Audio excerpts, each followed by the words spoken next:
Zephyr stands as the final defender of humankind. He fights alone in a forsaken world where even the gods have turned away. After an unrelenting and hopeless struggle against Tartarus, the god of destruction, the weary hero finally succumbs to defeat. In one last act of defiance, he detonates himself, taking with him a portion of Tartarus' mighty arm. The blow actually wounds the destruction god, an entity that had annihilated hundreds of worlds without ever being harmed before. His body burns to ashes, but instead of fading into death's embrace, he opens his eyes in an entirely different realm. It is none other than the divine realm of the gods. Those same deities who once abandoned the mortal world had been spectators all along, entertained by the desperate struggle our warrior displayed. To prolong their amusement, they grant him another chance. A chance to return and strike down those vile beings who dared to ruin everything. They send him 10 years into the past, to the time when he was nothing more than a helpless slave. This time his only weapons are the memories of his previous life, and a divine gift from the angel Mercedes. As his eyes slowly open,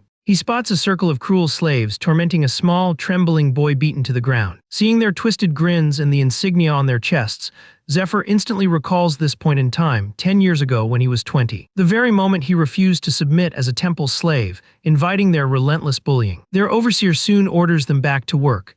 The thugs obey, but not before sneering a warning at Zephyr, telling him never to repeat his defiance. Yet Zephyr spares no thought for such worthless scum. He grabs a nearby pickaxe, preparing to blend in among the others. But then he hears that same small boy whispering his thanks, someone he doesn't even remember. Without replying, the warrior walks past, focused on far more pressing matters. His mind lingers on the angel's words, the promised perks that would awaken upon his regression. As the boy resumes his work, Zephyr remains still, invoking his perks. A rush of energy surges through his body. In disbelief, he realizes that the angel truly blessed him with such a powerful enchantment. Moments later, the other slaves stare in shock. Zephyr is working at an astounding speed, filling up entire sacks within minutes. His performance sets a new standard that leaves everyone scrambling to keep up. Meanwhile, Zephyr remains exhilarated by his earlier awakening. When he unlocked those perks, a torrent of knowledge had flooded into his mind, bringing with it a searing headache. Yet the pain soon transforms into exhilaration, as he discovers rare, high-level skills and items materializing before him, free for the taking. Lost in contemplation, he doesn't notice the mining supervisor walking up behind him. Mistaking Zephyr's pause for idleness, the overseer erupts in rage, berating the newcomer for slacking off on his first day. When Zephyr doesn't respond, the man's fury only intensifies. He swings his whip, intending to teach this lazy boy a harsh lesson. But Zephyr catches the whip mid-snap with his bare hand. Then with composed calm, he hands it back, leaving the supervisor utterly stunned and stammering an apology. Zephyr quietly resumes his work, mildly amazed by his own sharp reflexes and combat instinct. Not even a mark remains on his skin. That's the effect of his first perk, an ability that nullifies minor physical damage. Though it demands focus to activate, its usefulness is undeniable. By the day's end, he doesn't feel even a trace of exhaustion. In total, he's awakened 9 different perks, each a crucial step toward reclaiming his lost might. For now, though, he remains devoted to his immediate task, mining dozens of sacks within mere hours. His results astonish the overseer, who proudly grants Zephyr's team first place when the rankings are revealed. The small boy from earlier looks on in disbelief, realizing he's part of Zephyr's team. Zephyr meets his gaze, sensing their destinies are once again intertwined. The bully group falls silent as the remaining ranks are announced. The overseer reminds everyone that the last-place team's bread rations will be reduced and redistributed to the top performers. Then he orders all slaves to pray to the light goddess, Arya. Upon hearing this, the slaves immediately kneel and begin their prayers. Zephyr follows along, fully aware that Arya is one of the 3 supreme deities and the most influential of all lenders. Many of the slaves here were once adventurers or commoners who lost everything and fell into debt with the temple. The slave brand etched onto each of them, including Zephyr, ensures obedience, for if they attempt escape, their hearts will cease instantly. Zephyr's new objective is clear: repay his debts swiftly, win his freedom, and then pursue vengeance upon the demon lord, while protecting the woman he treasures most, Altair. As night falls, the slaves gather in the market to rest. Zephyr quickly notices how outrageously high the prices are. While he ponders this, the young boy from his team shyly offers to buy him a beer, wanting to thank him for stepping in earlier. Using the little money he has, the boy insists on showing gratitude. He explains that their team usually ends up in last place, but because of Zephyr, they achieved first for the first time. This makes Zephyr realize the true scheme behind the bullying. By targeting and crippling one member per team, the bullies ensure everyone else suffers, dragging their entire group's ranking down. Still, Zephyr gently refuses the boy's offer, thinking the child might slow him down. Instead, he approaches the bartender and orders recovery water, startling the man behind the counter. The bartender warns that such a potion is expensive, advising him to just let his wounds heal naturally. But the boy suddenly produces 1.5 gold coins, asking the rest to be covered by a small loan. The boy is taken aback, aware that they already owe a fortune. He knows temple interest rates are mercilessly high. Yet Zephyr waves away his concern, confident in his ability to repay it. Without hesitation, he downs the recovery water. The potion restores stamina and in larger quantities slightly enhances mana flow.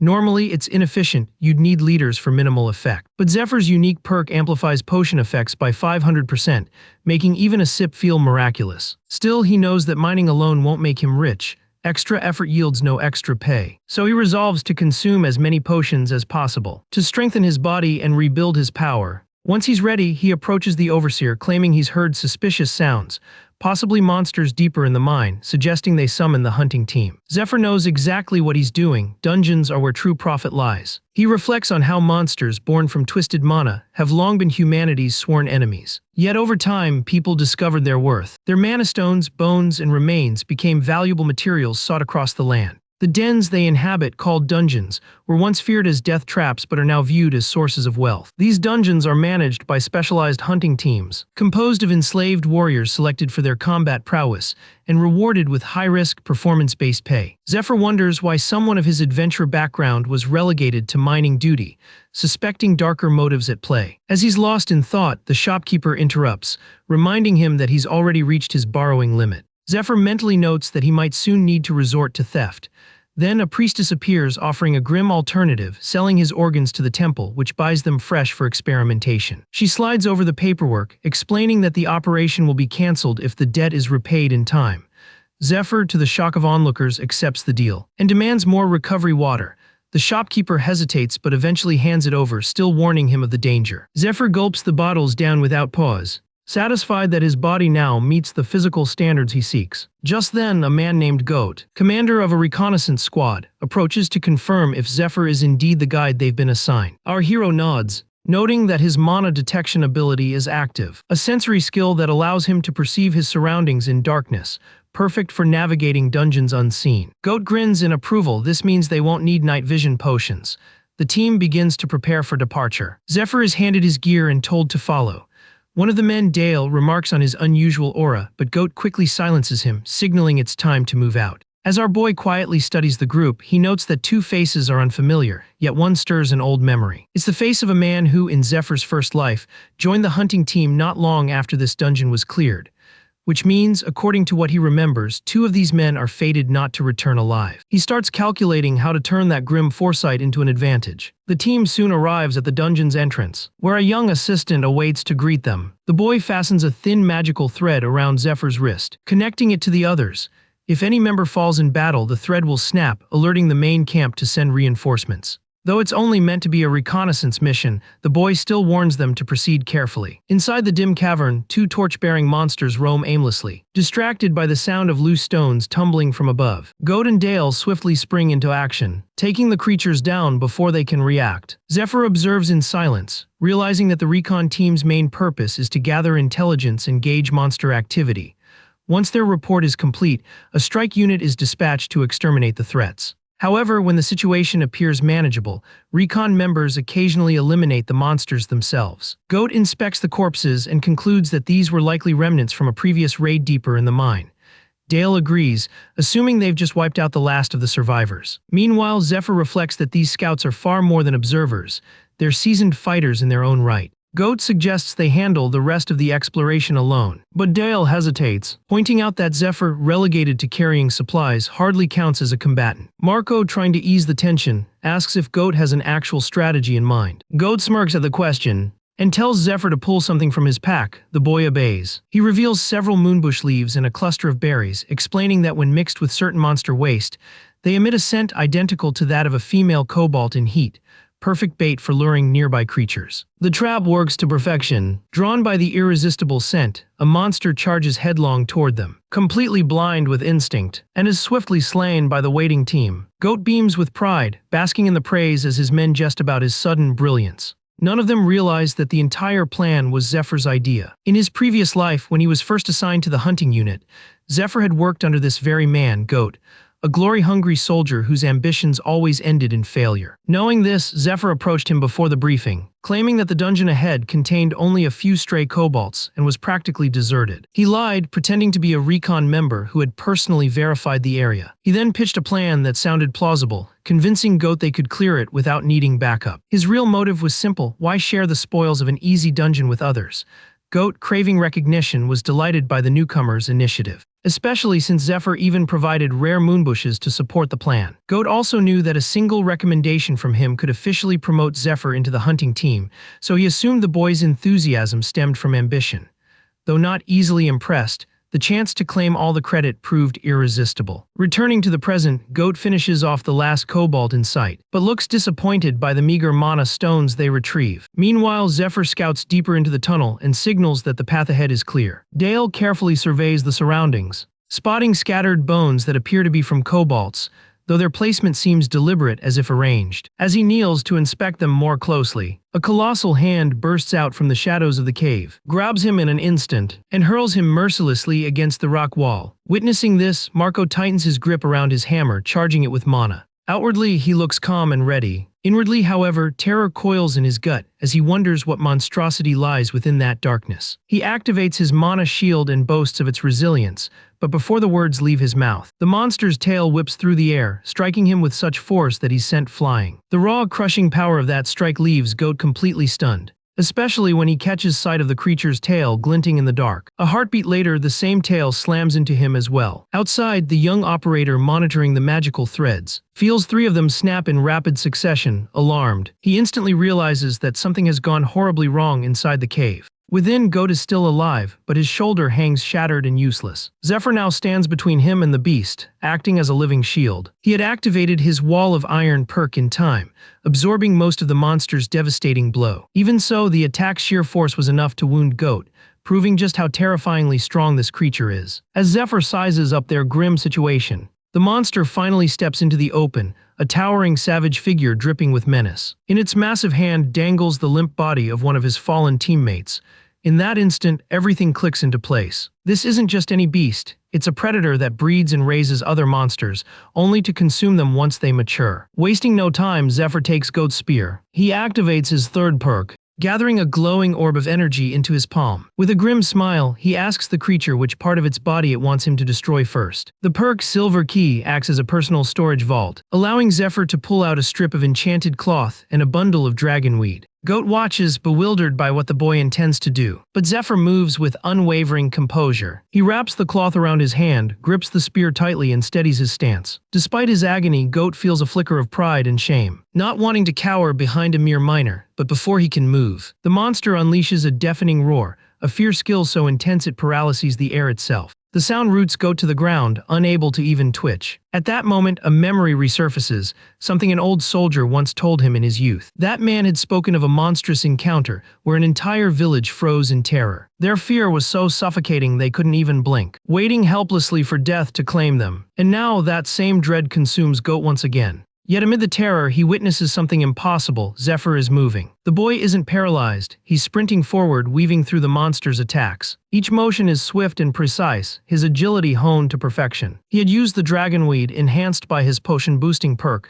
to completely negate the fear effect. Still, Zephyr knows his only offensive perk demands far too much mana to use now. Instead, he coats his spear with a lethal toxin, powerful enough to bring down beasts of this scale. The formula came from an old friend of his past life, a master alchemist named Fade, who had dedicated his existence to perfecting every potion and poison he could create. Before the world ended, Fade entrusted all of his creations to Zephyr, believing someone had to make use of them. He said that if his concoctions could save even a few lives, that would be enough to give his life meaning. Remembering those words, Zephyr charges forward, driving the poisoned spear deep into the creature's flesh. He follows up with a clean, calculated slash that tears across one of its arms. He knows exactly how the toxin works. Once it enters the bloodstream, it spreads rapidly, corroding the body from within in just 3 minutes. All Zephyr needs to do is stay alive long enough for it to take effect.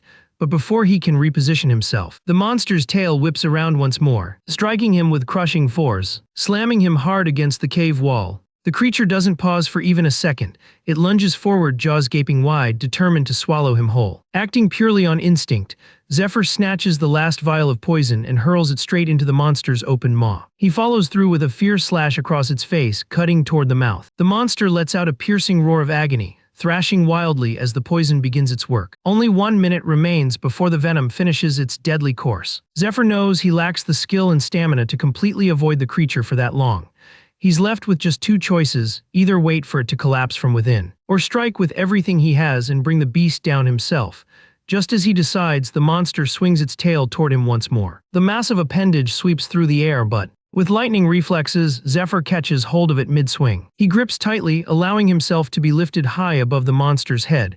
Once he's positioned right above it, he dives straight down, driving his weapon deep into the creature's eye. The impact snaps the spear clean in half. Without hesitation, Zephyr switches to using both the broken shaft and his knife, stabbing the creature over and over again. The monster convulses violently, roaring in agony. Its movements become chaotic and uncontrollable. Zephyr clings tightly to the knife still buried in its eye. He knows letting go now would mean death. One final strike remains, the decisive blow to end it. Summoning every ounce of will, he leaps onto its head once more. With mana restored from multiple recovery potions and amplified by his efficiency perk, he channels all remaining power into his fist. Then he brings it crashing down with full force, a blow like the wrath of hell itself striking the monster's skull. Witnessing the whole scene, Goaty finally understands how wrong he'd been. With talent like that, the newcomer is destined to be recognized, to climb swiftly toward the top.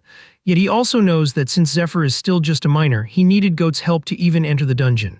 As Goat reflects on that fact, Zephyr, now standing tall and composed, calmly requests a private word with him. Deep in the jungle, a blonde-haired man lies gravely wounded, encircled by a band of shadowy figures.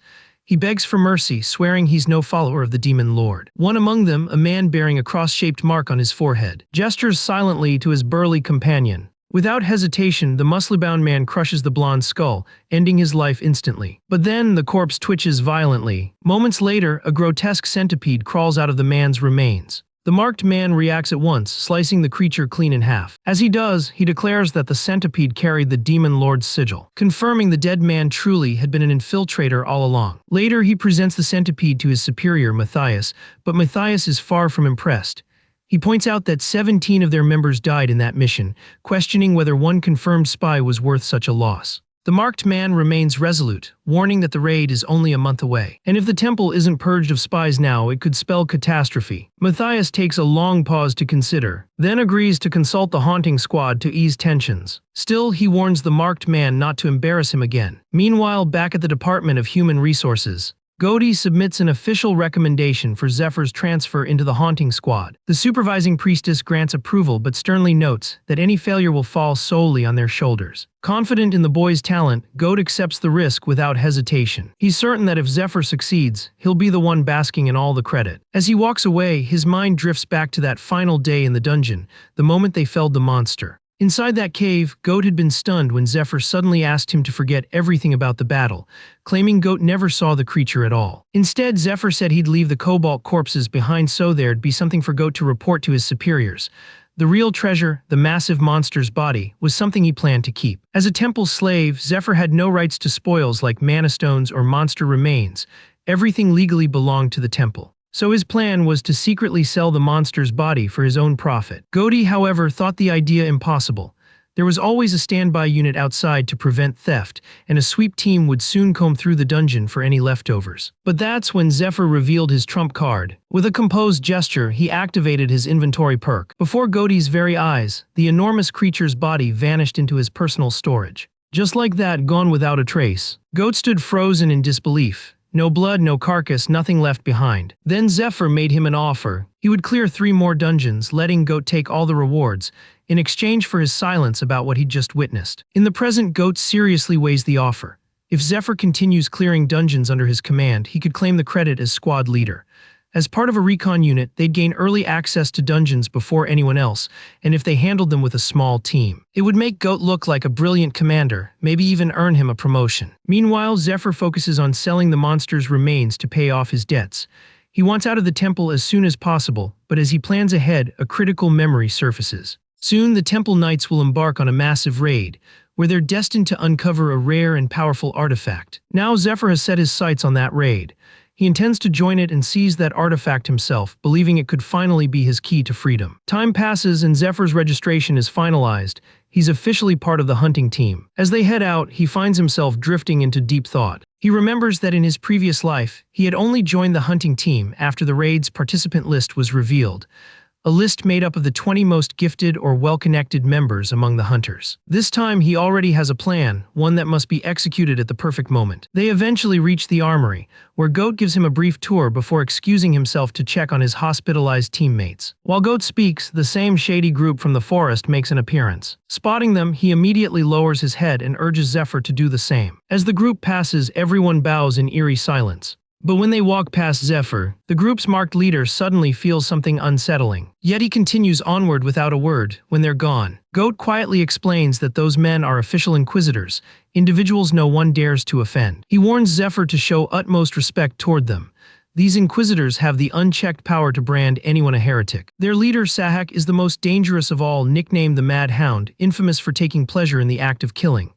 Goat urges Zephyr to stay far away from him, but before he can finish, Sahak suddenly appears, calling out to them directly. Goat nearly panics on the spot. As Sahak strides closer, he points at Zephyr, scoffing at him as nothing more than a minor. Throwing off his cape, Sahak fully reveals himself and demands to know Zephyr's rank. Before Zephyr can respond, Goat nervously intervenes, introducing him as a teammate. But Sahak silences him immediately, making it clear he doesn't care what Goat has to say. The tension thickens. Goat can feel Sahak's murderous aura pressing down on them. His entire body trembles in fear. Yet Zephyr stands unshaken, calm as ever. That composure catches Sahak's eye. It doesn't fit Zephyr's appearance or age. Suspicion stirs. This boy might be far more dangerous than he seems. For someone this capable to have been sent to the mines instead of the haunting squad makes no sense at all. Especially when aptitude tests usually route strong recruits straight into elite divisions. Something clearly doesn't add up. Within moments, Sahak signals his men. They encircle Zephyr in a tight formation. Despite recognizing his strength, Sahak remains confident. He believes his squad can handle him. Stepping forward, he demands the truth, warning that lies won't be tolerated. But Zephyr instantly reads his intentions. He knows Sahak is merely setting up the situation for his own advantage. As Sahak and his team close in, he accuses Zephyr of being a follower of the Demon Lord. The accusation jolts Zephyr's mind back to memories of his past. He possesses deeper knowledge about the Demon Lord's followers than most could ever imagine. He remembers well how they betrayed humanity during the Great War, becoming the cause of its downfall. But in this era, the lower ranks only see them as a fanatical cult opposing the Orthodox faith. As the boy drifts into those grim memories, Sahak announces that he has a unique ability, a special sense that lets him detect the presence of Demon Lord devotees. And at this moment, that very instinct screams danger, warning him that Zephyr is a threat. His expression turns dark and serious. He formally initiates his interrogation. Declaring his authority as an agent of the Inquisitors, the air around them grows heavy with tension. Yet Zephyr doesn't flinch. Instead, he calmly suggests they continue the discussion somewhere more private.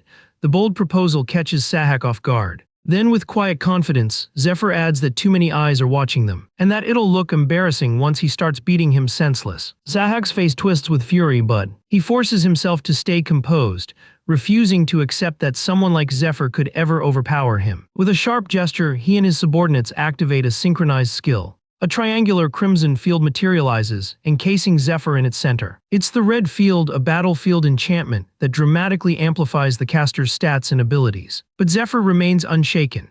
Instead, he lowers his stance, taking up an unfamiliar form, one so foreign it unsettles his opponent. The odd posture throws Sahak off for a brief moment, but the Mad Hound doesn't hesitate. He charges headlong at Zephyr, drunk on the power granted by the red field. He lunges in, releasing a storm of rapid knife strikes. Yet Zephyr slips through every attack with effortless precision, weaving past the blades. Each dodge flows into a perfectly timed counterstrike, leaving Sahak both shocked and infuriated. Desperate, he slides low, attempting to tackle him, but the instant he makes contact, his legs feel as if they've slammed into a wall of solid iron. For the first time, Sahak realizes he's gravely underestimated this boy. Zephyr retaliates with a sudden barrage of devastating blows, each strike landing with deadly accuracy. Sahak crashes to the ground, unconscious or worse, but before Zephyr can even catch his breath, a spiked mace hurtles toward him. He blocks it at the last possible moment, though the impact sends him skidding backward across the ground. The attacker is the squad's tank, a hulking brute wielding his weapon with raw force. Zephyr tosses out a taunting remark, clearly baiting him. The provocation works. The tank swings his mace down with tremendous strength, shattering the stone floor beneath him, scattering shards of debris in all directions. Meanwhile, Goat remains frozen in disbelief, unable to comprehend how Zephyr subdued Sahak so effortlessly, using what appears to be some kind of unorthodox martial art. He notices too that, despite the tank's wild and crushing attacks, Zephyr continues to dodge with graceful precision, never missing a beat. A flicker of hope sparks in Goat's chest. If Zephyr completely humiliates Sahak's group, perhaps there won't be any punishment or warrant that drags him down by association. After all, he's supposed to be the boy's superior. But that fragile hope begins to fade when someone nearby points out that 5 minutes have already passed. The longer the battle continues, the stronger Sahak's squad becomes within the red field. Sure enough, Zephyr begins to feel the shift. The tank's chained attacks grow heavier and faster with each swing, and Zephyr starts struggling to keep pace. Suddenly, Sahak reemerges, slashing across Zephyr's back in a surprise attack. He radiates pure killing intent, now bloodlust overflowing. With cold, seething rage, he launches into a high-speed assault, darting around Zephyr like streaks of light, slicing from every direction. For a brief moment, it seems the mad hound has regained the upper hand. He moves in for the finishing blow, but just before it lands, Zephyr catches him mid-strike, barely in time, and drives his head into the ground with brutal force. Before Sahak can react, Zephyr slams his knee into him again, overpowering him completely through sheer strength. Beaten, bloodied, and gasping, Sahak lies stunned. Even with enhanced stats and amplified skills, none of it mattered. The boy simply overpowered him. Zephyr coolly mocks him, remarking that if he'd really wanted to show off his speed, he should have let the tank wear him down first. The jab stings. The enraged, bald tank tightens his grip on the chains restraining Zephyr, struggling to overpower him. But Zephyr refuses to yield. Instead, he grips the chains and taunts the man right back, accusing him of being too cowardly to fight at close range. As he speaks, he channels mana through his arms, activating a basic enhancement spell. Power boost. With that surge of strength, he rips the chains from the tank's hands, the recoil sending the giant crashing into a nearby wall. The entire crowd falls silent in shock. On the ground, Sahak begins crawling forward, dazed and broken, muttering in disbelief, demanding to know who Zephyr truly is. But Zephyr only smirks and turns away, casually reminding him that interrogations are his department. Unseen by the crowd, a red-haired man observes from a nearby window, his eyes narrowing with intrigue. He's clearly impressed by the boy's strength, quietly wondering if Zephyr might have been sent by their master. Meanwhile, the spectators struggle to process what they've witnessed. Sahak, the feared leader, utterly crushed by a mere recruit. As Zephyr walks away, the defeated man can only scream in rage, refusing to accept his loss. Zephyr, meanwhile, exhales deeply, feeling a quiet sense of relief. The first stage of his plan is complete. Now, all that remains is for the right person to hear of this incident. But as he continues walking, an odd sensation crawls over him. His body trembles and realization hits instantly. It's mono freeze, a temporary paralysis triggered when one's mana runs completely dry. The power boost he used earlier drained every last drop, leaving him defenseless. He understands now that his body still isn't strong enough. He'll have to grow stronger. As he collapses to the ground, he looks up only to see the sky distort, revealing a massive, otherworldly figure. The being introduces itself as Spirit Shylock, agent of the god of death. It declares that Uzra, the death god himself, has sent it to collect the debt owed from the use of Wall of Iron. Zephyr immediately recognizes the name. He knows that while Wall of Iron granted him immense protection, the spell's curse ensures that once the user's mana runs dry, all accumulated damage strikes back at once.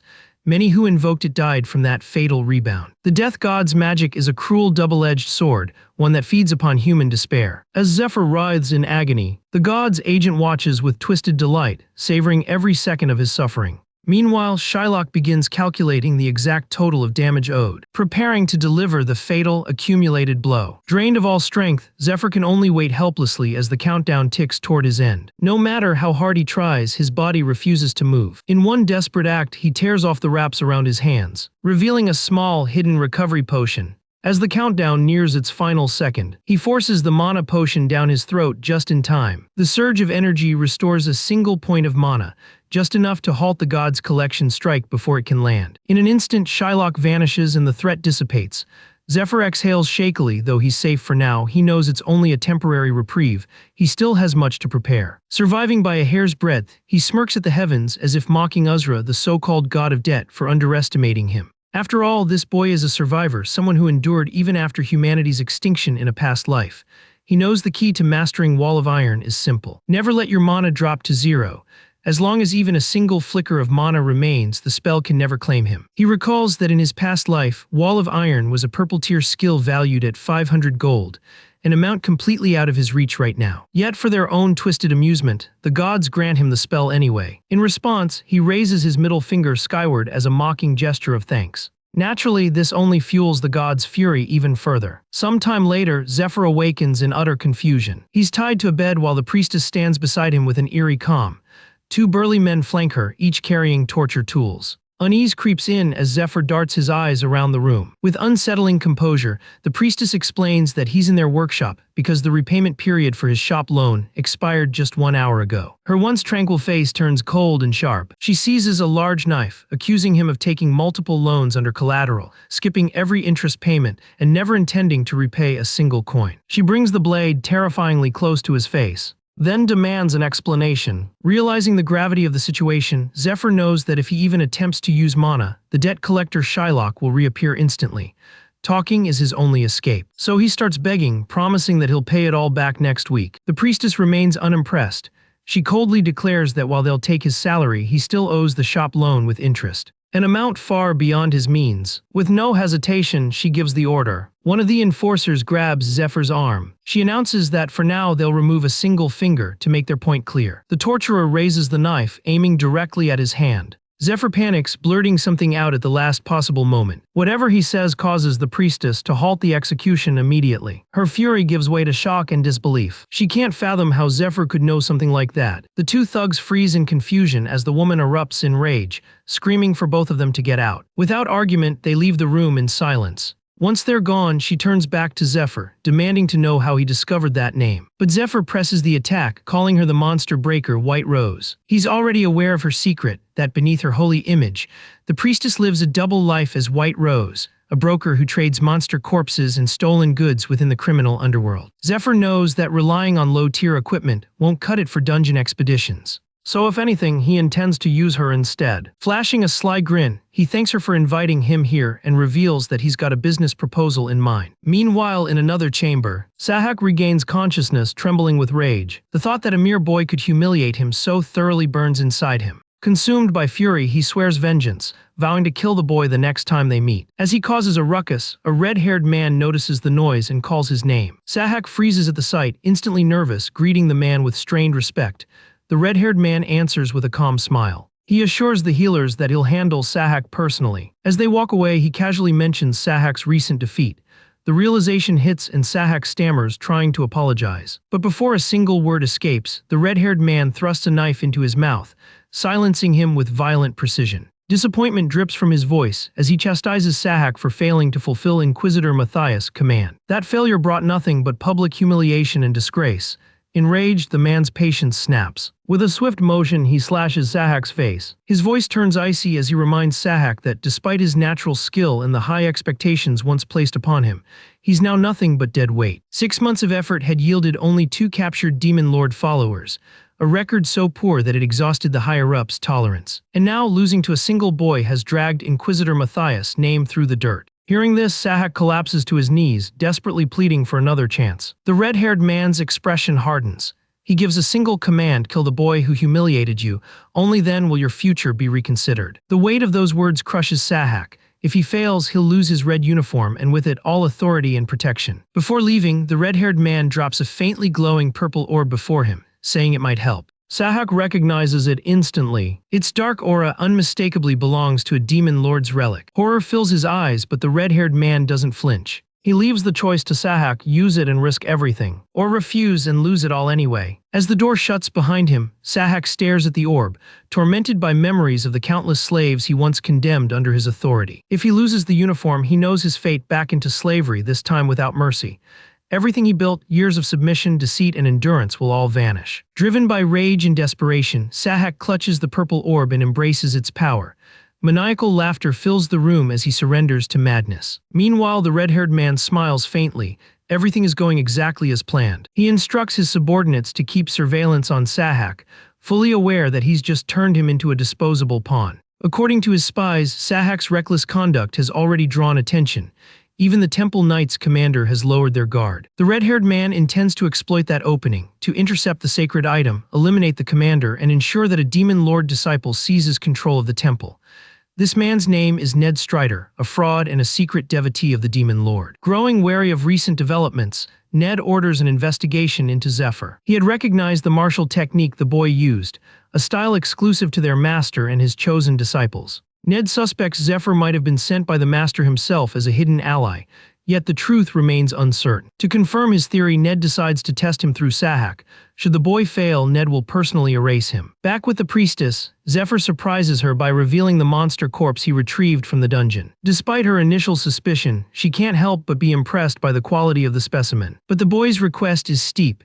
He demands items worth 5,000 gold, equal to the price of 3 Predator-class corpses like the one before her. Zephyr, however, assures her with confidence that she'll have all 3 within 3 weeks. Then, after a brief pause, he adds that there's one more favor he wants to ask. Once he's fully recovered, that is. Later, Zephyr joins his teammates at a casual gathering. Their leader, Goda, reintroduces everyone to reaffirm their positions. First up is Marco the tanker, next is Dale the swordsman, and finally Zephyr himself. Yet the air feels heavy, as Goda senses the unease hanging over the group, especially whenever Zephyr is near. He also notices no one has touched their meal, perhaps explaining the tense atmosphere. Picking up on the awkwardness, Zephyr decides to ease the mood. He pulls out a bottle of high-quality wine. The table's attention shifts instantly. He mentions that he got it from White Rose, then pours everyone a drink. The simple gesture wins over the team's approval. Their perception of him softens, and Zephyr knows that from this moment they'll be far more open to helping him smuggle monster corpses. Because, for better or worse, they're all in this together. Zephyr already remembers Goda from his previous life, though back then the other 2 never survived this far. Their presence now keeps him wary. He doesn't yet know if they'll become allies or obstacles. He also understands human nature well. People like those who give them what they desire. And for those who crave significance, the trick lies in making them feel important. Still, Zephyr knows progress is impossible with someone who openly despises him. And in this team, that someone is Dale. After a while, Goda discusses their next mission, stressing its importance. Success could earn them a rank promotion. He urges the team to cooperate with the new member, reminding them that unity is the only path to victory. But not everyone agrees, especially Dale, who's frustrated that Goda made decisions without consulting them. He even accuses Goda of exaggerating the story about Zephyr's victory over the Predator, calling it an illusion. The argument heats up. Marco, the largest of them, steps in to stop the fight. He suggests they just go along for now, noting that their rewards will be split equally regardless. Even then, Dale remains bitter. Deep down, he believes Zephyr will be nothing but trouble. And if he truly intends to deceive them, the dungeon itself will reveal his lies soon enough. With their plan established, the group sets out for Edirin, a peculiar town carved into the side of a vast mountain. The sight leaves the team in awe. None of them have ever seen a place quite like it. Goda explains that the inner caves are even more impressive, containing living quarters, bedrooms, and facilities that once sheltered temple envoys and wounded adventurers. But those prosperous days are long behind them now. What remains is a hollow shell of decay, a den overrun by monstrous life. As they step inside, thick layers of spider webs hang across the tunnels like ghostly drapes. Staying alert, Zephyr activates his mana perception, a specialized skill allowing him to detect mana-infused entities and objects without the need for touch. With this keen ability, he carefully guides his team through the maze of webs, navigating with unerring precision. After a painstaking effort, they finally emerge outside. Once they're clear, Zephyr informs the group that he detected a steel spider lurking within. Without wasting time, he begins outlining a detailed strategy to take it down. According to his plan, they'll infiltrate the nest, use a paralyzing potion to immobilize the hatchlings, and then wait for the mother spider to return, provoking her into a reckless, vulnerable rage. As Zephyr lays out his tactics, Dale raises his doubts. He's skeptical that even the 4 of them together could handle a steel spider. Its exoskeleton is as hard as metal, rendering most sword strikes useless. Worse, these creatures breed rapidly, swarming their enemies in no time. Facing them inside their nest is practically suicide. Dale suggests requesting aid from the temple to deal with such a threat. But to his disbelief, Zephyr casually tells him to rest, claiming that he can clear the entire nest by himself. This unwavering confidence only deepens Dale's mistrust. The boy who supposedly killed a predator humiliated Sahak, and now boasts of slaying a steel spider alone. It all sounds far too impossible to believe. Suddenly, realization dawns on Dale.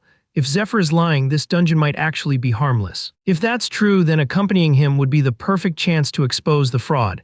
As they proceed deeper into the tunnels, Dale's hand accidentally brushes a web strand and his fingers become stuck. As he struggles to free himself, his blood runs cold. Dozens of spiderlings emerge from the shadows, swarming toward him with frightening speed. Zephyr reacts instantly. Without hesitation, He yanks Dale out of the web's grip and positions himself between him and the incoming horde. Using his own arm, he intercepts the first wave of spiderlings. Their fangs sink into his skin but fail to pierce it. Unshaken, Zephyr smirks and taunts the creatures, then slams them mercilessly into the ground. The display leaves Dale stunned, overwhelmed by Zephyr's sheer strength and composure. Wasting no time, Zephyr orders the others into formation, preparing for a full-scale counterattack. He's already instructed them to wrap their weapons in their cloaks, knowing normal blades would stick to the web otherwise. To everyone's relief, the plan works. Though the webs cling to their weapons, they can still swing effectively. Dale and Goda engage the spiderlings head-on, driving them into a tight cluster. The strategy is clear once they're bunched together. Zephyr will wipe them out in one decisive strike,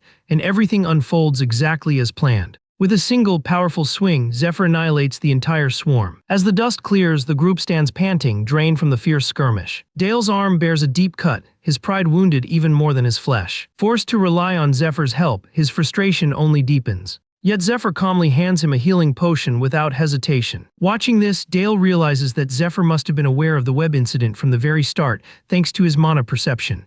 Ashamed, Dale silently scolds himself for doubting him. But Zephyr only gives a reassuring nod, advising him not to repeat the same mistake again. All the while, Zephyr studies Dale quietly, his respect for the man growing. In his past life, he'd trained countless inept fighters, but Dale's focus and determination are remarkable. He's aware Dale still distrusts him, but once this dungeon is cleared, Zephyr knows those doubts will naturally fade. The group advances into the spider's nest, deploying the paralyzing potion. To their astonishment, the concoction works perfectly, just as Zephyr predicted, making the fight far easier. They also remember his advice to strike at the spiders' bellies where their shells are weakest. When Dale tests this in battle and confirms its effectiveness, he's once again baffled by Zephyr's precision. As Dale stabs and cleaves through another monster, the rest join in, finishing off the remaining foes. They cheer briefly at their small victory, only to be struck speechless when they see that Zephyr has already slaughtered hundreds by himself. Descending from a heap of corpses, he nonchalantly suggests taking a short break. Still gasping for air, Marco wonders aloud where Zephyr comes from, and who could have possibly trained him to fight like that. In that instant, Zephyr's mind drifts to a memory, a mysterious man who once taught him deep within a hidden cave. But as the image resurfaces, his expression hardens. He quickly pushes the thought aside, instead directing the group's attention to the final chamber. The boss room awaits, and anticipation fills the air. As the others await orders, Zephyr calmly approaches one of the fallen spiders. He plucks a few of its razor-sharp legs. Then, without hesitation, he instructs the group to retreat, insisting he will handle the rest alone. The order leaves everyone stunned. Goda, unlike Dale, lacks ambition. He simply wants to survive. To him, safety comes from following authority and avoiding unnecessary risk. That's the reason he's managed to live this long. So when Zephyr tells him to leave, Goda obeys without question, believing it's the wisest choice. He figures they'd only slow Zephyr down. However, Marco refuses to go, arguing that it's just the final stretch. They should see it through together. This decision rattles Goda, his nerves tightening further. Then Dale sides with Marco, reasoning that more fighters increase their odds of victory. Goda starts sweating profusely, anxiety rising. He silently hopes Zephyr will overrule them and send everyone away. But to his shock, Zephyr does no such thing. Instead, he calmly assigns them new roles. After a brief exchange, Zephyr strides alone into the dungeon's depths, radiating absolute confidence. Soon he arrives before the queen spider's spawning chamber. Dozens of spider guardians lurk nearby, each guarding its own thickly webbed territory. As Zephyr steps closer, every creature in the chamber senses his intrusion. Yet he remains composed. He knows they won't attack unless he crosses into their designated zones, each sworn to defend its lair. With calculated precision, Zephyr summons several sacks of plain flour. He hurls them directly into the webs. Upon impact, the bags burst open, filling the air with a blinding cloud of fine dust. The spiders hesitate, their vision obscured amid the chaos. Zephyr raises his crossbow and fires a bolt straight at the queen spider. The projectile lands with a faint spark, barely harming her, but enough to ignite the suspended flour dust in the air. A violent combustion erupts. A massive explosion shakes the entire chamber with thunderous force. Zephyr spins around and sprints away, fully aware that the blast alone won't finish them. Several guardians give chase through the smoke. Without breaking stride, Zephyr fires poison bolts behind him, striking one spider dead in its tracks. But another guardian lunges after him, relentless in its pursuit. Gaining speed with every step, Zephyr darts around the corner. But to the spider's astonishment, its path is abruptly sealed by a dense wall of webbing. Earlier, the boy had instructed his team to use the spider web sacks to construct traps in pre-marked locations.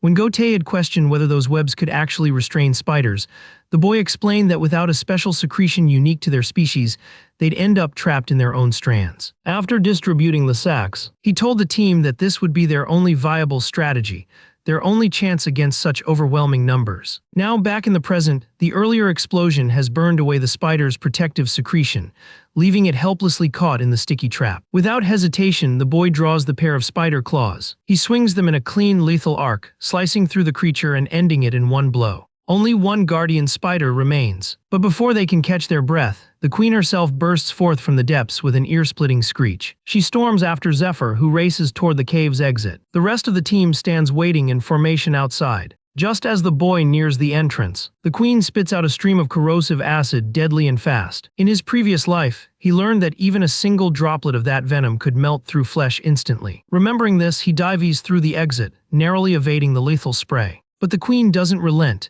She bursts from the cave in a violent rage, venom splattering across the terrain. Seeing her emerge, the other team members immediately shift into their positions. The boy, gripping the spider claws tightly, charges toward her. He slices across her back with swift precision, landing in front of her to make himself the obvious target. His intent is clear: to draw her focus and absorb the danger, buying his allies a chance to attack. The queen lets out another enraged shriek, her fury doubling. Yet Zephyr holds his ground. He knows he's the only one capable of confronting her head-on while keeping her attention locked on him. Meanwhile, the rest of the team is in position, ready to bombard her from afar, determined to inflict as much damage as possible. Everyone stays composed, except Gotei, the coward, who trembles at the sight of the monstrous behemoth before them. Even so, unease spreads among the others. They're sweating, uncertain whether to commit or retreat. Dale feels the tension most. His mind replays every insult, every humiliation they endured from the hunter team. They had been treated as worthless, dismissed as mere low-tier scouts. The hunters mocked them every chance they got. But Dale's had enough. After coming this far, he refuses to back down. He decides to give it everything he has. Marco shares that same determination. In the past, they'd never have dared to face such a creature. But with Zephyr leading them, everything feels different. Every time they've trusted him, things have worked out. That faith strengthens Marco's resolve, driving him to fight without hesitation. Gotei, however, grows agitated. No one's listening to him and it eats away at his pride, but seeing Dale and Marco both standing firm, he has no choice but to follow. Reluctantly, he joins the attack. Together, they strike at the weakened parts of the spider's armor. Their movements align, echoing Zephyr's earlier instructions. Aim for the middle of the legs, the nerves run through there, he had told them. He had also advised coating their weapons in tranquilizer. Dale remembers and strikes accordingly, and it works.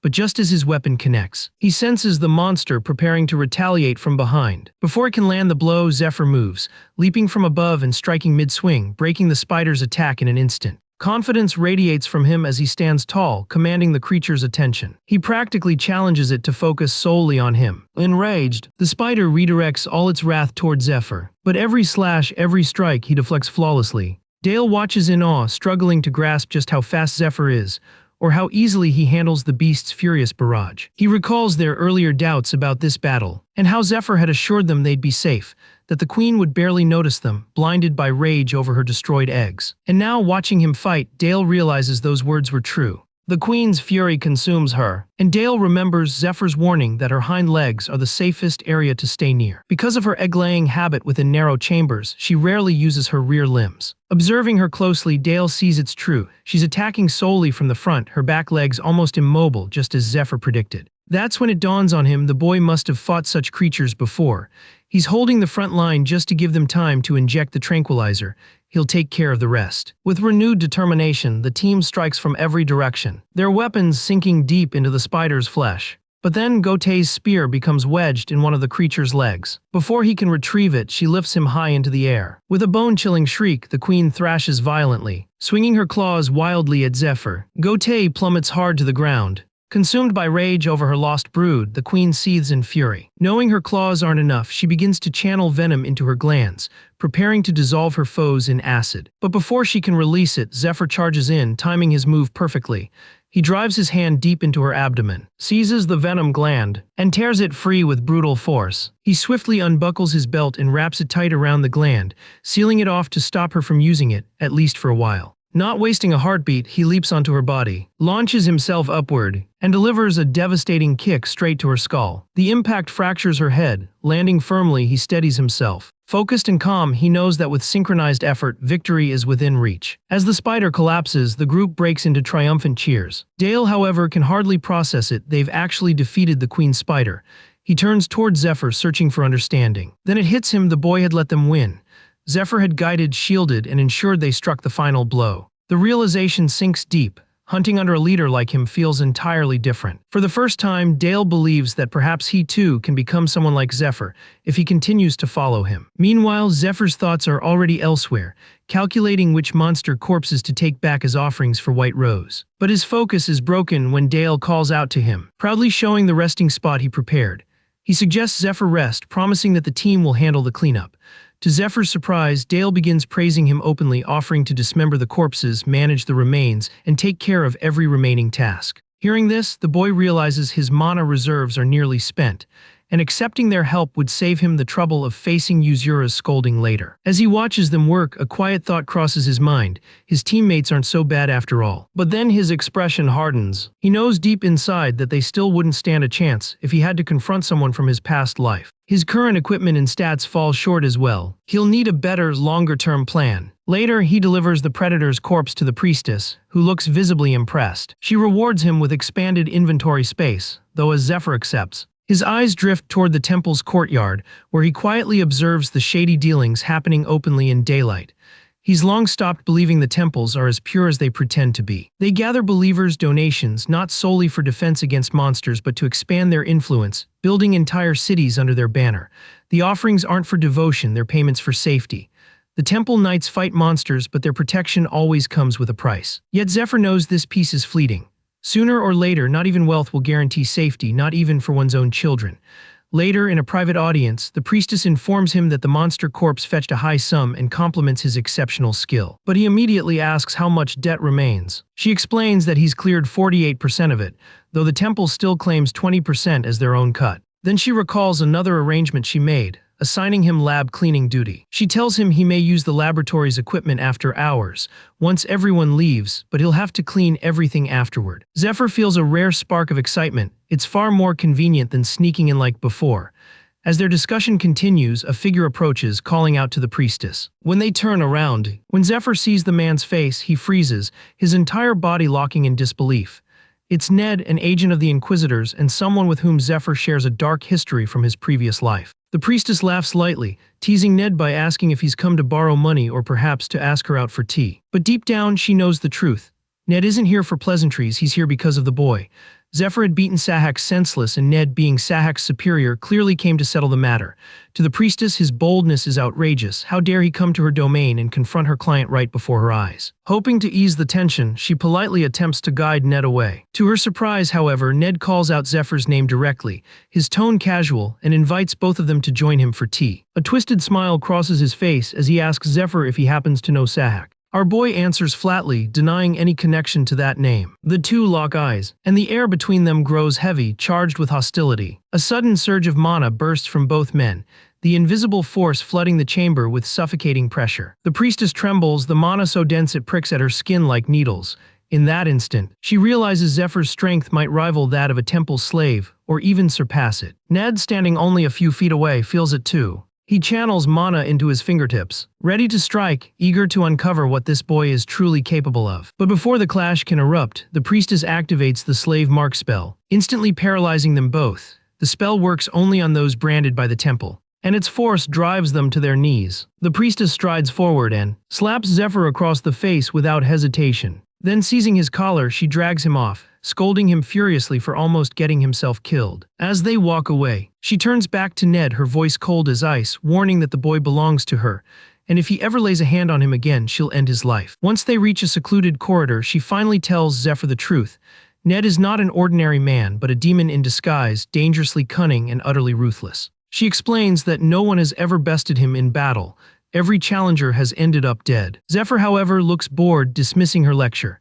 The priestess snaps, shouting that he's her main source of income and that she can't afford him dying recklessly. But as she notices the red mark swelling on his cheek from her earlier slap, her anger fades. She reaches out gently, guilt flickering across her face. Zephyr brushes her hand away, insisting it wasn't a fight, just a greeting.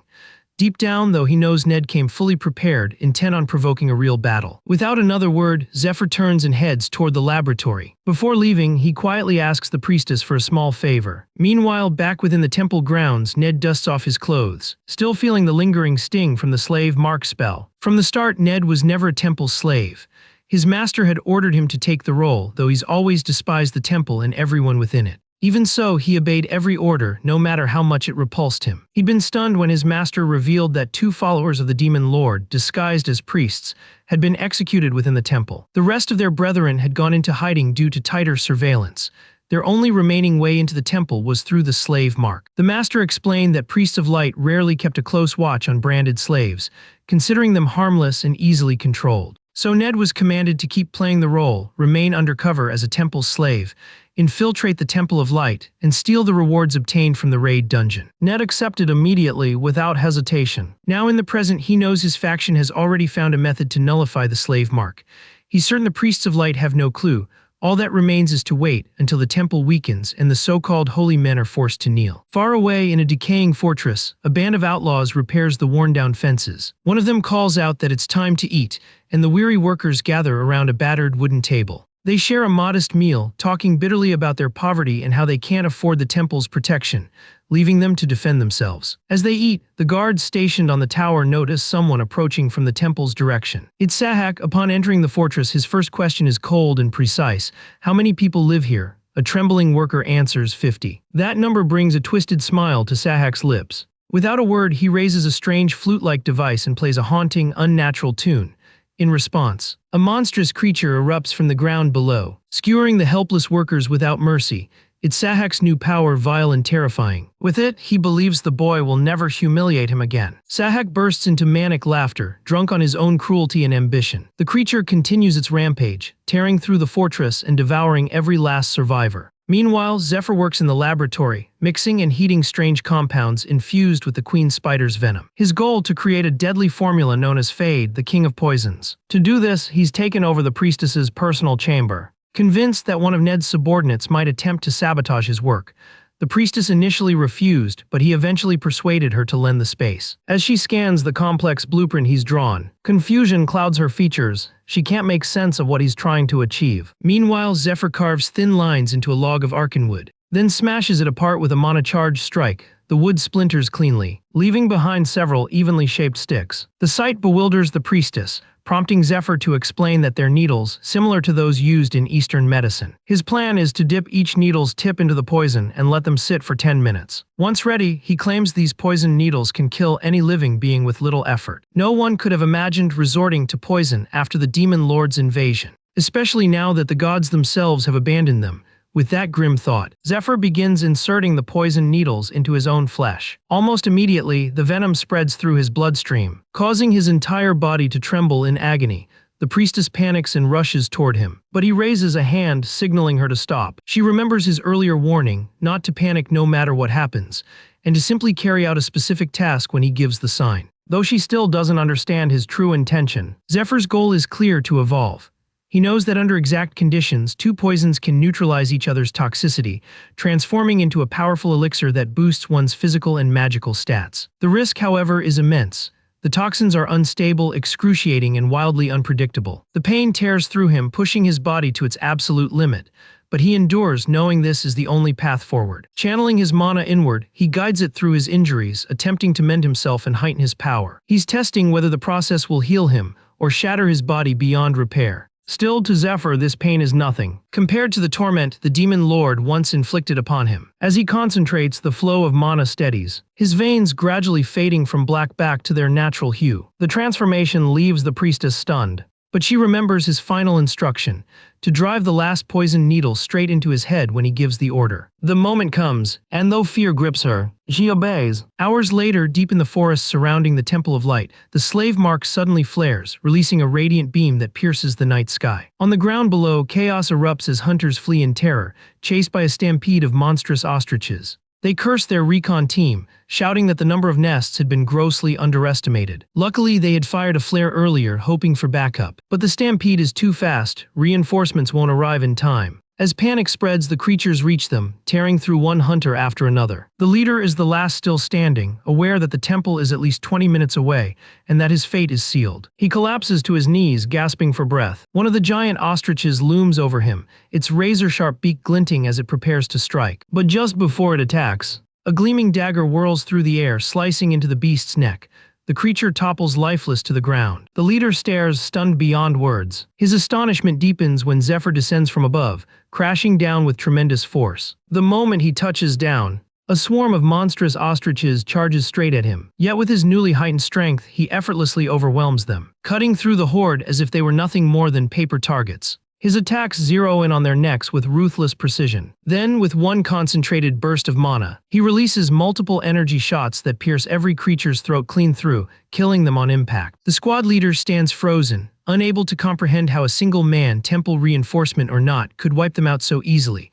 Before he can utter a word, Zephyr demands to know the location of the monster's nest, still disbelieving his own power. The leader quickly points in the direction, and without another sound, Zephyr vanishes in a single leap, leaving behind an overwhelming aura that fills the clearing with awe and inferiority, pressing heavily on the hunter captain's chest. Yet as soon as Zephyr disappears, the leader regrets not warning him about the nest's extreme danger. As guilt creeps in, a thunderous explosion echoes through the forest, followed by a chain of deafening crashes and rifts tearing through the ground. To his utter shock, Zephyr soon emerges from the shadows, dragging the severed head of the boss monster behind him. Despite the intense fight he must have endured, his expression remains calm, almost relaxed. The venom running through his veins has doubled his strength and numbed the pain, yet Zephyr knows his next obstacle lies in his gear.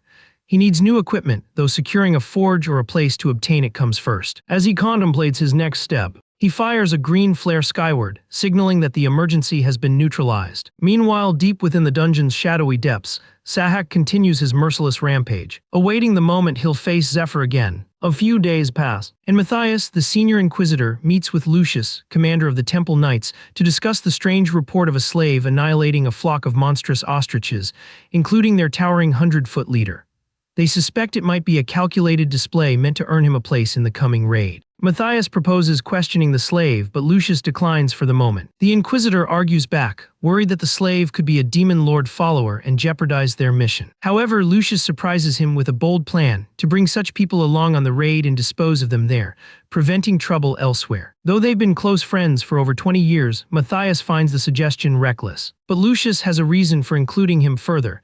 He leads Matthias down into the tower's underground chamber. When he opens a massive sealed door, Matthias is left speechless, staring at Michael's legendary heavenly lance and shield. He can hardly believe his eyes. Relics like these only existed in old scriptures. The commander assures him that with these artifacts, they finally stand a real chance of clearing the dungeon after a decade of failed attempts. Wearing a confident grin, Lucius declares that this time he'll be unstoppable during the raid. The next morning, in the slaves' quarters, Zephyr's hunting team wraps up their grueling training session, noticing how unusually crowded the grounds have become. Marco explains that these are hopefuls, slaves vying for a chance to join the raid.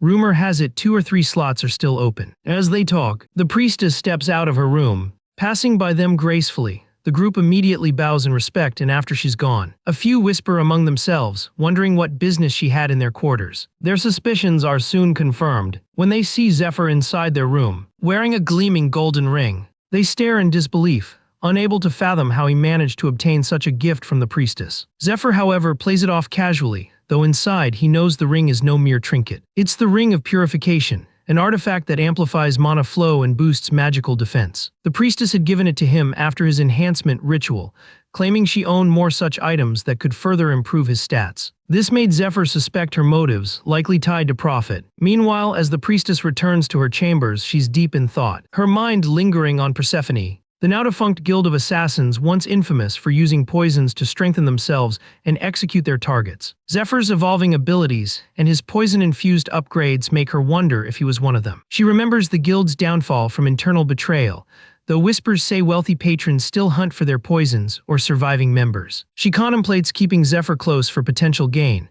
If armed properly, he could prove extremely valuable. But first, she needs to secure the right equipment for him. Zephyr, sensing her suspicions, is amused that she's concluded he's part of an assassin faction. Still, he sees an advantage if that rumor spreads. His real target might soon come searching for him. When he steps outside, Goat is sweating bullets, convinced Zephyr's got unreal charisma for scoring a ring from that high-ranking beauty. The others nod in agreement, but before Zephyr can discuss their next dungeon assignment, a loud bang hits the door. Dale rushes to check, finding a note pinned to it with a knife. It's an official command to depart immediately and report on their current mission. The team is baffled who would deliver such an official notice in this bizarre manner, even stamped by their hunting unit. Zephyr steps forward to examine it, and instantly recognizes the handwriting. It's Ned's. Realizing this, excitement sparks within him. He views it as a direct challenge. Without hesitation, Zephyr dashes off, racing through the forest at incredible speed. His thoughts fixed on the upcoming raid. This mission isn't just another task. It will take place in the Tomb of the Fallen Princess,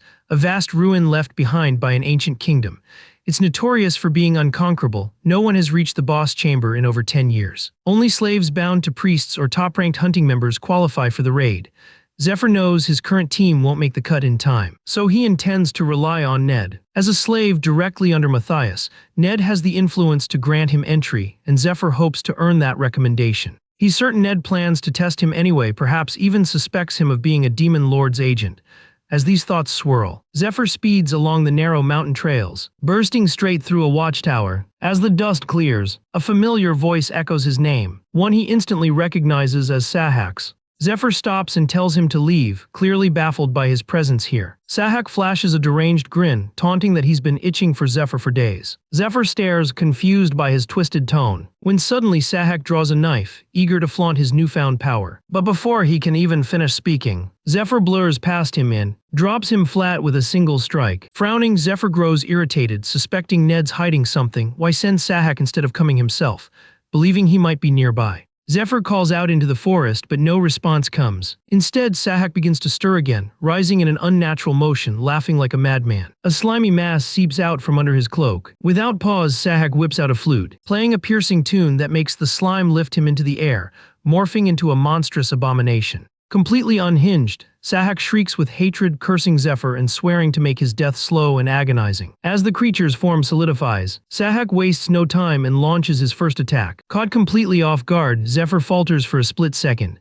and the force of the blow sends him crashing into the side of a mountain. However, before Sahak can capitalize on his advantage, a radiant beam of energy bursts forth, melting away the monster's limbs in an instant. Zephyr steps out of the haze unharmed, focused, and ready to continue the fight. He immediately identifies the creature as a biological weapon engineered by the Demon Lord's followers. It begins as a dormant egg, hatching only when activated by a hypnotic instrument such as the ocarina Sahak had used.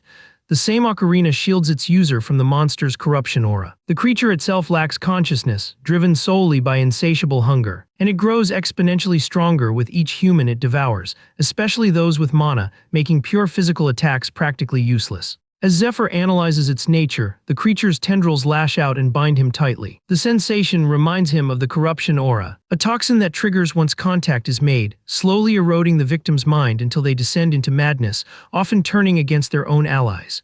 The abomination is one of the Demon Lord's vile inventions, designed to exterminate humankind. As Zephyr struggles within the creature's grasp, Sahak bursts into deranged laughter, claiming with triumph that Zephyr's mind must already be lost. But before the words even finish leaving his mouth, Zephyr releases a surge of light, utterly dissolving the creature around him. In a blur, he closes the distance and seizes Sahak by the throat. His voice erupts with raw fury as he recalls the days when he still fought desperately to save others, even when the world itself seemed beyond saving. He wonders aloud if things might have turned out differently had he grown up among people who stood together and knew how to fight for one another. Maybe then, those he cared for would still be alive. As these words echo in the air, Sahak's face pales, sweat dripping down his temple, terrified by Zephyr's cold, hollow gaze. Our boy has long accepted that he's willing to give people chances, but never to someone like Sahak, a man who sacrificed hundreds of innocent lives to feed this monstrosity and still craved more. Rage surges through him, and Zephyr channels all his mana into his fist, driving it straight into Sahak's abdomen. He follows up with a crushing punch to the face, shattering it completely, a punishment more than earned. Without a moment's hesitation, Zephyr prepares his finishing technique, the East Dragon's Roar, a devastating art that gathers lightning into his palm, unleashing a storm of thunder-charged strikes that bombard Sahak relentlessly. The attack engulfs him in electric fire, burning him so completely that even Zephyr feels a flicker of discomfort at the sight. though satisfaction quickly replaces it. When the smoke clears, he retrieves the fallen flute. Knowing brute strength alone cannot kill the creature, that it requires elemental destruction, he raises the instrument to his lips and begins to play. He understands that one precise strike could finish it, but overusing mana could prove fatal. As Zephyr performs the annihilation code, the mystical notes unravel the very fibers of the monster's being. Just then Ned appears, landing a short distance away, visibly stunned to hear Zephyr performing a melody known only among the Demon Lord's cultists. Zephyr spots him and realizes his hunch was correct. Ned came searching for him.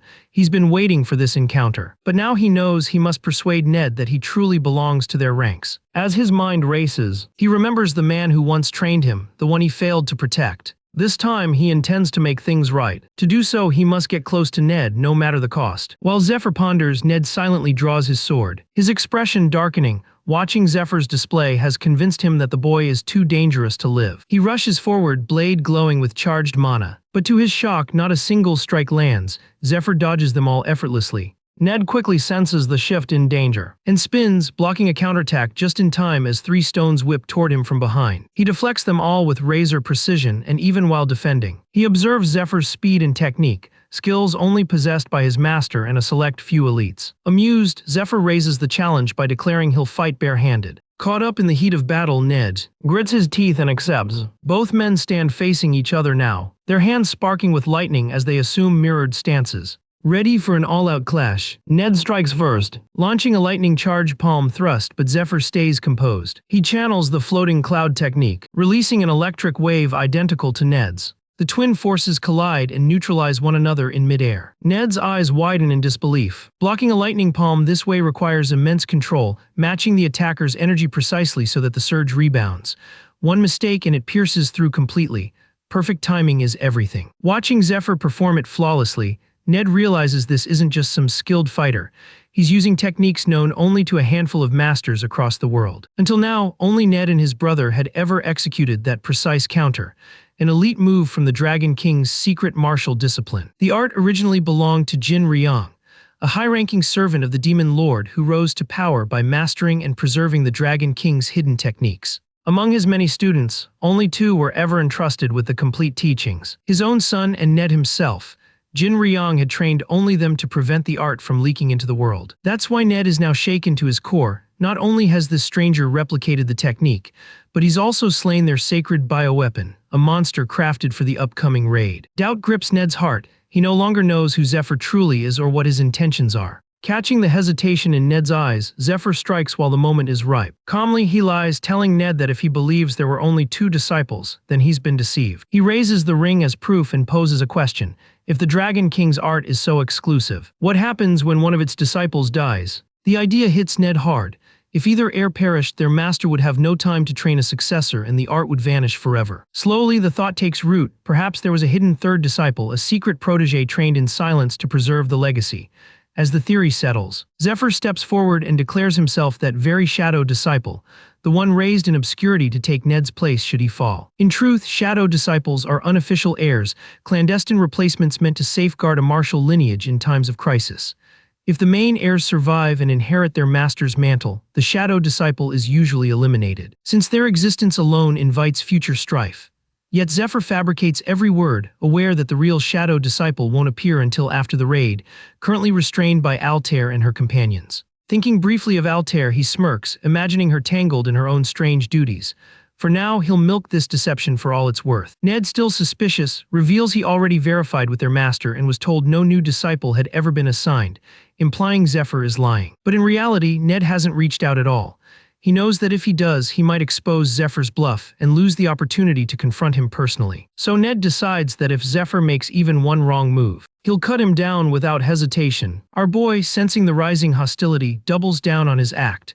He claims he was ordered in secret to join the raid and replace Ned if the mission goes wrong, even mentioning Ned's objective to retrieve the dragon heart and escape. The dragon heart, a rare magical core from within a dragon's chest, holds immense power and lies buried deep within the tomb of the fallen princess, the very dungeon of the upcoming raid. Zephyr knows Ned's unmatched speed gives him the best chance to seize it. Yet he boldly insists he can do it better. He goads Ned further by saying there's something personal he wishes to discuss. Ned's jaw tightens as Zephyr leans closer and softly utters a single phrase, blood tear. The words strike like a blade, and Ned's face darkens instantly. It's a relic, one of his family's stolen treasures, a secret known only to him and his master. Uneasy, Ned demands to know how Zephyr learned of it. Zephyr, keeping his composure, replies that he'll reveal more if Ned grants him a spot in the raid. Cornered and with no better option, Ned reluctantly agrees, telling him to follow. He guides the boy toward a desolate structure not far from the temple. There he presents him to the others, introducing Zephyr as someone personally dispatched by their master. Matthias, who happens to be present, grows visibly excited upon meeting this new addition. Without hesitation, he begins to explain their operation in detail. According to Matthias, every individual taking part in this raid is a devoted follower of the Demon Lord, gathered from various corners of the world. He walks Zephyr through every element of the mission once more, ensuring he understands the plan perfectly. Zephyr, eager to uncover more about these worshippers, is startled to realize that all 40 members are fanatical believers. Together, they form a specialized elite unit trained to carry out perilous and intricate missions. Even with such formidable strength among them, the boy cannot comprehend why such capable individuals would willingly serve the Demon Lord. Meanwhile, Ned silently reflects, wondering if their master might have confided in Zephyr, sharing secrets that were supposed to remain within their circle. For an instant, a flicker of insecurity surfaces in his heart, the thought that the master may place greater trust in Zephyr than in him. But Ned quickly shakes off the notion, refusing to let doubt take root. He reminds himself of the master's solemn vow to grant him vengeance if he proves his worth. That promise fuels his determination. It is the fire that drives every step he takes to earn his master's approval. Yet one persistent worry continues to gnaw at him, the presence of the Shadow Disciple himself. Zephyr, on the other hand, suspects that the so-called Shadow Disciple might be simply biding his time, waiting for Ned to perish so he can seize his position. Or perhaps worse, he could be plotting to eliminate Ned with his own hands. While Ned wrestles with his unease, Matthias concludes the mission briefing, splitting the force into 2 units. One assigned to guard Ned, the other to strike down Knight Commander Lucius. Without hesitation, Ned approaches Zephyr, extending an invitation for him to join his squad. His intent is clear: keeping Zephyr close makes it easier to watch him, and if necessary, to dispose of him. Receiving the offer, the boy pauses briefly, recalling memories from his former life. Back then, Ned's hunger for vengeance had devoured him completely, leading him to trust the wrong person, someone who ultimately caused his downfall. Even so, Zephyr remembers another side of him, Ned's unshakable loyalty. If he could win that loyalty this time, Ned might become a formidable ally. With that thought, Zephyr accepts the partnership. In his past life, he had never managed to form bonds like these, relationships that might have rewritten his destiny. This moment, he realizes, had once been the first of those lost opportunities. His mind flashes back to the memory of a deranged, battle-crazed Ned, the same man who once taught him the Dragon King-style martial arts. Soon after, the final list of raid members is announced, along with precise orders on where they will gather, train, and manage logistics. Everything appears to be unfolding just as Zephyr intended. Knowing that, he decides to visit his old teammates to bid farewell, having already cleared 3 dungeons for them as promised. His companions express heartfelt gratitude for all he has done. Zephyr assures them that their recent achievements should soon secure their long-awaited promotion. As their parting lingers, Dale grows visibly uneasy. He wants to ask Zephyr to take him along but cannot bring himself to voice it. He admires Zephyr's ambitions deeply, yet he believes he and the others are still too inexperienced to follow that path. To his surprise, Zephyr encourages him, telling him that if he continues training hard, the day will come when he can join him. Dale's spirits instantly lift. With that, our boy departs. He knows that by this point in his previous life, 2 of them had already met their end. Though still alive now, he senses their fates remain sealed. In 3 years' time, the Demon Lord will rise again, and nearly all of them will perish. That is why he needs the dragon heart to stop that tragedy. Afterward, Zephyr heads to the priestess to retrieve his gear. To his surprise, she has prepared every item exactly to his specifications. The weapons are blunt yet highly conductive to mana, just as he requested. He knows the raid's dungeon is infested with skeletal monsters resistant to ordinary blades. That's why blunt weapons are crucial for shattering their defenses. After examining the equipment carefully, Zephyr decides to purchase everything. Yet his eyes linger on one particular piece, the Twilight Longsword. The priestess had procured that blade solely at his request, though she worries, knowing it won't be effective against skeletons. Meanwhile, Zephyr reflects on the dungeon itself, how even after 10 long years of effort, the temple failed to conquer it. And now, even the Demon Lord's followers are desperate enough to challenge it. Moreover, every single member of this raid is technically his enemy. and Ned still harbors deep suspicion toward him. Zephyr understands that if he fails to win Ned's trust, they might end up crossing blades for real this time. As their preparations continue, a woman named Agilia arrives, an accomplished enchanter working in the temple's laboratory. She greets them courteously. In this world, enchantment means infusing objects with mana and magic, and Agilia is one of the finest specialists alive. Once she's settled, she casts a holy light enchantment, flooding Zephyr's gear with radiant energy, a vital step in their dungeon readiness. The boy insists on ensuring his equipment is perfectly attuned before facing the other raid participants. After she completes the process, they compensate Agilia for her work. To Zephyr's surprise, the fee is unexpectedly low. He suspects the priestess might have quietly negotiated the discount on his behalf. Curious, he takes this opportunity to settle his own outstanding debts with her. He notices she has never taken a commission from his previous trades. When he asks why, the priestess simply smiles and says she's doing it as a friend. Zephyr expresses his gratitude. Then, with an almost playful tone, he admits that he has no money left. The confession catches her completely off guard. He explains that the recent dungeons yielded barely any profit. To compensate, he offers her the concoctions of poison he personally crafted as payment instead. The priestess is taken aback, both alarmed and intrigued by the offer. Zephyr teases her lightly about it, then hands over the vials, reminding her not to sell them to anyone who might be a spy. The following morning, every member of the raid gathers before the temple. Zephyr is startled to see the massive crowd, hundreds of healers, knights, and soldiers assembled. He recalls how in his former life only a handful had survived. Once the gathering is complete, Lucius, the commander of the raid, steps forward to officially declare the start of their expedition. The raid this time is far from ordinary. It's a mixed force composed of knights, hunting team slaves, inquisitors, and sub-branch enforcers from the lower ranks of the Inquisition. Altogether, 86 members make up the unit, divided into frontliners, scouts, protectors, and long-range specialists supported by recovery buffers. Their chain of command rests under 4 figures: a priest, a priestess, Matthias, and the revered knight commander Lucius himself. His presence commands absolute respect. That reverence stems from the stigmata he bears, a sacred mark granted only to those beloved by the divine. Those blessed with it not only wield power during life, but are destined to ascend as angels after death. Lucius received his mark at the age of 7. Because of that, he's idolized by countless believers. For many, even glimpsing him is considered an honor beyond measure. Our boy can't help but find it astonishing that someone of such standing would personally appear before them.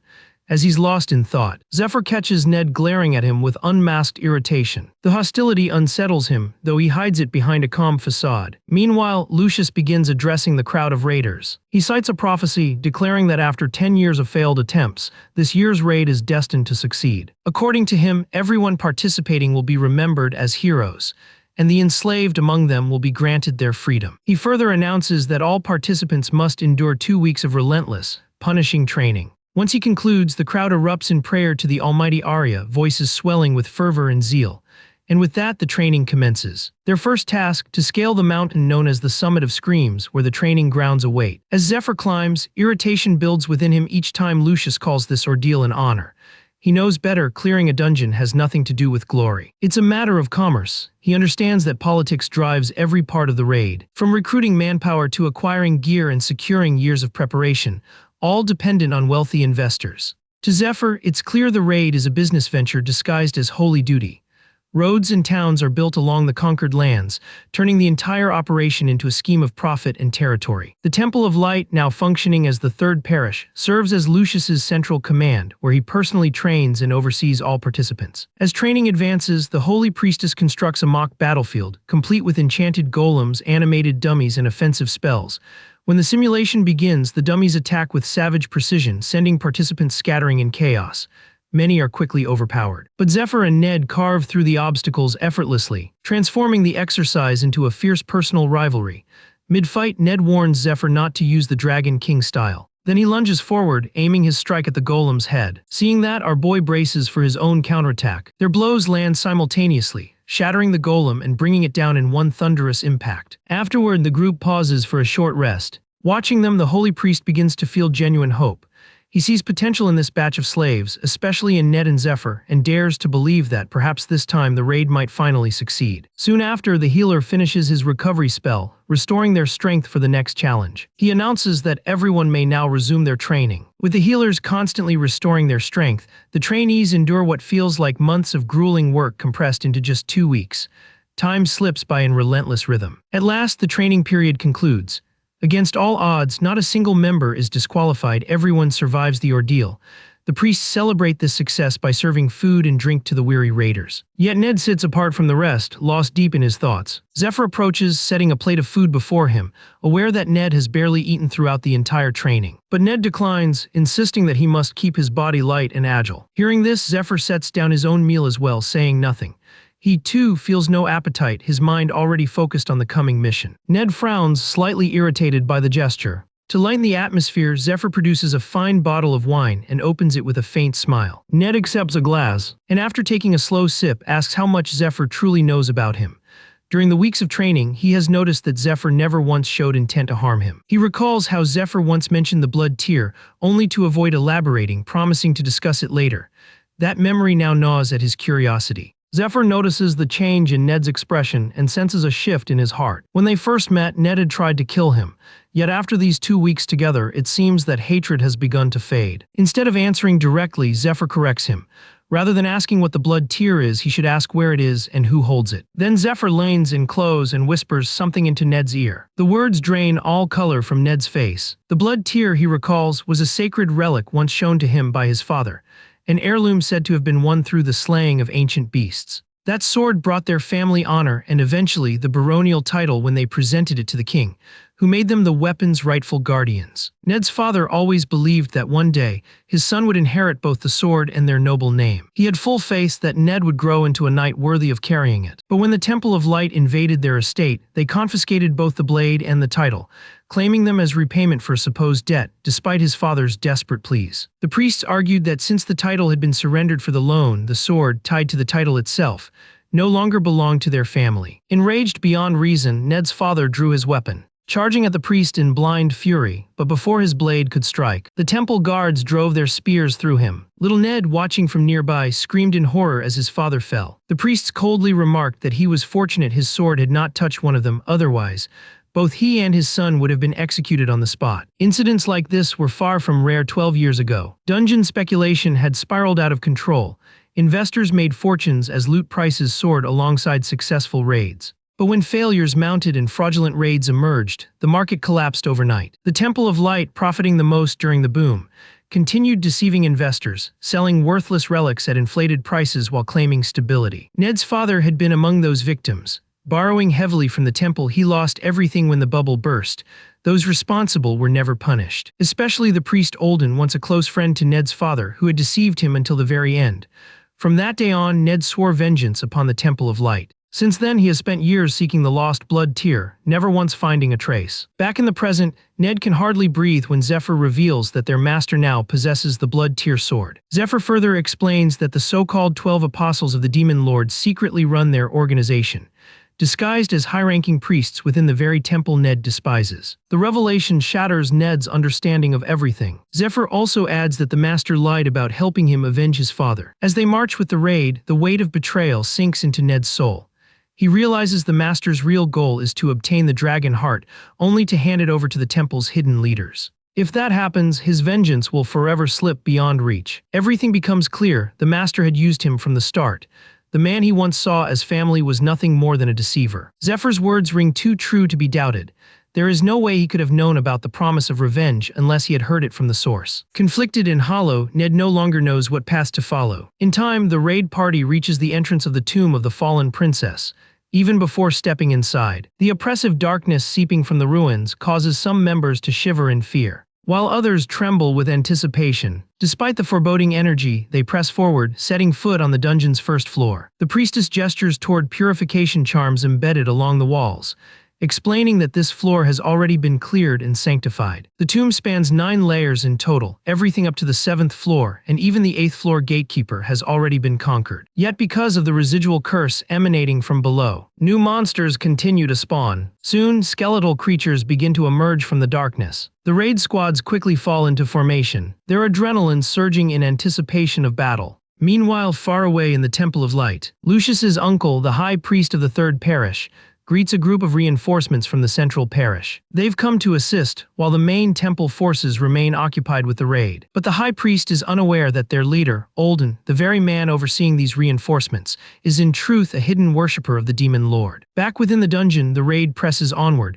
cutting through an endless tide of skeletal foes. These undead persist because of their queen Eurydice, once the greatest sorceress in history, who cursed her own kingdom to die with her. As the battle drags on, colossal bone golems form from masses of skeletons. One of them slams its fists into the ground, unleashing a violent shockwave that hurls several raiders into the air. Acting swiftly, the priestess and the casters cast chains of light, binding the towering monster in place. The fighters seize the moment and charge in, launching a full-scale assault. But their triumph is short-lived. The golem tears through the bindings and prepares to counterattack. That's when Matthias, who had been quietly praying and gathering energy, steps forward. With a single devastating swing, he cleaves the creature apart, toppling it instantly. The raiders freeze in awe, stunned by the sheer force behind his strike. Matthias quickly snaps them out of it, warning that a skeleton mage might be controlling the creature. His suspicion proves correct.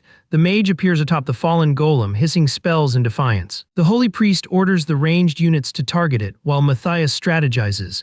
To ensure a clean shot, they must first destroy the mana totem powering the enemy. Suddenly, Lucius steps forward, radiance blazing from his holy lance and shield. He raises his weapon high and unleashes a searing beam of light, vaporizing every undead creature in its path. The explosion obliterates not only the skeletal army but also the cursed tombstone anchoring the mage's magic. In one blinding strike, Lucius annihilates both. Turning back, he commands the others to wipe out any remaining enemies. The priestess watches in awe what had taken the entire team half an hour. Lucius accomplished in mere seconds. Zephyr and Ned, too, stand speechless before the overwhelming might of the Shining Lance. With the 8th floor secured, the raiders set up camp to rest and recover. As the others sleep, Zephyr quietly inspects a wall nearby, searching for a particular mark. And soon he finds it, elsewhere in a temporary war chamber deep within the dungeon. Lucius briefs the leaders on their next move. He insists they clear every tombstone on the 9th floor before entering the boss chamber. The priestess protests, arguing that charging the boss directly would be faster. Lucius refuses, reminding them that the previous raid had failed for that exact reason. Though they had reached the boss's gate, they were overwhelmed by swarms of skeletons and suffered massive casualties. He swears not to repeat that mistake, even if it costs them extra days. The priest agrees, realizing that though this method is safer, each delay risks more deaths, and those losses will haunt the survivors. Above all, they must preserve Lucius's strength and mana to face the final boss and claim victory. He recalls how, during last year's attempt, the raiders froze before the gate, paralyzed by the suffocating aura of darkness beyond it. That memory lingers as a chilling reminder of their failure. Suddenly, their meeting is interrupted by distant screams echoing through the tunnels. The raiders are under siege. 5 monstrous beasts, once Sahak's creatures meant to serve Matthias's plan, have gone berserk. Something has triggered their heightened senses, driving them into a murderous frenzy. Meanwhile, Zephyr, still examining the wall, uncovers a concealed wheel hidden deep within the stone surface. Without the slightest hesitation, he grips it and sets the mechanism in motion. Instantly, the entire dungeon begins to shift, its floors and walls rearranging like colossal interlocking cubes. The sudden transformation throws everyone inside into chaos, their confusion quickly turning into fear. This was no accident. It was all prearranged days before the official raid member announcement during a covert assembly of the Demon Lord's devotees. There, Matthias presented vital information to his followers. He revealed that the boss chamber could only be accessed after defeating the gatekeeper and once inside. The only escape would be through slaying the boss itself. These details were gathered from ancient inscriptions and royal archives. One attendee asked whether they could simply demolish the dungeon walls, but Matthias clarified that the deeper they went, the stronger the magical barriers became. At the lowest depths, the walls were as hard as forged steel. Yet Lucius proposed a solution. His plan was to wield the stake of faith as a tool to pierce the barriers. The artifact was an indestructible pillar. Lucius's idea was to jam it into the doorway, forcing it permanently open. Since it was impervious to destruction, the passage would remain exposed indefinitely. With that strategy set in place, Matthias gave orders to eliminate Lucius. Their method was to lure the boss monster toward him while keeping it away from the door. Amid the chaos, Ned's role was to seize the dragon heart. Once he escaped with it through the door, they would awaken the corrupted beast. These abominations were entities that consumed humans and spread corruption to all who touched them. Only Lucius and the other high-ranking commanders possessed resistance to such corruption. The remaining raiders had no such defense. When the corruption began to spread, those infected would turn on one another, creating the perfect distraction. In the ensuing turmoil, the boss monster would finish off Lucius. Afterwards, Matthias planned to report the entire incident to the temple as a failed raid. Each member also received a special concoction that neutralized the slave mark, preventing priests from enforcing obedience through divine commands. Alongside that, they were issued ocarina flutes, capable of summoning corrupted beasts to assist in their retreat. This aspect of the plan thrilled Zephyr. It meant stealing the dragon heart would become far simpler. So when the raid began, he acted outside the assigned schedule. Zephyr blew the flute, and he unleashed the corrupted monsters far earlier than expected. Their sudden emergence threw the entire raid into pandemonium. Knowing that healers were present, he was certain most raiders would survive the uproar. As Zephyr continued executing his scheme, the leaders caught sight of him. Matthias recognized the boy immediately, recalling when Ned had once brought him to a secret meeting. Yet confusion clouded his mind. Why was Zephyr there now? Realizing he had been spotted, our boy pressed a hidden switch. He then rotated a concealed wheel built into the wall. It was part of an ancient defense system from the era when the dungeon served as a sanctuary during the demon invasions. The mechanism randomly reshaped the dungeon's interior layout. Having encountered it before, Zephyr understood its workings and used it to his advantage. As he made his escape, Lucius caught a brief glimpse of him, and instantly recognized him from Matthias's earlier description, suspecting he was one of the demon lord's worshippers.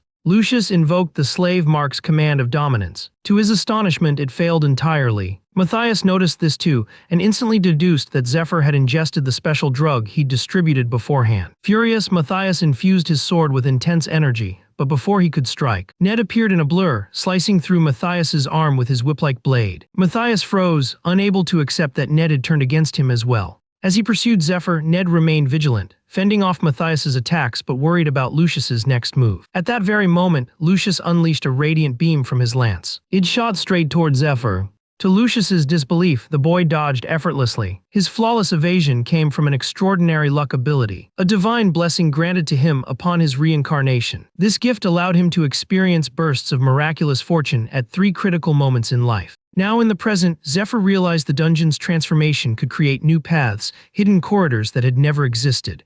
Relying on his luck, he aimed to find one leading directly to the boss chamber. As he darted forward, scanning for such an opening, he was suddenly caught off guard. Ned had caught up. Why was Ned aiding him now? Earlier, after training ended, Zephyr had confronted him, revealing he already knew about Ned's plan to steal the dragon heart and abandon the team. But he warned that if Ned followed that path, he would die, unless they defeated the boss together instead. The prediction had shocked Ned, who at the time lashed out in anger, calling it reckless and absurd. Yet Zephyr had remained calm, insisting his plan could change everything. When Zephyr detailed the strategy, Ned found it plausible, but trust was another matter entirely. He demanded to know what Zephyr meant by saying he'd die if he followed through. After all, he was fast, skilled, and a master of the drone king martial art. Zephyr explained that attempting to absorb the dragon heart without a special technique would kill him instantly.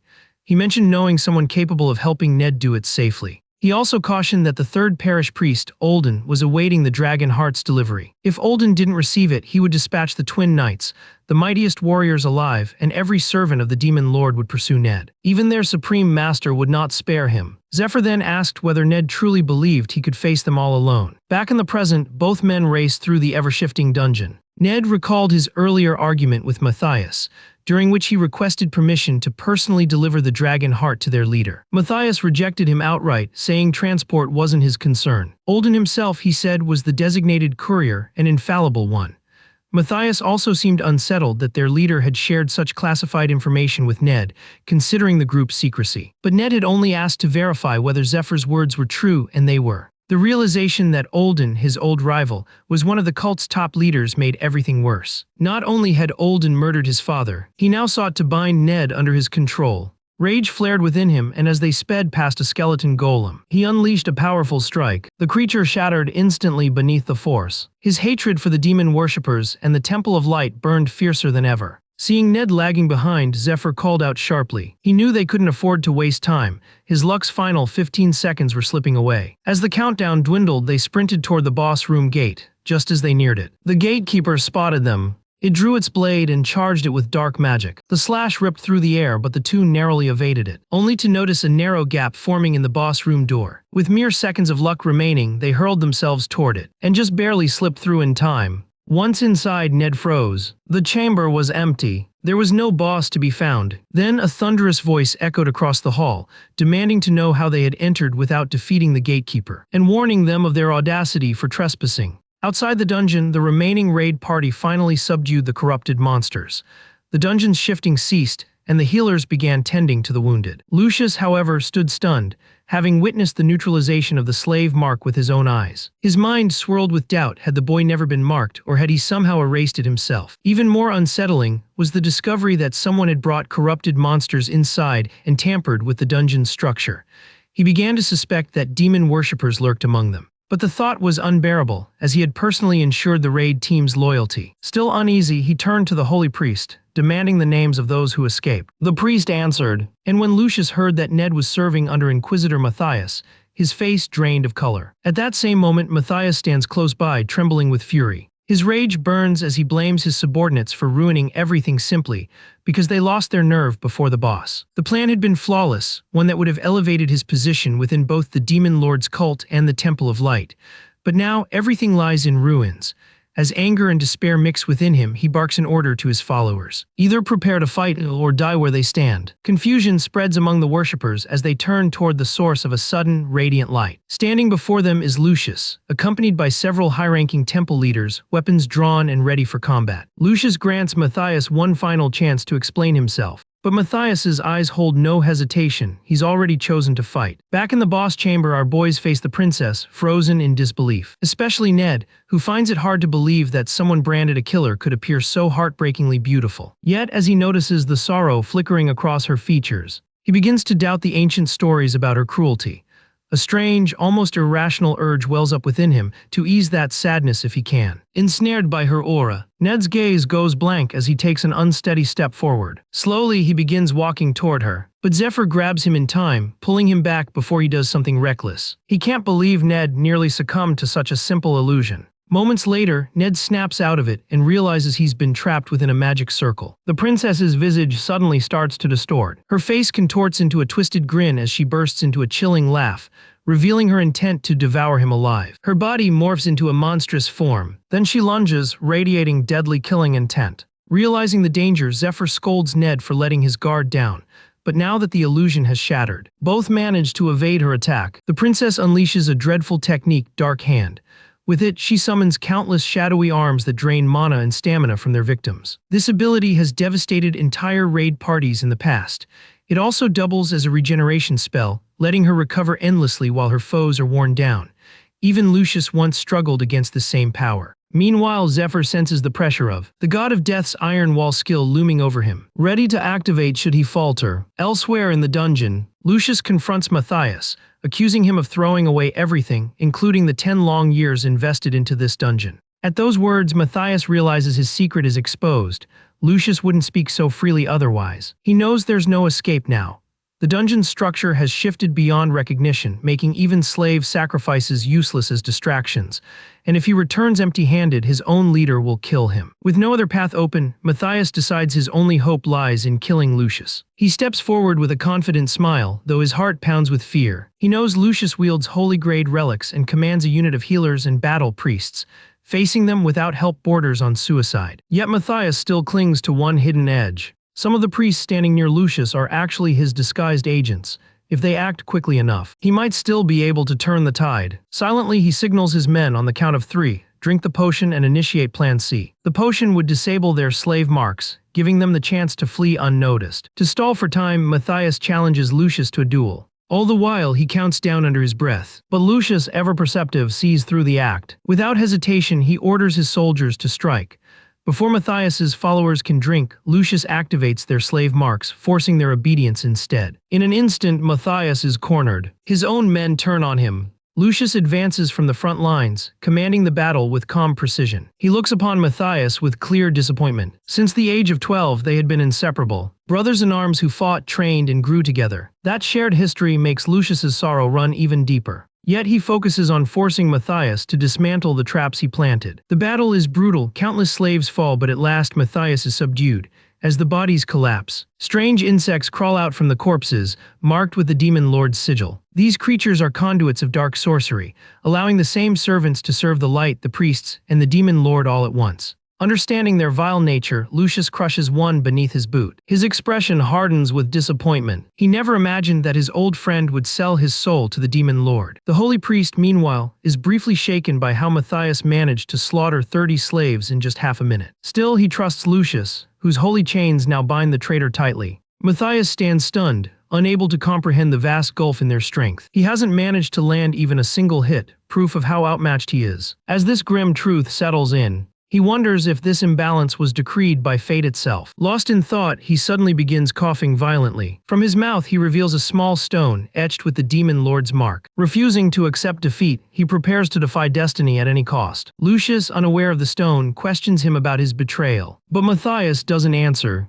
Instead, he displays the stone with a crazed grin. The sight stuns everyone present. Without warning, he crushes the stone between his teeth. His body convulses and mutates, shattering the holy chains restraining him. The item he consumed is a forbidden relic among the cult. It is called the Stone of Revelation. Once taken, it transforms the user into a demon, a measure of absolute desperation. The transformation is irreversible. No one who takes it ever returns to human form. Now fully changed, Matthias feels no remorse. To him, being a demon is far better than living as a powerless man. Witnessing the transformation, Lucius shouts for his priests to attack. The high priest casts a grand blessing, amplifying every ally's power. Together, they unleash their full might upon the demon. But their combined strikes bounce off effortlessly. The demon blocks every blow with his bare hands. To his surprise, Lucius is already in motion, charging at him head-on, his holy lance gleaming as he thrusts it with full force. Everyone expects this to end the battle, but to their horror, the demon halts the lance with a single hand. Shock ripples through the priests and commanders alike. Even legendary-grade weapons fail to pierce his hide, leaving them unsure of how to aid Lucius. Then the priestess suddenly recalls the stake of faith, a sacred weapon Lucius had entrusted to her for emergencies. She dashes toward the demon, fumbling for the weapon's case. But it's gone. Meanwhile, in the boss chamber, Ned holds the stake of faith. He had secretly taken it from her earlier as part of their strategy. As the princess begins casting another spell, Ned starts a mental countdown. To his amazement, the spell dissipates exactly 15 seconds later, just as Zephyr predicted. The reason becomes clear. The spell forces the caster's brain into extreme overdrive. Prolonged use melts the mind itself, preventing it from being cast repeatedly. That limitation leaves only a short window to act, forcing the caster to rely on weaker abilities until their brain can recover. This moment creates a perfect opportunity, an ideal window to strike while the princess's power remains in cooldown. Following Zephyr's lead, both fighters spring toward her with synchronized precision. Our boy unsheathes his Twilight longsword. With a sweeping arc, he unleashes a fierce slash. He knows that no matter how much one prepares, fate never guarantees a predictable outcome. Weapons, comrades, surroundings, and unforeseen trials, all of these can shift in an instant. Yet through all the uncertainty, there remains one thing he can place his faith in: the Dragon King-style sword technique. Executing it flawlessly, he delivers a direct and decisive strike. For a fleeting second, it looks as if the battle is won, the princess motionless before him. But to Ned's astonishment, the princess's body begins to twist, contorting into a grotesque, even more monstrous form. Instead of fear, a rush of exhilaration stirs within our boy.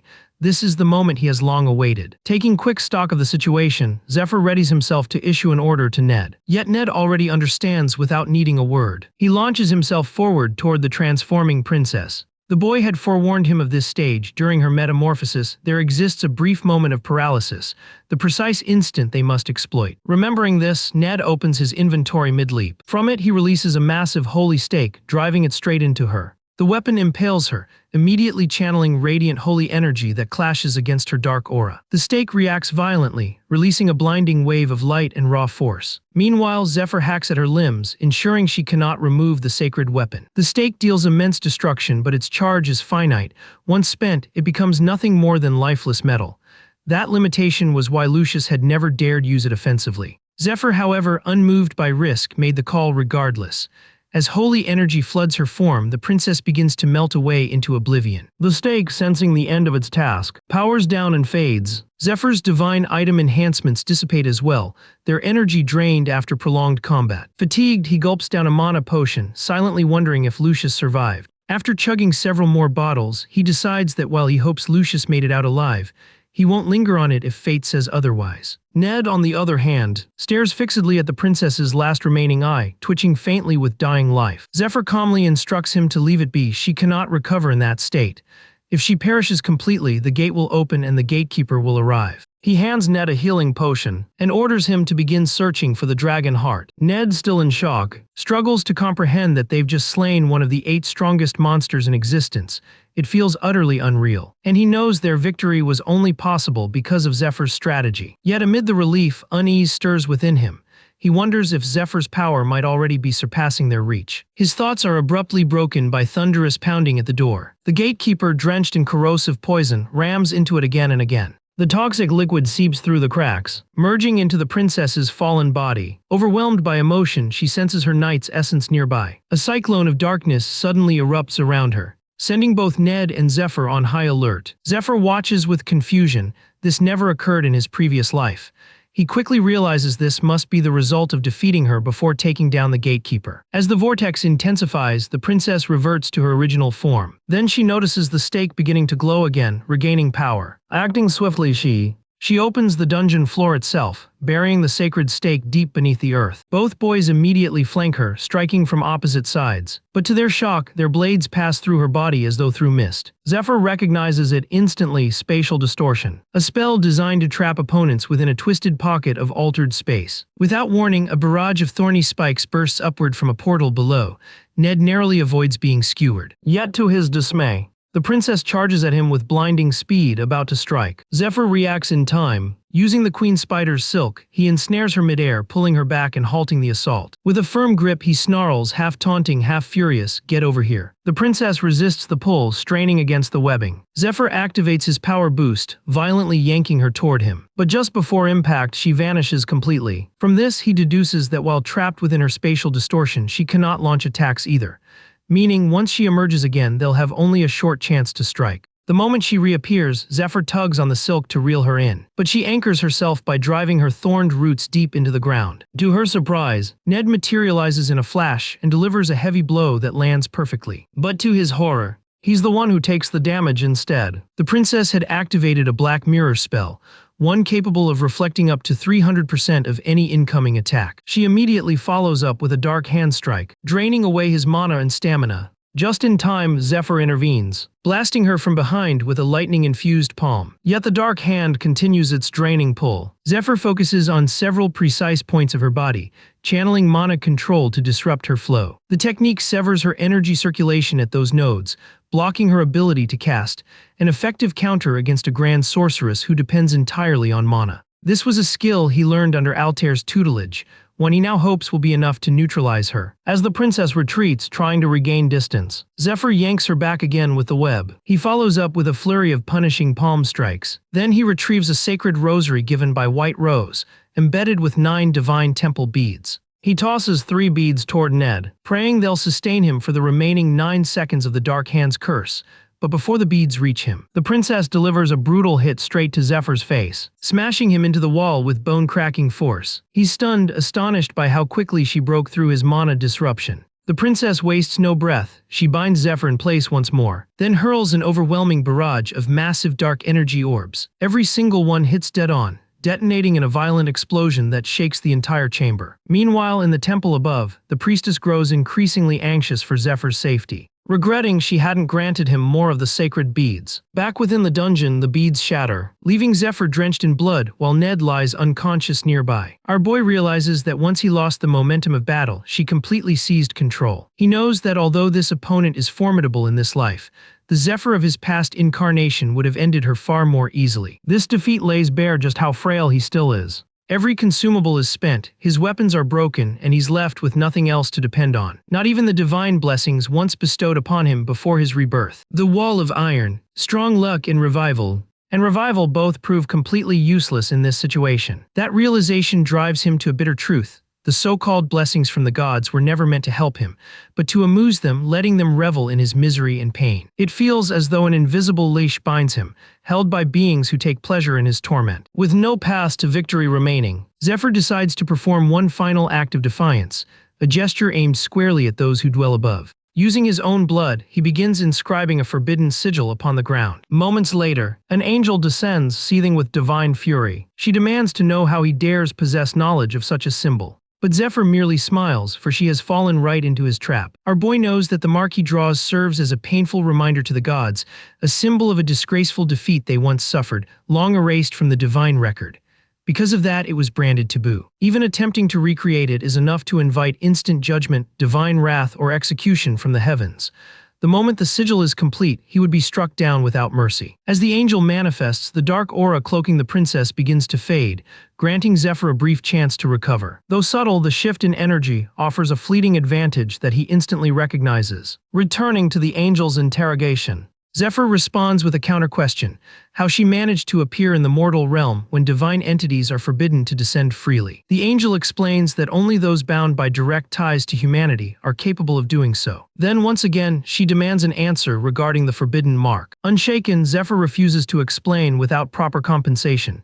He demands something in exchange for what he knows. The angel's fury erupts, her divine aura swelling until Zephyr finds himself unable to even twitch a finger. She proclaims that by carving such a symbol, he has enraged the gods, beings who once watched him with amusement but now demand his death. To provoke her further, Zephyr dares her to kill him, warning coolly that she should only act if she truly holds the authority to do so. He understands well that the blessings the gods bestowed upon him come with strings attached.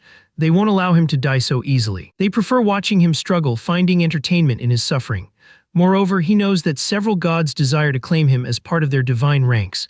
Killing him prematurely would rob them of that prize. That discord among the heavens is exactly what Zephyr intends to exploit. Neither faction of gods truly wants him dead, and he knows that is precisely why the gods sent this angel, not to execute him, but to stop him from completing the forbidden sigil. Feeling the tension shift, the angel hesitates, finally asking what he seeks in return. Zephyr demands stronger blessings, declaring the ones he received thus far to be utterly useless. He then raises his gaze to the heavens, addressing the gods directly, reminding them that if he dies now, some of them will lose what they value most, while others may stand to gain. He challenges those with something to lose not to sit idle, warning that if they do nothing, they will never again find a mortal as entertaining as him. And if they wish to gamble, now is their only chance. The gods, stunned by his audacity, remain silent in hesitation. Yet among them, the goddess of light, Arya, finds his insolence rather amusing. Intrigued, she decides to intervene. A radiant column of divine light descends from the heavens. The angel gazes in disbelief, unable to comprehend why a goddess would lend her aid to a mortal like him. The divine beam strikes, shattering the barrier imprisoning him. When the dust settles, Zephyr rises once more, standing face to face with the princess. She wastes no time and lunges at him, her dark hand spell surging with lethal intent, but the instant she closes the distance, Zephyr slashes through her with a sword of pure radiant light, a divine weapon that incinerates everything it touches. This was Arya's gift to him. The goddess found his defiance far too entertaining to let him perish. Elsewhere, the other gods rage in fury, with Uzra shouting above them all. Yet the sky god Acarus steps forward to defend Arya's action, declaring that the weapon is hers to bestow as she pleases. But within, Acarus knows the deeper reason for intervening. The god of death covets Zephyr for his own ends, and Acarus refuses to allow that. Back in the battle, Zephyr unleashes a relentless assault with the divine light sword, striking with such intensity that even the spatial distortion spell fails to shield her. He knows she stands powerless before a divine relic of this caliber. Seizing the moment, he activates the sword's Yahai spell, summoning a heavenly strike that descends like judgment itself, obliterating her completely. As the light fades, the princess collapses, her monstrous form dissolving back into her original beauty. Zephyr realizes that the Yahai spell not only devastates but also purifies, breaking curses along with bodies. That explains her sudden transformation. The curse has been lifted, revealing her true self. Now conscious, the princess looks around in quiet confusion, as though waking from a long and terrible dream. Her gaze meets Zephyr's and she softly asks who he is. Calmly, Zephyr introduces himself as the one destined to carry on her legacy. The dragon heart, she recalls, was once a gift bestowed upon her by her devoted knight, the same man who now guards the gate. The two had been bound by love, dreaming of a peaceful life together. Yet they were naive, blind to the tragedy that awaited them. In the present, the princess reveals that within the tomb's final chamber lies a magic circle shaped like the Tree of Life, a formation capable of cleansing the Dragonheart's corruption. She had once used that circle to purify it, but in doing so she lost her humanity and became the very monster they had just slain. She thanks Zephyr and his companion for breaking the curse and freeing her soul, explaining that she has long surpassed her natural lifespan. Her end draws near. Before fading away, she asks how he intends to use the dragon heart. In response, Zephyr invokes a communion spell, sharing his memories directly with her. Through that link, she witnesses everything Zephyr's former life, and the journey that has brought him here. Meanwhile, outside the tomb, Lucius clashes with Matthias, now fully transformed into his demonic form, though Lucius wields the blessing of light. The demonic energy overwhelms him with each contact. Matthias, drunk on his newfound power, succumbs completely to chaos. He strikes at Lucius, who raises his shield to meet the blow. Their clash erupts into a massive explosion. The priests nearby can only watch, powerless to intervene. Amidst the chaos, a demon lord follower hidden among the priests sees his chance. With the others distracted, he decides this is the perfect time to assassinate the high priest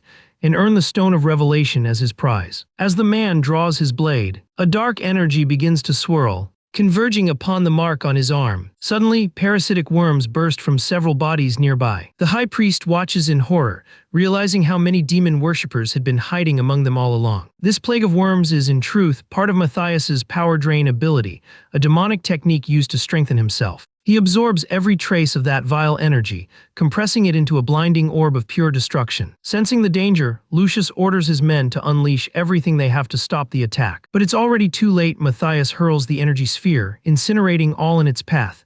Lucius barely manages to shield himself and the high priest, taking the brunt of the blast. The Holy One calls out, begging Matthias to stop. But Matthias refuses, driven by years of hatred. Lucius had been chosen by the stigmata at the mere age of 7, breaking all tradition.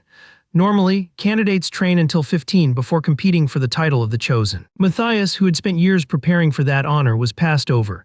His family, who had sacrificed everything, refused to accept the loss. Ancient records stated that when someone is chosen outside the official trials, chaos follows chaos from which the temple always profits. Enraged, Matthias watched as Lucius's father exploited that chaos for wealth, driving countless families to ruin and despair, many ending their own lives. In Matthias's eyes, Lucius's family never stopped it. Instead, they capitalized on it, turning the world into an age of dungeons for profit. To him, they are the true villains. Meanwhile, inside the boss chamber, the princess continues witnessing Zephyr's shared memories. Her heart fills with compassion as she sees the endless pain and burden he has endured. Zephyr explains that another demon invasion is coming, and this time he refuses to remain weak. He asks her for one final favor. He knows absorbing the dragon heart requires a rare ritual technique. He had planned for someone else to perform it, but now that the princess stands before him, he realizes she alone can do it. After all, she was the one who once implanted the dragon heart into Georgios, the first dragon slayer. Now he asks her to do the same for him. To his surprise, the princess shakes her head. She can no longer perform the ritual. 1,000 years ago, the second strongest dragon, Chrysaorus, had unleashed a cataclysm upon the world, nearly reducing it to ashes. Once one of the 12 heroes who led the war against the demons, Chrysaorus was cursed by them, driven mad, turning its power against everything it once sought to protect. To stand against Chrysaorus, the remaining 11 heroes, among them the princess, her loyal knight, and the golden dragon, joined forces to halt its devastating rampage. After an exhausting year-long battle, they finally succeeded in bringing the mighty dragon to its knees, with Knight Georgios striking the decisive and final blow. In the present, the boy reminds the princess of those past events, stressing that all their sacrifices might amount to nothing if the demons succeed in summoning the demon lord back into their world. Though the gods themselves are forbidden from entering the human realm, the demon lord can be invoked directly, and now a cult of worshippers has emerged with the sole aim of summoning him once again. From his previous life, the boy remembers clearly that human greed was a key factor. Countless people had joined the demon lord's ranks, seeking power and personal gain. When the demon lord's threat grew too great to ignore, only he and a small band of companions dared to stand in opposition. This time, he vows the outcome will be different. He believes he has come to this point not to fail, but to triumph. And because the princess once used her divine strength to serve the good, he pleads that she now grant him that same power so that he may defend the world. At that moment, Zephyr brings up Georgios, a man of courage who, despite her efforts to stop him, remained steadfast in his belief that by wielding the dragon's might, he could shield the world from demons and all those who sought its ruin. His sole wish was to create a safe and peaceful future for their daughter. With that conviction burning within him, Georgios departed. Sadly, what followed was tragedy. In a later battle within the temple, he was struck by the same dark curse that had once consumed Chrysaorus. The princess, present at the time, tried to rush to his aid, but her maid restrained her, warning that the corruption was far too dangerous. By then, Georgios's transformation had already begun, his body twisting until he became a sinister skeletal being. The golden dragon appeared then, voicing the very question haunting the princess's heart.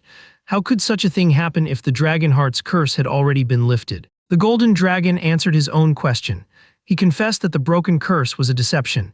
He had merely made it appear lifted, feigning loyalty while pursuing secret ambitions of his own. Then he ensnared the princess with chains of powerful magic and sealed her voice, ensuring she could never reveal the truth she had uncovered. He even praised her for embedding the dragon heart into her husband's body, and mocked her, declaring that she would now be forced to witness him use that power to annihilate the world. In that instant, Georgios's transformation completed, his form becoming that of a monstrous skeletal warrior. He lifted an enormous sword and swung it at the princess. Returning to the present, the princess confesses that she had no choice but to tear the dragon heart from her husband's chest. Since then, she has waited for someone like Zephyr, someone worthy of inheriting that power. Yet she senses his body is still unprepared to bear it. If she attempts the embedding now, it will destroy him completely. The boy already knows this, as well as the fact that he cannot rush his strengthening through the poison technique without proper rest. Still, he believes that perhaps there's a chance, if he puts his faith in a powerful luck-based effect. The princess, however, does not share his optimism. She tells him he will need to invoke his luck perk once more, just as she is about to explain further. Her neck suddenly twists unnaturally. It is the curse of the golden dragon's binding, forbidding her from directly revealing certain truths. Nevertheless, the princess chooses to speak in riddles instead. She tells him he will require the dragon heart when the time comes to choose between the person dearest to him and another soul. She instructs him first to strengthen himself using the artifacts hidden within her tomb. Only then will she embed the dragon heart in him and reshape the dungeon's structure to ensure his safe exit. Yet she warns that if he insists on receiving the heart immediately, despite the risk, he must first slay all the dragons within a single year. Hearing this, the boy's confidence flares. He vows that he will make the world safe, just as Georgios Swanson once vowed before him, and he declares that he will accomplish it in 6 months instead, claiming this as his new mission and urging the princess to finally rest. Touched by his resolve, the princess lets a tear fall and opens the ancient tomb that safeguards the dragon heart. The boy lays eyes on it for the first time, and the sight leaves him stunned. The princess then instructs him to lie down and begins the ritual of embedding. As the process starts, the boy triggers his strong luck perk, hoping to maximize his chance of survival. Suddenly, the world around him dissolves, and he finds himself adrift in a shadowed void. Yet instantly, he senses familiarity in this place, and the ominous certainty that he is not alone. Then a massive crimson eye opens behind him, followed by a colossal claw that seizes him without warning. It is Chrysaorus, its essence lingering within the dragon heart, a mere fragment of its ancient overmind. Even as a remnant, its power is suffocating, tearing at the boy's very soul. Chrysaorus, burning with fury, detects the divine scent clinging to Zephyr, and demands to know why the gods have sent yet another puppet into his domain. The dragon refuses to bestow its power, especially upon Zephyr, and with that, it crushes him tightly in its claws. Meanwhile, back in the dungeon, Matthias, fully transformed into his demonic state, has slaughtered everyone, including the high priests. Only Lucius remains standing, defending himself desperately with the Holy Grail shield against the demon's relentless blows. As Lucius parries another savage strike, he retaliates with a blazing beam of holy fire, but Matthias evades it effortlessly and vanishes in a blur, reappearing behind Lucius to strike a brutal blow across his back. In that instant, the demon's suspicion is confirmed. Lucius is weakening. His reflexes slow, his breath grows ragged, fatigue taking its toll. The holy leader grows increasingly anxious, realizing that Matthias is adapting swiftly to his demonic power.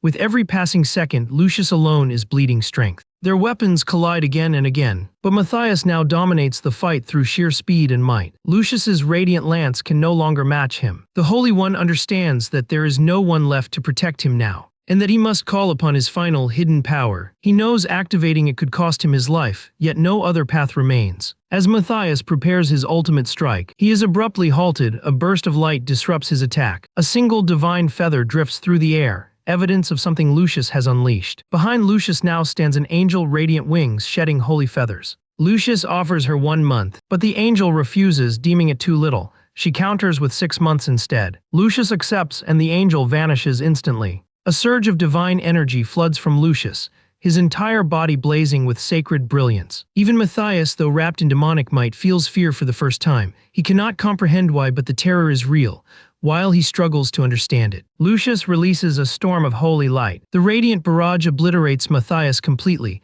shredding his demonic form into fragments. Broken and defeated, Matthias can hardly believe that the Holy One had kept such power secret for 2 decades. Lucius reveals the name of the ability, Shard of Glory, a power reserved only for the Holy Ones. It allows them to draw strength from their future angelic selves in exchange for shortening their own lifespan.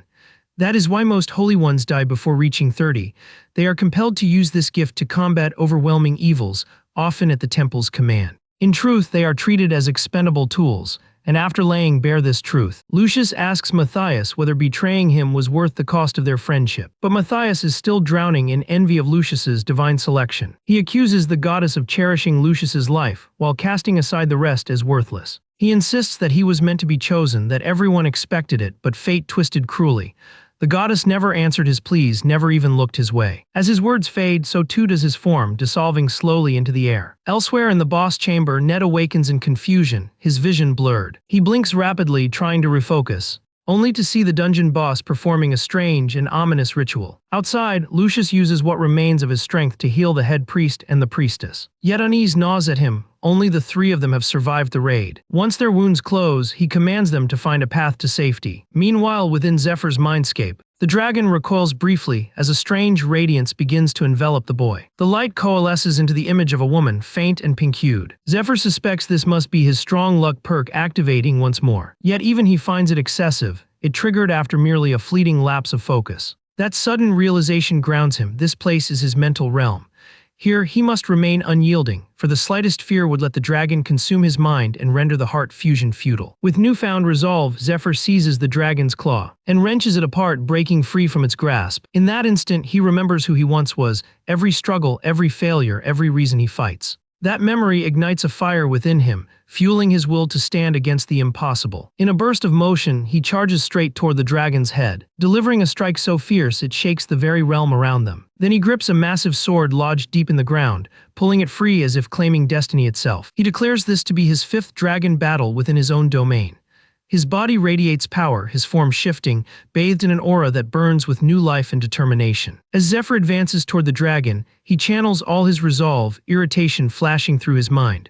Why do these ancient beings always insist on testing mortals before granting their power? He steadies himself, ready to meet the dragon head-on and knock some sense into it once and for all. The dragon, amused yet challenged, accepts and gathers its strength for a direct confrontation. The two forces surge forward, colliding in an earth-shattering clash of power and will. Meanwhile, outside the mental realm, Ned notices Zephyr lying motionless on the floor. He quickly realizes that the dungeon boss is so absorbed in whatever ritual involves Zephyr that she has completely forgotten about him. Seeing this as his chance, Ned prepares to strike. But when he tries to stand, his legs give out. His mana reserves are completely drained. He recalls how the princess's shadowy hand had sapped all his energy earlier, his thoughts hazy as he struggles to focus. The princess turns her gaze toward him, advising softly that he should rest. With a subtle flick of her finger, Ned suddenly coughs violently, expelling a marked insect, the very same kind used by demon lord worshippers. His eyes widen in horror as he stares at the creature. The princess calmly explains that she removed it from within him.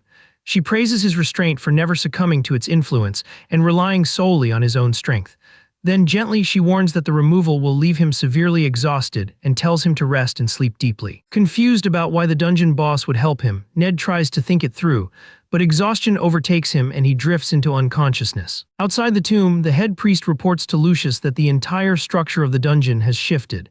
They have searched tirelessly for 2 days but found no way out. Lucia proposes that their best hope lies in locating the sacred stake, as it might serve as the key to their escape. While searching, they begin to speculate about the 2 mysterious slaves who had stolen the stake of faith. According to Lucius, though the 2 had appeared to be followers of the demon lord, they never cooperated with Matthias. In fact, they even attacked him mid-battle. The head priest suggests they may belong to a separate worshipper faction, one aiming to manipulate the conflict between Matthias and Lucius, hoping both sides would fall, making their own success easier. This revelation sparks a realization in Lucius. If he were to perish, the temple would likely auction the dungeon off, leaving it vulnerable. He begins to suspect that was the real plan behind the infiltration, to orchestrate chaos and seize the dragon heart. He concludes that the faction intends to purchase the dungeon cheaply, then send their 2 infiltrators back inside as part of a new expedition. Since those infiltrators already know the dungeon's layout, they could easily navigate it or exploit a prearranged escape route. Lucius resolves that the infiltrators must be captured before they vanish. At least that was the plan. But when Lucius and the others finally reach the boss chamber, they are shocked to find the gatekeeper still alive. They can sense the faint, holy energy of the stake, yet cannot understand why the skeletal knight continues to guard the chamber. The gatekeeper proves to be terrifyingly strong. He overpowers Lucius with ease, pinning him helplessly to the ground.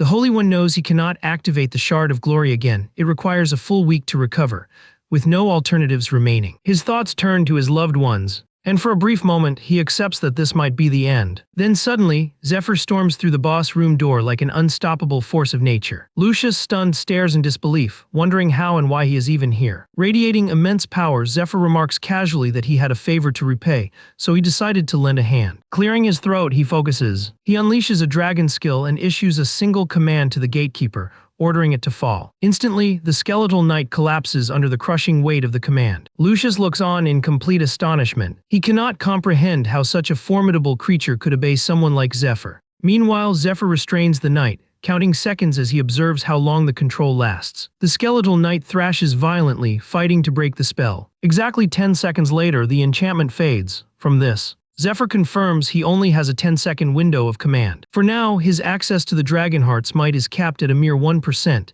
just enough to prevent his body from being destroyed. Once freed, the skeletal knight seizes his weapon. Zephyr instantly recognizes it as Graham, a legendary blade forged specifically for slaying dragons, imbued with immense effectiveness against them. With deadly precision, the knight swings Graham at Zephyr. Zephyr meets the blow with his own sacred sword, a divine weapon bestowed upon him by the goddess of light herself. It came with a sacred oath to wield it only in defense of the Holy One. Zephyr accepted that condition, and now he fulfills it. Gathering all his holy energy, he channels it into the sword's shining edge. Then, with a respectful nod, he releases the gathered power in a single devastating strike.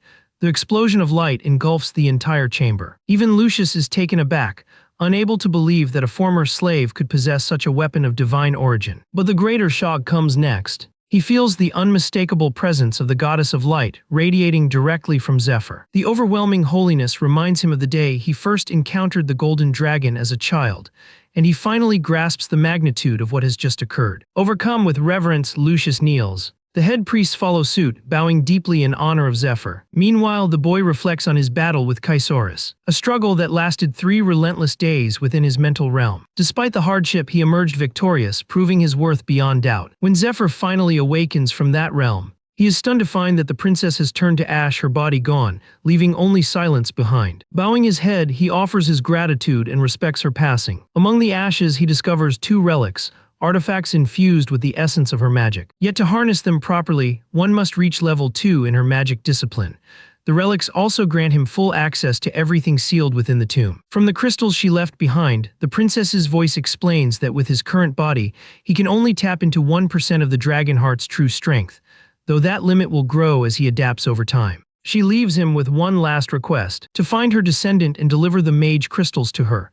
That descendant, she says, will guide him further. Zephyr immediately recognizes the name Altair. Yet concern gnaws at him. He fears the gods may attempt to interfere with Altair as another cruel form of amusement. Though he intends to intervene, he knows there are other matters he must first resolve. When the group reunites, Lucius steps forward and removes the slave marks from their shoulders, granting them complete freedom. Zephyr jokes lightly about whether his debts have also been cleared, to which Lucius confirms they have. The Holy One remains astonished that they operated in secret for so long, working quietly to dismantle the cult of the Demon Lord. As the son of the goddess of light, Lucius declares his mission remains the same: to eradicate the worshippers of the Demon Lord, and he promises Zephyr his full support. Ned, however, stays cautious, suspecting that Lucius might simply wish to align himself with the wielder of the Dragonheart for personal or political gain within the temple. Yet, despite his doubts, Ned chooses to accept the alliance, weighing the benefits, resources, status, and connections that could aid in crushing the remaining worshipper factions. With all matters settled in the tomb, Lucius proposes returning to the temple to rest. But Zephyr interrupts him with grim news. The temple itself may already be under siege by Olden and his forces, who secretly serve the Demon Lord. He adds that the enemy also commands the Twin Knights, 2 of the most formidable warriors alive, making the situation far more dire. The revelation shakes Lucius deeply, but Zephyr continues, explaining that he still needs time to adjust and unlock the Dragonheart's full potential. As he speaks, he lifts the crystal in his hand, triggering a dramatic shift in the dungeon's structure. A hidden treasure vault reveals itself, filled with the princess's sacred artifacts, signaling that it is time for them to prepare for what lies ahead. No one has been able to open this chamber for 1,000 years. But as Zephyr finally does, everyone is struck speechless by the sight of countless glowing crystals illuminating the room. Even the priests stand in awe, recognizing the legendary relics encased within them. The chamber is brimming with dozens of high-tier artifacts, each one gleaming with ancient power waiting to be claimed. Zephyr activates one of the crystals using the princess item. Watching this, Lucius realizes that without Zephyr's intervention, none of them would have gained access to these artifacts, nor could they ever take credit for bringing down the dungeon boss. After collecting several relics, the priests begin employing their appraisal skills to assess them one by one. They soon confirm that the equipment is of exceptional grade, each piece imbued with potent magical enchantments. Many of these treasures are incredibly rare. None have ever been recorded or traded in any known marketplace. As they continue exploring the chamber, Zephyr's eyes fall upon a potion bottle he recognizes instantly. His expression lights up, excitement evident as he confirms what it is. The others too begin picking out what suits them best. Especially Zephyr, who reclaims the Gramsword from the fallen skeletal knight and dons a complete dragon slayer outfit. Once everyone settles and begins organizing their new gear, Lucius voices his concern. He explains that although Zephyr exposed Olden's true identity as a worshipper of the demon lord, the temple lacks any means to detect infiltrators like him. This creates a grave problem for the coming conflicts. The only reliable way to confirm one's allegiance is by forcing them to activate a skill, making it nearly impossible to catch someone like Olden. Ned proposes killing him outright, saying his death would cause the worshipper bug within to manifest. But Lucius refuses the idea. The issue lies in Olden's rank and lineage. He's a noble and now a cardinal. His family's influence and his neutral stance in temple politics render him practically untouchable, not to mention his long-standing ties with Lucius's household. To arrest or kill him without irrefutable proof would bring catastrophic repercussions. Ned begins to suspect that Lucius simply doubts Zephyr's claims and is avoiding open conflict. Yet Zephyr stays composed, confident that he knows how to prove everything. The solution, he believes, lies within that familiar potion bottle he found earlier. Meanwhile, within the temple itself, Olden is in the midst of hypnotizing a bishop. At the same time, Lucius's wife and child are being held hostage by the twin knights.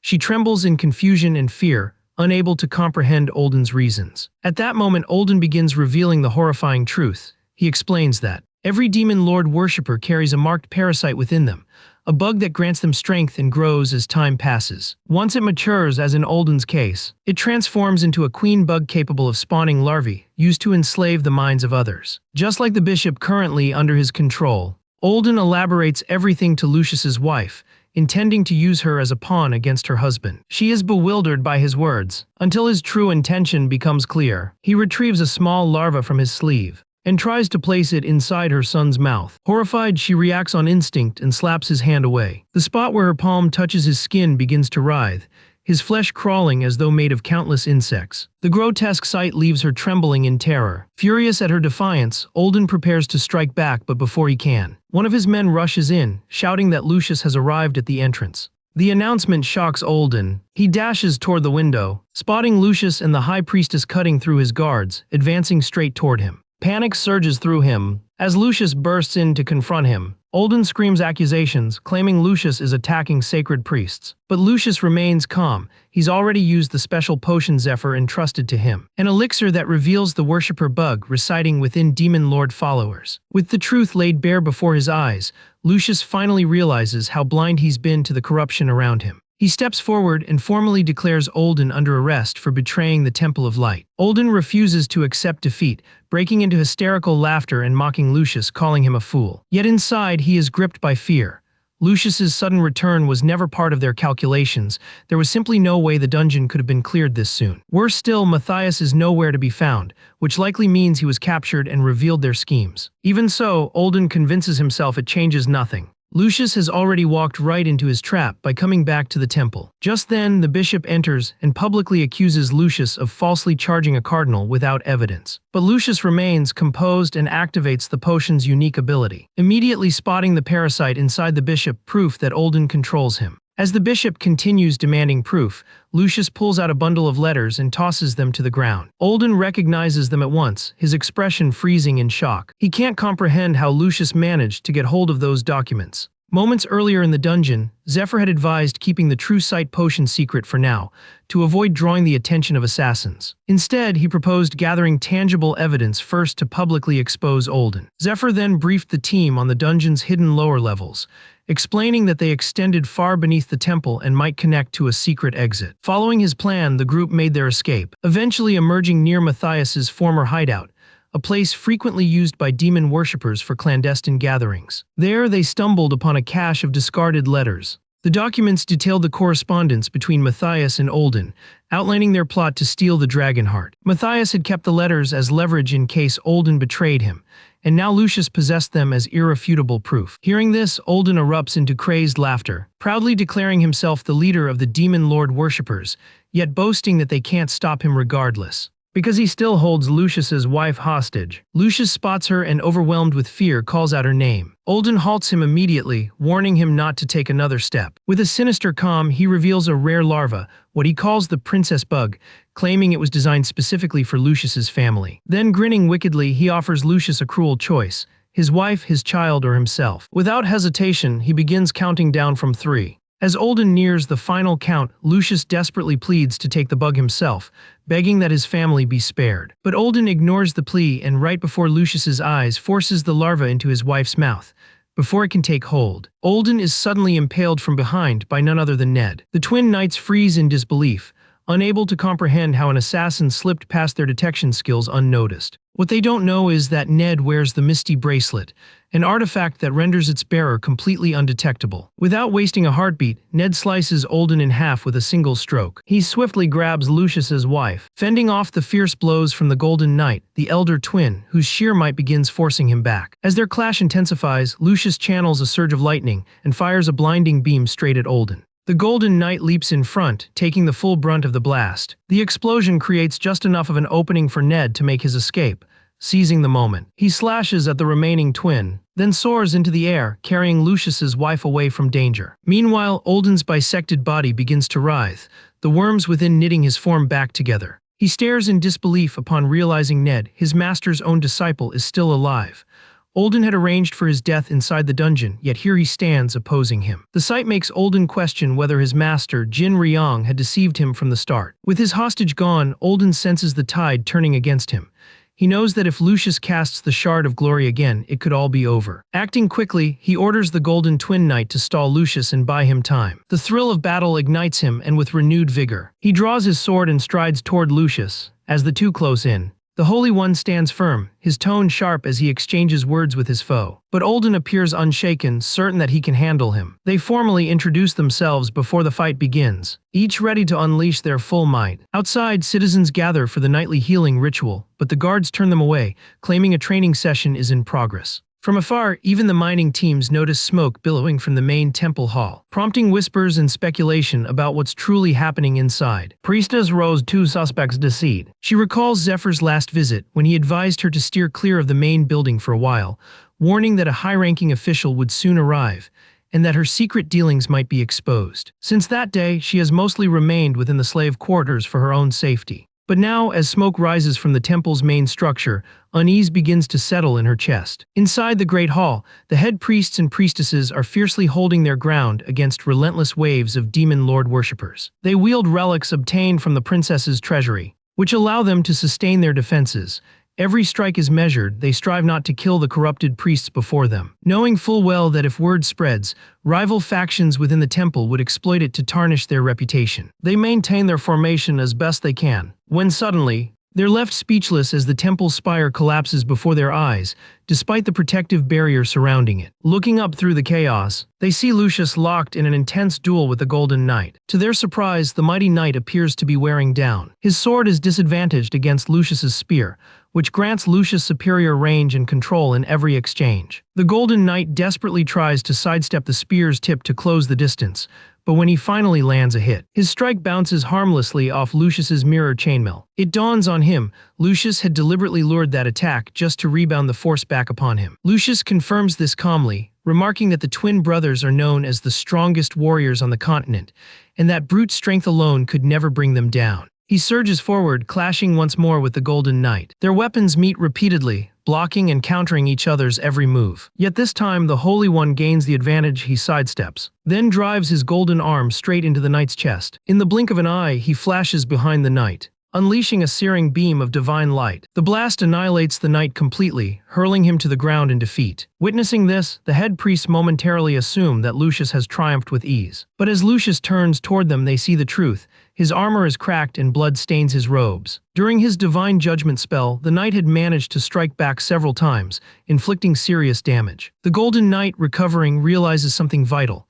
The mirror damage effect only triggers upon direct hits to Lucius's body, and even then it reflects merely half the damage. As he heals using the writhing worms inside him, his fury only grows stronger. In a blur of motion, he appears behind Lucius, ready to deliver a fatal blow. But just before his sword can descend, the queen bug within him sends a command, freezing his movements. Lucius immediately seizes the chance, chaining him in place, and detonating a blast of heavenly light that engulfs him. Though badly wounded, the knight continues receiving mental pulses from the queen bug. Meanwhile, far from the temple, Zephyr has dragged Olden's body deep into a forest.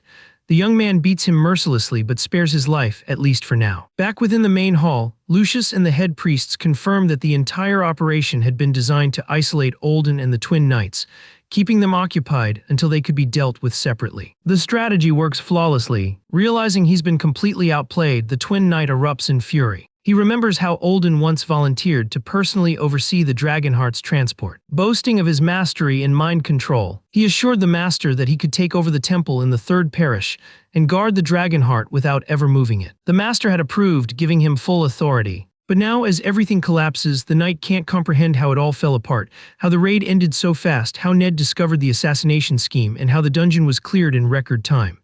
It all feels impossible. The horrifying thought dawns on him. Perhaps the master planned this all along, discarding him once his purpose was fulfilled. When Olden finally reaches the royal carriage, one of the worshippers is already preparing it for escape. Yet his mind races on. Even if Lucius exposes him, the Temple of Light might still shield him to secure his vote in the upcoming papal conclave. But what gnaws at him most is the growing number of enemies closing in. If Jin Riyang has betrayed him, then others like Zephyr may soon follow. As Olden steps into the carriage, his palm brushes against something sticky. Within seconds, agony surges through him. It's one of Zephyr's poisons, a venom engineered to torture even the worms living inside his flesh. Suddenly, the cloaked figure seated across from him lowers his hood. It's Zephyr. Before Olden can react, Zephyr drives a kick square into his face, sending him crashing violently to the ground. The supposed twin knight lunges to retaliate, but before he can move, a poison needle strikes his neck, knocking him unconscious instantly. Only then does Zephyr realize he wasn't a twin knight at all, merely a common warrior in disguise. Terrified, Olden screams for the real twin knights to come to his aid. But as Zephyr approaches with his sword drawn, the old man breaks down, begging for mercy.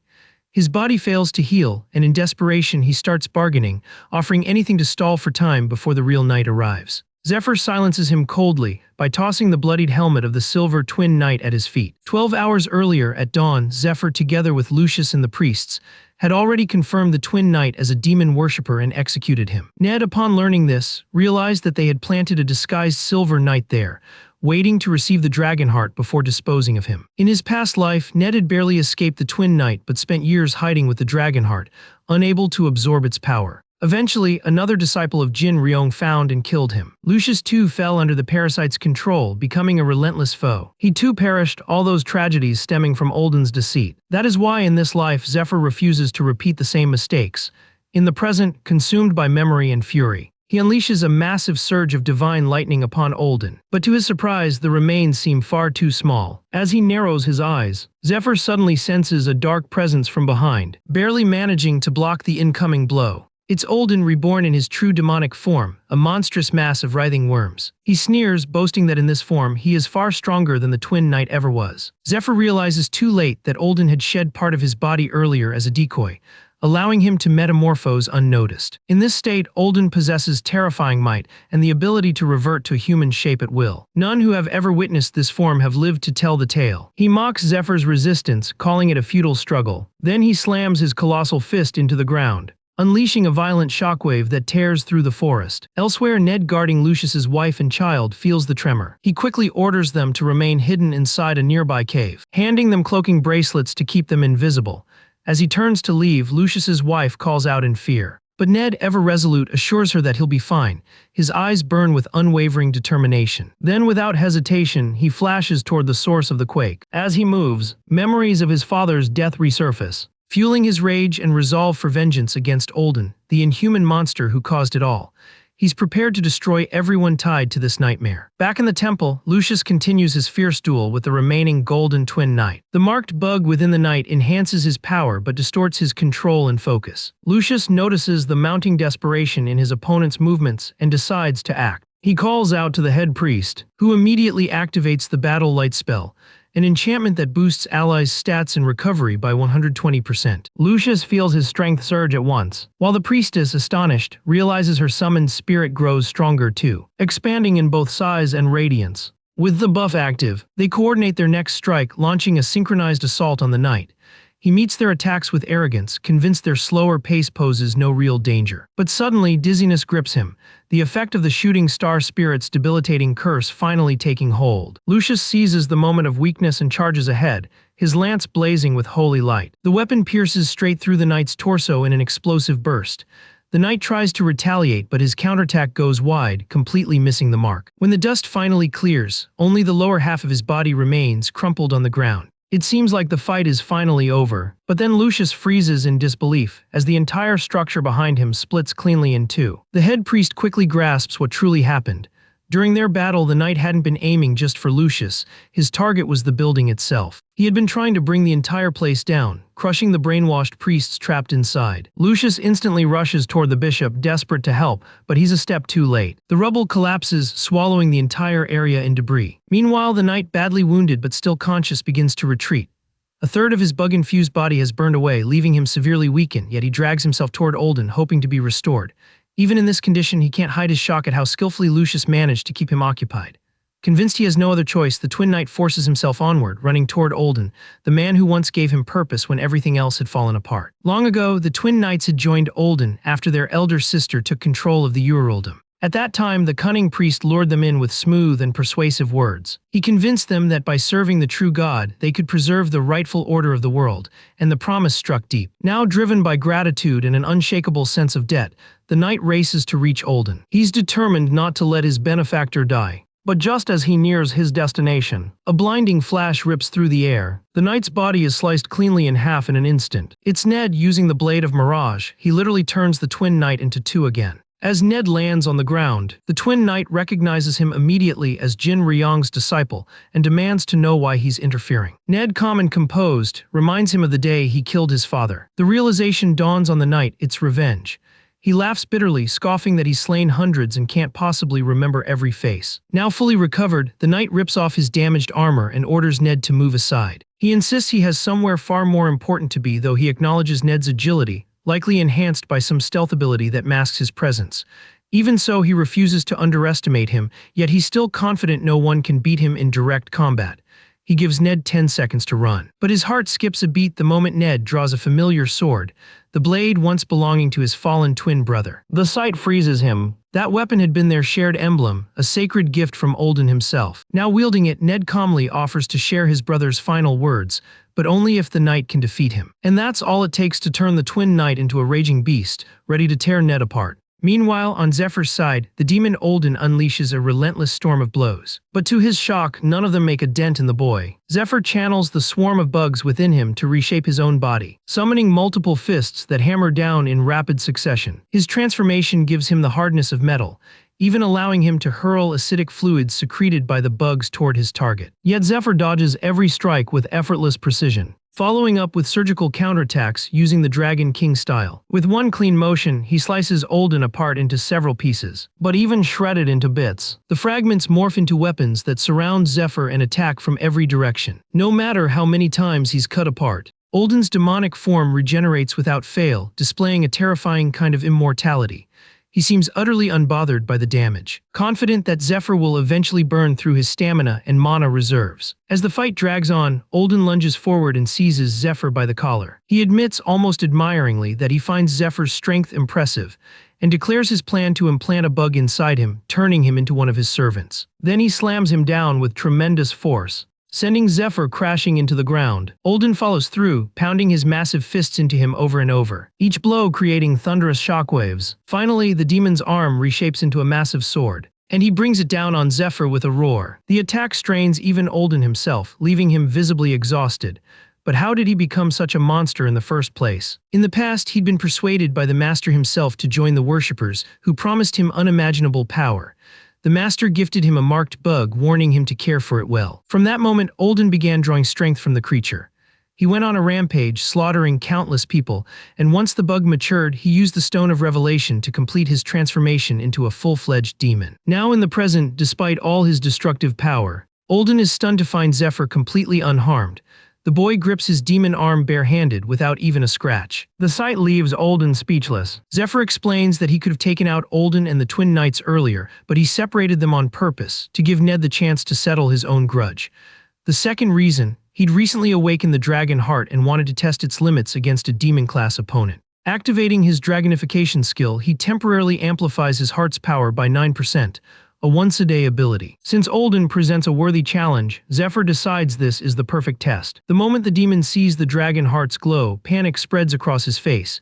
He can't comprehend how Zephyr could possibly possess such strength. Zephyr lunges forward, trying to grab him with his dragon-empowered arms, forcing Olden to flee in desperation. But before he can get far, a massive slash tears through him from behind, slicing his body into countless fragments. For Zephyr, this is just the beginning. Meanwhile, back in the jungle, the twin knight has managed to pin Ned beneath his sword. Ned strains, holding the blade back with both hands. His mind flashes to Zephyr's earlier words, a crucial briefing on the one detail that could bring down the twin knight. It involved something deeply personal to Ned himself. 25 years ago, when the twin knights were still children, their father learned from the master of the magic tower that the boy's mana was linked. When one's mana stirred, the others would echo. The master had said that with proper training, the two could become a devastating pair of knights. Their father vowed that day to nurture that potential no matter the cost, and through his efforts, the twins grew into remarkably skilled warriors. But then Olden interfered. He manipulated events to block their inheritance of the family title, using the opportunity to bring them under his command. He granted them twin blades, enchanted weapons that helped them perfect their seamless dual-wielding technique. Over the years, the brothers trained relentlessly. Their coordination became flawless. One strike flowed instantly into the others, forming a near-impenetrable whirlwind of blades. Their bond grew so strong that each could move the other's sword as though it were his own. Zephyr had explained all of this to Ned, comparing their combat method to the floating cloud style, a technique that balances yin and yang, allowing its users to reflect attacks when paired with a compatible partner. Having mastered the floating cloud's principles, Ned synchronizes with the twin knight's sword and executes an eclipse-like counterattack. During their clash, Ned studies every movement, reading the rhythm of the knight's strikes until he finds the perfect moment, and mirrors the technique flawlessly. The knight staggers back, shocked. The move he just saw is supposed to be a secret known only to him and his brother. The realization hits him like a blade to the chest. For Ned to know that move, something awful must have happened to his twin brother. In that instant, Olden's distant cries for help reach the knight again, but he ignores them. Instead, he focuses all his rage on ending Ned's life within the next minute. With that intent, he charges, swinging wildly with crushing strength. But Ned is ready. Zephyr had warned him. The knight would never go to Olden's aid, no matter what. Their entire strategy hinges on keeping the knight from reaching him, or Olden might recover. Seeing his chance, Ned pushes forward and attacks, but the twin knight moves even faster. In one flash, he delivers a lethal-looking slash that seems to cut Ned straight in two. To his shock, it's only a mirage. The real Ned is already behind him. In an instant, he unleashes his Thunder Palm technique from the rear, immediately following up with a clean sword strike. But once again, the knight reacts with lightning speed. He blocks the attack, and Ned's sword locks against his, both twin blades magnetically drawn to each other. Using the magnetic pull to his advantage, the knight twists his blade, driving his sword deep into Ned's abdomen. He pins him down, pressing to finish the job. Ned struggles, gripping the weapon with the last of his strength to hold it back. In that desperate moment, a vision flashes through his mind, the blood tear. And with it, the memory of his father's faith, that one day Ned would become a warrior worthy of wielding it. That memory ignites a fierce surge of power within him. With sheer will, Ned pushes the sword back using only his fingers, and immediately follows up with a relentless strike, straight to the knight's eyes. Electricity bursts out, scorching them completely. The shock is so violent that even the twin knight staggers, blinded and unable to regain focus. Desperate, he tries to rely on his instincts to sense Ned's presence, but the moment he moves, Ned cuts through his body in a flash and ends it with one last thunderous blast. The strike burns him down to ashes. With his death, the title of the strongest warrior in the land falls empty once more. Back at the main cathedral, the head priestess and priest focus on tending to the wounded. Luckily, the destruction wasn't catastrophic. They had managed to weaken the building's fall in time and used several defensive spells to cushion the impact. All the larvae inside the priests and slaves have also perished, either from Olden's demise or because he lost his power. As Lucius surveys the aftermath, his expression finally softens with relief, especially when he spots his family arriving safely, alongside Ned and Zephyr. Together, they've stopped Olden's scheme and reclaimed the third parish. In the days that follow, everyone becomes busy tending to the injured and capturing the remaining worshippers from the central parish. Lucius continues to encourage everyone through sacred blessings, hoping to ease the exhaustion that still lingers among his allies. During this process, he even discovers and purges the last of the Demon Lord's followers hiding among them. They also manage to rescue the bishop, still in shock from the ordeal and struggling to recover from internal wounds. Lucius personally takes care of him with sincere attention. Zephyr and Ned are honored as heroes, and the bishop personally thanks them both for their service. As a gesture of appreciation, Zephyr then presents the bishop with Olden's severed, worm-covered head. The bishop is visibly disturbed, fearing it might still hold power. Zephyr reassures him it's harmless now and might even contain useful information. When he turns to Ned for confirmation, Ned remains calm. They've already extracted everything necessary from Olden. Deep down, Ned feels a quiet sense of satisfaction. But at the same time, he can't shake off the weight of knowing he couldn't finish his original plan. Finally, Zephyr hands the bishop the intelligence gathered from Olden, detailing hidden bases, operational strategies, and names of worshippers across the continent. Upon reviewing the files, the bishop is horrified to discover plans to summon the Demon Lord himself. Worse yet, the orchestrators behind this are from the Eastern Union. The kingdom of Cayenne lies on the continent of Aslan, which is divided between the Eastern and Western Unions, once equals in power. But when the Holy One was chosen from the West, the balance crumbled. The East soon fell into economic ruin, forced to sell its lands to the West. That widening gap fueled resentment, allowing demon worshippers to spread easily among Eastern nobles, corrupting them through greed and despair. According to Zephyr, two of the most dangerous forces, the Ice Dragon and the Blue Dragon, are now attacking Western lands. These creatures have already built nests in the continent's richest farmlands and seized control of the central trade hub, causing widespread famine across the south. This chaos explains why the Eastern Union began siding with the worshippers. It's even possible the dragons are part of the Demon Lord's greater design. Zephyr clarifies that, based on Olden's memories, the worshippers didn't summon the dragons, only provoked them into rampaging. To end this, both beasts must be hunted down and destroyed. Zephyr volunteers himself and Ned to take on that task, but the bishop doubts their claim, questioning how two men could possibly slay a dragon. Lucius, too, is surprised he's not part of the mission. Zephyr explains that the third parish still needs him. Another invasion could happen anytime, and someone must stay to defend it. The Holy One agrees to this plan, and officially names Zephyr and Ned as Temple Knights. He rewards them with gold and precious gems, and grants full access to the main cathedral's supplies whenever they require. Additionally, he and the bishop pledge half their temple offerings to support the mission. The two accept, but they refuse to bear the priestly insignia. After some thought, Lucius accepts their request and promises to aid them however he can in the upcoming dragon hunt. The bishop is uneasy with the decision, but he cannot argue against the Holy One's decree, so he keeps silent, waiting to see what unfolds. As preparations for the farewell banquet begin, a low rumble echoes from Olden's containment chamber. A strange, blinding light starts to pour from within the sealed cage. Then, to everyone's horror, Olden's severed head rises again, now clearly animated by another presence. This new entity announces that it sensed Olden's dying life force and came to investigate. It asks if Zephyr and Ned were the ones who ended him. Lucius, alarmed, demands to know who this being is. But before anyone can react, a burst of purple light explodes from the chamber. The reinforced cage shatters instantly. Olden's head floats forward as the presence speaks again, ordering everyone to kneel before daring to question it. It declares itself the true leader of the Demon Lord's worshippers. The revelation freezes everyone in terror. Their weapons are still damaged and they're far from battle-ready. But the leader's attention is fixed entirely on the energy radiating from Zephyr's dragon heart. He demands to know if Zephyr is the one who holds it. Zephyr stands silent, bewildered. In his previous life, the cult's leader had never cared about the dragon heart.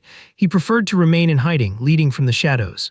The master wasn't supposed to appear for at least 2 more years, giving Zephyr time to eliminate his followers one by one. That's why he had confidently executed his plan, killing Olden and the twin knights without worrying about early interference. But now, with the master here so soon, confusion clouds his mind. While Zephyr stands thinking, Ned and Lucius instinctively move to shield him, buying precious seconds. They both know this enemy isn't one they can hope to defeat easily. After all, he shattered a reinforced containment barrier effortlessly. Still, Lucius feels a sliver of confidence. He holds the Shard of Glory spell. Without hesitation, both he and Ned channel mana into their weapons, and strike at once, hoping a single decisive blow can end this threat and nullify the spell. But just as their blades connect, the master transforms. 2 massive claws made of pure dark energy erupt, seizing the mid-air. Trapped within, neither can activate a single skill. The binding is known as the Ancient Dragon Shadow. Then the master finally speaks. He admits he came expecting a woman had meddled in his affairs. Disappointed, he decides this encounter was a waste of time. As he turns to leave, he casually unleashes several dark curses upon Ned and Lucius. The spells strike instantly, filling their bodies with unbearable pain. Even the bishop can't dispel the curse fast enough. That's when Zephyr steps forward, slicing through the dark claws with his light sword. The master stares in disbelief. He recognizes it immediately. The Sword of Light, a divine weapon requiring immense stats and the direct blessing of the Goddess of Light herself. It's the only known means of breaking that curse. At the moment, Zephyr is pushing his limits. He's boosted his stats by combining 2 enhancement spells, letting him wield the sword for 10 seconds without divine permission. He knows the danger. This worshipper master could be directly linked to the demon lord himself. Facing him head-on is a gamble with death. But Zephyr also remembers his past life. The demon lord, humiliated by defeat, wouldn't allow him to die easily. Instead, he'd want Zephyr to grow stronger, to reach his peak, before meeting again in their final battle. That thought leads Zephyr to realize this master might be acting independently, without the demon lord's direct command. Intrigued, the master eyes Zephyr and demands to know who he truly is. Zephyr doesn't back down. Instead, he proposes a game. They'll flip a coin. Whoever loses must answer a question from the winner. If Zephyr wins, he vows to expose the master's true identity in front of everyone. The statement shocks not only the master, but everyone in the room. Even Olden, who had once served directly under him, never knew his real face. The idea that Zephyr does seems impossible. To test if he's bluffing, the master uses mana detection to read his intent. But to his surprise, Zephyr isn't lying. He truly knows. Feeling the tension rise, Zephyr warns the master not to act recklessly, reminding him that any sudden move could escalate things fast. The master hesitates, then agrees. Zephyr flips the coin. Everyone watches in silence, the air heavy with anticipation. As it lands, the master calls tails, and before their eyes the coin settles on tails. Other than Bishop, everyone else has trained their vision to the point that the coin seems to move in slow motion. Their surprise doesn't come from it landing on tails, but from the fact that the boy allowed the master to make the call so effortlessly. Ned begins to suspect there's a trick hidden somewhere in this simple-looking toss. Meanwhile, the master himself is puzzled by how calmly Zephyr let him choose, even though the result appears to favor him. But this isn't just some regular coin flip. As the coin spins upward, 2 concentrated beams of light collide violently in the air. One originates from Zephyr, the other from the master, both casting spells in tandem with the toss. The result isn't decided by how the coin lands, but rather at the instant the hand rises to release it. Yet that only holds true if the one flipping manages to strike first and stop their opponent from interfering. Whoever overpowers their opponent before the reveal seizes control of the outcome, turning what looks like chance into a direct clash of strength. The master conjures a dark, spectral claw to restrain Zephyr. He tries to suppress him completely before the hand can even twitch. Zephyr fights against the pressure, fully aware that giving in now would mean conceding defeat. This rule exists precisely to ensure both sides fight until the very end. Despite the crushing force, Zephyr bursts free from the claw's grip and flicks the coin high into the air. In a flash, he activates Jin Ryong's lightning acceleration spell and rockets toward it. With a deafening burst, he smashes it mid-air and drives it into the ground. The impact shakes the floor and leaves a deep crater where the coin lands. At that very moment, Zephyr's dragonification time expires. When the dust clears, the coin is split perfectly in 2, one half showing heads, the other tails. A flawless draw. That's how they managed to send the master away without taking heavy losses. Later, Ned explains everything to Priestess Rose over tea. He tells her that Zephyr had read the master's intentions perfectly and ended things on his own terms, answering her curiosity about the strange coin toss. Zephyr walks into the room mid-conversation. He cuts in, suggesting they'll finish that discussion another day. He now bears an oath bond skill, a restriction preventing him from directly revealing anything about the Demon Lord's followers until his rematch arrives. Still, the sly boy knows there's a loophole. He can speak indirectly, leaving riddles and cryptic clues for them to piece together. He warns that the truth is far more shocking than anything involving the Eastern Union, and says he'll only share it with those he truly trusts. As he prepares to give his first hint, the scene cuts to the master strolling through a royal palace, holding a grand bouquet of flowers. Looking at the faint mark of the oath bond, he seems surprised that the reckless boy hasn't exposed him yet.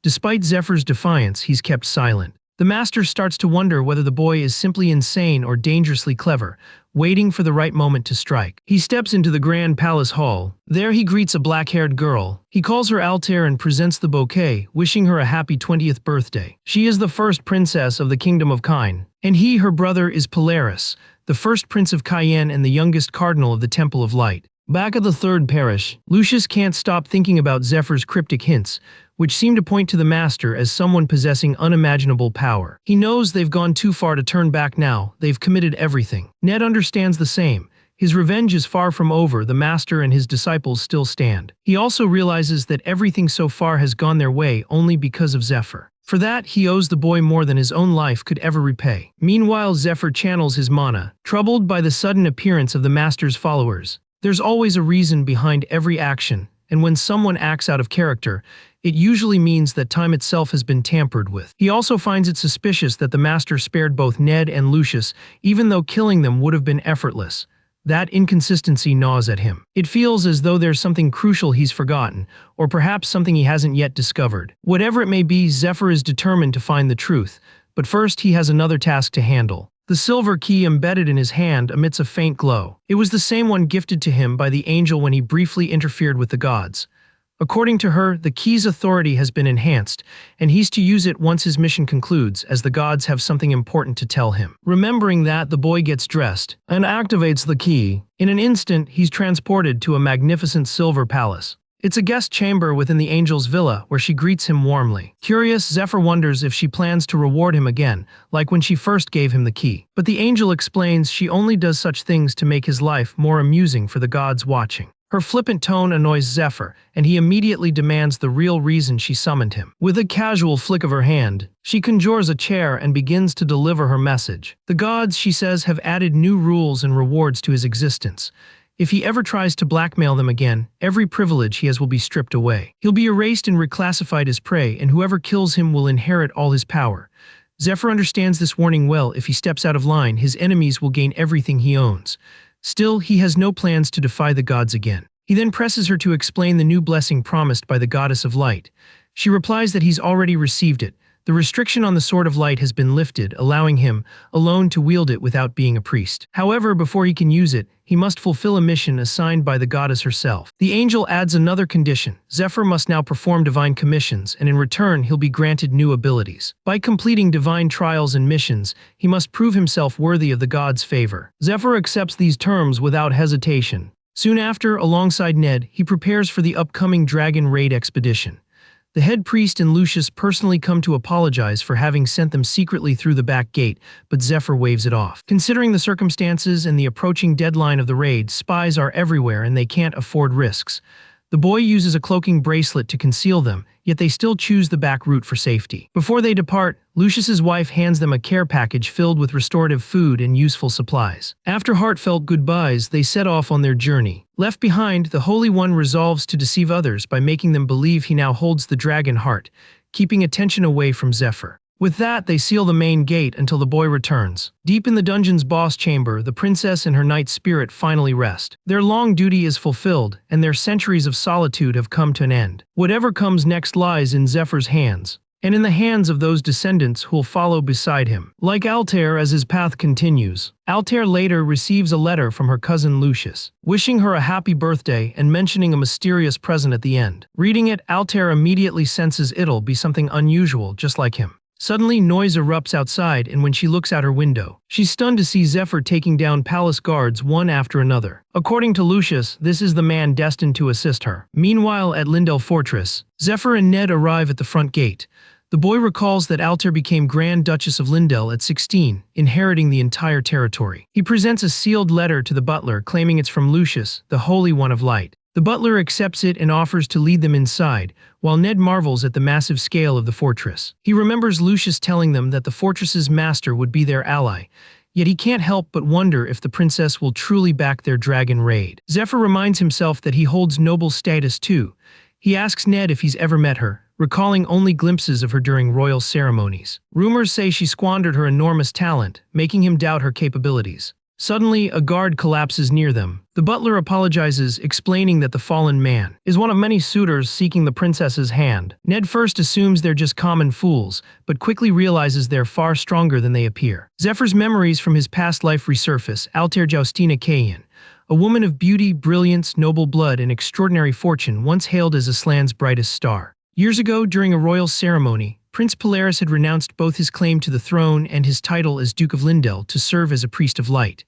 With his younger brother unwell, the royal family decided that whoever married Altair would become the next king. Many noblemen saw her hand as the key to power, but Altair made it clear no man would earn her favor without proving his strength.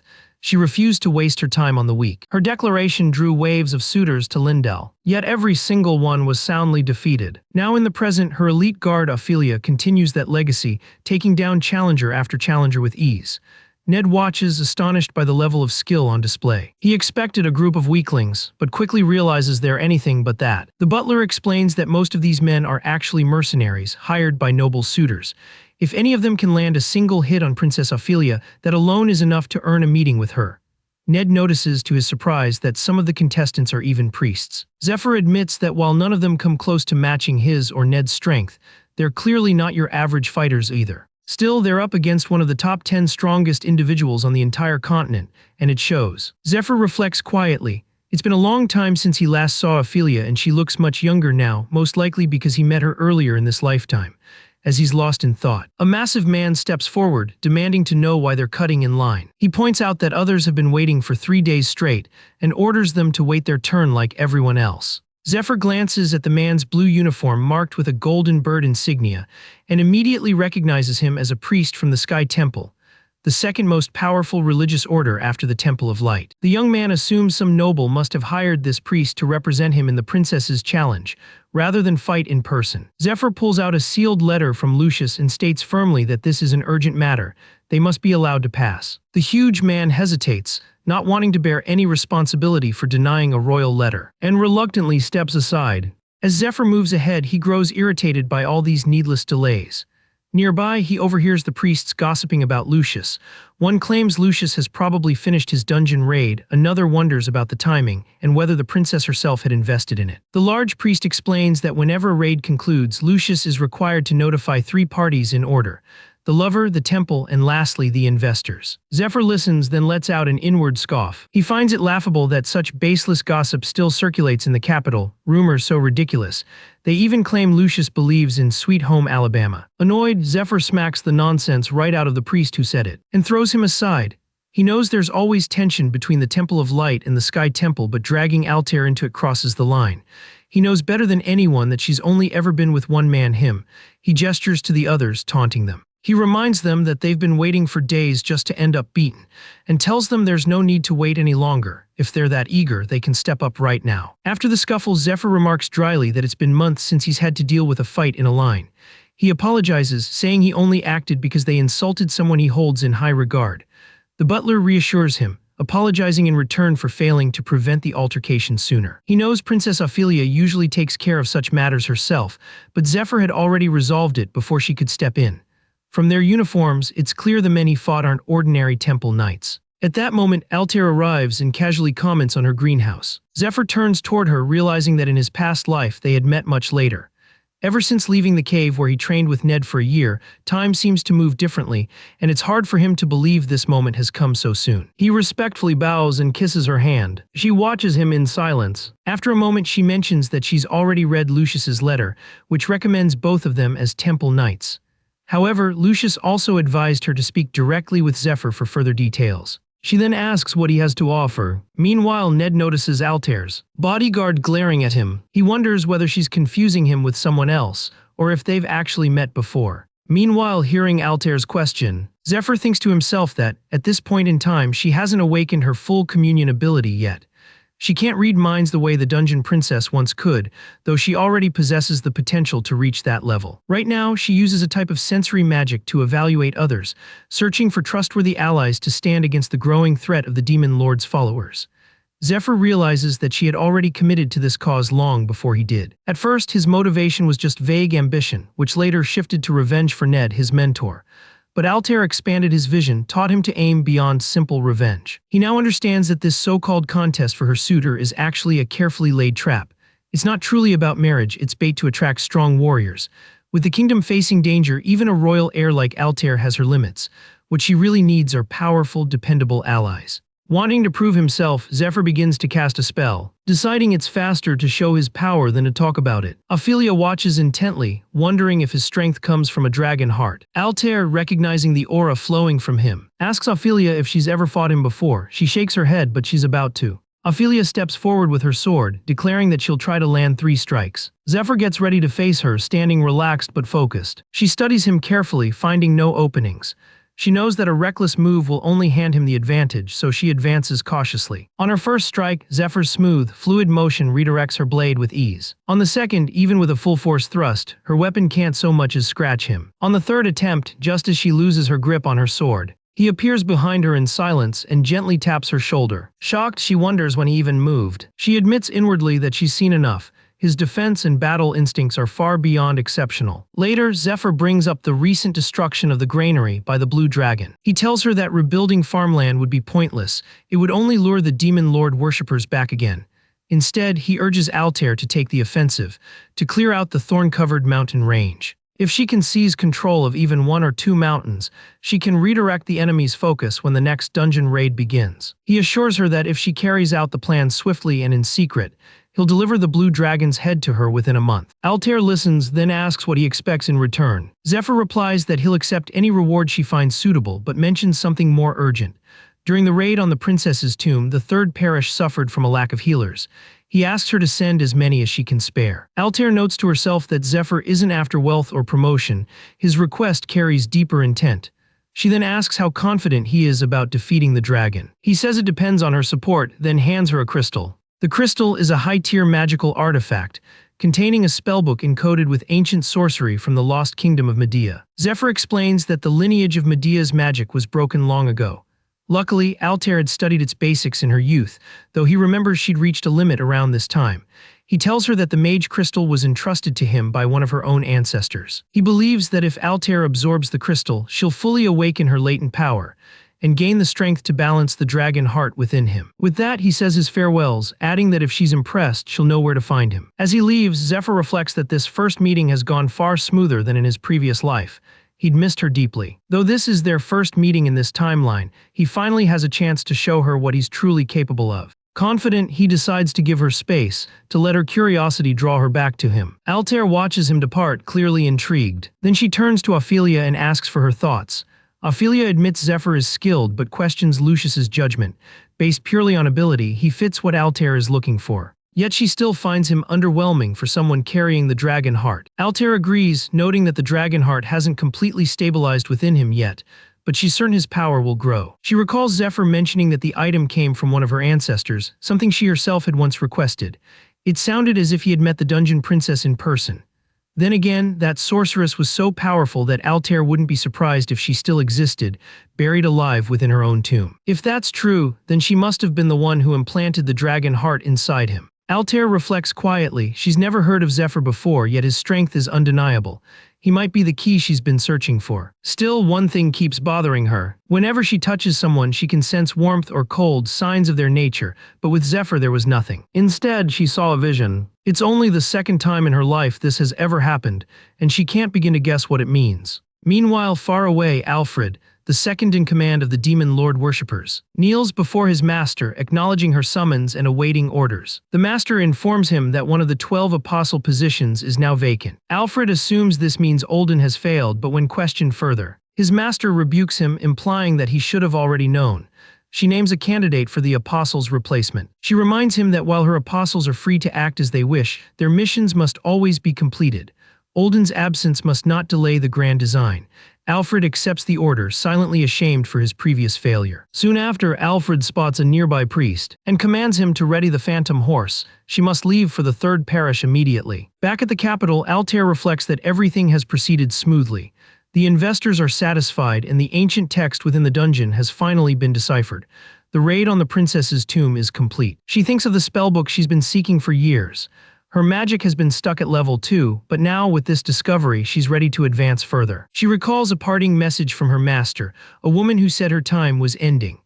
The woman apologized for not being able to teach her more, trusting her disciple to complete the spell and defeat the leader of the Tartarus worshippers. As Altair holds the crystal and begins to meditate, magical energy swirls around her. She senses the crystal merging directly with her mind. Countless fragments of ancient magical knowledge float before her like stars in a vast night sky. Then the dungeon princess herself appears. She explains that she's a preserved consciousness inside the mage crystal and Overmind, who has long awaited meeting her descendant and heir. Elsewhere, Zephyr wins a game against Ned, earning the right to attend the upcoming party. While Ned will be busy hunting for hidden demon lord worshippers inside the fortress, Zephyr admits his true goal is to gather information. Ned offers him a special bracelet, but Zephyr declines. However, the system window reveals that the item has strong cloaking powers. When worn as a pair, it renders the user nearly undetectable unless someone has a legendary grade detection skill. Zephyr suggests he should wear both, since one of the continent's top 10 warriors is currently inside the fortress. He adds that walking around with only one would still draw attention. Ned also mentions that Ophelia kept staring at him, even though they've never met. Zephyr agrees it's strange. Ned rarely interacts with Southerners and would have remembered someone with such an intense aura. He wonders if she knows him from his time spent undercover among the demon lord worshippers, or worse, maybe she's the real threat. Ned examines the potion of true sight, capable of revealing the insect-like mark that hides within all worshippers. Zephyr doubts Ophelia is one of them, but still warns Ned to stay cautious. Then Zephyr prepares to activate a skilled transfiguration. It's an ancient Eastern art that alters facial muscles and expressions to conceal one's true identity. It's the trademark ability of a true shadow disciple, one fated to become one of the 12 apostles of the worshipper's cult. He reflects on just how much appearance and behavior can shape perception. A true master of disguise could fool someone they just spoke to, then disappear completely without a trace. Zephyr admits his own disguise technique hasn't yet reached that master level. Still, it's more than enough for a crowded ballroom where faces blur and everyone's too drunk to notice. He steps into the grand hall and spots that big guy from before. From the atmosphere alone, he can tell the competitors vying for Altair's hand aren't just random nobles. They're powerful warriors and aristocrats from all corners of the realm. Naturally, they expect only the finest treatment. Because of that, the fortress annex now serves a dual purpose. It houses the suitors, their guards, and the onlookers, while also transforming into a ballroom for nightly banquets. Elsewhere, guests gossip about the princess. One wonders if she's really as breathtaking as the rumors claim. Another insists she's not only beautiful but also the most gifted sorceress in history, according to a professor at the academy. Some even say she might be the prophesied hero destined to save the world. Yet instead of acting like a savior, she throws extravagant parties and travels constantly. Someone else takes a sip of wine, marveling at how different royal life must be. They admit they'd love to meet her someday, though they doubt she'll show up tonight. In another chamber, a blonde-haired man mentions there's been no word from the third parish. His brother-in-law, an investor stationed there, was told to evacuate and wait nearby until the raid ended, but hasn't been allowed back in. Zephyr listens quietly among them, realizing they have no idea the raid has already ended or that Olden is gone. Clearly, information is being tightly controlled. As Zephyr mingles and blends in seamlessly, one man studies him and says he looks oddly familiar. He adds that earlier, people even mistook Zephyr for the Baron, even though the real one is currently dancing across the room. The man laughs, calling it impressive, and wonders aloud if Zephyr might be the same fighter who battled the priests from the Sky Temple. Zephyr is caught off guard. The man doesn't seem particularly strong, yet he saw through the disguise. That alone makes Zephyr curious, just who is this man? Meanwhile, elsewhere in the fortress, Ned silently kills a guard in the corridor, muttering that the east building is now clear. He watches as a small insect crawls out from the guard's mouth. Later, he climbs up to the rooftop, gazing over the massive fortress. It still amazes him that a single person owns all this. He remembers how much more at peace he felt in Lucius's temple house. Its warmth reminded him of his old family home. A memory surfaces. His sister once promised to bring him a gift the very last time he saw her and their mother. He imagines she'd be married by now, maybe with kids like Claudia, if not for that typhoon that took everything away. Suddenly, Ophelia appears and asks what he's doing wandering around alone. Ned freezes, silently scolding himself for letting his guard down. But he quickly reassures himself. He's wearing both mist bracelets. Even someone with a legendary detection skill shouldn't be able to see him clearly. Still, Ophelia isn't just anyone. She's the princess's top bodyguard, one of the 10 strongest fighters on the continent, and she's earned every bit of that reputation. She tells him not to be so tense, explaining she sensed something unusual nearby. Then she adds that she came specifically to speak with him. Ned, wary, asks how long she's been tailing him. She casually replies that she's been following since the second floor of the East Building, and says that makes things simpler now. Ned clarifies that the people he killed were Demon Lord worshippers, pointing out that the bugs crawling from their corpses prove it. He invites her to verify it herself, apologizing for acting without permission, but arguing that eliminating them was urgent. She accepts his explanation but says that's not why she approached him. Then without warning she attacks. Ned dodges, startled. She explains that the princess has been preparing for the dragon raid for a long time, gathering only the strongest warriors to join her. Zephyr has already proven himself, but Ned still needs to do the same, so she challenges him to show his strength. Ned immediately understands this is a test and he accepts it without hesitation. Meanwhile, near the temple of the Third Parish, Alfred continues her search with her subordinates and uncovers a new clue. Burn marks, traces of demonic transformation, the kind of evidence that proves Cardinal Olden was here. Something powerful was destroyed by lightning. Alfred examines the battlefield remains and detects Dragon King-style martial arts, concluding that one of Jin Ring's disciples was involved. At the site where she earlier found the Silver Knight's remains, she notices proof of a fight between at least 3 individuals, some wielding divine power. While inspecting a nearby carriage, she spots something sticky on the door. Curious, she touches it, tastes it, and instantly recognizes it as a lethal poison that doesn't belong there. That discovery sparks suspicion. Could the Eastern One, the Saint, and Tarantula have formed an alliance? She's stunned by the thought. Could they really be behind Olden's death? It seems unthinkable. She recalls how the Temple of the Third Parish has sealed all movement in and out, surrounded by a barrier that even blocks detection skills. Carrier pigeons can't even find their way through. That alone proves they're hiding something big. Remembering Polaris's words that only 2 or 3 people in the entire world can implant a dragon heart, she suspects the Demon Lord worshippers' leader might be one of them. But then she wonders if the Saints' faction has also acquired some. Maybe the Holy One and his allies are stalling for time, waiting for the heart's power to stabilize. If that's true, they probably don't care about investors or the Central Parish's complaints. Their secrecy is deliberate, a strategy to keep others out. She hates how flawlessly everything is being executed. The pressing question now is simple: who possesses the dragon heart? Realizing time is slipping away, days have already passed since Olden's defeat. She decides to move quickly and gather proof before the heart fully merges. Suddenly, a mysterious woman appears. She comments on Alfred's bird mask, asking if she's the second in command. But as soon as she realizes she's been spotted, she turns to run. Alfred immediately orders her minions to give chase. As Alfred's subordinates launch their assault, the mysterious woman counters with a lightning-charged palm strike, sparks flashing across the air. That single move confirms Alfred's suspicion. It's the Dragon King style. Alfred immediately identifies her as one of Jin Ryong's disciples and declares that she only wants to talk, urging the woman to cooperate peacefully. Internally, the woman finds all of this unbearably irritating. Meanwhile, back at Lindell Fortress, Ophelia continues her test against Ned, sending him flying off a building during their sparring match. Ned protests the fairness of this so-called test, reminding himself that they've already exchanged 3 full sword clashes. He wonders bitterly if the reason he's being sidelined from the dragon raid is because his strength merely matches hers. Just as that thought crosses his mind, she attacks again. He parries her blade and shifts the form of his mirage sword, twisting it in midair to catch her weapon perfectly between its changing edges. Then with a quick flick, he knocks her sword aside. She recovers instantly, trying to land a kick, but he ducks low and evades. Her next strike lands cleanly, only for her target to dissolve into dust. It was nothing but a clone. A heartbeat later, Ned materializes right behind her. He de-used the crow's cloak, a skill that creates a monoclone and teleports the real body nearby. He notes calmly that if her blow had connected, it would have hurt a lot. Ophelia's eyes widen in surprise, trying to figure out how he pulled it off. Ned reflects that he's heard stories about her incredible strength, and he's certain she's still holding back, just like he is. He realizes that if they both went all out, this entire fortress could be in ruins, so he suggests they call it off. Ophelia, however, smirks and guesses that his secret trump card must be the Dragon King-style martial arts. She then reveals her own advantage: her eyes. Her highest stat lies in vision, meaning stealth or barrier skills don't fool her. That's why she'd been assigned to a special mission not long ago. Meanwhile, far away, the mysterious woman, one of the Master's shadow disciples, kneels by a lake, drinking from its surface after escaping the chase. She admits to herself just how terrifying the second-in-command truly is, yet notes that everything is still going according to plan. By the time she'd slipped past the princess's guards, the raid was already over, and she had found proof that someone from their own ranks had betrayed their master. She'd also seen the second-in-command snooping around the scene of those events. Back at the fortress, Ophelia discusses her findings, confirming that Ned shares striking similarities with the Shadow Disciple, also known as the Smiling Woman. That woman was one of Jin Ryong's top disciples, a master of camouflage who used identical breathing, movement, and predictive fighting styles. Ophelia explains that her mission had been to stop the Smiling Woman from stealing the dragon heart, and fighting Ned only strengthened her suspicions.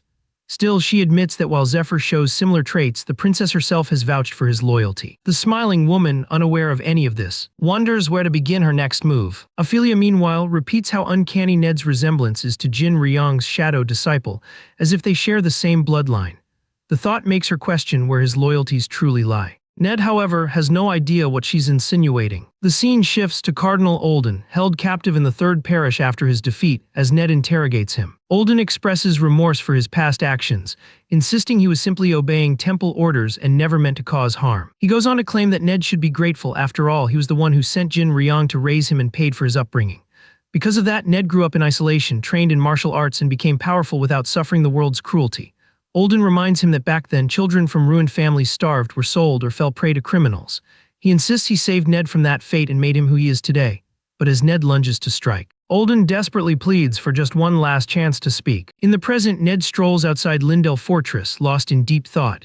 He recalls Olden's rambling words, dismissing them at the time as the talk of a madman. Yet now the pieces don't quite fit. He remembers Zephyr once mentioning he'd been trained as a Shadow Disciple in case anything happened to him. Then Ophelia's warning echoes in his mind. Jin Ryong's Shadow Disciple, a red-haired, yellow-eyed woman, was one of the 12 apostles and an expert in Dragon King-style martial arts. The resemblance between them was uncanny, almost like she could have been his sister. The thought hits hard. Could his sister, whom he thought long dead, still be alive? Could she be the Smiling Woman, Jin Ryong's disciple? Confusion and doubt swirl through him. He doesn't know who's lying or if he's simply repeating old mistakes. All he wants now is the truth. Meanwhile, inside the ballroom, a brown-haired girl plays a slow violin melody. Zephyr sits with the same man who had doubted him earlier, the two chatting casually as the soft music fills the hall. A priestess nearby mentions that the piece being played, the Night Sonata, signals the ballroom's closing hour. The man shakes Zephyr's hand warmly, suggesting they grab a drink together tomorrow. Zephyr agrees. As they part ways, the man chuckles quietly to himself. He admits that Zephyr is unlike most people, strong, cunning, and remarkably sharp. Though he looks like a man in his 20s, he carries the insight and strategy of someone twice his age. Reflecting on their conversation, the man realizes that Zephyr had subtly drawn vital information from him the entire time without ever losing control. He concludes that Lucius didn't just stumble upon Zephyr, he must have chosen him deliberately. With that thought, the man senses a change in power coming. His name is Philip, leader of the Pilgrim Merchantry. Speaking to his son Edwin, he reminds him to stay cautious. Merchants, unlike nobles, can't afford to be reckless. Once they lose their wealth, they have nowhere to run. And someone like Zephyr, if you're not careful, can strip everything from you without even drawing a blade. Edwin asks if they should report to the princess, saying that based on his observations, Zephyr seems unfit. But Philip tells him not to. They can't risk losing someone with that much potential. They have to secure him before anyone else realizes his worth. Elise Brenta, the head healer of the Temple Knights in Lindell's second parish, agrees. She insists that they can't afford to waste talent. If Zephyr can't be recruited, then he must be eliminated. Meanwhile, Zephyr reflects quietly. Everything he knows comes from what he saw, heard, and lived through in his past life. Naturally, there are people he never met back then, those who died before he ever had the chance to cross their path. He thinks about Philip, the leader of the Pilgrim Caravan, one of the 3 largest merchant groups on the continent. In the past, Philip made his fortune trading Eastern spices and became known as a patron of Altair, the so-called debauched princess. More importantly, he was one of the 3 figures who helped her shape humanity's future. A flashback shows Philip advising Altair. He tells her that even royalty is powerless without the right support. With the leader of the Demon Lord worshippers blocking her path, her dream would be impossible. So he advises her to keep up the image of a carefree princess indulging in luxury while secretly gathering her power. He promises to fund her cause. Back in the present, Zephyr wonders why he's ranked so high on the worshippers list. In his past life, after Ned ran off with the dragon heart, the Shadow Disciple, known as the Smiling Woman, killed Philip. Zephyr remembers that Philip's son, Edwin, had once cared deeply for Altair. If Philip survives this time, it could save countless lives during the coming desert operation. That gives Zephyr two new goals: to make sure Philip Pilgrim stays alive and to stop the smiling woman who could strike at any moment. That won't be easy. She can take on any face, any identity, and has never revealed her true one, not even to him. In truth, Zephyr doesn't even know what she really looks like. Walking into the room, he assumes Ned must be back by now. But to his shock, he is sitting in a chair holding a knife. As Ned slowly lifts his head, Zephyr flinches, stepping back on instinct. He doesn't understand why. He's stronger now, yet that look in Ned's eyes takes him straight back to the cave. Back to when Ned used to beat him, wearing that same expression. Zephyr forces himself to act normal, trying not to show anything, but something feels off. Ned explains that Ophelia caught him snooping around the mansion, and told him she'd met someone who looked exactly like his sister. Zephyr freezes for a moment. He doesn't remember Ned ever mentioning a sister. Then it clicks. Ned once said his whole family, except for his father, died when he was a child. Ned says he believed his sister drowned in a boating accident 13 years ago. But now he's learned she's alive. And not just alive, she's the shadow disciple of the Dragon King-style martial art. The revelation stuns Zephyr. He can't tell if Ned is being deceived or simply testing him. Maybe Altair's involved, but no, she wouldn't go that far. Still, he knows he can't keep pretending to be the shadow disciple for much longer. He remembers something from his past life. The smiling woman once grabbed his collar and demanded to know who taught him that technique. Later, she told him she'd lost most of her memories after an accident. Her adoptive parents had found her washed ashore, and her master recognized her natural warrior's frame, the so-called innate gift. She said if her brother shared that gift, then he'd likely inherited it too. She'd hoped to find him one day to recover her memories and the family she'd lost. Despite being his enemy, she told Zephyr everything. Zephyr now recalls what Jin Ryung once said, that the warrior's bone structure, the innate gift, is incredibly rare and hereditary. If one sibling has it, the other almost always does. That makes Zephyr suspect that Jin Ryung and Olden worked together to destroy Ned's family, just to capture someone with that gift, only to discard them once they'd served their purpose. Meanwhile, Ned wrestles with doubt. He wants to believe Ophelia, yet her story feels impossible. He remembers how his father trusted Olden and lost everything, and how trusting his master nearly destroyed him. Now he's terrified to trust anyone again. But Zephyr feels different.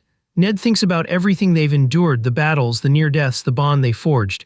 A part of him wants to believe in that connection. Desperate for an answer, he throws the knife, demanding one thing: proof that he can trust Zephyr. Zephyr takes a breath and tells the truth. They were supposed to meet 3 months later. But after stealing the dragon heart and facing the Silver Knight, Ned realized the danger was far greater. He ran not just from the Demon Lord's worshippers, but from the entire world. He ended up in the Canyon of Oblivion, one of the 8 most dangerous quests known. There, his master's son betrayed him, left him for dead, and he lost the dragon heart. While hiding in a cave at the base of a cliff, a temple slave searching for him appeared, and that slave was Zephyr. With one of them injured and the other inexperienced, they had no choice but to rely on each other. It was there that Zephyr learned the Dragon King-style martial art. Without that, neither of them would have survived. Ned sits in silence, processing every word. Zephyr continues, explaining that with Ned's help, he once became the strongest human alive. Yet even then, he couldn't prevent the world's destruction. He failed to save anyone. Now he questions who he really is, the last human, a failed hero.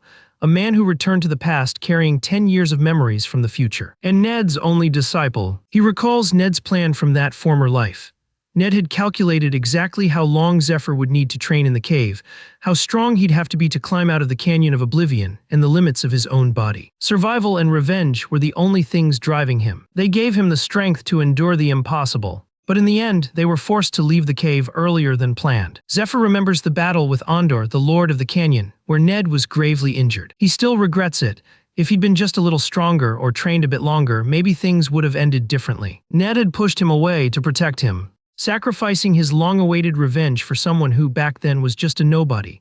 The truth is, they both could have made it out alive. In that final moment, Ned unleashed one last secret technique, something he never had the chance to teach Zephyr. With the last of his strength, he channeled magic through his spear and struck. Zephyr will never forget the sight of his master's back that day. Back in the present, the boy now sits across from Ned, who's still trying to take everything in. It sounds impossible, yet somehow it explains everything. Zephyr's unnatural strength, his deep understanding of magic, his ability to wield divine items despite not being a priest, it all lines up. Ned realizes the events are unfolding exactly as he once predicted. If Zephyr truly returned from the future, blessed by a god, then it all begins to make sense. Zephyr admits it's hard to believe, but insists it's the truth. He does, however, leave out some painful parts, like his connection to the smiling woman. Deep down, he also admits that he approached Ned under false pretenses. He never expected Ned to believe such a story, so he tried to shift suspicion toward the demon lord worshippers instead. Now all he wants is for Ned to live, and to help him face the god of destruction once more. Holding his head in his hands, Ned reflects. Revenge wasn't the only reason he started this journey. He once thought he'd spend his whole life under his family's noble title, guarding their honor. But after losing that title and the family itself, he became nothing. His master had taken him in, given him a new name and a new purpose. He remembers Jin Ryung promising that if he proved himself useful, he'd help him take revenge. Ned endured every brutal task, convinced there was meaning behind each order. To him, the bond between master and disciple was like family, no blood but deep. Trusting and serving his master felt natural, almost sacred. But looking back now, he feels like he was nothing more than a piece on someone else's board. Ned confesses that he used to feel disappointed in himself, believing he had ruined his own life. But now he sees it differently. His life had purpose. He left something behind in this world. Placing a hand on Zephyr's shoulder, he silently thanks him for avenging him in their past life, and for standing beside him in this one. He smirks, saying he must have picked quite the disciple, a hero who traveled through time to save the world. Then again, that's exactly what he'd expect from someone trained by him. As he stands to leave, Ned decides he won't let Zephyr shoulder the burden alone this time. They'll move forward together. Later, Zephyr reflects that the talk went well. Ned agrees to keep everything secret. Revealing too much about the future could cause panic, and for now, that knowledge is their greatest advantage. The next morning, Zephyr is invited to a meeting called by Philip and his group. That day, Philip officially introduces them as Princess Altair's permanent party members. Everything moves quickly and efficiently, just as Zephyr expects from people handpicked by Altair. Since the princess is currently unavailable, Philip suggests they talk while waiting. Ned quietly notes that word unavailable and wonders what it really means. Zephyr suspects it has to do with the crystal spellbook. Unlike ordinary spellbooks, crystal ones directly transfer their contents into the user's mind, putting the body into a deep sleep during the process. The stronger the spell, the longer the sleep, and sometimes it even causes fever or other symptoms. He figures a healer must be watching over her, though it won't help much. It's not a physical wound. Her recovery depends entirely on how fast she can absorb the magic. Zephyr hopes she pulls through. After all, he barely made it out of that dungeon himself. Now it's his turn to rest. The following days pass quickly as the team focuses on preparations for the Blue Dragon raid. They gather supplies, refine their strategies, and tune up their equipment. In the middle of all that, Elise Brenta suddenly gives Zephyr a quick hug. He tells her to make it fast, and she promises she will. With that, he gains a new skill, Angel's Embrace. It's a medical technique that uses antenna-like sensors on the back to read someone's health through physical contact, usually a hug. Then, without warning, Elise binds him with glowing magic chains to hold him still, warning that if he moves, she'll have to start over. While working, she casually comments on how well-built he is. Ned, watching from the side, grows visibly uneasy. He suddenly remembers something urgent, but before he can slip away, Philip grabs his shoulder and asks where he's off to. Ned stammers that every member needs a checkup before the raid. They can't risk anyone being unfit. But Elise doesn't let him escape. She grins and says it's his turn now. Ned tries to dodge politely, refusing and searching for an exit. Just then, Ophelia walks in, looking far from amused. She announces that the princess has requested to see both of them. Hearing that, Zephyr immediately realizes Altair must be awake. They follow Ophelia down the hall, and on the way, Zephyr remembers the dungeon princess, Overmind, still sealed within the magic crystal. During their last talk, she'd shared something important with him. Inside the room, Altair sits upright in bed, fully awake and composed. She greets them calmly. Zephyr studies her closely, wondering if she already knows about Ned. Some time ago, within Altair's consciousness, the dungeon princess had appeared and revealed that 3 stars had aligned, signifying that Altair's median magic had reached level 3. She congratulated her on the achievement. She explained that this meant Altair now possessed all foundational knowledge of median magic. From here, she would need to train, awaken new power, and continue leveling up. With each level gained, another star would join the alignment. The princess then admitted that no one, not even she herself, had ever reached level 8. Still, she remained confident that she could be the first. If she succeeded, a gate to the stars would open. Altair accepted the challenge. But the strain of power was already catching up to her. The dungeon princess told her that she'd soon fall into a deep sleep. Because of the overwhelming flow of magic, she wouldn't remember any of this afterward. Before fading, she left one final message: trust Lord Zephyr. Everything he's doing for her, both in this life and the one before. Back in the present, Princess Altair slowly opens her eyes, brushing her hair aside as she tries to sit up. A nearby priestess gently urges her to rest. She's been asleep for an entire week. The news leaves her stunned. She vaguely recalls someone telling her something crucial, but no matter how hard she tries, the memory refuses to surface. Not wanting to lose more time, she immediately requests an audience with Lord Zephyr. Not long after, Zephyr arrives, relieved to see her awake and recovering. Altair greets him and Ned with an apologetic smile, admitting she feels a bit embarrassed to receive guests while still in her pajamas. Watching her, Zephyr quietly wonders just how much she might have learned from Princess Overmind.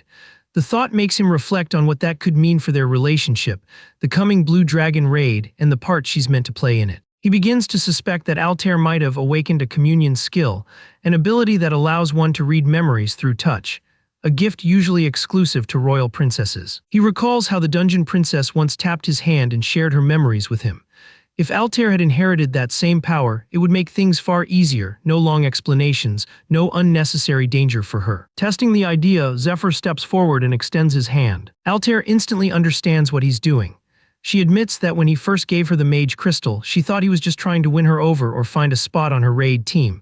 But now she realizes there was a deeper reason behind it. Still, she confesses that she hasn't learned communion yet.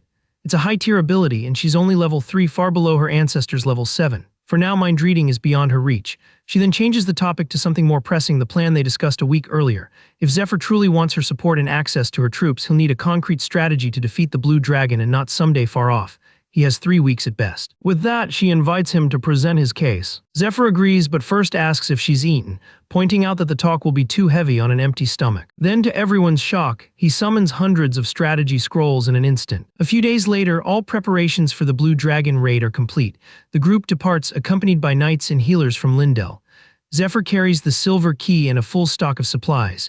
To cover their departure, Altair spreads word that she's simply traveling for leisure and shopping. Meanwhile, a maid disguised as the so-called debauched princess rides in a luxurious carriage, maintaining appearances and reinforcing the illusion that Altair never left. During the journey, Zephyr deduces that the Demon Lord's followers are now turning suspicious of one another. He had deliberately erased all traces of the Dragonheart's energy from the Third Parish, throwing them into disarray. He's certain that the powerful figures are still trying to understand why Lucius has suddenly shut himself away. With luck, that confusion might buy them a month or two, but not much more. That's why Zephyr must move fast and keep his presence hidden. The first step, the Blue Dragon raid and securing a lasting alliance. For now, he decides not to reveal everything to Altair. She still hasn't regained her memories, and she has no idea he's from the future. Ned had also warned him to take things slow. If Zephyr suddenly claimed they were lovers in a past life, she'd probably think he'd lost his mind. After all, she barely knows him in this timeline. Ned pointed out that regardless of that, Altair already seems to trust him, perhaps due to some ability connected to touch. Whatever the reason, Ned cautioned him not to risk that fragile trust. Zephyr admits Ned is right. He can't just bury the past, but he must handle it carefully. Still, he can't help wondering why Altair's trust came so easily.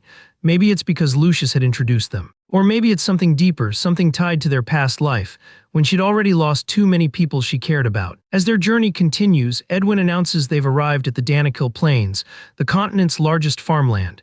He mentions that both he and his father originally came from this region. Ned adds that he once visited as a child, remembering how the endless golden fields had amazed him. The group shares in the sentiment, picturing the vast landscape. Until they open the carriage window, what greets them instead is a land reduced to ruins. Crumbled homes, scorched earth, and decay stretch endlessly across the horizon. They step out and Ned quietly remarks on how dire things have become.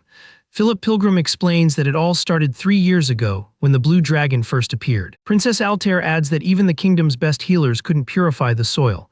In just 3 years, 80% of the farmland has been lost. Zephyr surveys the scene and estimates that the remaining 20% won't last another year. To him, it's a miracle the land has survived this long, likely thanks to the river's faint healing properties. But he knows time is nearly up. If they don't act soon, they won't just lose farmland, they'll lose everything. As the caravan arrives, a guard greets them. Philip reports they've brought food and asks about conditions inside. The guards confirm that things are grim. Princess Altair explains further that the site now functions as a temporary relief station for farmers displaced by the blighted land. She adds that they're expecting reinforcements from the Lord of Danakil, but for now, supplies remain scarce along the front lines. She recommends staying here for a while to regroup and coordinate efforts. Zephyr agrees and steps into one of the rooms where Lord Grimes lies unconscious. A nearby priest begins to explain the situation. The priest tells him that Grimes is a knight from the Lord's castle. While patrolling, he encountered a monster and managed to slay it, but suffered severe injuries in the process. Examining him closely, Zephyr notices Grimes' skin has turned a deep purple, a clear sign of the Blue Dragon's poison spreading through his body. Zephyr recognizes it instantly. Whether it came from drinking tainted water or from a creature born of the dragon's nest, the outcome is the same. The poison is incurable. Even the best healers can only ease the pain as the victim slowly fades away. Altair quietly remarks that she knows Grimes, he's a reliable, seasoned knight, and she suspects he was among the reinforcements from Danakil.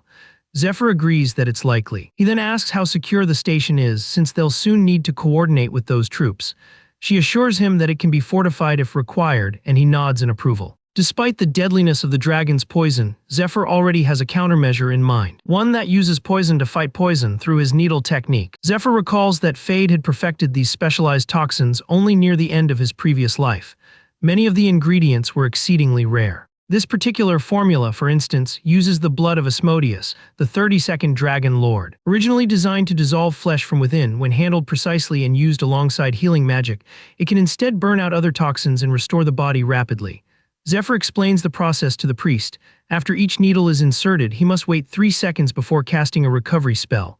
The priest nods and agrees to assist. Watching intently, Altair reflects on the nature of poison, how it can both destroy and heal depending on the user's intent. She wonders if this method could work against the blue dragon's toxin, especially since nothing else has. Just then, her mono-precipitation skill detects movement, someone approaching. Moments later, Regulus Danakil appears. As commander of the Scarecrow Knights and the Lord's eldest son, he enters with several knights at his side and greets Philip Pilgrim warmly. Philip returns the greeting in kind. Regulus mentions that he read Philip's letter to his father about moving the raid forward, and since they've known each other for years, he feels compelled to share something important. He admits that he's been deceived. The Blue Dragon raid, according to the official schedule, wasn't supposed to happen for another year, only after the Holy One of Light discovered the dragon's heart. Regulus explains that he had stationed spies within the Third Parish to keep him informed. They've reported that the entire area has been sealed off and that Lord Lucius hasn't shown himself publicly for days. He remains locked in his quarters, communicating solely through requests for more troops. To any ordinary observer, that would sound extremely suspicious. Philip laughs lightly, acknowledging Regulus's caution. He reassures him that his father has already promised to send reinforcements, then curiously asks if Regulus came here on his own or under someone's orders. Before Regulus can respond, he abruptly shifts the topic, ordering the immediate shutdown of the aid station. Yet just as he's about to finish his sentence, a piercing scream echoes from one of the nearby houses. Shocked, Regulus sprints toward the noise. Inside, he finds Lord Grimes, vomiting blood, his body covered with several embedded needles. Alarmed, Regulus instantly recognizes the needles as poison-tipped. Drawing his sword, he demands an explanation.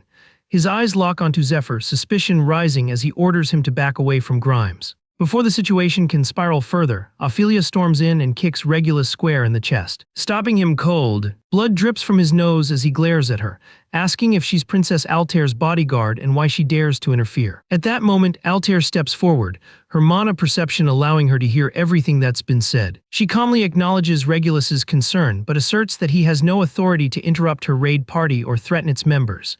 Removing her cloak, Altair declares her full title, Princess Altair Justina Cayenne of the Kingdom of Cayenne. She explains that the letter sent to his father was not a merchant's plea for aid, but a direct royal command. Realizing his mistake, Regulus immediately bows, expressing his deep honor at meeting her again. Meanwhile, the now stabilized Grimes reaches out weakly, grasping Zephyr's hand in gratitude. He thanks him earnestly and asks how he could ever repay him. Regulus follows suit, apologizing to Zephyr for his earlier accusation.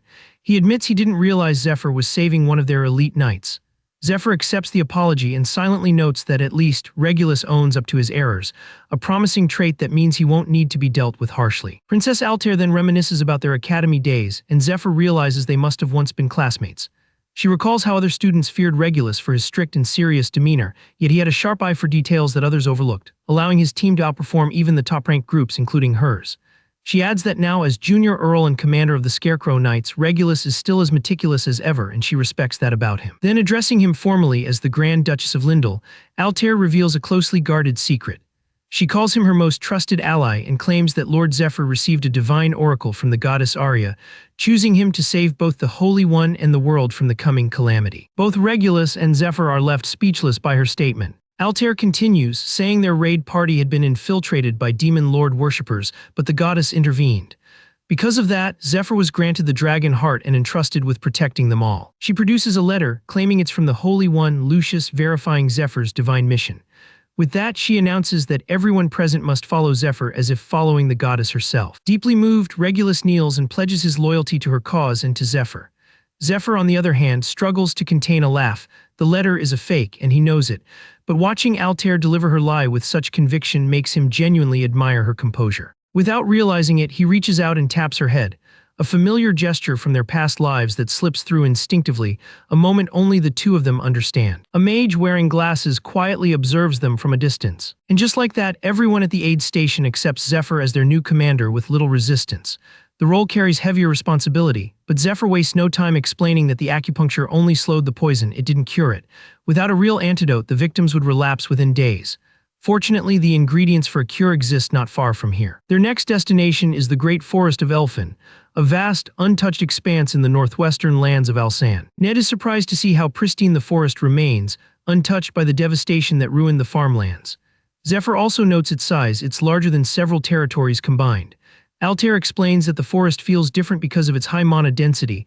Horses can't travel far beyond the nearby town since the energy drives them into panic. Philip Pilgrim hesitates, suggesting they leave their cargo outside the forest, admitting he feels uneasy about going in. But Zephyr insists they're safer inside, remembering the smiling woman still prowling the outer lands. He briefly wishes he could store everyone inside the Silver Key for safety.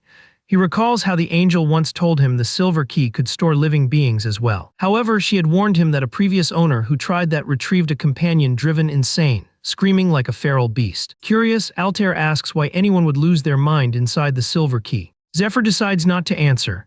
Instead, he concludes it's better to keep everyone close where he can watch over them himself. At moments like this, he wonders whether he truly needs the Silver Key at all. Altair explains that the nearby forest town once had around 50 residents from the Denakil territory. Now, it serves as their frontline base, with the rest of the raid party already stationed there. She suggests they head that way, and Zephyr agrees. Yet for a brief second, he senses something strange, as if unseen eyes are watching them from the trees. When Altair asks if something's wrong, he replies that there's something he wants to confirm first. She recalls that the last message from the forest town arrived 2 days ago, sent by a carrier pigeon while they were still at the aid station. The mage Daisy adds that sorcerers from the magic tower had installed a warning device there. It would release red smoke in case of danger. Altair's guard reports she already checked for spies or shapeshifters and found nothing unusual. Regulus also expresses confidence, saying their strength should be more than enough to handle any threat. But Zephyr remains uneasy. He remembers something an elf once told him in his past life, that their homeland was full of ancient, meaningless tales. Yet whenever times turned desperate, that same elf would start sharing more of them. Through those memories, Zephyr learned that beneath its beauty, the great forest of Elfin is a deadly place, one that lures people in only to devour them. Back in the present, Zephyr quietly tells Ned to take the lead and guard the front of the caravan. Ned gives a silent nod and moves ahead. As they continue onward, Altair gestures towards something ahead, a dense patch of tangled bushes that marks the entrance to the forest. She explains that a magical security device was originally installed much deeper inside, beyond the forest town.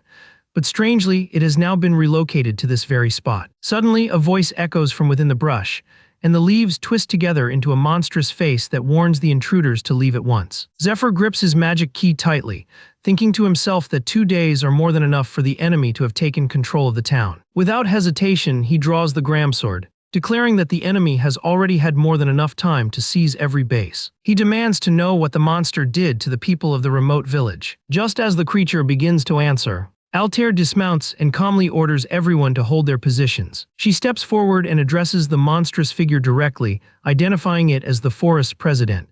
Introducing herself as Altair, she says she comes in peace and wishes to talk. The creature scoffs, asking how she dares speak of peace while arriving with an army. He reminds her that several warnings were already sent by carrier pigeons, calling her the human princess. He accuses her brother of destroying any hope for negotiation. He recalls how her brother once proposed a truce. Each side would build its own town and sentry post on opposite banks of the river, maintaining no contact, no interference, and no conflict. That agreement was meant to usher in an age of silence, sealed by a rare artifact as a symbol of cooperation. But now he growls, the only thing they can offer intruders is death. As the roots beneath them begin to move, everyone tenses, readying for a fight. A moment later, the roots erupt violently, flinging the entire group in all directions. In that chaos, Zephyr's thoughts drift toward the elves, long-lived beings with pointed ears and deep ties to magic. For over 2,000 years, they've inhabited the great forest of Elfin, drawing from its life force to craft unique magic and shape the land into a living fortress. As the battle begins, the creature bellows one final warning: leave now or die. Regulus Danakil tries to calm the group, but in doing so, he accidentally steps on a strange berry, which immediately explodes. Altair sighs in quiet disapproval, but her attention is quickly drawn to a faint light shining through the bushes ahead. It's coming from the interior of a watchtower, a control point used by gatekeeper elves to monitor the forest and command its enchanted plants. The elves, noticing the beam hit the princess, laugh mockingly from their tower, but their laughter turns to shock when they realize she's been protected. It's Zephyr, our boy, using his dragon cape and a barrier of light to shield her from the beam. The nearby warriors are stunned by the barrier's strength and cheer for the healer who helped create it. Zephyr turns to Altair and asks if she's unharmed. She nods, thankful for his quick reaction, then quietly wonders if the gatekeeper elves are merely following orders. Up above, one of the watching elves looks visibly shaken that the humans survived the attack. Meanwhile, Zephyr stands unfazed. No magical contraption, he believes, can truly stop him. With his team regrouped behind him, he steps forward and in the ancient dragon tongue commands the elves to open the gate. As he speaks, he senses that same uneasy gaze he felt before, likely coming from the central watchtower hidden within the massive tree ahead. When the gate creaks open, one of the elves asks in confusion what just happened. Zephyr doesn't waste a second. He charges in, swiftly knocking out 2 guards and grabbing hold of a young elf girl. Despite her childlike appearance, he can tell she's easily over 100 years old. With a faint smirk, he jokes that sometimes a conversation starts better after a little hit, but the girl angrily demands to be released. He hesitates for a brief moment, sensing that something about her feels different. Her eyes, they're not the same as before, but before he can ask, an attack comes from behind, forcing him to toss the girl aside to defend himself. The girl yells at the attacker, accusing him of nearly killing her and ordering him to restrain his strength. It's another elf, armed with a bow, who obeys her instructions. Zephyr's gaze sharpens as he recognizes the archer. It's Diriel, the divine archer, one of the most powerful marksmen across all 10 continents. Hearing the girl's words, Diriel calmly measures the distance to his target, precisely 0.63 miles. Then he draws his bow, and in the next instant, he releases his shot. Meanwhile, Altair's group stands frozen, unable to tell where the attack came from. The mage quickly regains composure, her gray eyes glowing faintly, as she summons several long-range scouting golems to assist Zephyr, along with another designed to trace the direction of the assault. But when the results come in, she's stunned to find that it wasn't magic at all. It was an arrow, fired from more than half a mile away with unbelievable precision. Back at the clearing, the arrow closes in on our boy, but Zephyr deflects it with his sword at the last moment. It slices his arm, yet he only smirks and mutters that it was a decent shot. The young elf girl doubts he managed to block it intentionally, but seeing his wound, she assumes he won't last much longer. She urges Diriel to use a stronger technique, promising to support him. Diriel nods and activates his Crimson Meteor skill. His arrows now travel 3 times faster, hitting with terrifying force. Zephyr knows that his language enchantment won't help. It takes too long to cast. Dodging isn't ideal either. The shockwaves alone could injure his allies. With no better choice, he decides to go all in and fight at full power. His body begins to transform. Ned watches in silent awe.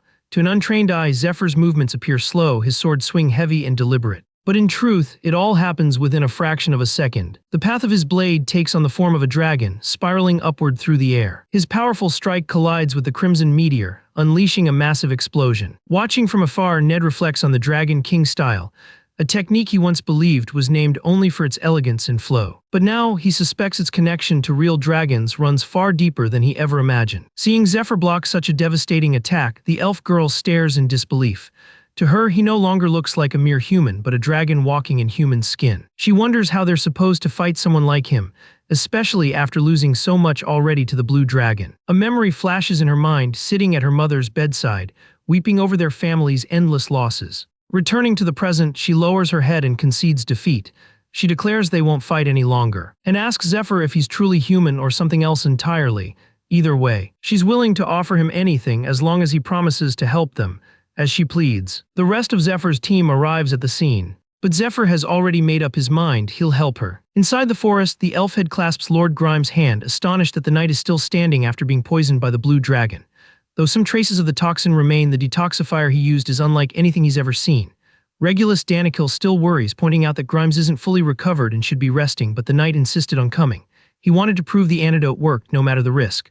To Grimes, that kind of resolve defines a true knight. The elf head then introduces himself as Heron, a high elf elder, and gestures to the 2 high elves Zephyr fought earlier, Diriel, standing at his left and Kiara beside him. Zephyr recalls that high elves belong to the ruling class, their unique eyes often revealing rare magical talents from birth. He studies Kiara for a moment. She seems more mature than the version he remembers from his past life, calmer, wiser, maybe even stronger. Still, he knows it's nearly impossible to judge an elf's age. Perhaps she's about to enter a new growth phase, though with elves, that's anyone's guess. Heron remarks that the Tree of Life must have guided Zephyr to them, calling it a rare stroke of fortune to meet someone who could truly help. Since the truce with Prince Polaris, the elves have secluded themselves deep within the forest, cutting off nearly all contact with outsiders. Heron explains that Zephyr is only the second human they've ever welcomed into their domain. The first was a man who risked everything to save the elves from a deadly poisoning. Hearing that, Zephyr's mind immediately drifts to someone from his past. Fade, also known as the Viper, but according to Heron, Fade had been searching for his missing comrades. Heron adds that even a friend of a friend is someone worth trusting, and through that trust, they might both find the help they seek. Those words make our boys' thoughts wander to the rivers that weave through the great forest of Elfin.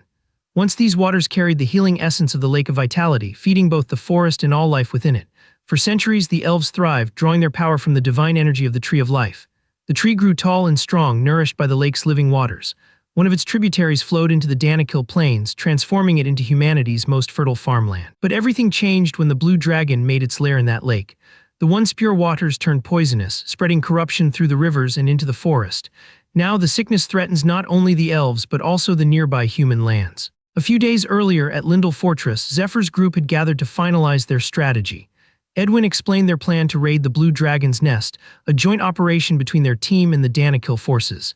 He emphasized the importance of earning the elves' cooperation, though he wasn't sure they'd agree. Princess Altair had questioned his lack of confidence, asking if he doubted her abilities. Edwin replied calmly that his concern wasn't about her strength. It was about how the elves would respond to the crisis. While it was true they were in a desperate situation and might be open to negotiation, Edwin believed the real challenge lay elsewhere. The greater obstacle, he said, would be convincing the people of Danakil. For those far from the elven borders, elves are little more than myths, distant figures from old stories.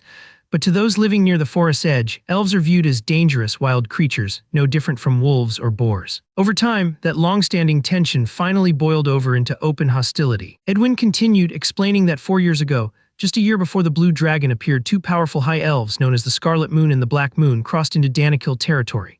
Their actions only worsened relations, deepening the rift between elves and humans. The elves argued that any land touched by water from the Lake of Vitality rightfully belonged to them. And since that same water flowed through the Danakil farmlands, they claimed the land as their own. He recalled how the elves nearly took it by force, but then Prince Polaris arrived, leading the Temple Knights in a swift counterattack. As a cardinal, Polaris personally led the charge, forcing the elves to retreat when the Golden Dragon appeared. In the end, the humans secured victory and a fragile truce. But only a year later, the farmland was poisoned. It was then that the Lord of Danakil and his son, Regulus Danakil, realized cooperation with the elves was their only option. They also moved quickly to stop the false rumors blaming the elves for the spreading poison, rumors fueled by those who believed it was an act of revenge. So the Danakil leadership found themselves juggling not only the mission but also the rising distrust among their own allies. Edwin admitted that launching the raid at that moment might be too early, but Princess Altair only laughed at his hesitation, telling him he was missing the bigger picture. In her view, the timing was exactly what made their plan worth attempting. What seemed like a risky gamble was, to her, a rare opportunity. She urged him to stop fixating on the immediate difficulties and instead focus on their long-term goal. Back in the present, while treating a poisoned elf, Zephyr remembers a small favor he once did for one of Fade's former guildmates. In return, that guildmate had taken him in as a disciple, teaching him both poison-making and acupuncture. Zephyr decides to stick with that version of events. When he shares the story, Elder Heron, Kiara, and Diriel seem to trust him, at least a little. Kiara watches in disbelief as the antidote takes effect, quietly remarking that Zephyr might even surpass Fade in skill. Zephyr explains that the poison he countered was extremely rare. There's supposedly a recipe for it, but no one has ever managed to recreate it successfully. He's the first. He even suspects the true formula doesn't exist yet, that Fade will invent it sometime in the future. Curious, Zephyr begins to wonder about Kiara's connection to Fade. The way she talks about him makes it sound personal. Soon, Kiara mentions that Fade would definitely want to meet Zephyr's entire group and asks where his master is. Zephyr simply replies that he can't say. He claims that both his master and Fade once belonged to a now-destroyed assassin guild called Persephone, which fell apart due to betrayal. Until he's certain that Fade can be trusted, he refuses to reveal anything more. Kiara nods in understanding, admitting that she too must keep some things to herself for similar reasons. Then Diriel chimes in, revealing that Fade had actually visited about a year ago. After hearing rumors of the poisoned lands, he contacted an old guildmate and came to investigate. Hearing this, Kiara immediately tried to stop him from talking, which only irritated him. With a grin, he lifted her off her feet and called her out, sparking yet another argument between them. Watching the two, Elder Heron sighs, thinking about how dire their situation has become. For the past year, the poisoned elves have survived only because of the limited supply of antidote Fade had left behind. Now that supply is nearly gone, he recalls the painful choices they've had to make, deciding who would receive treatment and who would be left to die. To Heron, Zephyr's arrival feels nothing short of a miracle. Without him, the elves might have fallen into chaos or civil war. For the first time in years, Heron feels a spark of hope. Not only can Zephyr neutralize the dragon's poison, but his strength might even rival or surpass Diriel's. If they can gain his full cooperation, Heron believes they might be able to recover the Queen's last sealed box, still hidden deep within the poisoned lands. 3 years ago, a powerful elf woman had gotten her hands on the final sealed box from the 12 Towers. With that power, she declared they finally had enough strength to establish a new kingdom. Elder Heron had questioned her decision, asking if she truly intended to abandon both the kingdom and the Queen. He reminded her that she was only alive because the Queen once risked everything to hold off the blue dragon. But the elf scoffed at his words. She asked if he'd actually looked around lately, if the dying forest looked like a victory to him. She harshly criticized the Queen, calling her weak and unfit to rule. Even before the poisoning began, the Queen was frail and sickly, unable to stop the Scarlet Moon and Black Moon from seizing control of the army. A real queen, she said, would have used mind control from the start to deal with such traitors. She declared she was done following a foolish ruler and would lead anyone brave enough to follow her. Reflecting back, she admitted that the Scarlet and Black Moons had taught her something important. Even though they were exiled for losing the war and destroying the towers, they escaped with sealed boxes in their possession. Their betrayal opened her eyes. She finally understood what she'd been missing. Before leaving, she told Heron to enjoy what little was left of a kingdom with no future. Still, she added that if he ever changed his mind, there would always be a place for him in the new realm she planned to create. With a mocking laugh, she walked away. Left behind, Elder Heron reflected quietly. He didn't stay out of loyalty to the Queen. He stayed because he lacked the strength to seize power himself, at least not without one of the sealed boxes. Looking back now, he wonders if he chose the wrong side. He admits that he once considered training Diriel as an ally since the young elf's talent is undeniable. But Diriel's loyalty runs too deep. If Diriel ever learned about Heron's true intentions, to flee once he obtained a sealed box, he'd likely imprison him without hesitation. Because of that, Heron views the current situation as a rare chance. As the Elder leads Zephyr and Altair through the main building, he states that the dragon must be slain, not just for the elves but for humanity as well. While he fully supports the Alliance's goal, he admits that most of the other High Elves have already abandoned their duties. Only a few skilled fighters remain, and even they are barely hanging on. He explains that he's already sent scouts across the river to find potential resettlement areas. Those scouts ended up capturing a few humans in a nearby forest town, but Heron assures them they were treated fairly and will be released soon. For now, he plays along with the Alliance, while keeping his true ambitions hidden. Deep down, Heron's thoughts drift to the tower where the last sealed box lies. The surrounding lands are too toxic to approach, corrupted by the dragon's poison. However, with Zephyr's rare ability to purify the toxins, Heron believes he can convince him to retrieve the box. Once he has it, Heron is certain he'll finally have the means to claim the throne and become king. Elsewhere, Edwin reports that the Elf Elder has agreed to cooperate. With the poisoned elves now healed, more of their kin are beginning to support the Alliance. They watch as the people of Danakil gather, inspired by Princess Altair's faith and devotion to the Goddess of Light. Philip, puzzled by their reverence, quietly asks why the people worship the goddess so deeply. His son answers that she has protected them since ancient times. Still, Philip remains skeptical. Yet with a faint smirk, he warns Edwin to stay vigilant, his instincts telling him that trouble is close. Not far away, Milia, a mage from the Magic Tower, grows increasingly frustrated. Being sent to such a remote, filthy outpost already infuriates her, especially one where bathing is practically forbidden. And to make things worse, she has no patience left for Altair. With a cold glint in her eyes, she even wonders if she could kill her now, asking Daisy if she's discovered any of Altair's weaknesses yet. Meanwhile, in the southern metropolis, the false Altair signs a petition to begin the Thorn Mountain Clearing Project in collaboration with the Architects Guild. The crowd cheers and she plays along, feigning excitement about converting the mountains into farmland. After the ceremony, she requests leave to continue her duties. While the real Altair carries out her mission, the imposter focuses on advancing the mountain project. Hidden among the workers, however, are disguised worshippers of the Demon Lord, ready to sabotage everything. But that hardly matters. The project itself is merely a cover for their real goal. Zephyr knows that if anyone looks too closely, they'll eventually realize that Altair is an imposter. Thankfully, the Demon Lord cultists seem distracted by their own internal chaos, especially after one of the 12 Apostles' seats was left vacant.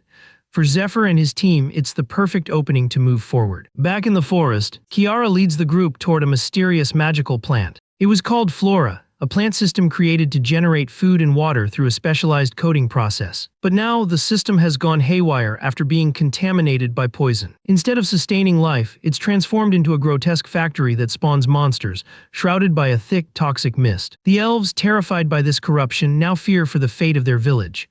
The spreading poison has already forced them to retreat from the forest's heart, and if it continues, their home will soon be lost. Dario recalls that while Zephyr helped them contain the poison, his mother took the brunt of it. She's been bedridden for 3 years, and that's why they've been desperately holding the defensive line. Following Zephyr's advice, the group prepares to battle the approaching monsters, ready to gather magic stones from their remains as loot. Focused and resolute, they brace themselves as the horde charges forward. The mages, Altair's guards, and Ned strike back with unrelenting force. Their combined power cuts through the monsters, holding the line and preventing them from breaking through. Once the attack is finally stopped, Darrell invites Zephyr to a meeting, intending to thank him for both defending their village and stabilizing the spreading poison. He admits it was unexpected to receive genuine help from humans. Yet despite his gratitude, Darrell calmly explains that the 2 ingredients Zephyr asked for are vital to protecting the village from further contamination, meaning they cannot part with them. Hearing that, Zephyr's patience snaps, frustration clear in his voice. He lectures the elf, saying he needs those ingredients to craft a cure for his mother. Once she's healed, he intends to restore both the lake and the Tree of Life. And when that happens, those same ingredients will naturally grow again. To drive his point home, Zephyr flips him off with a bold gesture and swears he'll slay the dragon just as promised. What else does the elf want, a fancy tribute or a Hawk-Tuah ceremony? Still, Dario remains doubtful, uncertain Zephyr can truly defeat the dragon. He insists that without the ingredients, their entire village would be consumed by poison within seconds. As the last capable warrior of the High Elves, Dario believes it's his sworn duty to protect their home, no matter the cost. Hearing that, Zephyr warns him that this is their only chance. No one else will come to save them, not from the Blue Dragon, not from the Queen's illness. Humanity has lost its mind, asking them for aid is useless. Zephyr even sacrifices his own blood to create an antidote, and still they refuse to trust him. Stepping forward, Zephyr urges Darrell to open his eyes. This isn't a moment for hesitation. It demands full resolve. Agitated and proud, Dario challenges him to settle it with a duel. As Darrell strikes, a blinding flash of light bursts across the sky. Altair watches in disbelief, stunned that they'd unleash their full strength in such a confined space. But before she can react, both figures vanish into a cloud of dust. Inside that storm of dust, Dario attempts to prove his determination by firing his most powerful shot at Zephyr. Yet even that strike fails to pierce through Zephyr's dragon-like scales. Though Darrell also dreams of slaying the dragon, deep down he knows that goal may be beyond reach. Seeing him tremble and tear up, Zephyr tells him to get back on his feet. Then, to everyone's astonishment, he snaps his own bow clean in half, calling it worthless. But before the tension grows heavier, Zephyr reassures him that he'll forge something far superior, and warns him to hold those tears, because once he sees the new weapon, he won't be able to stop them. Despite Zephyr's words, Kiara bursts into tears, protesting that they can't just discard the bow when they're already short on firepower. She cries out that it's a hero-grade weapon, shocking Philip and the others. Intrigued, Elise inspects it and confirms it truly is hero-grade, second highest among all item ranks. She explains that Dario's bow could easily fetch 50,000 gold at auction, leaving Philip visibly shaken. But Dario stays calm, saying 50,000 gold would be cheap for something like this. He doesn't care about the price, knowing it was his own hesitation that brought things to this point. The bow once helped protect their town from contamination, but now Dario looks forward to seeing what Zephyr will create, especially after hearing he possesses rare and powerful crafting materials. Part of Darrell wonders if the high-grade materials Zephyr mentioned could be a branch from the Tree of Life. But he quickly dismisses the thought, assuming the branch is too small to forge a proper bow. Later, inside the village's main hall, Dario finally fulfills Zephyr's request, offering him a glass filled with the water of vitality and a young branch from the Tree of Life. As Zephyr stares at the shimmering liquid, he realizes how numb he's become since his near death. Nothing seems to move him anymore. Yet the glow of this water stirs something faint but real inside him. Just before he drinks, Darrell reminds him it's the last remaining cup. Still, he holds on to hope if their raid succeeds. they'll reclaim the Lake of Vitality and have access to an endless supply. Zephyr nods confidently, then drinks the water of vitality in a single gulp. Instantly, radiant energy bursts through his entire body. To his amazement, the energy fuses with his effectiveness boost trait, multiplying the potion's effects even further. Empowered by the surge, he immediately activates dragonification and channels mana through his body, because he knows, without question, he must keep getting stronger. The conditions for the upcoming dragon raid are far more brutal than those of the princess raid they had just completed. The entire area surrounding the dragon is covered in a massive poisonous field. And at the very center of that deadly mist rests the creature itself, the dragon, the undisputed king of beasts. Zephyr knows that no ordinary human could ever hope to stand against such a being. To even have a chance, he must strengthen his dragon heart, and the vitality-infused water is the key to that transformation. Watching everything unfold, Altair quickly realizes the risk involved. She knows the dragon heart is meant to be strengthened gradually and with care, yet they no longer have the luxury of time. Acting without hesitation, she casts Morai, a spell named after the three goddesses of fate, to stabilize and synchronize Zephyr's mana as he meditates. With precision and control, Altair starts merging every element: the flow of his mana, the energy of the vitality water, and the fierce pulse of the dragon heart itself. She channels all of it into his core, beginning the intense fusion process. Zephyr's body jolts violently, his frame cracking under the unbearable pressure of the merging energies. Seeing the warning signs, Elise rushes forward and casts a healing spell to stabilize his collapsing body. Meanwhile, Zephyr pushes beyond the typical 5% threshold of the dragon heart's power. The energy keeps climbing, but Altair, sweating and focused, continues to fine-tune the flow of mana. To her horror, the dragon heart's energy starts to resist the merge. The process begins to falter. The unstable reaction causes Zephyr's dragon heart power to plummet, threatening to undo all their progress. At that moment, Ned kneels beside Zephyr, helping guide the wild energy raging inside him, anchoring his mind to reality. Despite the mounting tension and danger, no one falters. Everyone stays committed to their roles. Suddenly, the entire chamber bursts into a blinding explosion of light. When the dust finally settles, Darrell stares in pure disbelief, as Zephyr now stands before them transformed, no longer fully human but a half-dragon hybrid. The group collectively exhales, a wave of relief washing over them. Their hardened expressions melt into smiles. They did it, they succeeded. In this new state, Zephyr's dragon heart hums at 10% power, with a temporary surge reaching as high as 19%. Though still far from the might he once held in his past life, he can feel himself drawing closer to that strength.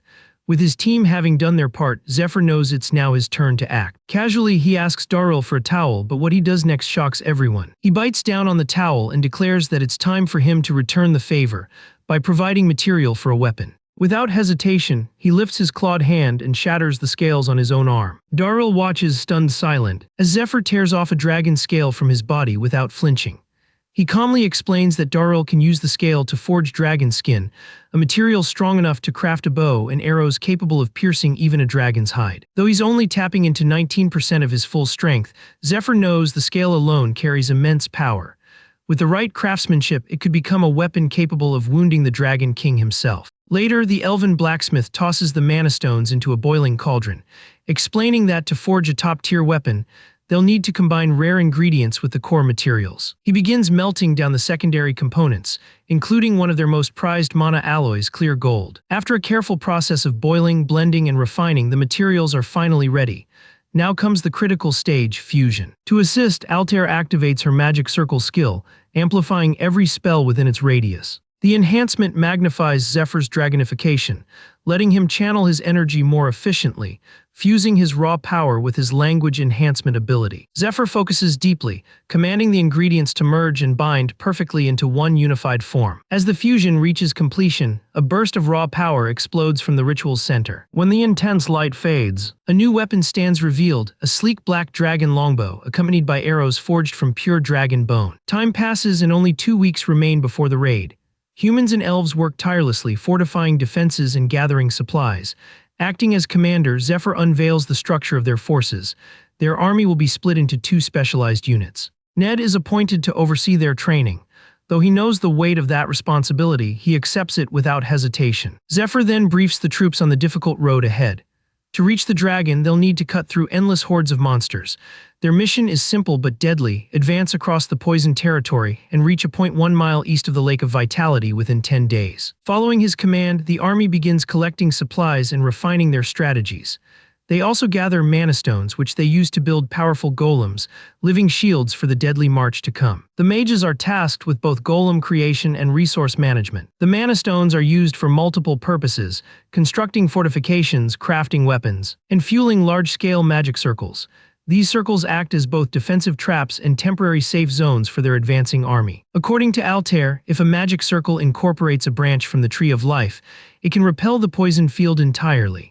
She reassures the team that she has already set up several of these protective circles along their cleared routes. Meanwhile, the blacksmith continues using mana stones to meet the energy demands of crafting Zephyr's new, rare-grade weapons. As for Zephyr himself, he spends every day pushing his physical limits. Even after upgrading his dragonification, he can only maintain the form for 10 minutes, still far too short. The power continues spreading through him, growing stronger with every attempt. He knows that unless he pushes beyond his limits now, he won't stand a chance against the dragon. His target is clear: sustain 19% of his power for at least 28 minutes before the raid begins. Without hitting that benchmark, he knows victory is impossible. But Zephyr also understands that raw strength isn't enough.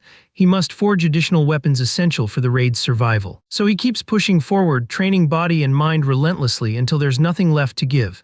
And just like that, the final night before the raid arrives. Everything is ready: scouts, supplies, defenses, and troops all in place. Zephyr gives one last order for everyone to rest and recover for the battle ahead. As the weary soldiers return to their quarters, Zephyr and his closest companions gather inside their tent, quietly enjoying a warm, hearty meal together. Ned watches in disbelief as Zephyr devours his food with the appetite of a beast. After finishing, Zephyr stands and silently leaves the tent. Seeing this, Altair quickly excuses herself, saying she's tired and needs to rest. Ophelia moves to follow her, but Ned grabs her by the arm, reminding her they still have sparring practice to finish. She protests angrily, insisting she never agreed to that, but Ned drags her toward the training grounds anyway, refusing to let her slack off. Meanwhile, Altair walks toward Zephyr's tent, her thoughts wandering back to how much has changed since he appeared. From the moment he entered their lives, the impossible began to feel achievable. She remembers how everyone laughed when she first announced the dragon raid. Every letter she sent to nobles and foreign rulers came back rejected. Even the other parishes turned her away. Her own brother warned her she'd be branded a traitor if she acted recklessly. Not even the adventurers agreed to help. In the end, she was left with only her small, loyal team. Then, as if by fate, Zephyr appeared. And somehow, piece by piece, her insurmountable problems began to disappear. Some might call it destiny, but Altair never believed in such things. Lost in thought, she reaches his tent. Without hesitation, she steps inside and kisses him. Zephyr freezes in shock, only to realize she's used the Kiss of Darkness, a spell that forces its target to speak the truth. He starts to ask what she's doing, but she gently stops him, whispering that this isn't the time for questions. Calmly, she tells him that the Blue Dragon raid, the mission she's devoted her life to, is finally becoming real, all thanks to him. She confesses she didn't trust him at first and had quietly monitored his every move. But over time, as he proved himself again and again, her doubts began to fade. Still, one thing keeps troubling her.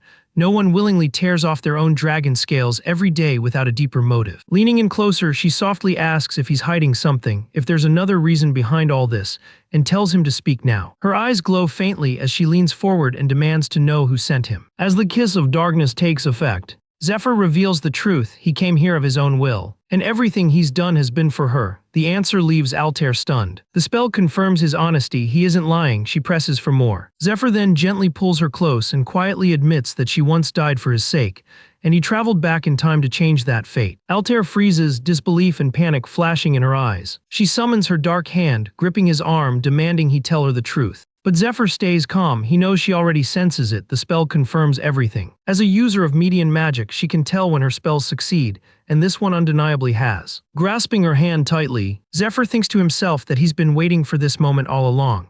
He knew she would eventually use this spell, and it was the only way to make her believe, at least until she learns communion.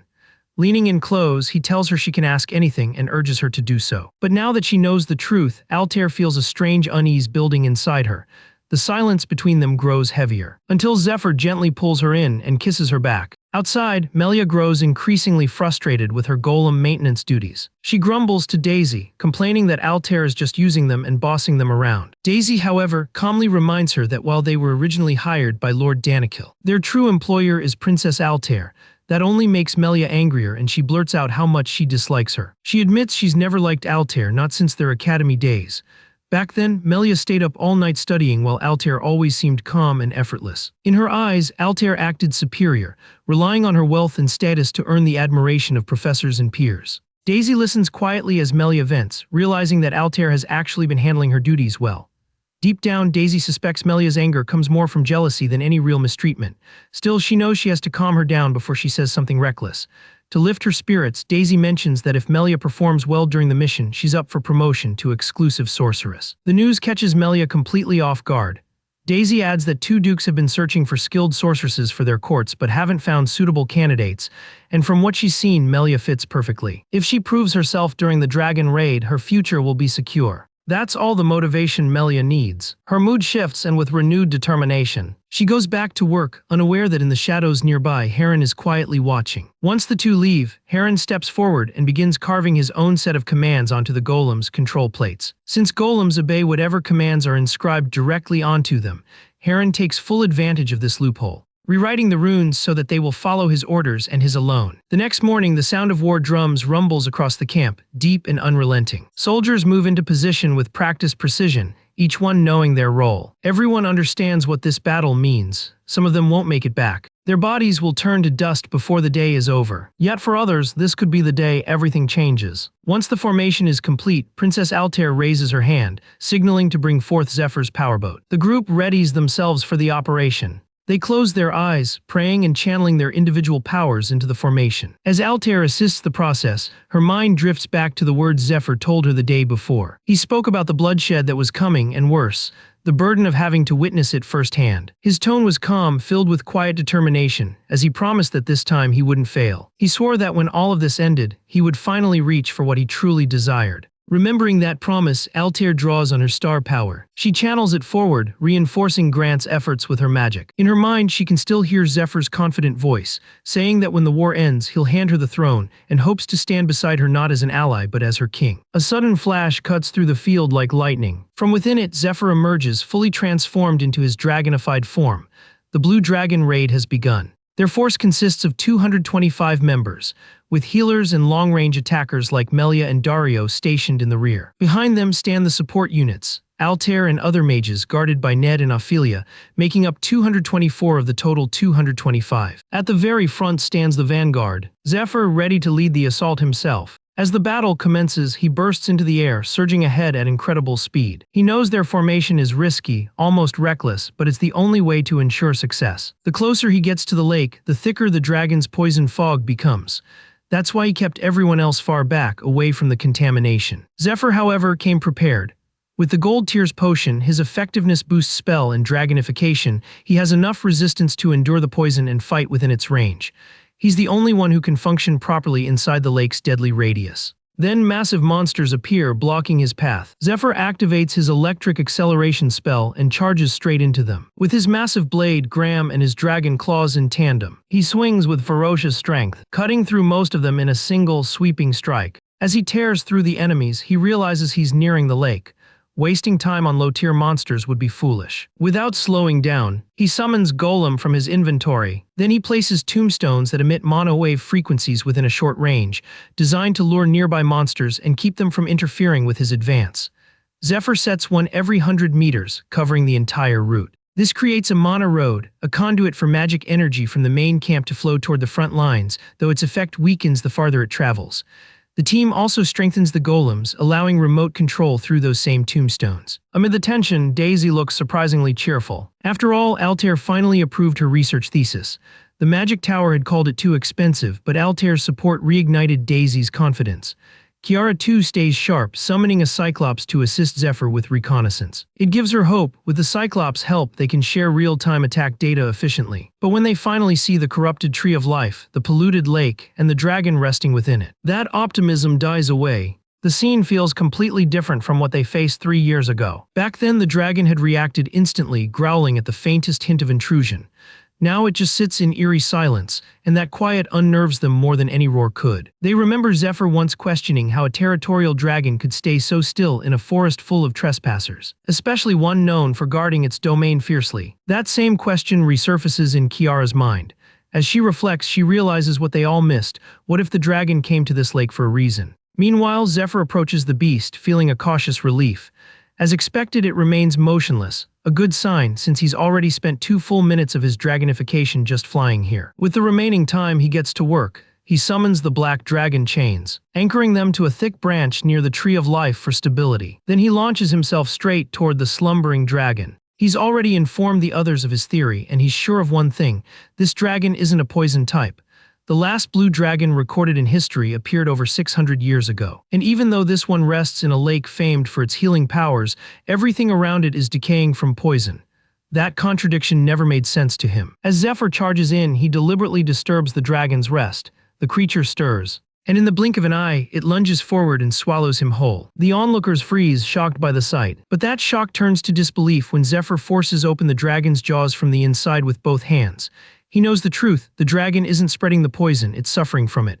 The demonic energy within its body is killing it slowly, and it's been using the lake in a desperate attempt to heal. The dragon is dying, not fighting. Zephyr clenches the black dragon chain between his teeth and secures it tightly around the dragon's mouth.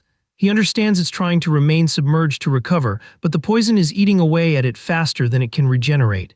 That's why he's striking now while it's weakened. Pulling with every ounce of his strength, Zephyr binds the dragon's jaws shut. The black dragon chain, forged from his own scales, holds firm. The moment the dragon feels the restraint, it lets out a deafening cry that shakes the earth, thrashing violently against the bindings. Zephyr drags it out of the lake, forcing the poison within its body to circulate faster. Without the lake's healing effect, it can't recover anymore. But even at 19% dragon heart output, the creature resists, its raw power far greater than he expected. Zephyr adjusts immediately. Drawing Graham, he slashes deep inside the dragon's jaws, where the flesh is softer than its outer scales. But a single moment of distraction proves costly. The dragon lunges again, its jaws wide, and slams him against the Tree of Life. Before he can react, the creature unleashes its dragon breath straight at him. From the rear lines, the others watch in horror.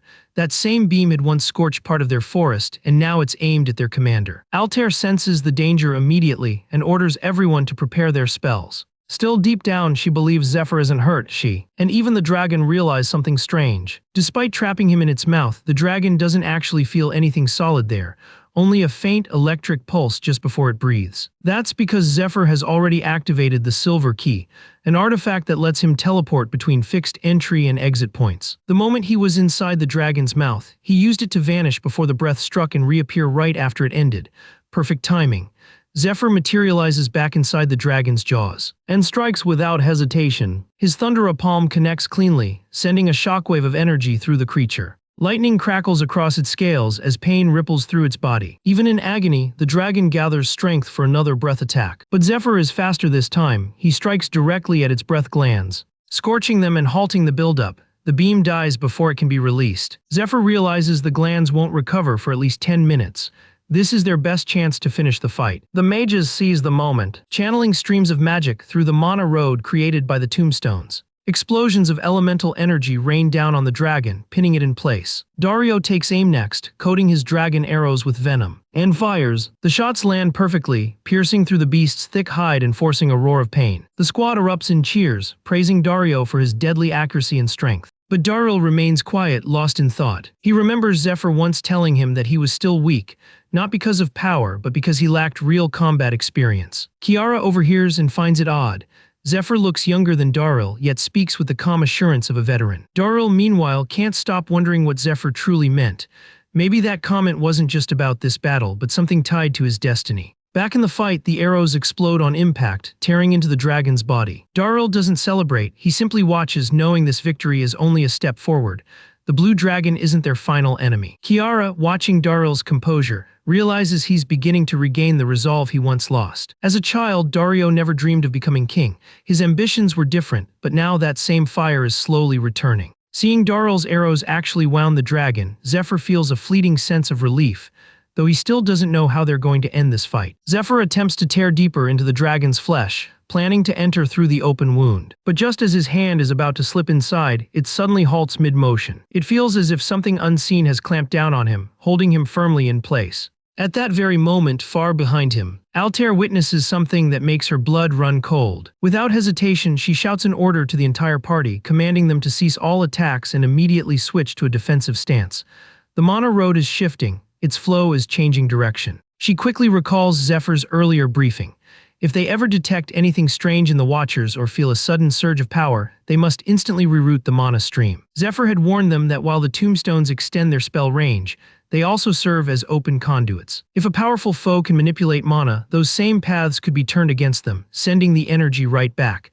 To prevent that, the only option is to disable the rear tombs. Doing so would block any incoming counterattack, but at the same time, it would also weaken their own offensive output. Following Altair's command, the mages begin reconfiguring the mana road, just as the current shifts again. A massive shockwave tears across the battlefield, followed by a tremendous blast of energy that confirms their worst fear. Zephyr had warned them that when the moment came, he would be blown backward. And when the lake's surface rippled, it would signal one thing. The dragon had unleashed its unique attribute, telekinesis, a power allowing it to move anything without physical touch. Only dragons with infinite mana reserves can wield it, and in battle, that means nothing but devastation and agony. On the field, Zephyr steadies himself but knows time is running short. He has just 20 minutes left in his dragonification state, and the real fight is only beginning. Earlier in his briefing, Zephyr had explained that the poison saturating the air didn't affect humans or elves as severely, likely because traces of the water of life were mixed within it. That same water continuously repairs the body from within, preventing instant death, though losing consciousness would still bring unbearable pain. Zephyr also emphasized that the same rule applies to the dragon itself. The constant internal torment leaves the beast dazed, unable to immediately activate its full powers. Kiara, recalling previous raids, finds this strange. In those past fights, monster patterns had become oddly repetitive, something that had never sat right with her. Zephyr had explained that this was their one window of opportunity. Once the creature takes enough damage to regain clarity, that's when it will awaken its true strength and when the real battle begins. Now back on the field, Zephyr faces the massive dragon wheezing beneath a shroud of violet energy. He raises Graham, his sword. The dragon's eyes widen as they lock onto the blade. It recognizes the weapon, it remembers Giorgio's. And now it knows it's facing him once more. Meanwhile, chaos momentarily erupts among the rear ranks, though the mages swiftly regain formation. Altair and her team succeed in redirecting the mana roads, cutting off the feedback loop from the dragon's counterattacks. For now, the rear line is safe. Yet even with this small victory, everyone begins to realize the bitter truth. Despite all their plans, all their strength, they are still painfully insignificant before the dragon's overwhelming might. Altair's worry deepens. Their long-range magic will lose most of its impact under these conditions, and she knows supporting Dario is now critical. He's the only one capable of using the mana road to strike directly. But Dario himself feels the crushing pressure. The target is so distant that each arrow takes nearly 4 seconds to reach. That means Zephyr must restrain the dragon for 4.5 seconds, an eternity in real combat. Meanwhile, the dragon gate appears to be closing again, and everyone holds their breath, waiting for Zephyr to force it open once more. On the front line, Zephyr continues dodging a barrage of the dragon's spiraling energy beams. Each one carries enough power to erase anything it touches. He quickly realizes he can't block them head-on. As he studies the rhythm of the attacks, the dragon suddenly launches a devastating surprise strike. It nearly catches him off guard, but Zephyr manages to block at the last second. Without pause, the dragon lunges forward with jaws wide open, trying to crush him whole. Zephyr instantly triggers electric acceleration, vanishing from its reach in a blur. In midair, he draws Graham and delivers a fierce slash across the dragon's lower jaw, forcing it wide open. The wounded beast lets out a furious roar. Before plunging into the lake, the entire battlefield freezes in disbelief as they realize it's trying to heal. But Kiara spots the true danger.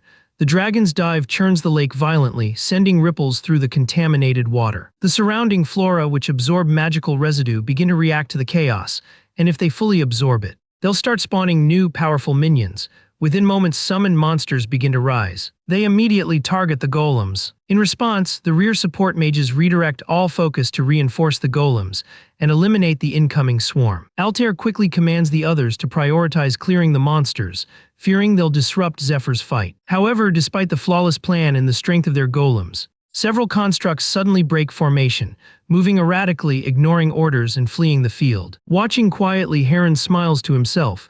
His sabotage has begun to take effect. Back on the front lines, Dario notices a massive projectile soaring toward them at terrifying speed. He reacts instantly, deflecting it mid-air with a perfectly timed arrow shot. The impact draws everyone's attention. Altair realizes that if Dario hadn't intervened, the entire rear squad would have been obliterated. Kiara traces the attack's trajectory. It came from roughly 700 meters away. She warns the others that something that powerful could only mean one thing. An enemy of dungeon boss caliber is approaching.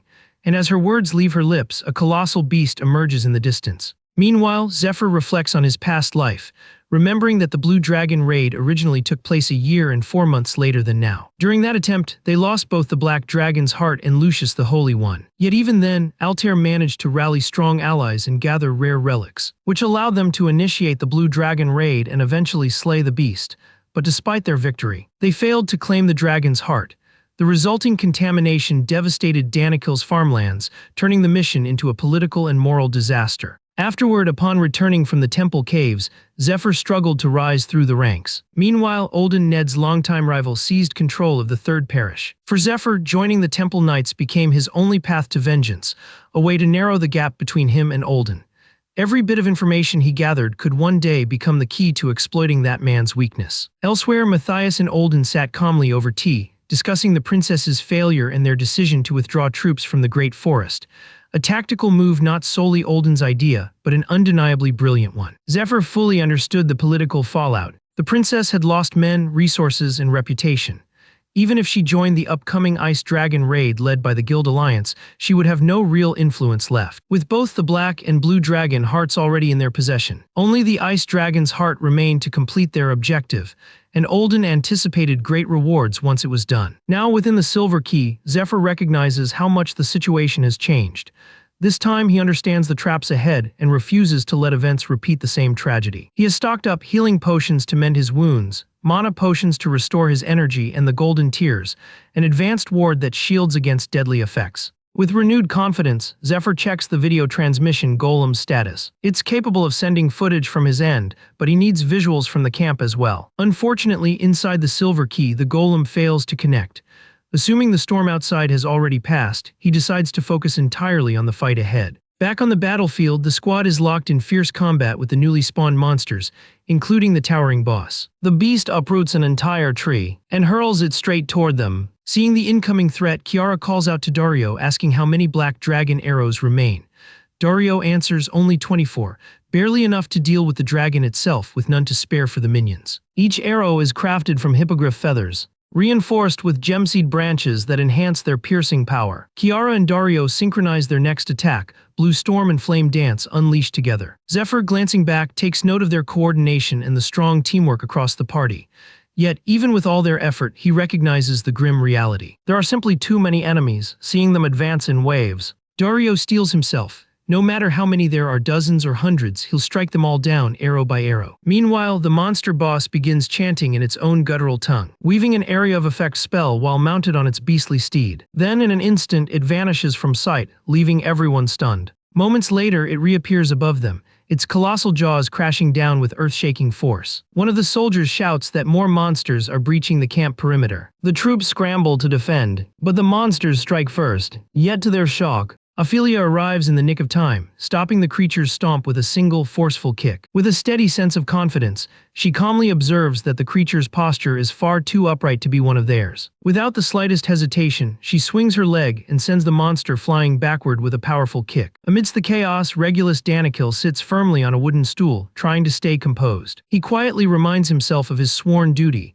to guard the fragment of the Tree of Life's branch hidden inside the hut. He remembers Princess Altair personally entrusting him with this mission, explaining that the small branch serves as the heart of the magic circle. Without it, the base's protective zone would collapse within 10 minutes, leaving the entire area engulfed in toxic mist. Even though he fully understands how vital his task is, Regulus can't help but hesitate when the screams of his knights echo from outside. Lord Grimes tries to steady him, urging him to stay strong and hold his position. At that same moment, Regulus activates the Danakil family's secret technique, the Impenetrable Fortress. The ancient skill conjures a powerful barrier that shields an entire structure, though the user is bound within it until the effect fades. The smaller the enclosed area, the stronger the defense, powerful enough to resist even weapons of legend. Only those granted permission can enter. Regulus reassures himself that he's the right man to bear this responsibility. Then a sudden knock echoes on the door, followed by the sound of someone coughing and pleading to be let in. The voice sounds just like Princess Altair's. Regulus hesitates, torn between fear and duty, thinking that if he ignores her call, both he and his knights might perish. Lord Grimes warns him it could be a trap, but Regulus's resolve wins over caution. He decides to open the door. To his surprise, Elder Heron is the one standing outside. For a moment, Regulus doubts his own eyes, but then realizes the elf had imitated the princess's voice using a special item. It's an imp acorn, an artifact that allows its user to memorize and reproduce another person's voice perfectly. As Heron removes the acorn from his mouth, he releases a sudden burst of blinding light. Though the flash only robs Regulus of his sight for 3 seconds, that's more than enough time to render him defenseless. Heron, already boosted by an acceleration spell, wastes no moment. Within seconds, he seizes the fragment of the Tree of Life's branch. A distant horn suddenly blares across the battlefield, an emergency signal. Ophelia immediately recognizes it as a warning that the magic circle's core has been breached. At the same time, Heron confirms their successful infiltration and orders his imposter squad to move fast.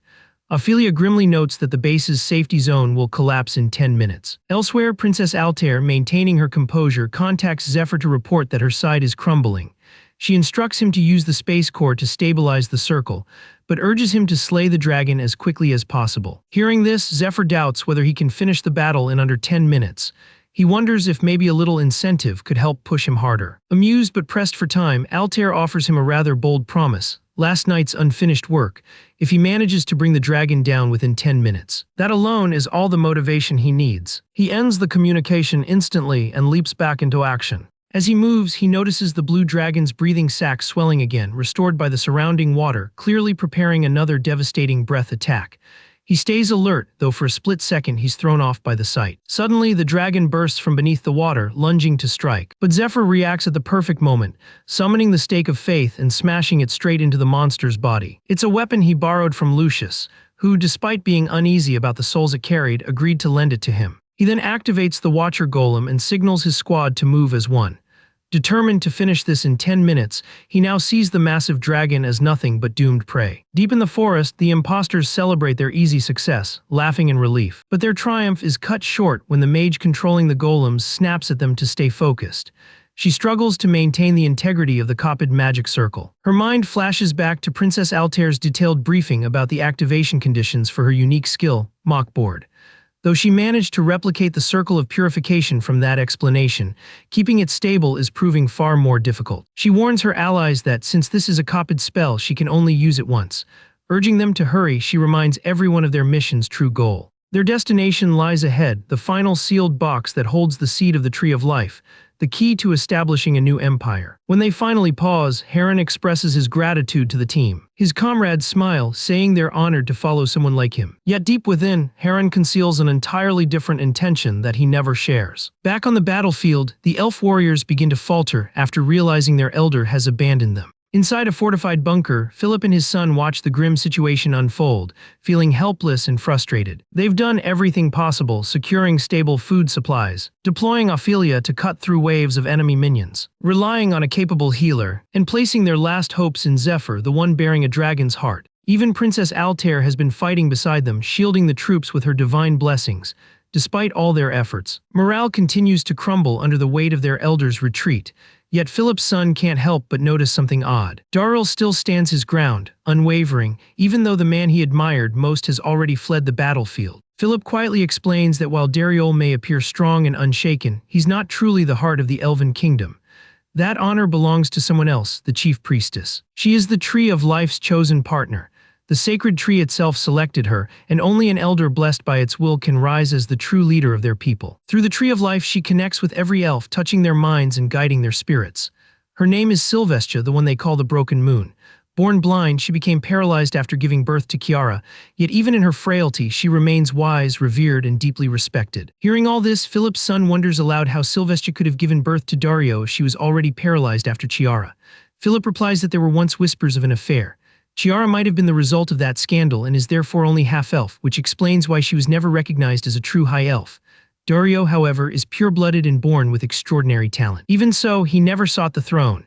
His dream was to serve loyally as the queen's protector rather than become a ruler himself. At first, Darrell's refusal to lead didn't bother the elves, but as their situation worsened, their people began to crave a strong figure to guide them through the growing crisis.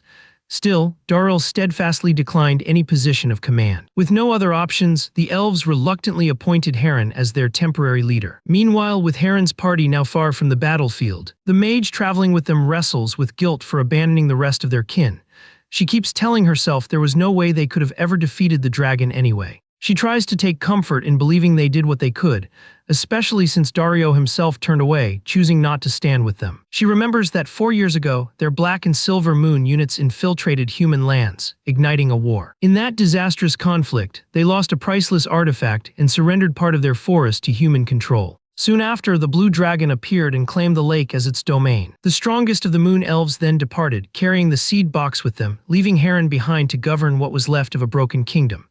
The one who left could not resist the spreading poison, and even Dario refused to intervene. Then came the arrival of Princess Altair, accompanied by a dragon-like warrior seeking an alliance with the elves. But to the mage, it all felt like nothing more than a facade. She doubted they had the strength to stand on equal footing with humans. Even if they somehow managed to kill the dragon, she believed the elven kingdom was already beyond saving. The thought overwhelms her until tears spill from her eyes as she finally accepts the truth. Daryl has truly abandoned them, and all hope of restoration is gone. What they're doing now, she tells herself, is for the sake of creating a new hope somewhere else. They finally reach the tower that holds the Tree of Life's seed. Heron gazes ahead, his eyes burning with determination. His plan is simple yet ambitious, to plant the seed far away from this dying land, hoping that the new tree will one day acknowledge him, granting him the right to become king. But to their horror, a massive crimson beast is already waiting there, clawing violently at the tower walls. Its claws tear through stone as if it were paper. Back inside the bunker, Philip frowns in confusion. The High Elves, especially those of the Black and Crimson Moon, had long departed to build a new realm of their own. Yet no word has ever reached them about what became of these new elven lands.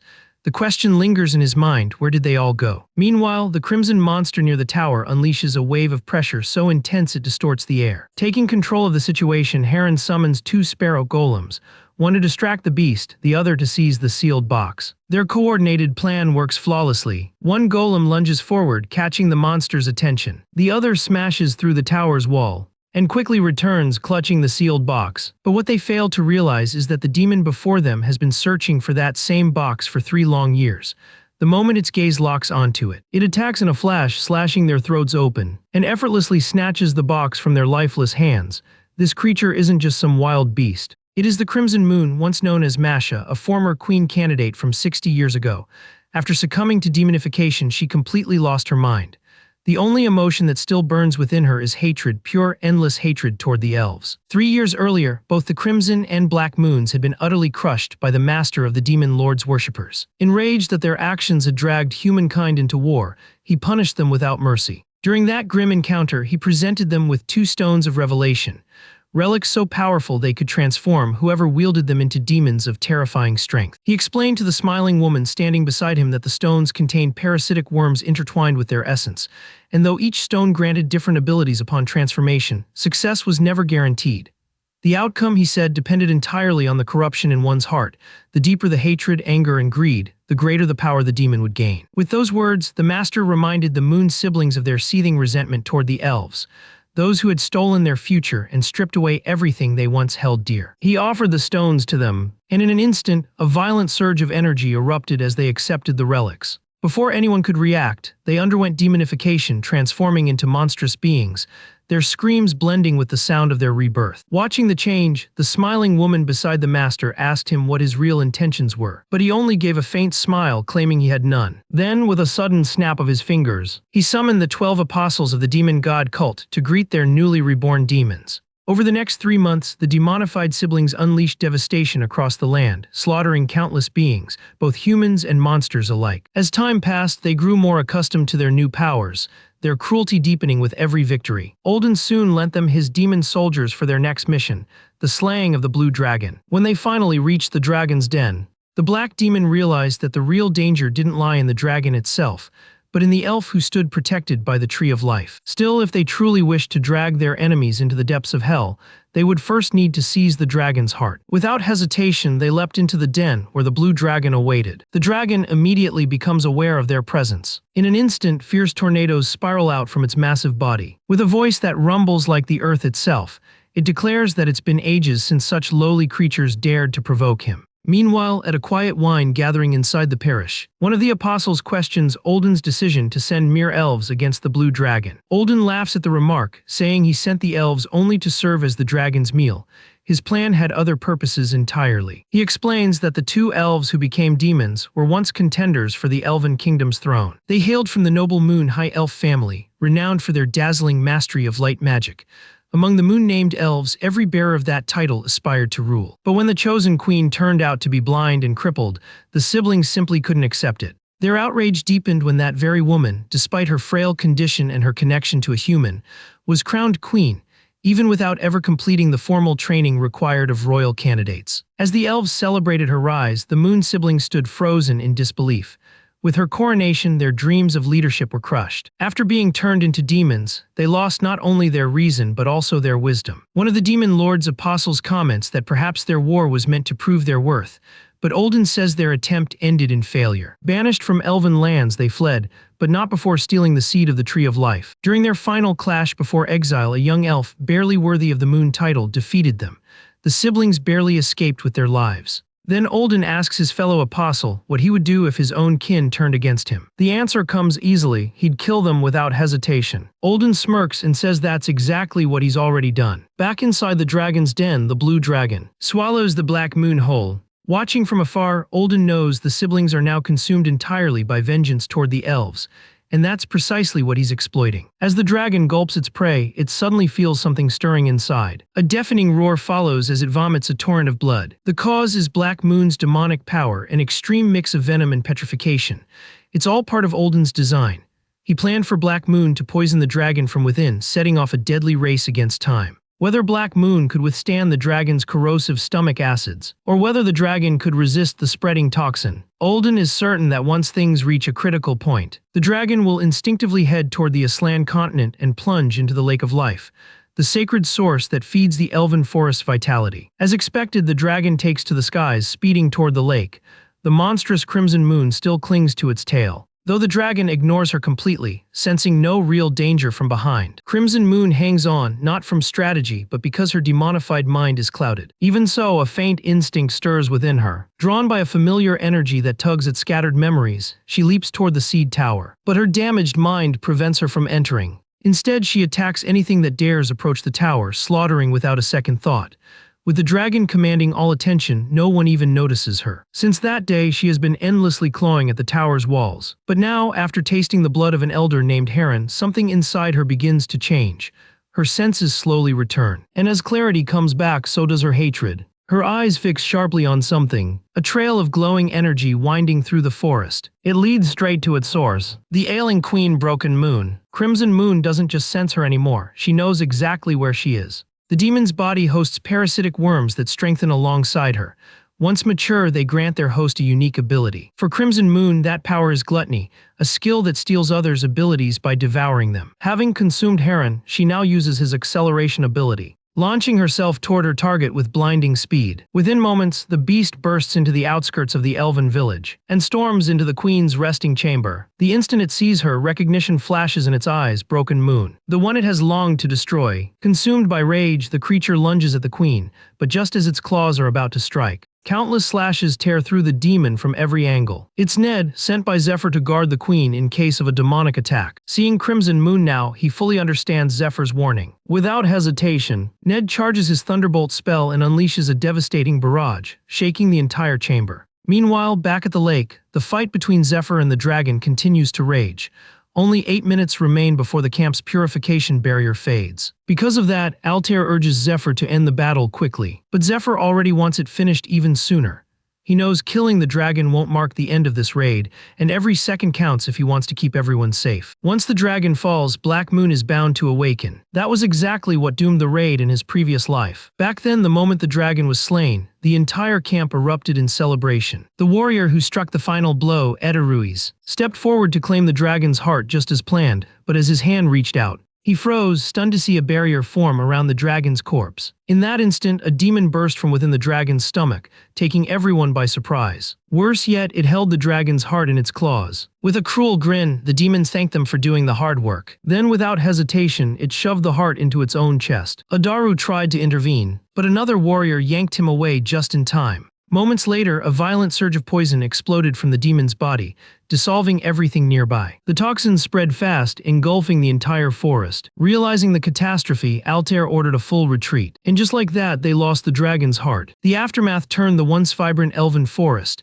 and the fertile Danakil granary into a dead, cursed wasteland. Now in the present, Zephyr fights with all of that burned into his memory. Their past failure wasn't due to bad tactics, weak allies, or poor preparation. All those were solid.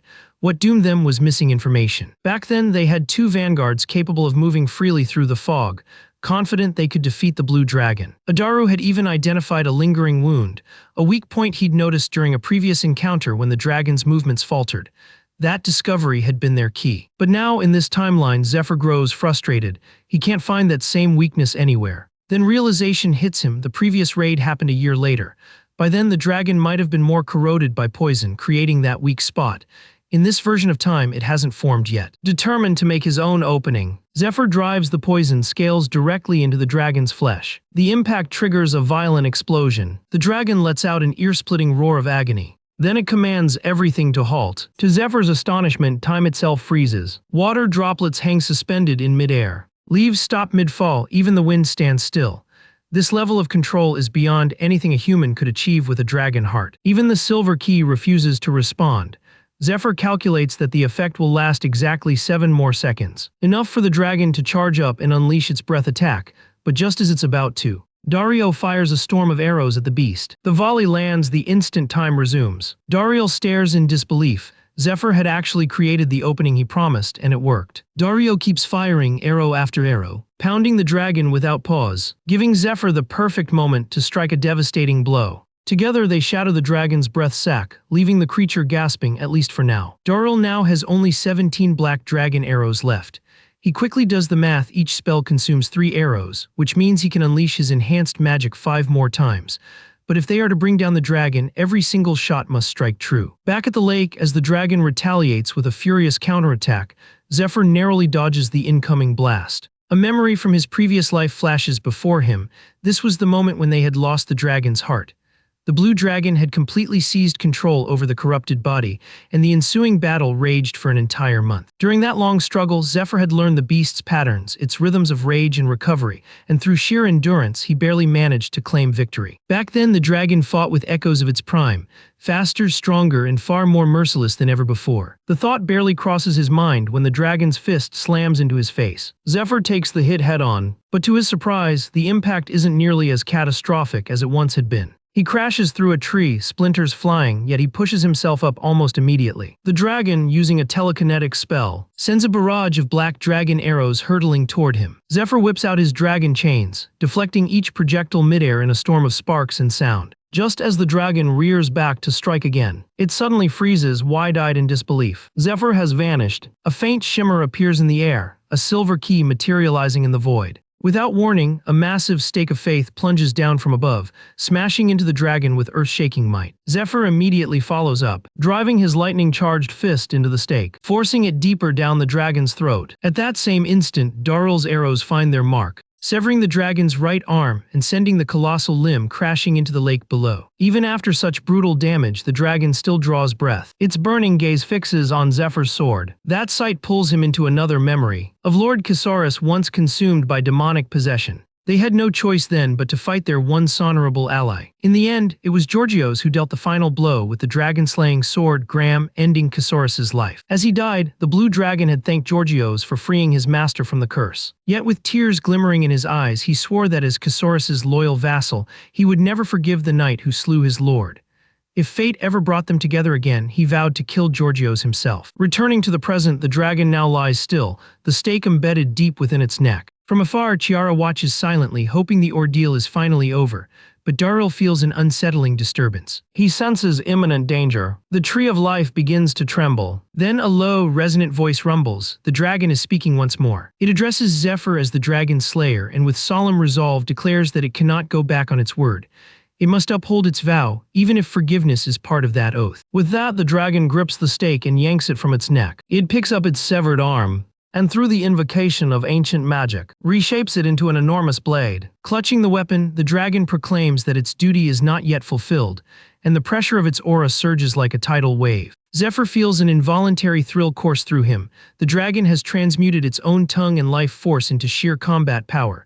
The true battle begins now. Our boy has only 12 minutes of dragonification left, while the dragon still holds a single breath attack in reserve. But none of those numbers matter anymore, because the creature has already unleashed its dancing blade of death, a weapon forged from its very essence, carrying destructive might beyond measure. Zephyr knows that no strategy or trick will save him now, only overwhelming, unrestrained force can. To answer that challenge, he activates Berserk Dragon mode, doubling his physical strength by 200%, but reducing his transformation time to just 3 minutes. The dragon descends with a colossal, energy-laden strike, and Zephyr meets it head-on with a power-packed swing of his own. Their attacks collide in a deafening explosion, the shockwave propelling Zephyr backward across the battlefield. The dragon's blow cleaves the Tree of Life clean in two, sending tremors of fear through the distant elven watchers. Amidst the chaos, Zephyr recalls Ned's lessons from his former life, teachings of martial discipline that focused not merely on raw strength, but on sensing and guiding its flow. Ned had said that by mastering that flow, one could transcend limits and triumph over stronger foes,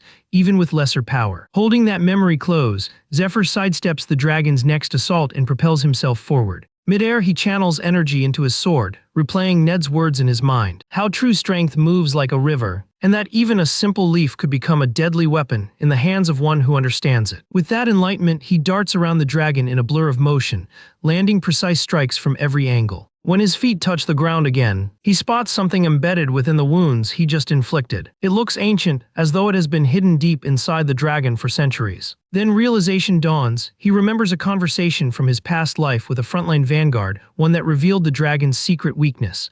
This must be it. Without hesitation, he charges again. But just as he advances, the dragon begins to turn, retreating toward the water in an attempt to flee. To halt its escape, Zephyr hurls his dragon chains. But when they latch on, the beast drags him down into the lake with it. As he swings his sword in defiance, the dragon counters with a fierce and rapid strike, sending him reeling through the dark water. Meanwhile, at the protective barrier, Chiara grows tense.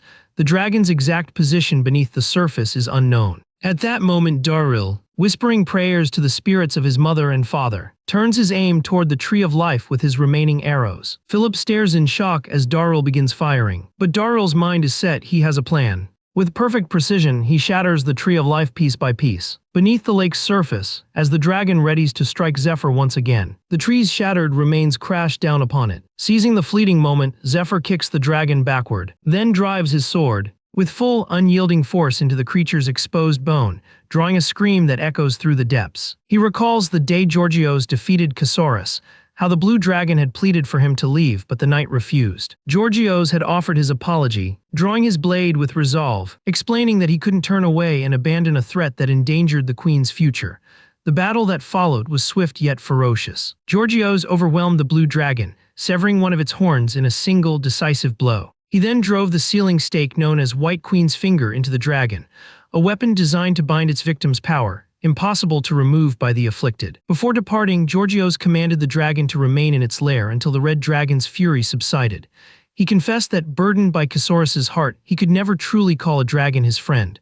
For both their sakes, he urged they never meet again. Now, as the blue dragon sinks beneath the lake's depths, that memory resurfaces vividly, and in that instant, realization strikes. The one before him is Georgios, but the inheritor of his will. It is our boy Zephyr, the new dragon slayer. Meanwhile, within the dragon's stomach, the entity known as Black Moon stirs awake, sensing that the dragon's end may finally have come. Black Moon believes the moment has finally come to seize the dragon's heart, but just as that excitement begins to surge through him, Zephyr strikes with an explosive blow, sending him hurtling across the clearing. Without giving him even a breath, the boy follows up with another fierce swing, slamming Black Moon against a nearby tree with bone-shattering force. By now, Zephyr has already sealed the dragon's corpse inside his silver key, ensuring that no matter what Black Moon attempts, he will never reach the heart. He remembers from his past life how Black Moon had once absorbed a dragon's heart improperly, unleashing a violent surge of power that annihilated nearly all his followers.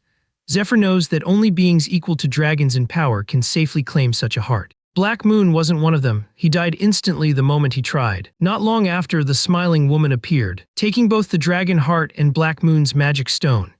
It became evident then that Black Moon had been nothing more than a disposable pawn, a puppet of those who served the demon lord. In the present, Zephyr still struggles to comprehend how Black Moon could allow his own kind to perish, surrendering their homeland, only to be cast aside by the very masters he had devoted himself to, reduced now to this wretched, broken state. Yet on the other side, Black Moon senses something unusual, a human aura intertwined with dragon energy. Intrigued, he finds it oddly fascinating. He had expected to encounter elves, not a dragonoid, and the sight catches him completely off guard.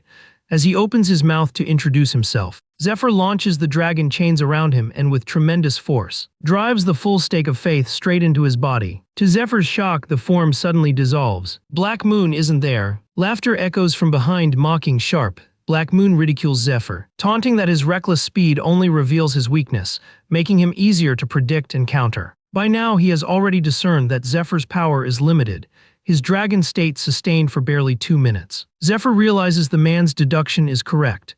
Only 48 seconds of dragonification remain, and once his secondary enchantment fades, he will collapse on the spot. Knowing he lacks the strength for a drawn-out fight, Zephyr decides to bait him instead. As he stands below, Black Moon hovers above, offering a deal.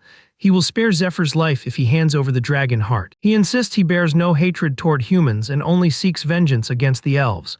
While he continues his self-serving speech, Zephyr quietly invokes Dragon Tongue, a commanding spell that delivers direct orders.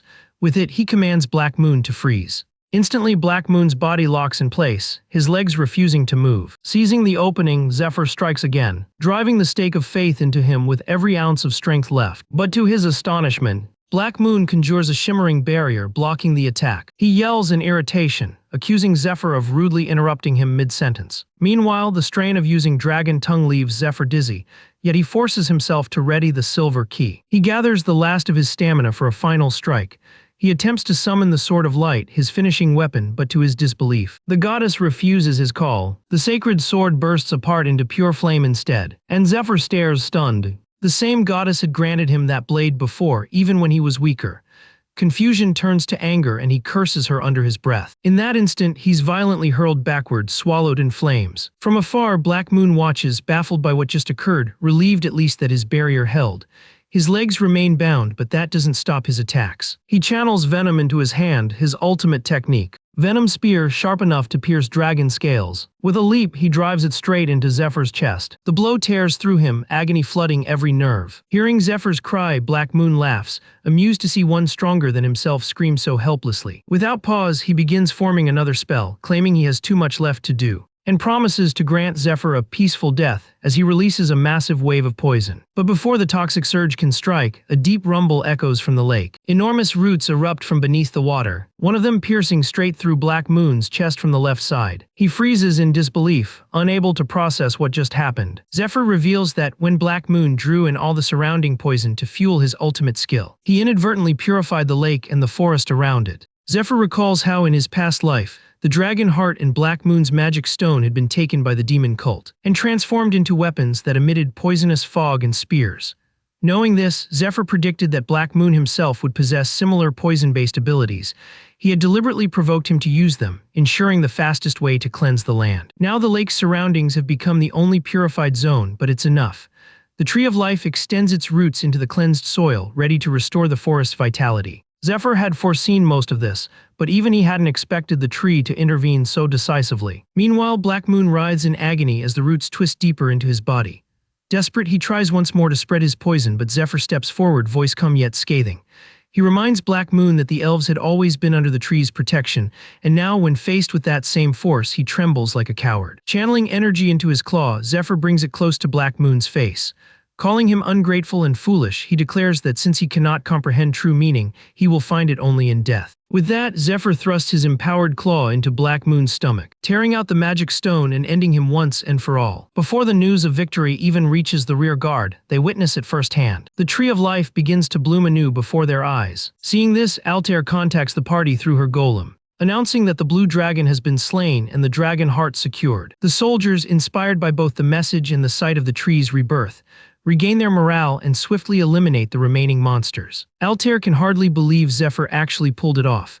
As the others rejoice, she tries calling him again, but there's no reply. Meanwhile, Zephyr drifts unconscious, floating atop the lake's surface. The Tree of Life reaches out with its roots, catching him gently, silently thanking him for its salvation. In return, it chooses to save him as well. Its roots curl around his body, glowing softly as they transfer their healing energy. Far away, even Ned, watching the radiant roots burst forth near the distant village, smiles faintly. He knows the boy has done it. Despite that relief, Ned himself is gravely wounded from his battle with the Crimson Moon Demon. He's stunned to realize he was struck by his own martial art, only now understanding that the demon could replicate his techniques. With his blood nearly drained and his body beyond repair, he begins to accept what seems like the end. Until glowing vines suddenly coil around his arms. To his astonishment, it's her, the queen. She assures him that the vines act as her limbs, and though she cannot move freely herself, he protected her, and now she wishes to return that kindness. Her vines lift her gracefully from the bed. She introduces herself as the Queen of Elves, her gaze immediately falling on Ned's condition. Realizing he requires urgent treatment, back at the lake, Zephyr dreams, a vision from his childhood when his father abandoned him. In the dream, his mother embraces him, acknowledging the human half of him and choosing to raise him with warmth and care, unlike his father. She apologizes for failing to protect him but promises that the final gift she can give him, as his mother, is the strength to defend himself. Her words echo in his mind as Zephyr awakens from unconsciousness. He realizes he had been dreaming of her. Looking around, he finds himself wrapped in luminous vines, resting within a cradle of roots that pulse with life. A deep, resonant voice advises him not to move. It tells him he has been unconscious for 72 hours and is still recovering. The voice reveals that this space lies within the very trunk of the Tree of Life. Then the divine speaker introduces himself as Yggdrasil. He explains that this is his reincarnated form, one that allows him to speak directly to mortals. Zephyr is awestruck. He has never witnessed such a manifestation before. In his past life, they had failed to save both the Tree of Life and the Queen, and so he had never met Yggdrasil in person. The ancient being tells him that aside from his wife, no one, not even their children or the forest dwellers, has ever seen him in this form. Curious, Zephyr asks if Yggdrasil can read thoughts. The deity confirms but promises not to intrude if it would make Zephyr uncomfortable. Still, unease lingers. Zephyr can't read the god's emotions, and those mysterious eyes unsettle him further. Perceiving his worry, the tree reassures him once again that he means no harm. On the contrary, he wishes to express his gratitude. Yggdrasil summons a small branch bearing golden fruit and asks Zephyr to eat, explaining that it will accelerate his recovery. He then reveals that he had been imprisoned by the blue dragon's tongue spell, paralyzed, poisoned, and unable to move until now. Yet through his own children, he had been quietly watching Zephyr all this time. He had seen how Zephyr helped both his children and his wife, without asking for anything in return. Now Yggdrasil has made up his mind to offer a bilateral contract, a sacred covenant between the two of them, and he presents it as an official decree. Zephyr, however, has absolutely no idea what the ancient tree is talking about. Still, he begins to sense that the tree truly means to thank him and harbors no ill intent. Then he remembers something from his previous life. Darrell once told him that his father was a demigod, a being suspended between the state of elf and god. Realizing the situation clearly favors him, Zephyr decides he should at least negotiate to gain something more. He calmly states that simply healing him isn't enough to call their debt settled. But Yggdrasil responds serenely, saying he did more than just heal Zephyr. He also stabilized the dragon hearts inside him, which must be recalibrated whenever their energy output rises. After Zephyr's battle against the demon forces, his heart output had spiked to 23%, a level that could have been fatal. During the 72 hours of recovery, Yggdrasil adjusted the balance within him, strengthening his body to endure the surge and preparing it to host the blue dragon's heart as well. The revelation leaves Zephyr stunned, but before he can even react, the Tree of Life stretches out a branch-like hand toward him, offering to implant the blue dragon's heart into his body. In exchange, Yggdrasil will ask only for one favor. He then begins his tale. 10,000 years ago, the first seed of the Tree of Life cracked open its shell. In that instant, a divine voice echoed, instructing all who heard it to prepare. Yggdrasil grasped the meaning of those words and understood that his purpose was to prepare the world for the promised day to come. With the first phase, the air began to transform as mana spread through the skies, and the world's pure waters turned into sacred healing waters. Across distant continents, other trees followed the same path, reshaping the world over countless ages until it was unrecognizable. From this process, the elven race was born to serve the Tree of Life. With their devotion, all went smoothly, and Yggdrasil waited patiently for the day foretold. But then, something happened that was never meant to occur. Yggdrasil became a father. In that moment, he defied his divine mission, willing to sacrifice everything to protect his family. While recounting this to Zephyr, Yggdrasil once again offers to transplant the dragon heart in return for a promise that Zephyr will fulfill one request, yet Zephyr hesitates. He knows that during the procedure, he will be completely defenseless, something he cannot entrust to anyone he doesn't fully believe in. Perceiving his doubt, Yggdrasil unexpectedly asks him how he will die in the future. The being already knows that Zephyr has witnessed his own end. Seeking to understand it himself, Yggdrasil peered into Zephyr's dreams while the boy was unconscious. The first thing he saw within that vision was a thread connecting Zephyr to his mother, but soon realized it wasn't something he could use as a clue. Then he found something else, a vivid vision depicting the world's catastrophic end, along with a familiar face. He suspects it may be a prophecy, and an incredibly detailed one at that. As Yggdrasil speaks, Zephyr realizes the ancient tree has interpreted the images on his own. Seeing no point in deceit, he tells him that the tree of life will perish when his own comrades attack the forest, and that it will never recover from the poison they use. Yet Zephyr withholds the truth about being from the future, letting Yggdrasil believe it's merely a prophecy. It's the safer option. Still, the Ancient One remains cautious. He senses that the boy continues to hide something. He admits there is one truth he does know: he will die. He points out that if he had seen a future where he lived until the world's end, Zephyr wouldn't have bothered to save him. As he says this, Yggdrasil reveals a sigil on his forearm. Zephyr recognizes it instantly. It's the same oath ring mark he obtained after slaying the cult leader Olden. But as he continues to stare at the symbol, his eyes start to burn painfully. Yggdrasil warns him not to gaze further, saying his current mental state is strong enough to endure its power. He adds that he's bound by divine law to keep certain knowledge secret and cannot reveal the ultimate truth. He explains that both he and the seven dragons serve a mission decreed by the Almighty, one they cannot forsake until death. Zephyr understands immediately. It's the same reason he had no choice but to kill the blue dragon. The Tree of Life then reveals that in the world's final days, the remaining dragons will lose their will and side with the Demon Lord's army, a vision he has already witnessed. Hearing this, Zephyr quietly wonders if he too will end up as an enemy like them. Yggdrasil responds with a vague honesty, admitting that he never doubted his duty nor believed this world held much meaning. Yet that belief changed when he fell in love with the Broken Moon. Though he knew her time was short, she loved him and wished to bear his child. Her body was fragile, but she longed to create lasting memories, dreaming of a shared life together. She even refused to use the Chalice of Conception, a sacred relic of elf royalty meant to aid in childbirth, choosing instead to conceive naturally despite the dangers. Touched by her resolve, Yggdrasil took on a human form for her sake. That single woman changed his entire outlook, making the world seem precious for the first time. He believes Zephyr will someday understand that same feeling. Hearing those words, Zephyr remembers Altair from his past life and the moment they shared when creating new life. As he lies down and closes his eyes, Yggdrasil begins channeling the blue dragon heart's divine energy. Before commencing, he makes one last request: that when the time comes, Zephyr must kill him to ensure he never harms his family.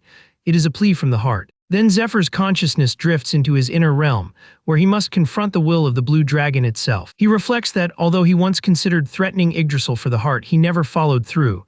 Yggdrasil could have easily manipulated him while he slept, but didn't. That alone convinces Zephyr of his sincerity. Yggdrasil had also mentioned that while Altair is skilled, she lacks experience in transplanting a blue dragon's heart, and the process would take far longer with her. Keeping that in mind, Zephyr entrusts the procedure to him. Now fully conscious within his mental plane, Zephyr knows what's at stake. If he fails to overcome the dragon's will, his body will either be destroyed or enslaved by its power. In his previous life, it took him a month to prevail in this very trial. He wonders how long it will take this time. As his body shifts into its dragon form, the blue dragon materializes, recognizing his transformation immediately. But Zephyr is caught off guard when he senses the presence before him. It's not what he expected. It's a woman. She in turn calmly notes that they have already fought once before, so there's no reason for him to be so unsettled. She gestures for him to sit and share a cup of tea instead of reaching for his blade again, her voice steady and serene. Even so, Zephyr can hardly believe that the blue dragon is, in fact, female. Meanwhile, outside in the forest, Dariel assures everyone that Zephyr is safe and currently with his father. Altair looks bewildered. After all, his father is a tree.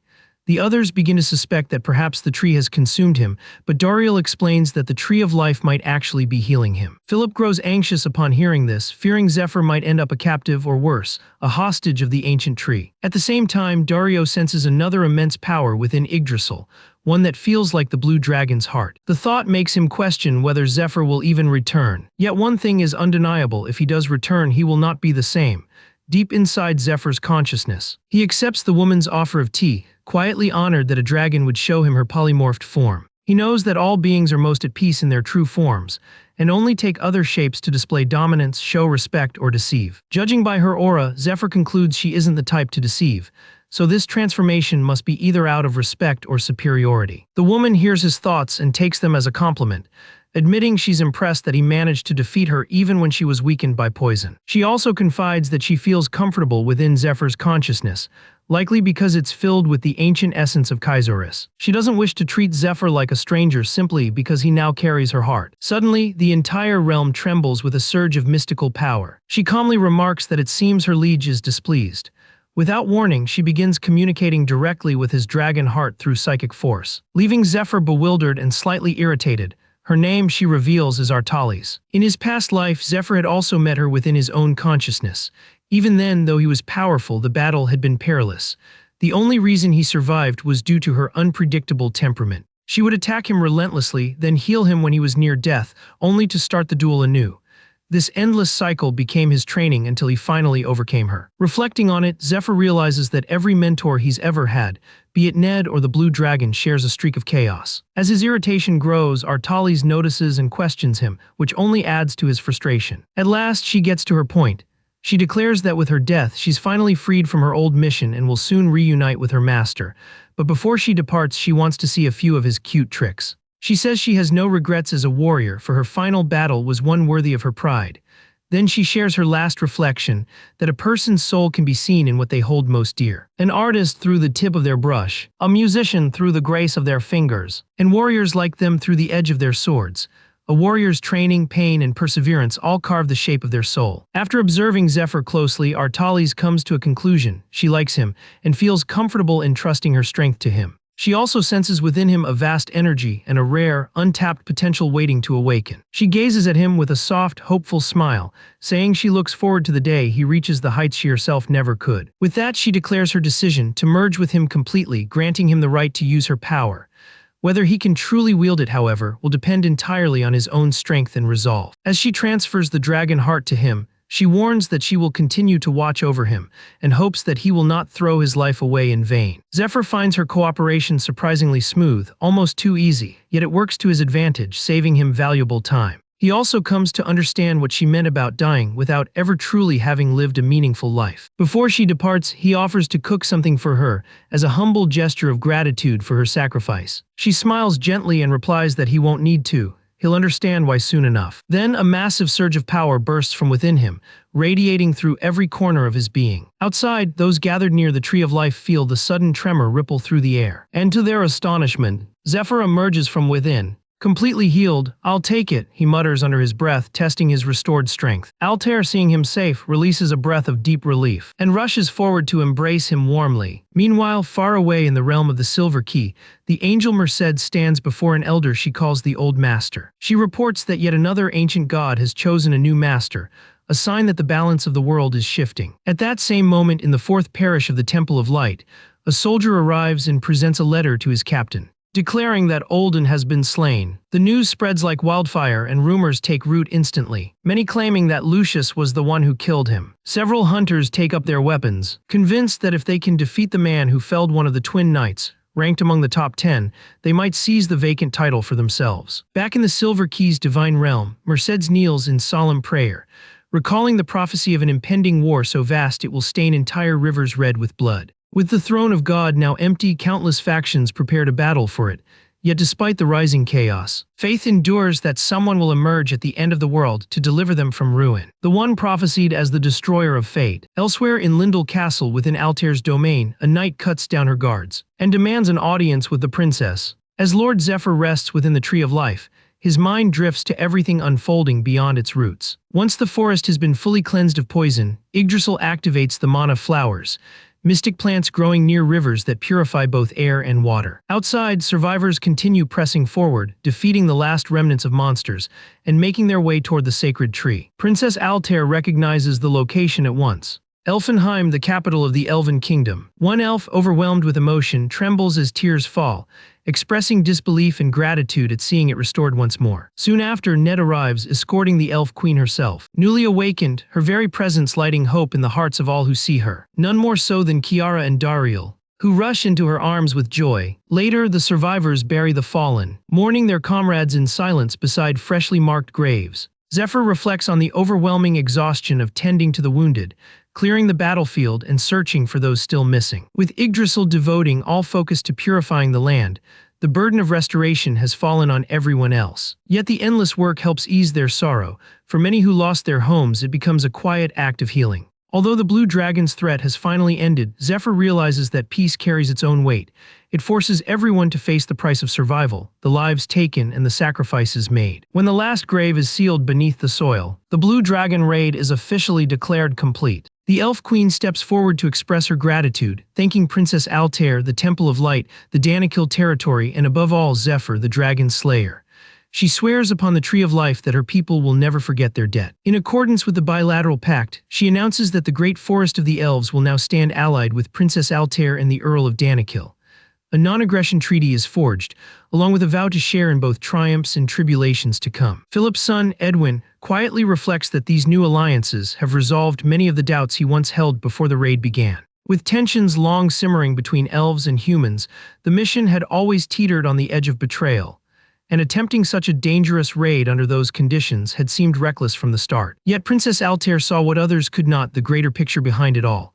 To her, this crisis wasn't just a calamity, it was a turning point, a rare chance to unite both the Elven Kingdom and Danakil under one banner. She opposed the notion that the elves should merely be used for convenience or gain. Philip Pilgrim agreed that conquest was not their true objective. He reminded everyone that Polaris, once hailed as a hero in Danakil, had already proven himself years ago by repelling the Black Moon and Red Moon during the Great War 4 years prior. Yet Princess Altair revealed a darker truth. When Danakil was struck by poison, Polaris refused to aid them, claiming he had no time, and even went so far as to sell all his Danakil-related investments and lands. To him, the situation was simply beyond salvation. As a result, Danakil was left to fend for itself, desperate and forsaken. The elves, isolated for centuries without human contact, were in an even bleaker state. With no one left to rely on, this became the perfect chance for Altair to act. By lending her strength to both Danakil and the elves, she planned to forge a united alliance, one bound by loyalty to her rather than to the great human nations like Kayan. It was a brilliant political maneuver to erase Polaris's lingering influence and prepare for the inevitable long war to come. Zephyr, listening intently, weighed the benefits himself: Danakil's fertile farmlands, the Tree of Life's boundless healing power, and the combined might of the unified elves. Altair's plan had succeeded even more effectively than anyone had predicted.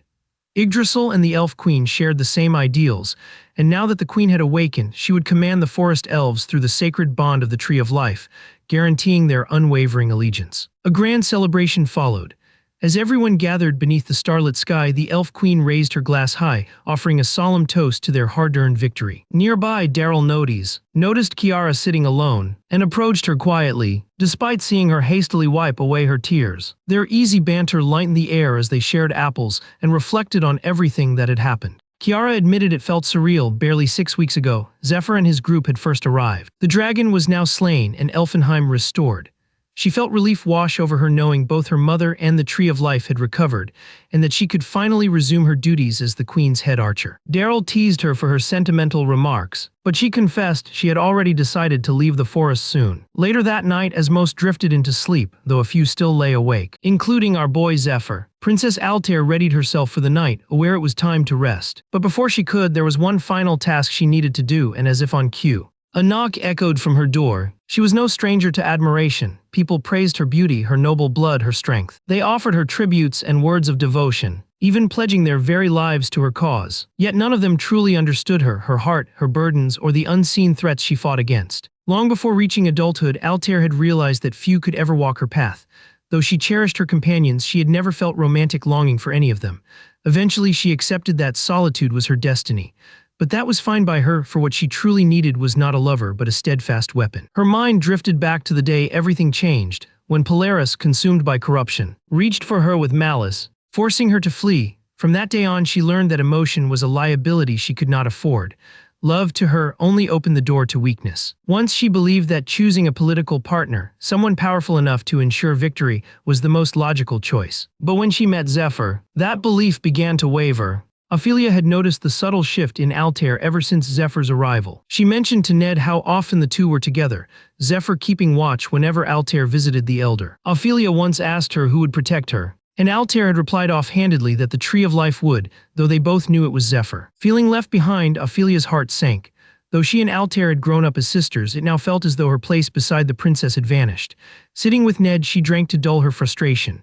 Ned, seeing through her bitterness, thought she clearly knew little about love, or perhaps she simply couldn't bring herself to like Zephyr. Still, he encouraged her to rest, telling her to recover her composure and assist his disciple when she was herself again. As he drank, Ned wondered what his disciple was up to at that moment, reassuring himself that since it was Zephyr's second time dealing with something like this, he'd probably manage fine. Meanwhile, Zephyr approached Altair's chambers, a rare trace of nervousness in his chest. He recalled her promise: if he could slay the blue dragon in under 10 minutes, they would continue what had once been interrupted. He had done exactly that, and things had nearly gone further that night before fate interfered. Now, standing before her door, he couldn't help but wonder what Altair might have in store for him. He remembered how she had cast the kiss of darkness on him, forcing him to reveal secrets from his past life. After that, he had kissed her back with wild intensity, letting instinct take over, only for her to stop him cold. He knew Altair had feelings for him too, but for her, he was still someone she had only known for a little over a month.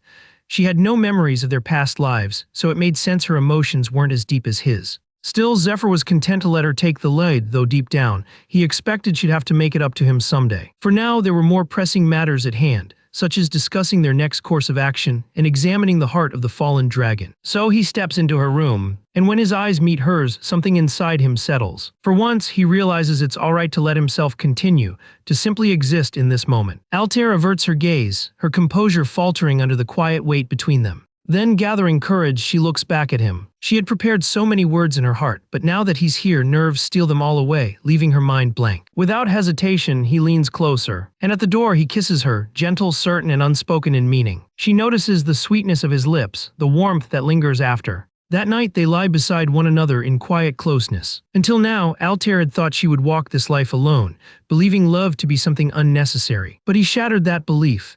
He gave her more love than she ever thought herself capable of receiving, and she in turn gave it back without restraint. Once, Altair imagined herself treading a lonely and thorn-covered path. Yet all along he had been there, walking beside her in silence. She had tried to ignore the truth, hiding her solitude behind strength, but now she can't begin to fathom the pain he endured, losing everything and still moving forward alone.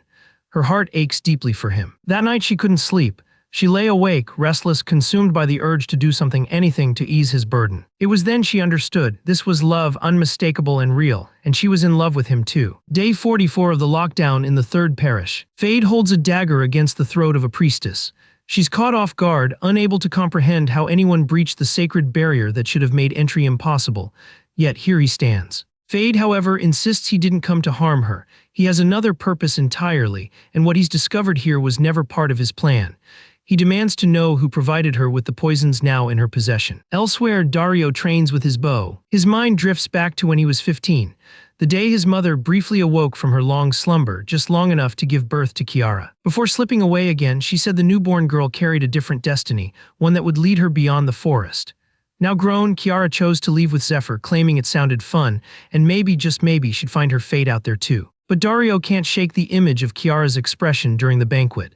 Was her sadness really just about leaving home, or was there something far deeper she kept hidden? He recalls the whispers among the elves, rumors that her radiant hair and unusual eyes were proof she was half human.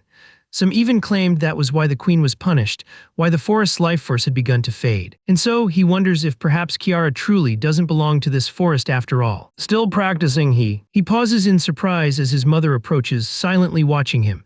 She smiles softly and remarks how remarkable his technique has become. Dario hadn't even sensed her presence and feels startled by it. She tells him she came to hear the sound of his bowstring.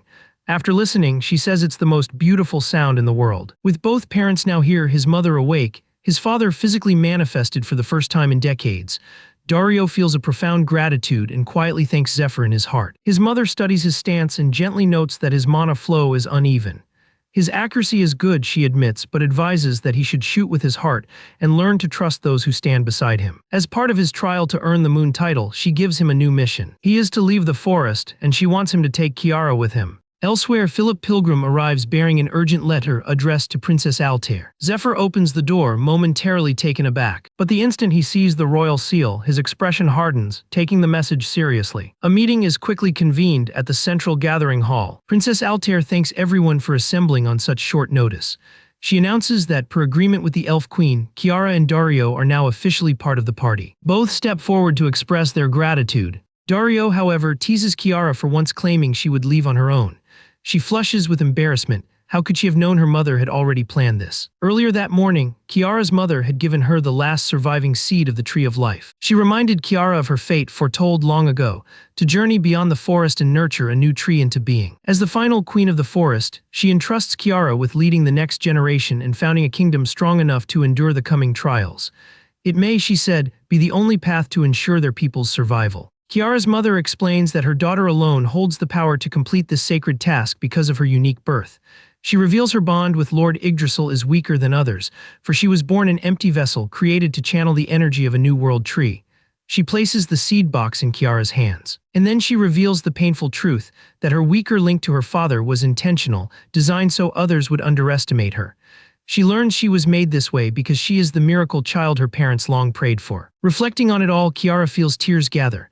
When her mother first awoke, she had felt both joy and fear, terrified that the woman might confirm the truths she had tried so hard to ignore.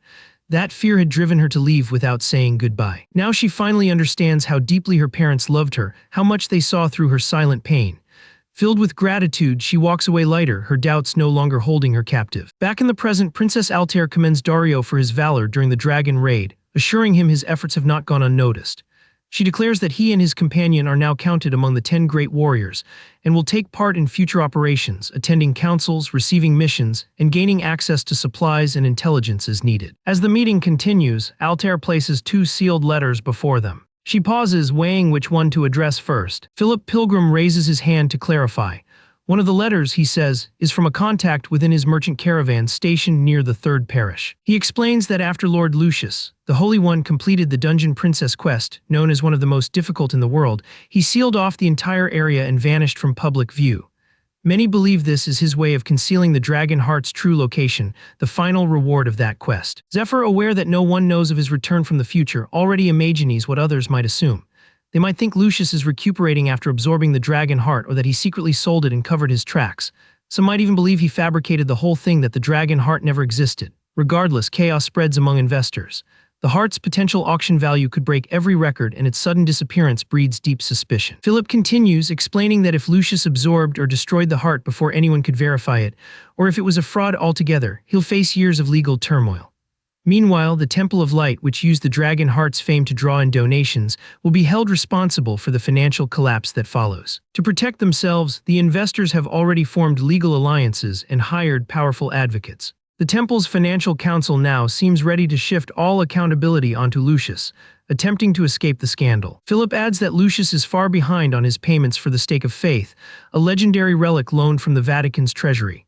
Consequently, the Holy Relic Management Division has dispatched agents to demand full repayment. At the same time, multiple groups have begun searching for Lord Olden, whose whereabouts remain unknown. They suspect Lucius's involvement in his disappearance, drawing in several factions, among them the Temple Knights of the Fourth Parish, and countless adventurers desperate to claim a place among the 10 great warriors following the deaths of Olden and the Twin Knights. With so many forces converging, the Third Parish now stands on the edge of chaos. The soldiers grow restless, their morale fragile. Many demand entry, ready to confront Lucius directly and reclaim what they've lost. Ned quietly reflects that the Third Parish, still weakened after the raid, wouldn't hold long if a full siege begins without immediate reinforcements. Turning to the second letter, Ned wonders aloud what could possibly be more urgent than that. Philip answers that it came from a butler at Lindell Fortress, concerning the recent defeat of a knight representing Lady Ophelia in the ongoing marriage tournament. The issue lies not in the loss itself, but in the weapon used, a blade with deep ties to Zephyr's past. Zephyr's eyes narrow the moment he hears the description. It's Requiem, the legendary sword once wielded by Blade Master John Howell, the highest-ranked member of the 10 Great Warriors. Sometime later at Lindell Fortress, an old attendant informs Zephyr that the visitor has already arrived and waits inside. As Zephyr walks in, he recalls that Requiem was his final weapon in a previous life, though at this point in time, neither he nor the Blade Master should yet possess it. Inside, he finds a man surrounded by women, laughing and drinking with careless ease. Our boy recognizes him instantly, Adarius, the Blade Master's final disciple. Adarius looks up, noticing Zephyr in turn. With a casual smirk, he asks who Zephyr might be. Meanwhile, Zephyr knows exactly who this man is, and the very sight of him irritates him to no end, for Adarius is, at this moment, the strongest man on the continent. That title, the strongest on the continent, traces back to a single night years ago. 5 years prior at KN Palace, Lord Lucas was celebrated for his victory over the mercenary king, Gladys, achieved through both strategy and skill in direct combat. But amid the praise, Aaron Humbly, his advisor, declared that Lucas was only the sixth strongest warrior alive. The crowd was stunned. Even King Leo, intrigued, demanded to hear who outranked him. And so Aaron listed the names. First was Blade Master John Howell, followed by Henrik the Grand Sorcerer, Roland the Blessed Knight of the Sky Temple, and others of immense renown. Seventh on the list was Dario, eighth Dominique of the Temple of Light, ninth the mercenary King Gladys, and 10th the Twin Knights. Back in the present, before Zephyr's journey to Lindell, Philip Pilgrim recalls how Lucius's fame had helped that ranking spread rapidly across the lands. Many self-proclaimed heroes challenged those listed, only to fall swiftly, confirming the rankings as truth. Over time, the list became accepted as the official measure of power, the 10 Great Warriors. After the mercenary king's execution for treason, Ophelia took 9th place by defeating the Twin Knights. Since then, the rankings have remained unchanged for 2 long years. Dario recalls an encounter 7 years ago when he crossed blades with a formidable human knight near the forest's edge, unaware then of that man's fame. Now realizing that knight ranks among the 10 Great Warriors, Dario questions the credibility of the list. Zephyr, he notes, seems vastly stronger, and Ned, despite his power, isn't even mentioned. Zephyr replies that the list was compiled 5 years ago when both of them were still developing their strength. They deliberately kept low profiles, avoiding unnecessary attention that could hinder their freedom of movement. Ned remarks that regardless of how the list began to be added now, one must defeat a ranked warrior and provide proof, usually a token or relic taken from the fallen. It's become an unspoken rule. Zephyr remembers the turmoil of his previous life, when Adarius's emergence threw the world into chaos. Adarius had claimed that his master John Howell bestowed upon him requiem before dying. That announcement drew countless challengers hoping to claim the vacant spot among the 10 Great Warriors.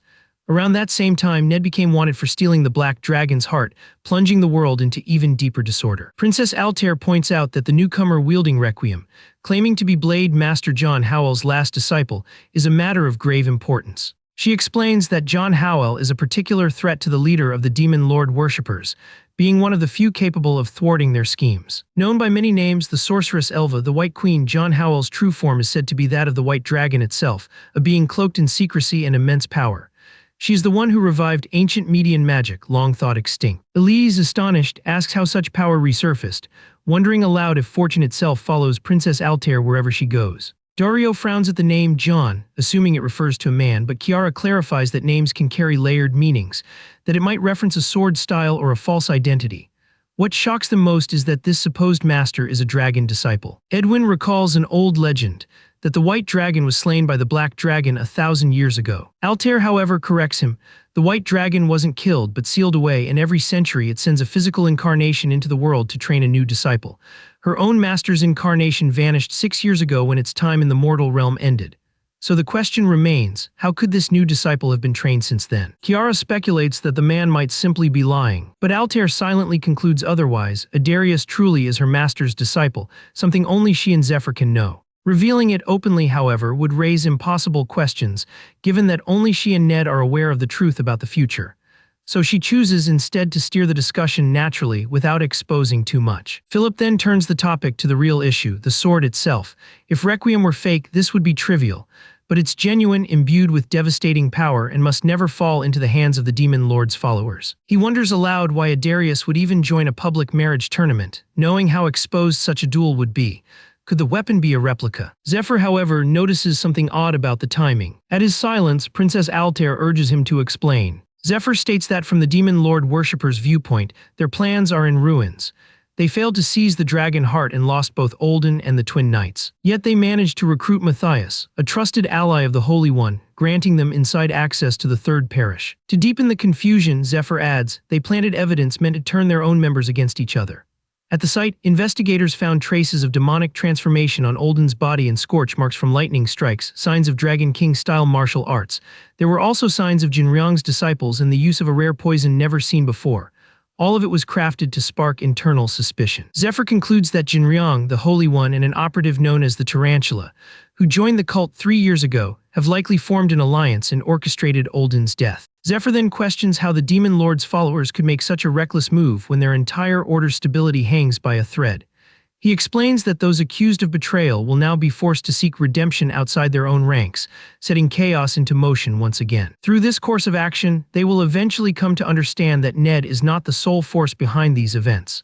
Lucius may initially draw suspicion as the main culprit, but the more discerning among them will begin to suspect the presence of a hidden manipulator. Someone operating from the shadows, quietly directing the flow of events, and assigning both Ned Stryer and the Holy One their roles in this grand design. Princess Altair immediately grasps the implication. In time, the line of suspicion may very well turn toward her. Philip Pilgrim seeks confirmation, asking if Zephyr is implying that regardless of whether the Blade Master's sword and his disciple are genuine, this entire sequence might have been orchestrated as a ploy to bring her down. Zephyr agrees, noting how conveniently Adarius has appeared and emphasizing how dangerous it would be for the princess to venture to Lindell at this moment. Together, they discuss ways to confirm whether the sword is truly authentic. Princess Altair recalls that Requiem, the Blade Master's sword, is known to react to dragon hearts. If Zephyr touches it, he might be able to sense its true nature. He accepts this and decides to depart for Lindell without delay. Should the sword prove genuine, he will retrieve it. If it turns out to be part of a trap, he will deal with it personally. With that resolve, he reaches Lindell before the sun sets.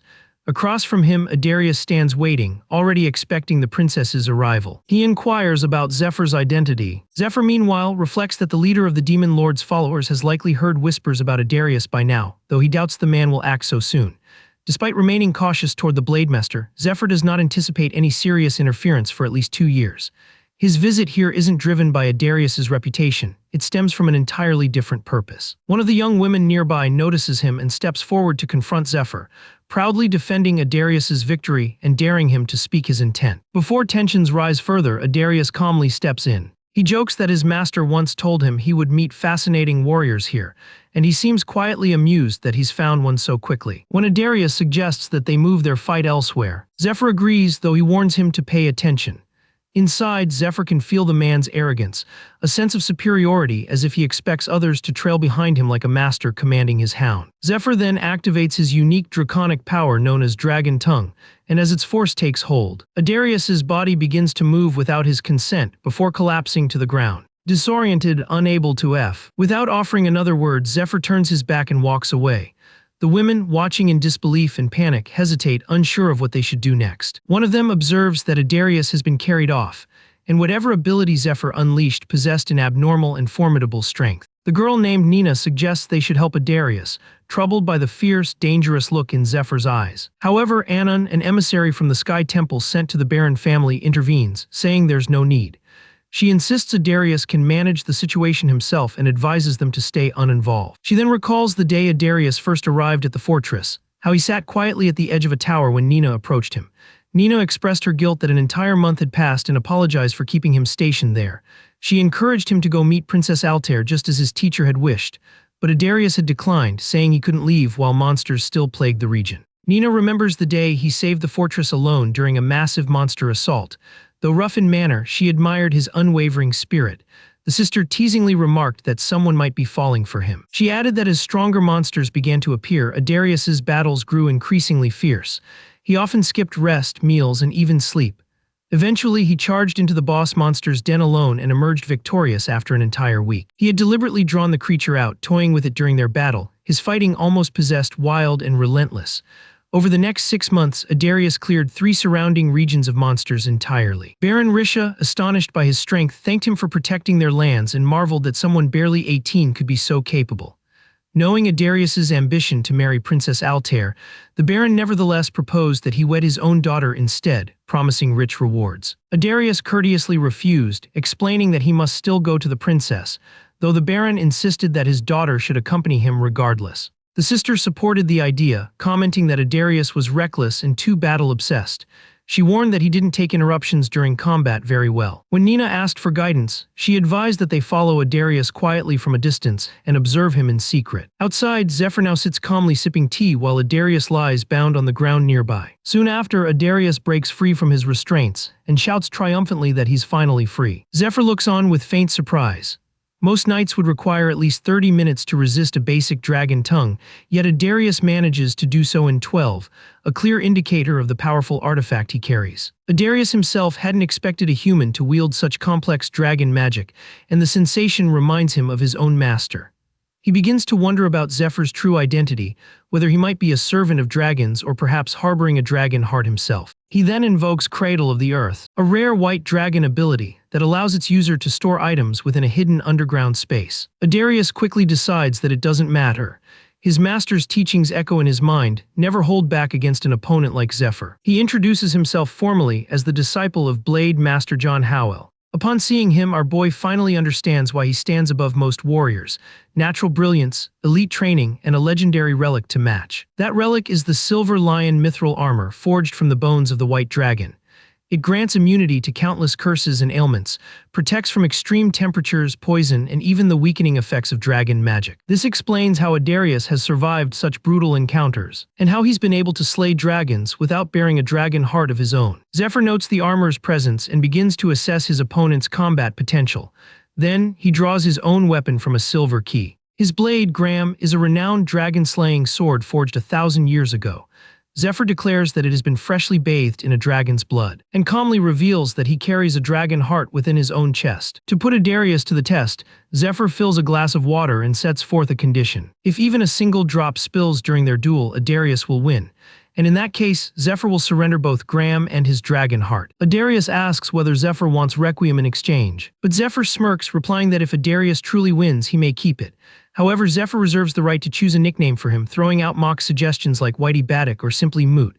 As the duel commences, Zephyr taunts him, saying that after crawling helplessly under his dragon tongue for 12 minutes, Moot is already a generous name for someone of his intellect. With that, the two warriors collide.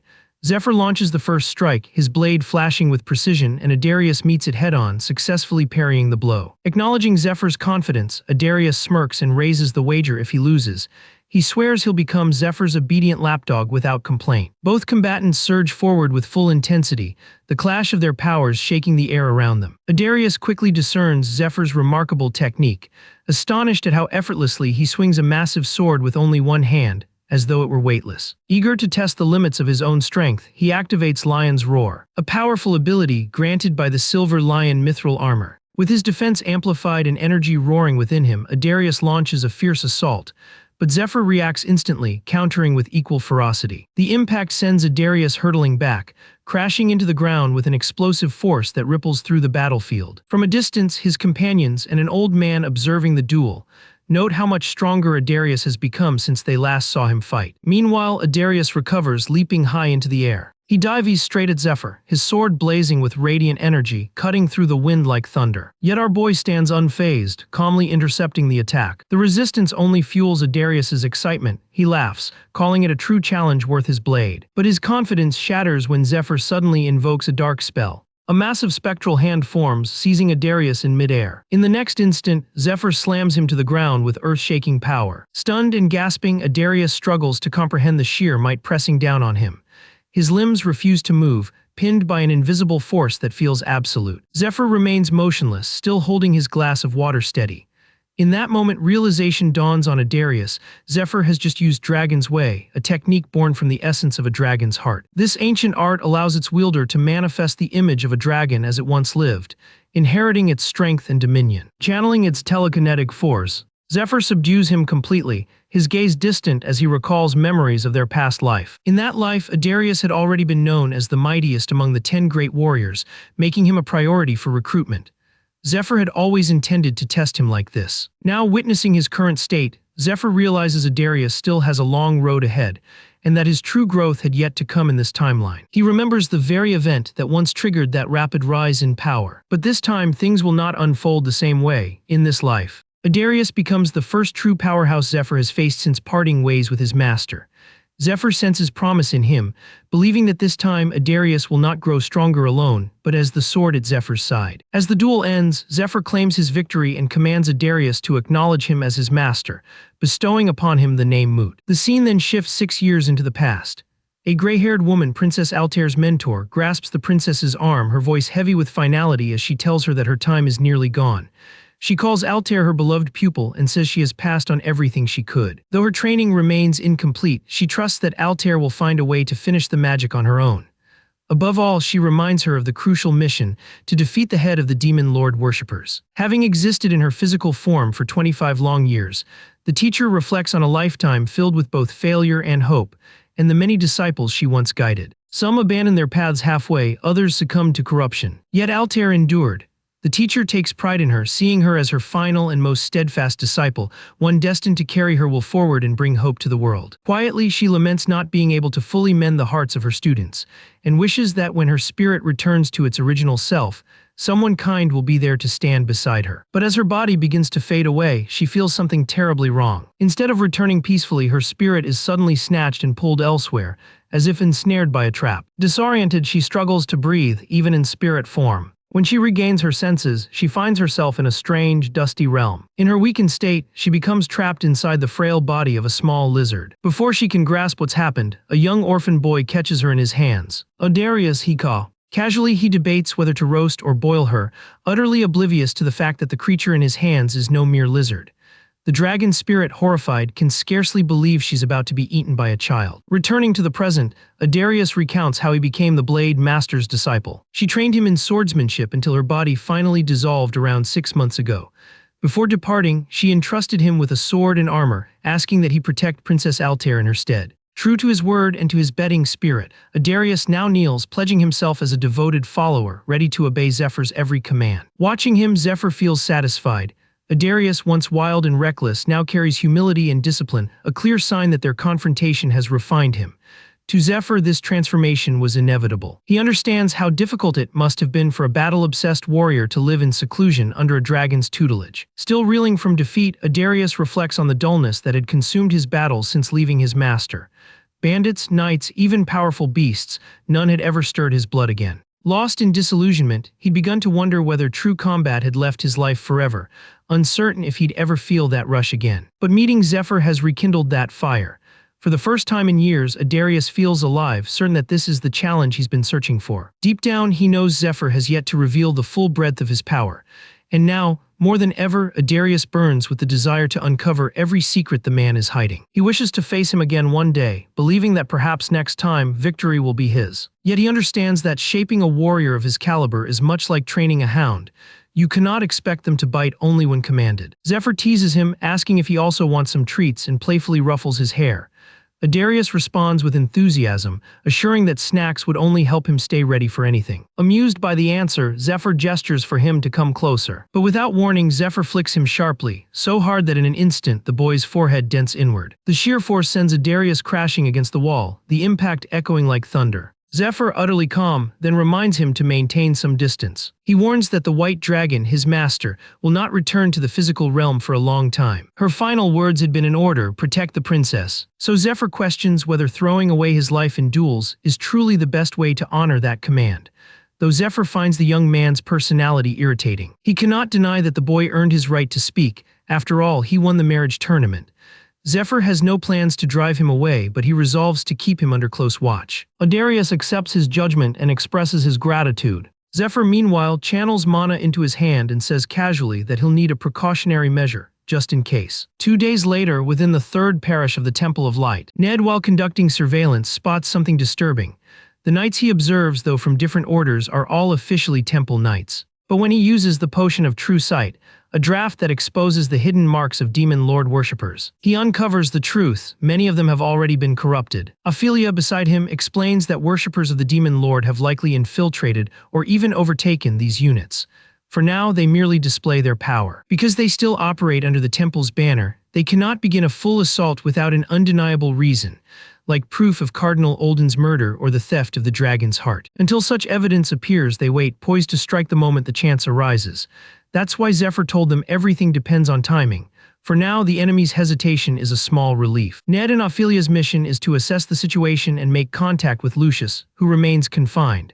They were chosen for this operation due to their speed and stealth, but an unforeseen problem occurs. Because of the magical bracelets they wear, they are forced to hold hands, much to their shared discomfort. Before leaving the great elfin forest, the elfin queen had gifted them these bracelets, according to her. The act of holding hands activates a joint stealth enchantment, which they must now rely on completely. Though both find the situation awkward, Altair reminded them they had already agreed to this arrangement. She explained that their mission also required them to prevent powerful individuals, like the smiling woman, from interfering. Ophelia was the only one capable of recognizing that woman, which made her presence indispensable. Meanwhile, preparations for an invasion are already underway in the Third Parish. Using enchanted relics, they've set traps and built secret tombs, turning the entire area into a labyrinthine fortress. It was Ned who assisted Lucius in setting up these mechanisms, so he knows the location and function of every single trap. Altair understood the advantage of having them cooperate, and urged them to stay hand in hand to maintain their shared invisibility. Her suggestion left both of them visibly uneasy, wondering what exactly they had gotten themselves into. Sometime earlier, after the dragon raid ended, Altair had ordered the party members from Danakil and the Magic Tower to remain in the forest for a while. She also commanded the healers to aid with recovery during that time. During this period, the mage Milia grew anxious about her assignment. She had hoped Altair would recommend her for her thesis, and the unexpected delay unsettled her. Daisy, however, tried to comfort her, pointing out that working close to the elven princess could greatly enhance her career. Milia quickly saw the potential. She also recalled Altair's request for them to design a specialized tool for the Ice Dragon raid. Seeing this as her opportunity to earn recognition, Daisy eagerly shared her blueprints and plans, determined to prove herself a faithful servant to Her Highness. To succeed, she knew she'd need Milia's help, so she began seeking her cooperation. Afterward, the rest of the team was dispatched to the Third Parish. Back at Camp, Zephyr forces Adarius to chop onions. He does so by activating the training mode on Adarius's silver helmet, a gift from the White Dragon that holds hidden functions accessible only through the dragon tongue. Frustrated, Adarius curses the White Dragon for leaving that feature active, now stuck slicing onions against his will. Meanwhile, Zephyr stands nearby, casually manipulating the training mode through the lion's emblem on the boy's helmet. By triggering it remotely, he keeps Adarius preoccupied, while giving himself a moment's peace. Yet Zephyr knows Adarius's purpose extends far beyond his desire for combat. He senses that in time the boy will awaken a new power, one capable of changing everything. Many unknowingly depend on him. In his past life, their efforts had failed, and though Adarius fought with all his might, he hadn't been able to save everyone. Zephyr realizes that if Adarius ever strays from his path, the outcome could be catastrophic. He's even prepared to end his life if it comes to that. Meanwhile, Zephyr begins preparing food for his upcoming guests, knowing they should be arriving at the Third Parish soon. But before he joins them, there's a grave issue he must resolve, one tied to why he couldn't wield the Sword of Light during his battle with Black Moon.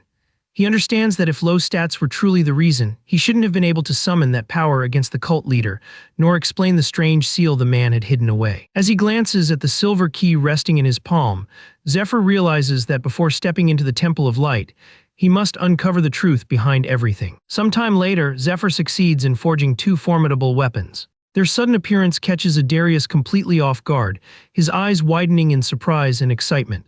Zephyr, noticing his reaction, calmly asks if he can handle anything other than a sword. The boy answers eagerly, expecting a gift, but instead of receiving one gracefully, he's struck by the sudden weight of the hammer and axe, both slamming into his hands with crushing force. The impact knocks him flat on the ground, where he quickly notices that the axe feels far more natural in his grip. Seeing that, Zephyr hands it to him properly and orders him to go outside, fell a tree, and carve a cute squirrel into it. Adarius's expression twists with visible irritation. Yet Zephyr presses on, remarking in an offhand tone that others completed the same task easily, implying that Adarius might simply lack proper mana control. The jab hits his pride directly, and fueled by ego, Adarius shouts that he can absolutely do it. Without hesitation, Zephyr sets a strict deadline. He must finish the carving within a few hours, and forbids him from leaving the castle grounds. To enforce the rule, Zephyr activates a command through the silver helmet, locking Adarius within a defined perimeter. Startled by the restriction, Adarius still obeys and rushes off to complete his task. Meanwhile, Zephyr turns back to his own work and activates the silver key, preparing himself to face whatever secrets it may reveal. At the same time, deep within the underground waterways of the Third Parish, the parish itself is enormous, nearly a fortress, its walls fortified and its stores of food enough to survive a complete lockdown. This time, even the carrier pigeons are intercepted, ensuring that neither the smiling woman nor the demon lord's followers can receive information from inside. Yet the sewer system remains a vulnerability. It cannot be entirely sealed off. Ned knows this is the most probable route for any infiltration. Opening a grated door, he retrieves a magical tool known as the Labyrinth Maker, a device capable of distorting space itself. It permits entry only to those who follow a specific sequence of choices, and its exact location is magically concealed. Ned reminds Ophelia of the process he had explained to her earlier. To activate the passage, both of them must begin a dance. Though unusual, it's a necessary ritual to satisfy the entrance's conditions. Embarrassed, they move through the steps, and Ophelia quietly mutters, wondering what kind of person would invent such a ridiculous method. As they proceed, each movement unlocks a separate layer of the magical barrier. But when they reach the stage that requires a ballroom dance, Ophelia accidentally steps on Ned's foot. The mistake causes them to fail the entrance condition. Instantly, they are expelled from the pathway, forced to start the entire process again. Meanwhile, inside the main building, Lucius stands by the window, lost in thought. Suddenly, someone sneaks up from behind and presses a knife against his head. Yet Lucius remains calm, more intrigued than afraid that anyone could slip through such tight security. A faint smile curves his lips as he tilts his head slightly, curious to learn what this intruder seeks. The stranger declares it's a robbery, but Lucius replies evenly that he owns nothing worth stealing. In one smooth motion, he grabs the assailant, only to discover it's his wife, playfully teasing him. The tension dissolves instantly, replaced by laughter as the two share a moment of warmth and flirtation. Later, after their intimate reunion, they sit together for dinner. The Holy One feels a quiet sense of relief witnessing such a peaceful evening. It's been far too long. To Lucius, it almost feels like a holiday, a rare pocket of calm amid the storm. Since his purge of the Demon Lord's cultists within the parish, nearly half the high-ranking priests have been dismissed, and many temple knights were lost during the raid. The shortage of qualified personnel weighs heavily on him. Amid this growing burden, these tranquil moments with his family feel like blessings he dares not take for granted. He knows the next battles will allow no time for such peace. When that day comes, gatherings like this will become impossible. His mood darkens as he recalls the words of a holy priest from the central parish. If he clears the abominable princess's dungeon and presents the results to the temple, they will consider releasing the woman he rescued from the Twilight Mansion. Until then, she must remain confined in the third parish. According to that priest, this was already a merciful concession. By temple law, the woman should have been imprisoned in the underground cells. The situation troubles Lucius deeply.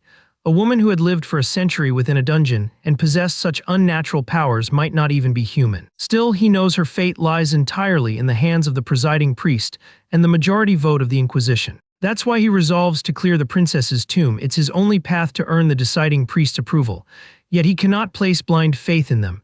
The temple will not grant her freedom so easily. He suspects that several among the temple's high ranks are secretly demon lord devotees who would vote against her release. Worst of all, if matters turn against them, she could suffer a fate far crueler than confinement. Ensuring her safety remains Lucius's foremost priority, no matter what stands in his way. Just as she is about to return to her solitude, she abruptly collapses, losing consciousness. The sudden sight catches him completely off guard. The Holy One instantly suspects the presence of sleeping gas, likely the doing of an intruder. Without delay, he activates the dimension magic of his rosary, forming a protective barrier around himself. Though the barrier shields him from any further exposure, he still needs to pinpoint the intruder's location. To his surprise, the intruder makes himself known without hesitation, and it's Fade.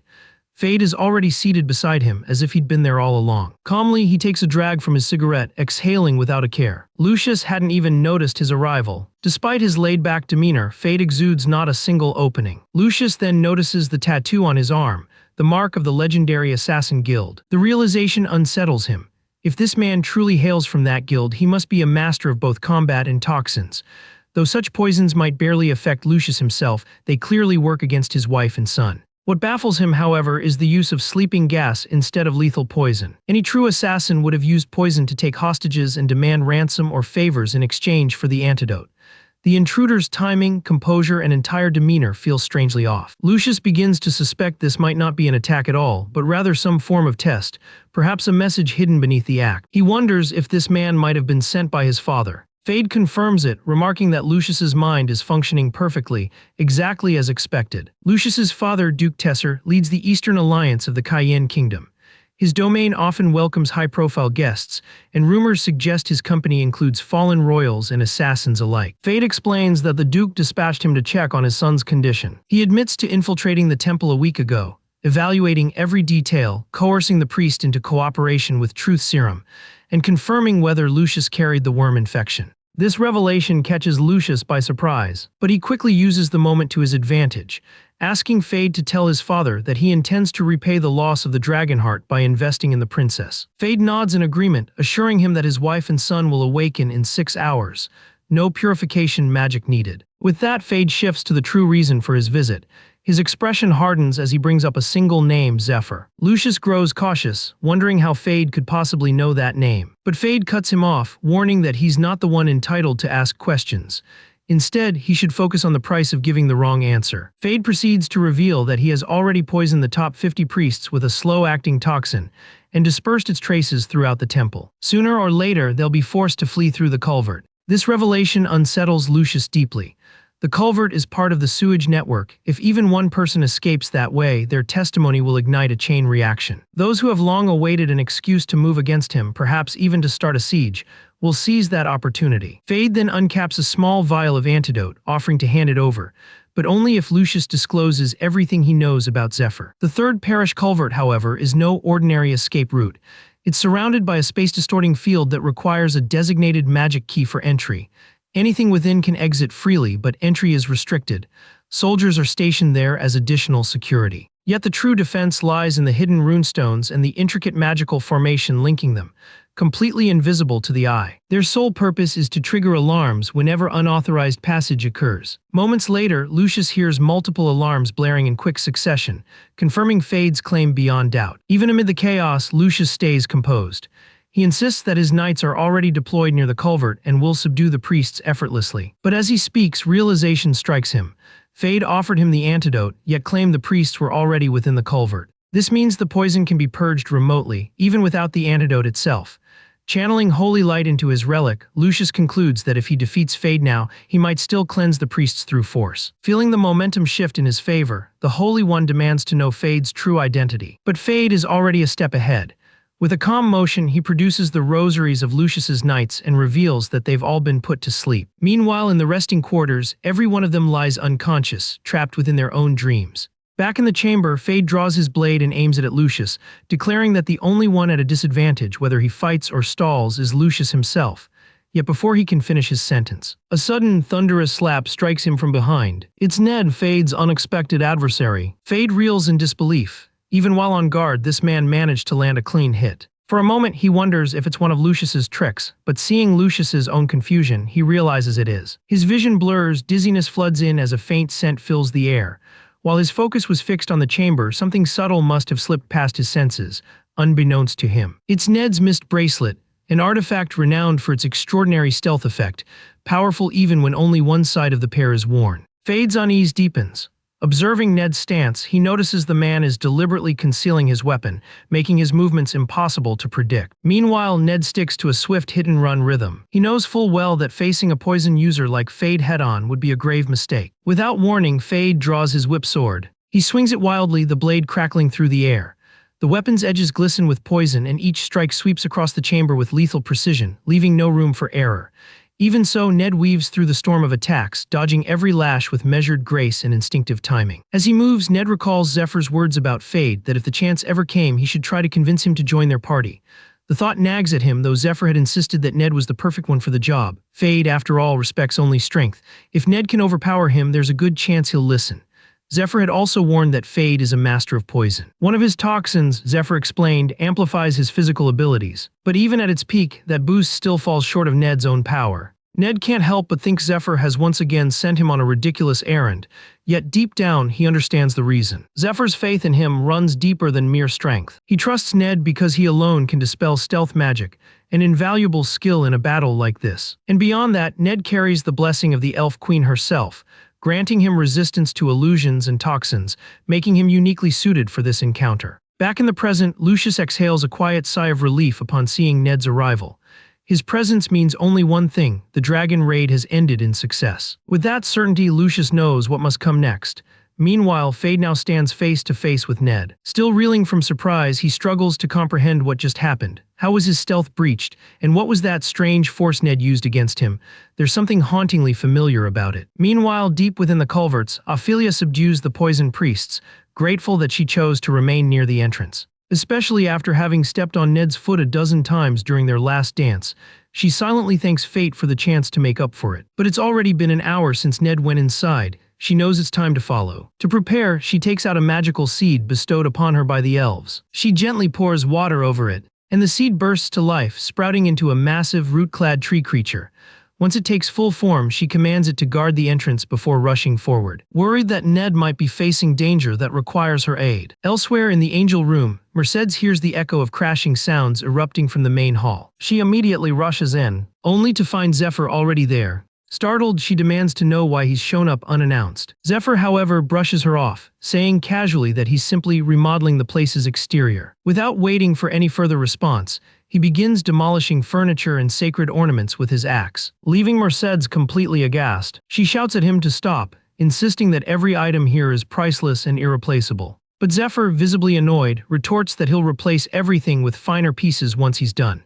As he raises his axe once more, the ancient turtle-shaped clock in the corner lets out a deep, resounding chime. Zephyr halts mid-motion, muttering under his breath, "Time is up." Then, with an oddly calm expression, he presents Mercedes with a large marinated rack of blue dragon ribs, prepared using his grandfather's ancient recipe. The meat gleams under the light, coated with a special venom, so potent that even a blade can't pierce it raw. According to Zephyr, he used a toxin called Venom Spear, then refined it with black moonstone to strip away its harmful effects. After neutralizing the poison, he sealed the purified venom in liquid form within a crystal jar. To cook the ribs, he used faint flames produced from dragon breath, roasting them slowly until the meat turned tender and aromatic, a dish worthy of legends. Even Mercedes can't help but be momentarily captivated by the intoxicating scent. Yet she quickly reminds herself that this could easily be one of his elaborate traps. Playing along, she tells Zephyr that she designed this chamber for him to do as he pleases, to cook, destroy, indulge as he wishes. But she warns him coldly that if he thinks chaos will aid his cause, he's mistaken, calling his rampage meaningless. Zephyr doesn't argue. Calmly, he slices the meat and offers her a piece. Despite her irritation, Mercedes finds herself drawn to the taste. She takes a bite, and at that moment, Zephyr's casual tone shifts as he asks how it tastes. The air changes in an instant. He grabs her by the mouth, his eyes blazing with anger, calling her kind, deceitful, and demanding the truth about what happened.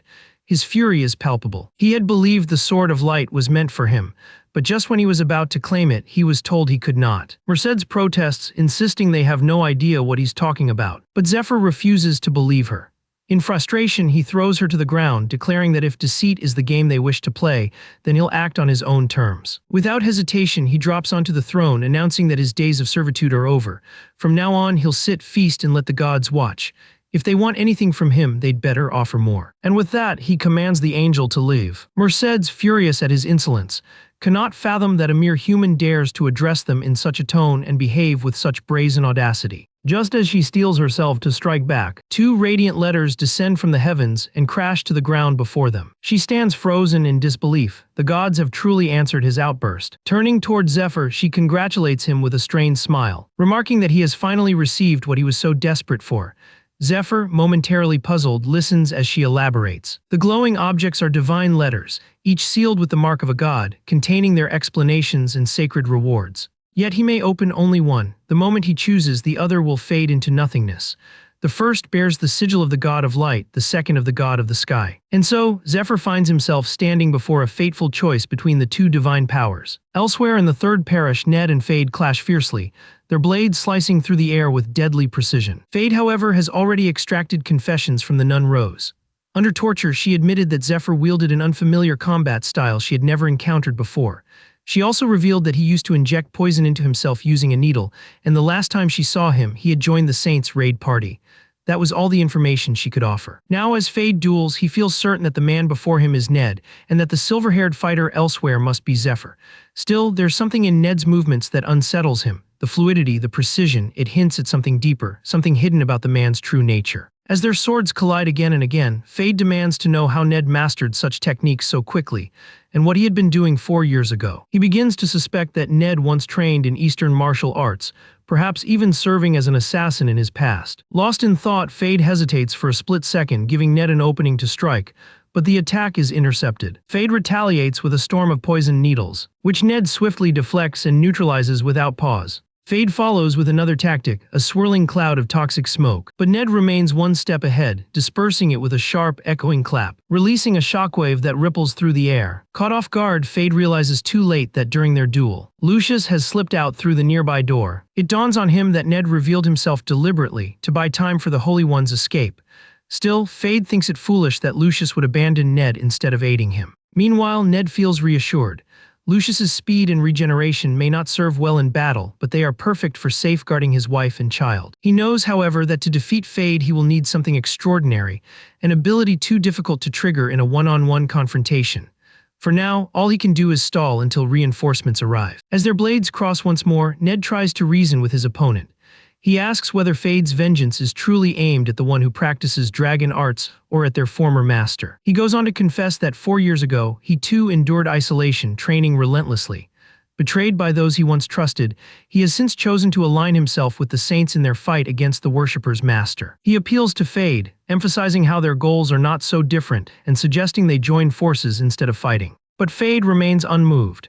He refuses to trust Ned so easily, insisting that it is Ned who has been deceived by Zephyr himself. Fade claims that Zephyr cares for nothing and no one. He discards anyone the moment they cease to be useful to him. He recalls the day 4 years ago when Zephyr joined a band of Eastern martial artists, only to betray them later, leading to the complete annihilation of their guild. Since that day, Fade has chased rumors and whispers, following every trace yet never managing to get close. Until now, he believes this is his first real lead and refuses to let it slip away.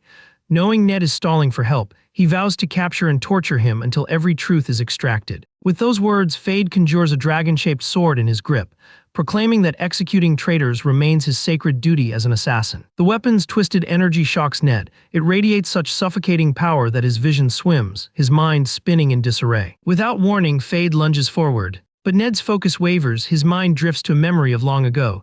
He has felt the same aura before. It belonged to a corrupted monster that infected the minds of its victims, a living weapon once wielded by the Demon Lord's cult. That same cold dread seeps into his heart now. Yet before Fade can land the blow, a powerful kick hurls him across the floor. He lies stunned, realizing in disbelief that the strike came from the woman standing beside him. Even more astonishing, she had approached without a single sound. A heartbeat later, she releases a sharp, piercing scream, and Fade freezes in place, immobilized. At first he wonders whether her voice alone caused this paralysis, but then he understands she is like him. Just then Lucius reappears, accompanied by his priests. Together they bind Fade to the ground with enchanted chains. The final task now falls to Ned, who steps forward to finish what must be done. Ned remembers the moment when the Elf Queen entrusted him with a rare and forbidden spell. She had warned him of its danger, saying that long ago, humans had sought this very magic, but she had refused to give it to them. The spell demanded that he maintain both eye contact and physical touch with the target for 30 full seconds. She had made him swear never to use it for selfish gain. She explained that the power was created to help him recruit a comrade, a person whose cooperation would be crucial in saving mankind. Recalling her words, Ned grips Fade's shoulder firmly and begins to channel the ancient incantation. Far from the battlefield stood a secluded hut, once used by Olden's infected subordinates to pass intelligence between themselves and their master. Though Olden was far weaker in direct combat than other apostles, his brilliance in espionage and politics elevated him within the demon cult. He had spread a vast network of informants throughout the nation, and through cunning alone had risen to a high rank. But all of that belonged to another time. Now within that same hut, the lifeless corpses of demon cultists lie strewn across the floor. As a smiling woman steps inside, crushing their remains under her heel with quiet indifference. She searches for Olden, but the scene tells her everything. His network has collapsed, and with his death the cult has fallen into disorder. There is no longer any point in checking the other outposts. She begins to suspect that the nobles who have suddenly secluded themselves in sickness are hiding something far darker. Her master's warning echoes in her mind. Before she left on this mission, he told her to trust no one outside their sect, not even the cult itself. For all others care only for deceit. He commanded her to investigate every matter personally and to execute any traitors with her own hands. Before she departed, he had handed her his hairpin, a token of proof so that all would recognize her authority. Accepting that gift, she made a silent vow never to disgrace the Dragon King's legacy. Now, as his successor in spirit, her first mission stands clear before her. She will rescue her imprisoned master, falsely accused and unjustly confined. Yet her master had reasoned otherwise. If she helped him escape, it would only deepen suspicion and brand him guilty. Instead, he ordered her to eliminate the traitors first. As she departed, he mentioned that some disciples sent to search for his long-lost brother might soon return, and perhaps bring hopeful news. Later, when she gazed upon his old pocket watch, a realization surfaced. The only memories that remained to her after she lost her past were her name, and the keepsake her brother had once given her. A quiet gratitude stirred within her for her master who had never broken his promise. And so, she readied herself to embark on her mission. This new turn of events, however, introduced a troubling variable.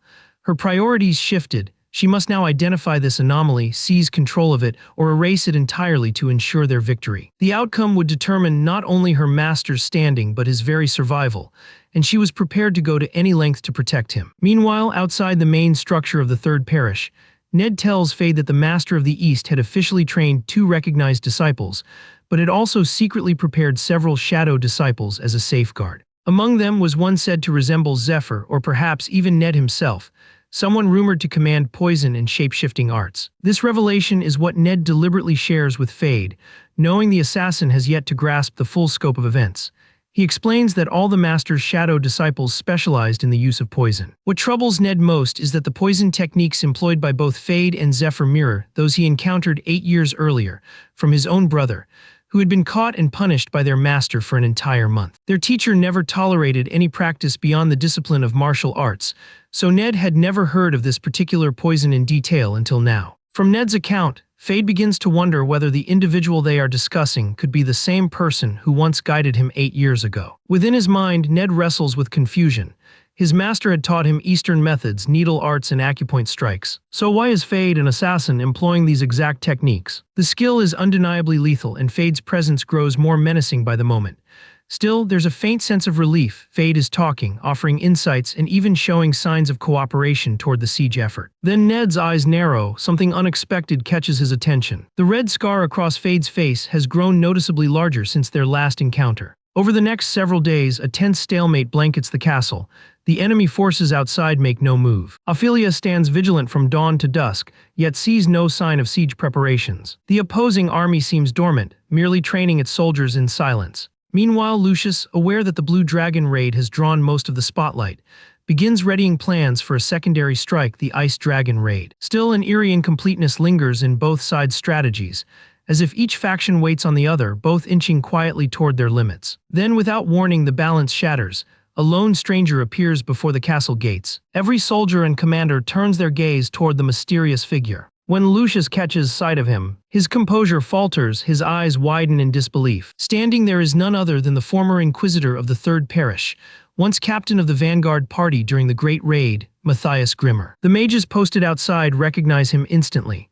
To them, he had been Lucius's former subordinate, dismissed from the saint candidacy at a young age, long mocked as Lucius's crumb-picking dog. As whispers spread through the ranks about Matthias's return, Lucius remains frozen in shock. He vividly recalls watching Matthias transform into a demon with his own eyes. He had slain him, and the body had turned to ash before him. Ophelia, however, perceives the truth at once. She recognizes the figure as a fabricated illusion, crafted by someone who knows their history well. Whoever made it must have known Matthias's corpse was never recovered. This deception bears the mark of Jin Ryong, the master of the East himself, who once trained that same weapon, sculpting her into an expert of disguise and manipulation. She is the smiling woman, and though Ophelia understands the method behind the illusion, even she finds it strange that Matthias was chosen as the bait. Yet the purpose is unmistakable: to draw eyes away, sow confusion, and shift the blame elsewhere. Meanwhile, Matthias begins spinning a deceptive tale.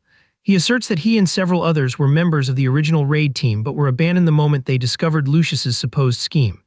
According to his fabricated account, Lucius had planned to deceive his investors, steal the dragon's heart, and claim the profits entirely for himself. He continues by alleging that, during this betrayal, Lucius even joined forces with the demon worshipper Ned. Matthias takes it further still, formally charging Lucius with blasphemy and invoking official authority to mark him as a heretic. Ned, however, stands bewildered, unable to comprehend why Matthias looks exactly like his elder sister.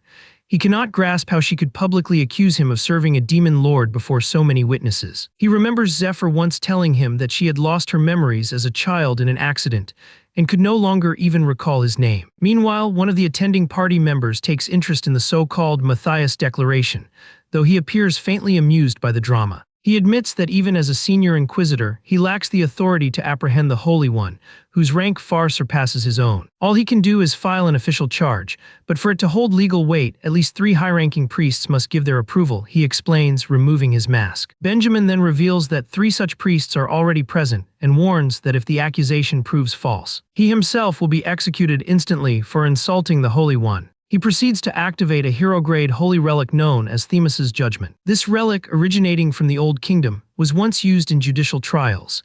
It automatically fires an arrow at anyone who lies under oath and can be invoked 3 times per day. Presenting the relic, he commands all present to testify, declaring that an angel bears witness to their words. Turning the relic toward Matthias, he accuses the Holy One of collusion with worshippers of the demon lord. The smiling woman recalls that the relic once belonged to the ancient inquisitor Themis, who blinded herself to ensure absolute impartiality, relying solely on her hearing to detect deceit. The relic functions by analyzing subtle cues, heartbeat, breathing rhythm, and vocal tremors, to discern traces of anxiety. Yet the smiling woman is a master of micromuscular control, capable of feigning emotion at a subconscious level.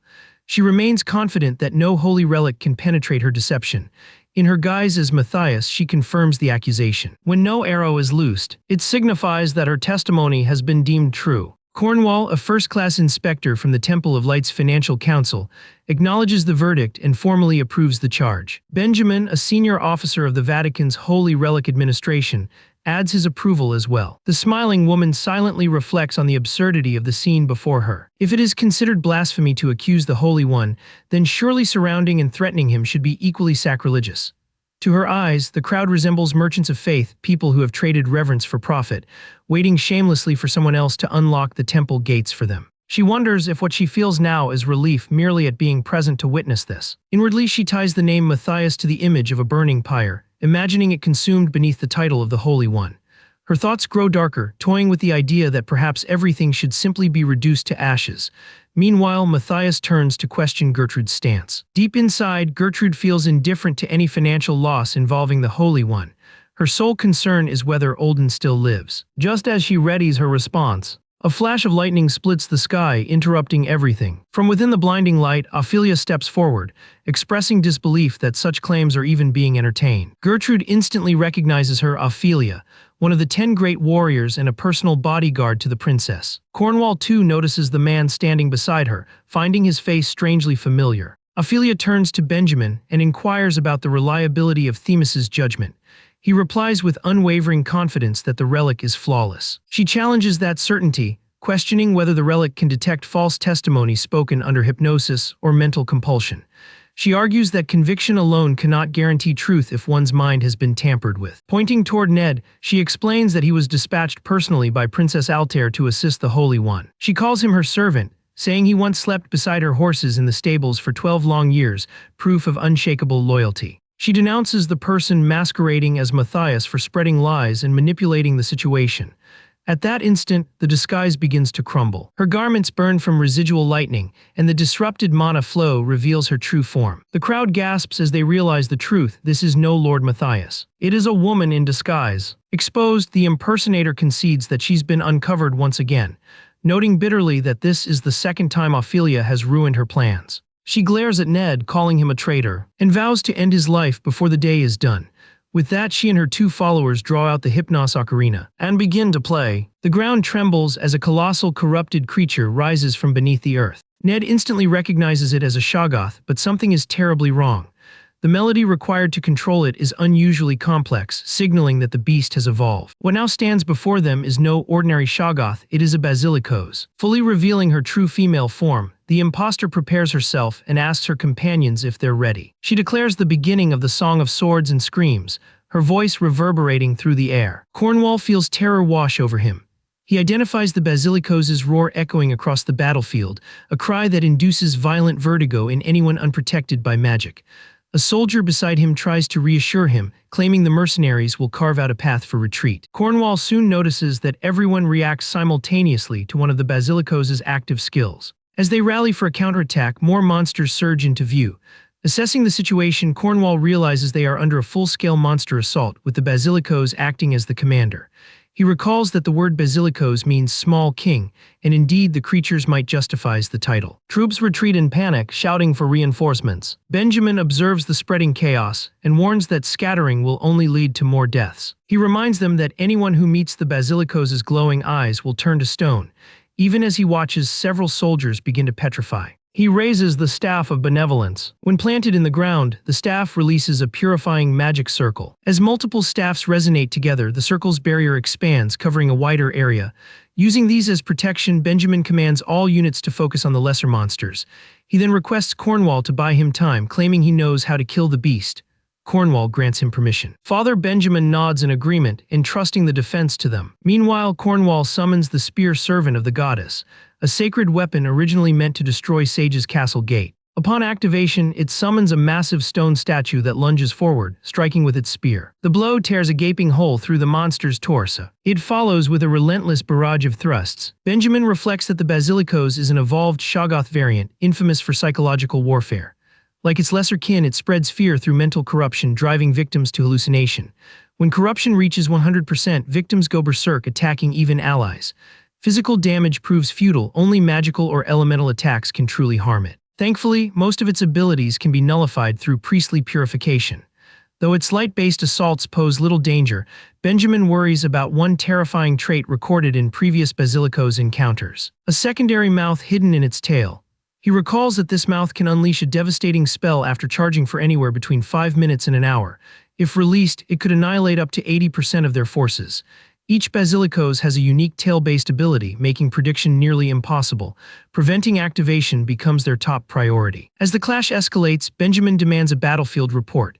A priest informs him that ground monsters will arrive within 10 minutes and airborne ones 2 minutes later. Acknowledging the urgency, Benjamin orders everyone to shield him for the next 3 minutes. He prepares to invoke the Holy Family's Golden Mirror, a legendary relic. Meanwhile, at the headquarters of the Holy Relic Management Division, mages before a mirrored portal announce receiving Benjamin's signal. The Golden Mirror has been activated.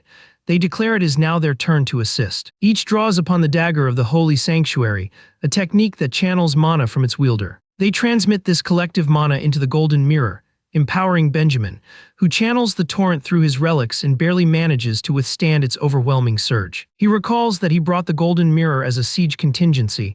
Had he rented it like the Stake of Faith, its use would have been unrestricted. But since it was specifically assigned to the siege mission, using it otherwise would invite severe punishment. Nonetheless, he decides that survival must outweigh any penalty, just as he takes aim at the monster. Suddenly, Gertrude seizes him from behind, reminding him of the sacred rules. The mirror is authorized only for fortress gates. For Olden's sake, she forcibly redirects the target toward the gate. The blast strikes the gate with devastating force. Watching from afar, one of the apostles of the cult smiles, satisfied that their preparations are complete.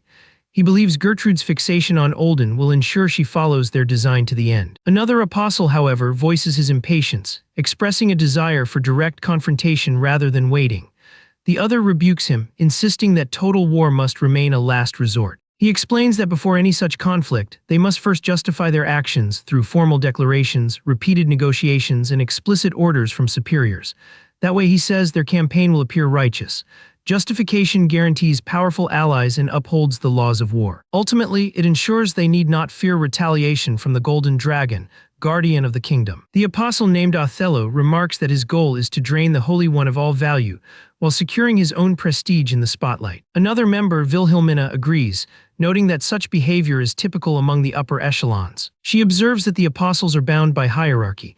They have risen too high within the Temple of Light to abandon their influence now. With that, she urges everyone to gather their power anew and prepare for a second assault. Back on the battlefield, amidst the interruption, Cornwall demands to know what Benjamin and Gertrude are attempting. The two fire a third blast from the Golden Mirror. Meanwhile, deep within the forest near the third parish, a golem escorting Altair's group reports that the offensive has begun. They estimate they will reach the weakened temple barrier within 30 minutes. Elise suspects the Golden Mirror is the cause, explaining that it channels condensed divine energy into a short-lived vortex of destruction. Princess Altair worries that even the force field generated by her dungeon princess relic may not endure much longer. Dariel offers to provide cover fire with his arrows and asks Kiara to calculate coordinates. She requests 15 seconds. Yet just as she begins her calculation, Dariel senses something amiss. Without hesitation, he orders everyone to leap on his count of 3. Despite their quick reaction, they cannot evade the incoming slash. Several soldiers are struck down. Princess Altair witnesses the carnage with wide eyes. As the dust clears, a mocking voice greets them. From the shadows emerges Jin Gang, son of Jin Ryong and foremost disciple of the Dragon King style. Drawing his weapons, he declares his intent to send them all to hell. Back in the third parish, chaos reigns as Ned and Ophelia join forces against the smiling woman in a fierce 2-on-1 battle, locked in unrelenting combat. Ned tries to reach out, pleading with her to remember he's her younger brother. But she rejects the claim outright, unable to believe the man before her shares her blood. She strikes, yet Ned slips past the attack. Calling him deluded, she warns that if he plans to deceive, he should at least make it convincing. Then a sharp crack echoes through the air. The fortress gate collapses as Ophelia confirms their defenses have failed. Smiling coldly, the woman activates her electric acceleration and dashes toward the temple. Ned and Ophelia immediately give chase, sprinting after their fleeing leader. The demon lord's followers begin to play their flutes, determined to ensure her escape. The melody awakens the monster's warped mouth ability, creating a barrier to slow the pursuers. The beast roars a spell skyward, forming a massive dark circle, from which blood begins to rain. The priests hesitate in confusion, until their minds twist under its influence. The cursed rain takes hold instantly. Those it touches fall into madness. Even purification barriers can barely hold it back. Moments later, chaos explodes. Wild monsters charge through the crowd, shredding everything in their path. As Ned cuts through the chaos, the screams of his allies echo in his ears, reminders of how dire things have become. The demon worshippers, protected by the flute's power, remain untouched by the curse. Ophelia too resists it. Ned realizes he must choose, pursue his sister or defend his collapsing party. Zephyr's words echo in his mind, saving allies is as vital as defeating enemies. Numbers matter, trust your judgment. With that, he orders Ophelia to chase the smiling woman, while he turns to face the surging horde. He knows using the Queen Elf's blessing might have helped reach his sister, but right now, survival takes priority. As Ophelia closes in on Matthias, a monster intercepts, trapping her mid-strike. The smiling woman vanishes, and reappears behind her in an instant, preparing a falling thunder strike until a poison whip snaps through the air, hitting her mid-attack. Vade appears, timed perfectly. Seeing him, Ned feels relief. He's no longer alone, channeling mana into his blade. He fights to clear the way for Zephyr. Electricity surges as he cuts through monsters, remembering Zephyr's dream to become Altair's king. Believing that dream is the key to peace, he charges forward straight into the maw of a massive beast. Outside the parish, Lucius's voice booms through a megaphone, addressing all believers. It's the first time anyone's heard him in 50 days. Everyone stops to listen. He declares that during his silence he prayed to Goddess Arya for victory, and now she has answered. He urges them to revere her messenger as they would the goddess herself, promising blessings to all believers. Then a beam of light crashes from the heavens, piercing the monster below. High above, Zephyr descends in dragon form, wielding a lightning-forged weapon that illuminates the battlefield. He had opened the goddess's letter, unleashing the miracle foretold. The leaders below stare in disbelief. A boy wielding a sacred sword of light, a relic that appears only once in centuries, bestowed solely upon the chosen. His dragon-like features and radiant aura mirror the golden dragon itself. Zephyr recalls his past life back then. Adarius had overshadowed him, forcing him to move unseen, seizing strength in silence. But now he no longer needs to hide. It's time to reveal himself. A few days earlier within the Silver Key, Mercedes had told him the voice that stopped him wasn't the goddess's. Zephyr could never hear a god directly. He remembers thinking he'd heard her through Mercedes, never realizing it was only an echo. Mercedes also revealed the sword itself had rejected him, despite the goddess granting permission because he had yet to fulfill her condition, protect the Holy One. Everything clicks. He can use the sword freely for 10 months, but once he fulfills her command, it will obey him completely. 10 months will be enough. Back in the present, he chants a dragon tongue spell, forcing all beings to kneel, monsters and men alike frozen in place. Even Ned and Ophelia cannot move. With one swing, Zephyr cuts through every immobilized monster. The smiling woman stares in shock. Realizing the truth, this isn't the saint with the dragon heart. It's a dragonoid. Knowing she can't win, she prepares to flee, changing her appearance amid the chaos. But a strike lands from behind, stunning her. Fate again, he never lost her scent, having marked her with his unique poison earlier. Even disguised, she couldn't escape his tracking. Admitting defeat, she acknowledges his skill silently. Meanwhile, Zephyr reflects on the sheer power he now holds. With the Sword of Light and twin dragon hearts sustained by Yggdrasil, his power output reaches 24.5% for each. He no longer needs to hide. He'll reveal himself when the moment is right. In his past life, no one believed in him. Dismissed for being a slave, a prejudice that cost him dearly and tore him from Altair. Despite being their savior, the proud rulers ignored him. Yet he still helped them because he knew strength in numbers mattered. Now he understands the same truth. To win the Great War, they need unity, not just elites. The one holding the Sword of Light must lead, and that person is him. Even Lucius kneels, declaring he's awaited this moment. Zephyr nods, his task is complete. He opens his silver key, revealing the severed head of the blue dragon, proof of Danakil's corruption. The leaders stare in disbelief. That same day, Lucius's prayer spreads across the continent. Letters proclaim the Chosen One's emergence, urging rulers to accept the goddess's decree. The royal court grows uneasy, it borders on blasphemy, yet no one dares object. Witnesses confirm what they saw, none will question the missing dragon heart now. Zephyr and Lucius have won a monumental victory.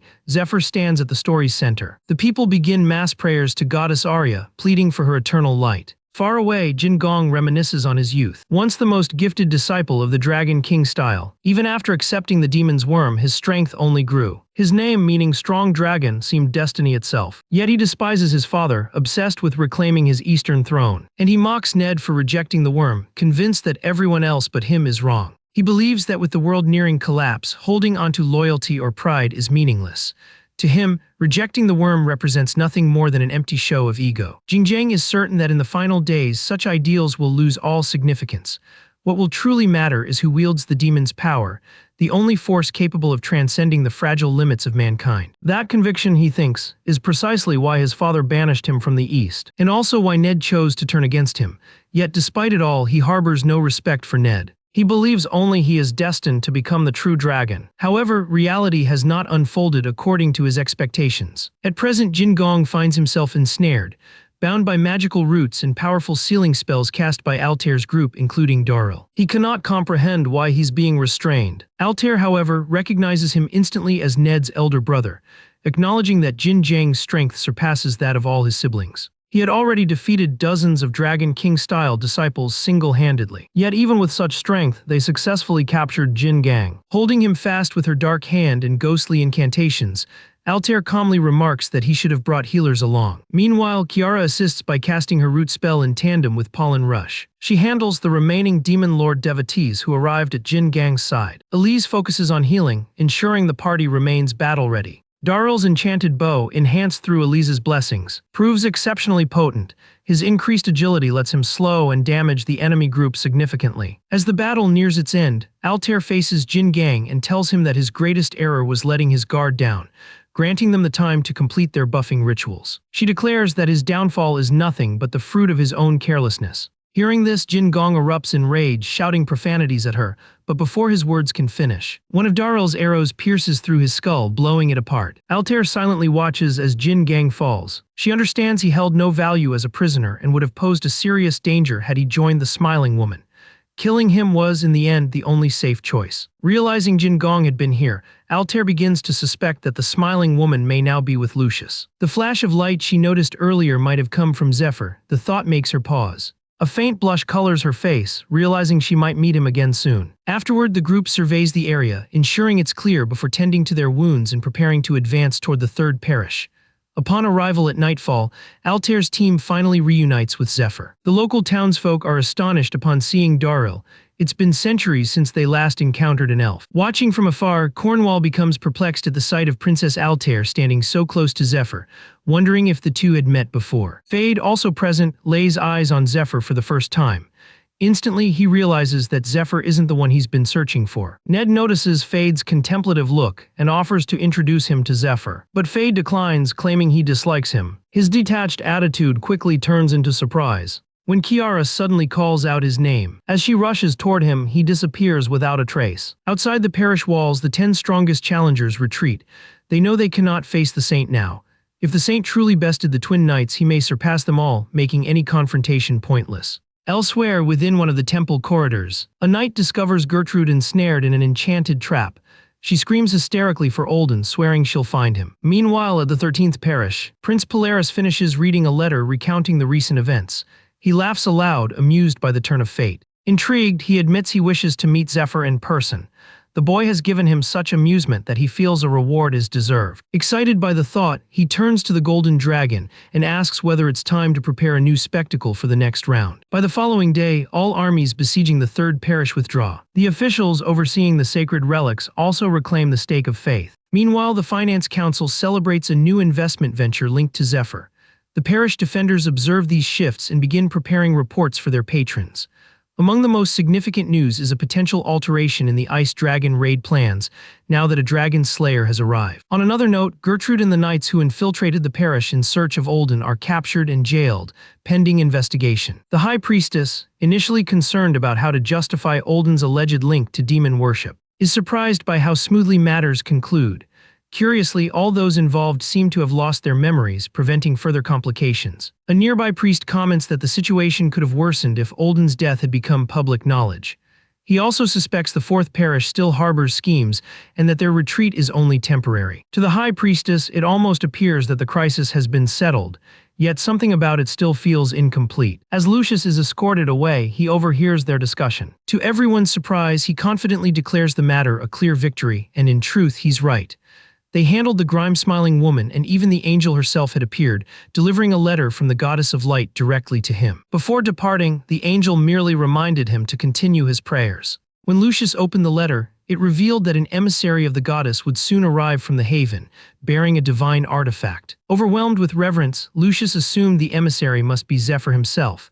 Filled with devotion, he pledged to carry out whatever mission she required. What he didn't realize, however, was that the letter was a fabrication, crafted by Zephyr, who had bribed an angel during the Dragon Corpse feast. Zephyr was certain Lucius would never uncover the deception, and planned to reward him later for his steadfast faith. Meanwhile, something far more urgent unfolds. Fade receives a message from Lucius's father announcing his arrival at the third parish. The Holy One is visibly startled by this revelation, but when Fade explains that his father instructed him to offer assistance, the priest grows delighted, recognizing that Fade's involvement could prove invaluable in the upcoming Ice Dragon raid. Fade agrees to lend his aid, clarifying that his help comes purely from goodwill, not obligation. Nearby, Zephyr approaches and asks Fade if the smiling woman had given him any useful clues. He adds that if Fade had known anything regarding the tarantula, he wouldn't have slipped away in the night. Fade seems ready to answer but hesitates at the last moment. Ned, quietly observing, starts to think his suspicions might indeed be right. The issue surrounding the smiling woman lies in the failure of the Queen's blessing. It holds no effect on her. They attempt using truth serum, yet even that produces nothing about the tarantula.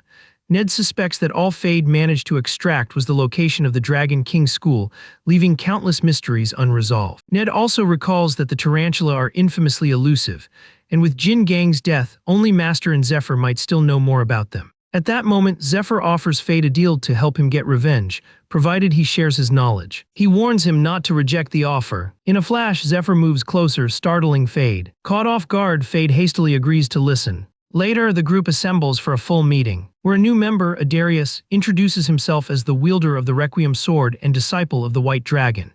He explains that his master sent him to assist Altair. Thus, he arrives to fulfill that order. The team welcomes him warmly. Altair then suggests that he train under Zephyr for now. Adarius accepts immediately, understanding that the princess wishes for him to first observe and grasp the current situation. Still, he feels a tinge of disappointment for missing a grander entrance. He would have preferred to appear during the Blue Dragon raid. Confident in his strength, he believes that had he been there, he might have slain the dragon himself with one strike to its heart. Deep down, he recalls his master's words, "When the demon lord descends, every dragon will follow and unleash ruin upon the world. His mission, therefore, is to slay them all before the end times come." That was the White Dragon's command. Back then, his master spoke in lizard form, implying that one day Adarius must also slay the true White Dragon. Adarius knows he could never bring himself to do such a thing. Thus, his purpose shifts. Rather than killing, he now seeks to prevent the demon lord's descent entirely. He realizes dragons can be invaluable allies if guided properly, their power easing the battles ahead. Yet he cannot understand why Altair hasn't seen this potential. Then it occurs to him it might be fear. A fear shared by everyone sitting around the table, clouding their judgment and dulling their thoughts. Disliking the tension, Adarius decides to remain silent for now. He'll watch and learn from the others until he fully grasps the situation, while he's lost in thought. Zephyr notices something about him that doesn't sit right. After the meeting, Elsie casts her spell, Angel's Embrace, a peculiar magical assessment of one's health. The new members grow visibly anxious under her scrutiny, while Elsie finds their discomfort amusing, teasing that it's rare to study a dragon, a veteran warrior, and an elf all at once. Fade, irritated, is surprised when Elsie suddenly realizes she cannot analyze him at all. Around that same time, Altair enters and asks if Elsie has examined the smiling woman. Elsie reports that even though every requirement for the queen's blessing was met, it still failed to take hold. Kiara speculates that the woman might already bear a blessing or perhaps a curse that interferes, but that theory falls apart.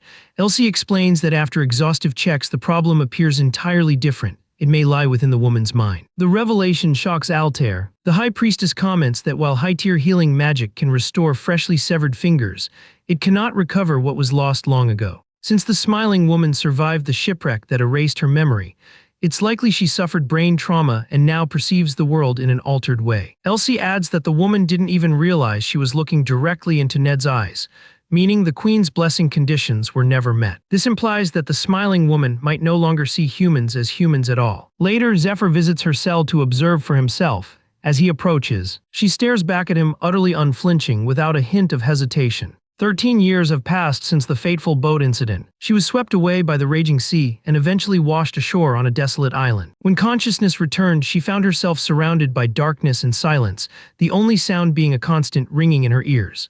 With no recollection of who she was, panic took over and she screamed into the void. One day, overwhelmed by pain and the thought of ending her own life, she suddenly caught the faint scent of incense, and with it, the ringing in her ears ceased. In that instant, a deep, commanding voice echoed in her mind, urging her to open her eyes. When she obeyed, a mysterious master appeared and began healing her wounds. Her vision returned little by little, and that moment marked the beginning of her bond with her mentor. From that day on, she devoted herself to learning the Eastern tongue and meditating under the master's constant guidance. Gradually, a sense of inner calm began to take root, and with each meditation, her sight continued to improve. Yet what she saw unsettled her deeply. Every person around her appeared monstrous in form. The only human face she could still recognize was her own, reflected back at her through the mirror. Exhausted by the sight of monsters, she longed to find her younger brother once more. The problem was she could not even remember his face. Still, she clung to hope, believing that if they shared any resemblance, she would recognize him when the time came. Then one day, though she followed the master's teachings with complete faith, her vision began to distort even further. Strange symbols and arrows started to appear hovering over people's bodies, markings that filled her with dread. In the present, after hearing her entire story, Fate calmly explains that what she experienced resembles a form of extreme trauma therapy, an unorthodox method that shatters the brain's usual structure to allow mana to flow freely. It is a violent process, often involving toxins, and 9 out of 10 subjects perish from it. Those who survive, however, awaken with altered senses. Some perceive smell, taste, or vision differently, while others experience a complete shift in how they perceive reality itself. As the smiling woman gradually adjusts to the bizarre figures she perceives, she realizes the arrows she sees are not threats but guides. By altering the contours of her face to match the direction of those patterns, she learns she can transform her entire appearance into that of another person. She recalls her mentor's compassion, the way he helped her rediscover her worth and taught her martial arts. He had even tried to locate her missing brother. Wanting to repay his kindness, she once attempted to retrieve a dragon's heart but failed. Even so, her primary goal remains unchanged, to save her master. To do so, she must find a way to escape this prison. Zephyr gleans all of this simply by observing her closely. When she catches him staring, she assumes he is behaving oddly. She confesses that if she were ever released, she would be executed, and thus makes one final plea. She asks for a bath before her death, promising to share any information in return, her tone both pleading and desperate. And if he cannot untie her chains, she quietly asks if he would bathe her himself. Zephyr steps forward into the cell and instructs her to remain still. He gently raises her head, and in that brief moment, as their eyes meet, she becomes certain she has ensnared him with her charm. She believes Zephyr has fallen under her spell, that he now views her as an irresistible prize of war and will eventually succumb. Desperate for freedom, she is prepared to do whatever it takes. After all, even those blessed with dragon hearts or wielders of holy blades cannot completely deny the instincts born of their own nature. But to her astonishment, Zephyr leans close and coldly commands her to expel the worm inside her body. Almost immediately, she feels something rising up from deep within her throat and begins to cough violently, spewing blood onto the floor. Zephyr watches with a faint, knowing smirk. He remembers her well from the past, how she once tried to deceive him, feigning affection only to exploit him before discarding him without remorse. But now, in the present, he crushes the writhing worm beneath his boot as she gasps for breath. Zephyr tells her that though he could end her life right now, he chooses not to for the sake of her brother. He warns that her survival depends entirely on her conduct from this moment forward. Then, forcing her eyes open, he brings her back to full awareness. A sudden burst of light explodes from the underground chamber. Moments later, Zephyr emerges from within. Waiting outside, Altair asks quietly if it's over. Zephyr replies calmly that he ensured the woman will slowly return to normal, and that in time, both her senses and memories may recover. Altair, still concerned, asks whether the process will take long. Zephyr answers that gradually suppressing the side effects of the worm's removal is the best course. Yet he's mildly surprised. He had assumed Altair opposed rehabilitating the smiling woman and had planned to kill her instead. Upon hearing this, Altair admits that she did wish for the woman's death, but also sees the potential value in someone possessing such rare talents. Deep down, however, she knows the truth, that the smiling woman is Ned's sister and thus feels responsible for helping her. Meanwhile, back inside the cell, the woman lies unconscious. Anticipating such a scenario, Zephyr has already placed a protective seal within the chamber as a precaution. With that matter settled for the time being, he turns his focus toward the next pressing concern. In truth, Zephyr had never wanted to encounter the smiling woman again. His initial intent had been to kill her, yet knowing she was Ned's sister left him no choice but to stay his hand. Even so, upon seeing her in person, he struggled to contain the emotions she stirred within him. What disturbed him even more was the lingering question he still could not answer. Why did so many people willingly follow the demon god cult even after learning the truth? Why remain loyal to something that had brought only destruction? He knows better than to dwell on such thoughts. The future he fights for depends on the memories he already carries, not on doubts he cannot afford. Lost in thought, he stands in silence. Then suddenly, a sandal flies past his head. Looking up, he spots Altair standing atop the stairway, a faint smirk playing at her lips. She had tossed it on purpose. The entire moment feels surreal. The dim stairwell, the chill in the air, and the faint glow of Altair's skin under the low light all blend together like a fleeting dream. There, upon those cold steps, they share a quiet, intimate pause.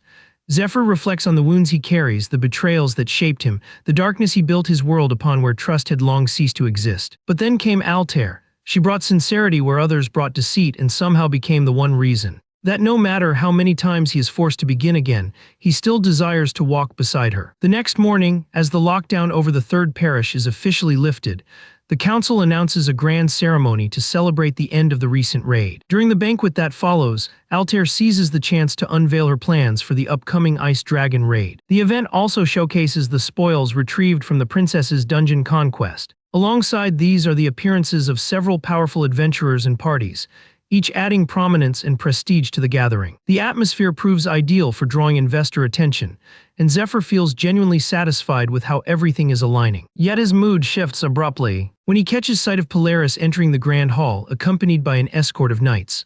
Applauding and showering compliments, Polaris commends Altair before turning his gaze toward Zephyr, lauding his accomplishments and declaring that he had come specifically to meet him. The young man stands frozen in disbelief. He had never expected Polaris to appear, let alone at this event. Polaris Albert Cayenne, the first prince of the Cayenne kingdom and the youngest cardinal in the temple, is a name known throughout Aslan. Unlike his frail younger brother, Polaris is celebrated for both brilliance and beauty, hailed as Aslan's brightest star. Zephyr feels a sense of unease, bewildered by the sudden presence of such a powerful figure, especially since Polaris is none other than the leader of the Demon Lord cult. Before Zephyr can speak, Lucius steps forward to greet the prince, his expression composed but his mind unsettled. Lucius knows full well that Polaris has no legitimate reason to be here, and silently vows not to let Zephyr become the man's next target. Picking up on the tension filling the hall, Polaris lets out a soft laugh and reminds everyone that he is, after all, just a priest. Then with a playful smile, he adds that if his presence feels uncomfortable, he has prepared something to ease the mood.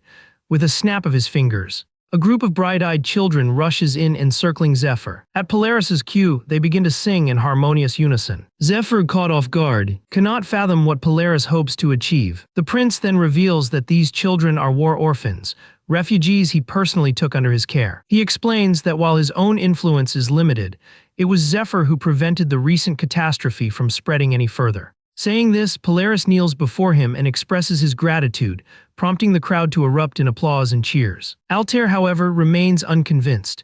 She knows her brother too well to believe he journeyed here simply to offer praise. There must be another motive. As the cheers fade, Polaris seamlessly transitions to discussing the dungeon bubble collapse and the economic shockwaves it caused across the continent. He elaborates that new dungeon-related laws have recently been enacted to manage such crises. One particular law states that all loot and treasures obtained from dungeon raids must be appraised by certified national evaluators and reported directly to investors. Another clause mandates that every item's value be determined according to current market fluctuations and economic data. To everyone's astonishment, Polaris claims that the current listed market value of a black dragon heart is 0 gold. He continues, explaining that legally dungeon spoils do not belong to any party until they are formally reported.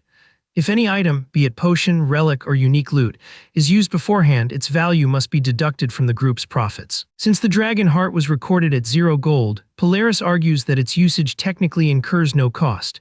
Yet his tone implies that this so-called value does not reflect reality. At that moment, Lucius's temper flares, but Polaris maintains his composure, clarifying that these are not his words, but those of the public. Turning to address the assembly, he declares that the dragon heart transcends monetary worth, for it served the divine will of the goddess herself. Naturally, he concludes its price is 0. Then, fixing his gaze upon Zephyr once more, he praises him for his selflessness, claiming he acted not for wealth but for faith. His words drip with charm and polish. Yet both Lucius and Altair sense an undercurrent of deceit beneath his honeyed speech. Polaris presses on, proclaiming that Zephyr saved countless lives without demanding a single coin, making the dragon heart truly priceless. Zephyr, however, grows visibly irritated by the display. The prince continues nonetheless, stating that the moment he heard the news, he rushed to his father and petitioned for Zephyr's arrest to be overturned. He then unrolls a sealed scroll, announcing what came afterward. He visited the bishops of every parish, securing each of their signatures, all declaring that Zephyr's deeds were miracles of the goddess, beyond the reach of mortal judgment. Placing a gentle hand upon the young soldier, he stated that every bishop revered Zephyr for his service and selfless sacrifice for humanity. He proceeded to proclaim that the bishops had pledged their unwavering support, vowing to provide troops, resources, and to create a foundation for those in need. Hearing this, Lucius understood that the entire performance was staged, yet not in the way he expected. The same divine rhetoric they once used to dodge legal accountability was now being turned against them. They were now indirectly compelled to offer aid without compensation. Should they refuse, the legitimacy of the dragon heart would be questioned, yet compliance would cost them all possible profit. Upon realizing this, Zephyr cast a glance toward Altair, silently hoping she might intervene, but he soon grasped that the mastermind behind it all was her brother. Once known as the Gold Dragon's left arm, he had forsaken his claim to the throne and joined the clergy, eventually rising to the rank of bishop in the Gold Dragon's dominion, a position of immense authority. To oppose him was tantamount to defying the Golden Dragon itself, rendering any challenge futile. The investors who observed the scene unfold grew disheartened. Recognizing that Polaris was maneuvering to seize all potential profits, they quietly withdrew, accepting there was no longer any gain for them. Then, at that moment, Polaris stepped closer to Zephyr. He revealed that he had not come to ignite another war, but merely to defeat him. Despite the heavy tension surrounding them, Zephyr nearly laughed, fully aware of how absurd the man standing before him truly was. Polaris' strategy mirrored the same schemes once employed by temple guilds and noble houses to suppress smaller guilds and individuals. They would begin with vague excuses to sever funding, initially keeping their promises once or twice to maintain trust. Then they would start delaying payments, claiming funds were still in process or required approval from another branch, until the promised support ceased entirely. As a result, soldiers found themselves ill-equipped. Dungeon raids collapsed in failure. To retain their strongest members and prevent poaching by rival guilds, parties were forced to overpay for loyalty. Moreover, dungeon equipment, especially enchanted or specialized gear, came at a staggering cost. There were also constant expenses for labor, potions, food, and camp gear for groups ranging from a dozen to several hundred members. Even the rights to enter a dungeon had to be purchased. Thus, when higher authorities monopolized profits, it spelled death for the guild. This was precisely the trap Polaris sought to recreate. Returning to the present, Polaris mocked Zephyr's silence, twisting his words to insinuate more. He insisted that now, being seen as someone important, Zephyr must obey the established order no matter his personal strength. He even mocked Altair, suggesting that without financial backing, she would fall into ruin, and as a princess with a public image, Zephyr would be forced to shoulder those expectations. Every word was deliberately crafted to provoke, pushing Zephyr toward anger. Yet knowing that a rash reaction would bring grave consequences, he restrained himself. Instead of answering with violence, he calmly began to recite an ancient prophecy. It spoke of a crimson smoke, like blood, rising from the south and blanketing the world, a sign that the 4 horsemen of the apocalypse had awakened, heralding war and death upon the land. As he uttered those words, Lucius instantly recognized the prophecy. Meanwhile, Zephyr continued to wield his silver key, summoning the Sword of Light. He declared that an angel had foretold he would one day use it to avert the world's downfall when he first earned the blade, as he began channeling mana into it. He then declared that since the goddess had entrusted him with both the dragon heart and the sword, he could not surrender them to anyone else. Instead, he proclaimed that Princess Altair alone would decide the dragon heart's fate. After making his stance clear, he shook Polaris' hand with composed gratitude. With that, the bishop departed. As he walked away, deep in contemplation, he admitted to himself that for a peasant, Zephyr had handled the ordeal with remarkable poise. He wondered if Zephyr intended to give the dragon heart to Altair to strengthen her party against him. The thought darkened Polaris' expression. He believed Zephyr had chosen a perilous path that would ultimately lead to his downfall. To Polaris, all 7 fragments of the dragon's heart must be gathered and united. Anything less was meaningless. Even as he returned, his mind lingered on Zephyr, doubting the boy's grasp of how the world truly operated. Zephyr's alliance with Altair, his cryptic prophecy, and his calm composure planted suspicion. Polaris could not believe his actions were born of pure goodwill. He briefly considered conducting a dedication ritual to test him, but with too many witnesses he dismissed the idea. Still, he reassured himself. His true aim was to summon the demon lord. Everything else was mere diversion. Besides, he had prepared a special gift of his own making. That gift was none other than Adarius, someone Polaris had already encountered earlier. He had deceived Adarius, claiming he knew a way for him to reunite with his master. Adarius appeared to believe his words, and accepted a necklace from Polaris. Later, in the third parish, Altair and Zephyr discussed their encounter with Polaris. Altair expressed relief that the dragon heart remained in their possession. Yet she couldn't hide her surprise when Zephyr smiled in response to her concern. He admitted he had expected a much worse outcome. The meeting also shed light on certain behaviors of the cult leader from his previous life. Back then, he had been baffled by the man's sudden appearance, but after hearing Altair's remarks about the White Dragon, he began to form a theory. Perhaps the cult leader had come to determine whether the White Dragon was involved in Olden's disappearance. Yet, even with that explanation, one question still lingered. In his previous life, Polaris never once moved against Adarius for 2 whole years, despite the latter's known connection to the White Dragon. The answer, however, came directly from Adarius himself. At some point earlier, Zephyr had met with him, during which the man revealed his ice dragon deity. From that discussion, Zephyr learned that Polaris had never been able to gather the dragon hearts. That revelation clarified why Polaris had seemed almost relieved during their recent confrontation. He must have believed they would never possess enough power to stand against him. With that understanding, Zephyr began to plan carefully. Pretending ignorance of how to use the dragon heart, he executed his bluff flawlessly. As expected, Polaris withdrew, opting instead to fight through wealth and political manipulation. The classic approach of humankind, and one Zephyr understood all too well. But when he mentioned humans, Altair briefly recalled an image of her brother's demonic form. Meanwhile, Zephyr's thoughts continued. Had the bishop revealed his full might, they would all be dead by now, or at best forced into a desperate struggle for survival. Yet Polaris departed without harming Zephyr, nor did he expose his allegiance to the demon lord's followers.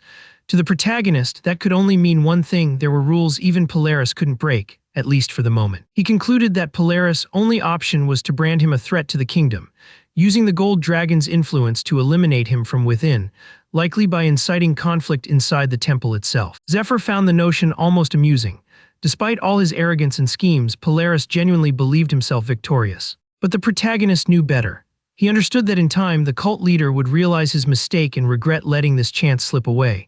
Though Polaris had withdrawn, Zephyr was certain their next move would strike even deeper, especially now with Altair standing beside him. In their next gathering, Zephyr prepared an elaborate feast, composed of dragon meat. It was served alongside a glass of pure water drawn from the Lake of Life. According to Zephyr, this combination enhanced their attributes, a boost they would need for the upcoming battles within the snowy fields of the Blue Dragon raid. He encouraged everyone to eat heartily. To their surprise, the meal was both rich in flavor and exceptionally nutritious. The water from the elven lake not only accelerated regeneration, but also prolonged one's lifespan. As the others savored their food, Altair asked curiously when Zephyr had learned to cook. He replied that he'd learned from his grandfather, who once ran a small restaurant. Altair responded with a light-hearted comment, but soon voiced concern. Ada Ruiz was the only one absent. Zephyr explained simply that dragon meat didn't agree with him, choosing not to elaborate. Still, she worried that Edoras might begin to resent them. Zephyr, however, was confident that even if resentment grew, he wouldn't dare act recklessly, not with Darrell around. Meanwhile, Edoras quietly concluded that perhaps eliminating Zephyr was the best course of action. Despite the cult leader's earlier interference, the dragon raid continued as scheduled. During their next briefing, Lucius presented a list of goods set for sale in the upcoming Lauren auction, the largest marketplace on the continent, where items worth millions of gold were exchanged, including legendary treasures. According to the priest, the process to register an item was long and strict, requiring months of submission, evaluation, and verification before appearing in the official catalog, which only auction staff could access.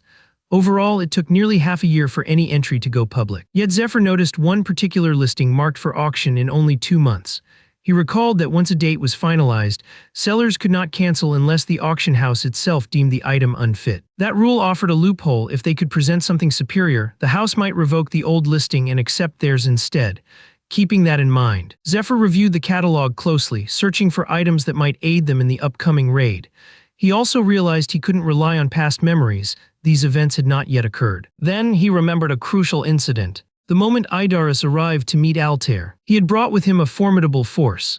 At that time, Altair and her team had left the castle in pursuit of Ned, who was fleeing with the dragon heart. With the fortress left nearly empty, Idaris ventured forth to find the dragon himself, claiming he merely wished to communicate. Upon reaching the icy citadel where the dragon resided, eager to make contact before the princess could, he was met with something wholly unexpected. The ice dragon was nothing like what he had imagined. Appearing as a girl with horns and an aura of dominance, she exuded both beauty and peril.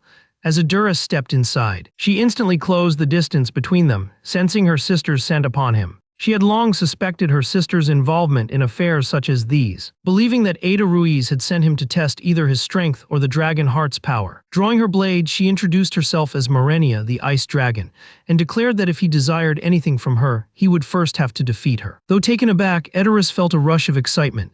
He and the ice dragon shared a likeness, both driven by passion and bound by instinct to protect their masters and their kin. With that unspoken understanding, they clashed. The ice dragon soon found herself impressed by how well Idaris matched her furious assaults. Knowing him to be her sister's disciple, she expected nothing less. She then conjured hundreds of gleaming ice swords, sending them hurtling toward him in a storm of blades. With a single mighty swing, Idaris shattered them all. Without pause, the ice dragon lunged once more, continuing her relentless onslaught. Their movements mirrored one another so perfectly that they seemed like reflections. Every strike met by its equal, every motion countered with flawless precision. Meanwhile, her aura continued to surge, each breath she took amplifying its intensity. With that growing power, frost began to spread outward, slowly encasing the entire region surrounding her castle in layers of ice. As their clash spilled into the open field, she finally seized the advantage and brought Idaris to his knees. Yet in that fleeting moment of victory, she sensed he had never intended to kill her. Intrigued by the mystery surrounding him, she chose to understand more. And while the two lingered in that delicate stillness, uncertain of what fate awaited them, a quiet, enchanted winter unfolded around their frozen battleground. But Idaris soon rose again, determination burning within his eyes as he launched another strike. The ice dragon evaded with effortless grace and retaliated, hurling him back to the ground in an instant. She coldly remarked that he would need at least another 100 years of training before daring to face her again. Still, she decided to grant him another chance, allowing him to keep sparring. With a wave of her hand, 7 enchanted swords materialized before them, and she urged him to wield them, particularly the one known as Requiem. Taking up the weapon, he met her once more, and the two dueled tirelessly for hours until exhaustion nearly consumed him. At one point, he gathered his strength to strike a flint, sparking a small campfire. It was something entirely new to the ice dragon, a human conjuring flame for warmth and sustenance. Captivated, she observed as he prepared his meal over the flickering light. They shared roasted meat together, each bite bridging the vast difference between their worlds. When the meal ended, they resumed training until fatigue finally overtook him, and he drifted into a deep slumber. Watching him sleep, the ice dragon found herself bewildered by human nature. Most humans broke under the weight of her draconic presence, yet this one remained endlessly curious, even eager to engage. Her mind wandered back to her sister's former disciples, all of them peculiar in their own ways, especially the dungeon princess. Along with her loyal armored knight, whose unnatural strength and commanding aura left a lasting mark. She had once known him as a mere child, yet he had grown into something that now unsettled her deeply. Now Edaruiz displayed similar potential. His physical strength, control over mana, and remarkable spatial awareness set him apart. Yet what impressed her most was his unyielding spirit, his will to face adversity head-on. Even when struck down, he constantly studied his failures, analyzing every movement to understand and improve. Though he could not yet match her might, his training was never driven by pride or victory. Instead, it was fueled by the sheer joy of challenging his limits. Every duel a chance to grow stronger, every loss a lesson he embraced. His progress astonished even Marenia, the ice dragon herself, prompting her to spar with him in her true draconic form. After 3 months of relentless training, he felt invigorated by his own evolution. He could now land strikes against Marenia even while she retained her dragon form, an achievement once thought impossible. Yet that pride soon turned to unease, as he remembered his duty to return to Lindell Castle within 2 months for the princess's arrival. In the meantime, he had carved a small home within the ice, a solitary refuge amid the frost. One night, Marenia summoned him outside. There she revealed the magnificent sight of the northern lights. He sat in silence, mesmerized by the ever-shifting waves of color dancing across the frozen sky. The moment stirred an old memory. His master once spoke of seeing these very lights alongside Marenia. She had wished to witness them with her again. Hearing that, Marenia fell into contemplation. Long ago, the great dragon heart had shattered into countless fragments, and over the course of a century, those shards became the dragons. Her own essence was born of both blue and white. After awakening from her icy slumber, she encountered her sister. Unlike the others, the bond they shared ran far deeper than mere kinship. Her sister possessed a fiery temperament, and though both of them appeared white in form, Marenia could never claim the title of White Dragon, for that honor already belonged to her sister. She continued to reminisce. After Kaiser's death, her sister fell into a long sleep, and soon the other dragons began behaving strangely, preparing for some unknown grand purpose. Since that time, Marenia had not spoken so openly with anyone, especially not with one who carried echoes of her sister's memories. Overcome by emotion, Eteruis could no longer contain himself. The ice dragon instantly sensed the turmoil within him as he struggled against his inner conflict. His mission demanded the eradication of all dragons, yet fulfilling it would mean slaying Marenia and her younger sister. It was a burden he could never bear. To convey his true failings, he used his Earth's Cradle technique, revealing the preserved remains of the white dragon lizard, once the vessel of his master during her journeys. Marenia immediately recognized her sister's aura emanating from it. She even noticed the delicate flowers her sister had cherished. The sight stirred something deep within her heart. Meanwhile, Eteruis excused himself, stating that he must now search for another disciple of his master, Princess Altair. He explained that the princess sought the annihilation of all dragons, and he intended to support her mission, honoring his master's dying wish. Yet secretly, he hoped for a different outcome.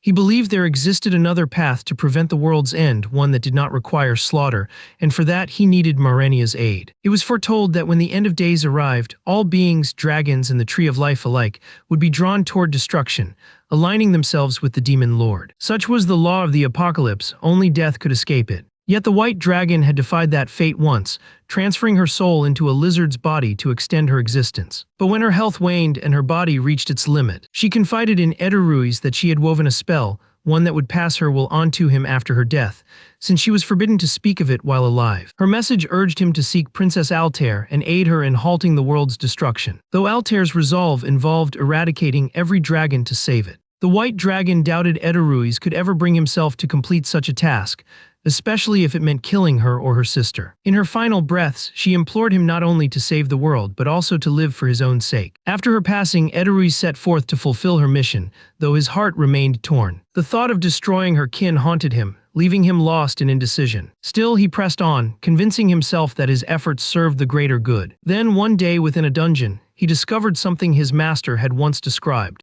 An ancient altar built to summon the demon lord. He recognized it instantly. Without hesitation, he destroyed it, believing that eliminating such sources of corruption could prevent the apocalypse without ever needing to slay a dragon. But the Ice Princess later shattered that hope, explaining that thousands of such altars existed, scattered and hidden across the world, far too many to stop by brute force. She told him bluntly that he was deluding himself even about her. If he truly sought her cooperation, she said, both he and Princess Altair would have to prove their worth. She revealed that Altair's next target was Artalis, and if Eteruis proved himself valuable in that campaign, she might consider joining them. With that, Eteruis departed for Lindell. There, Princess Altair welcomed him as a fellow disciple of their shared master. Over the course of a year, he conquered dungeon after dungeon, gathering treasures and resources in preparation for the upcoming raid. During this time, he deliberately avoided visiting the Blue Dragon, aware that her temperament made any meeting risky.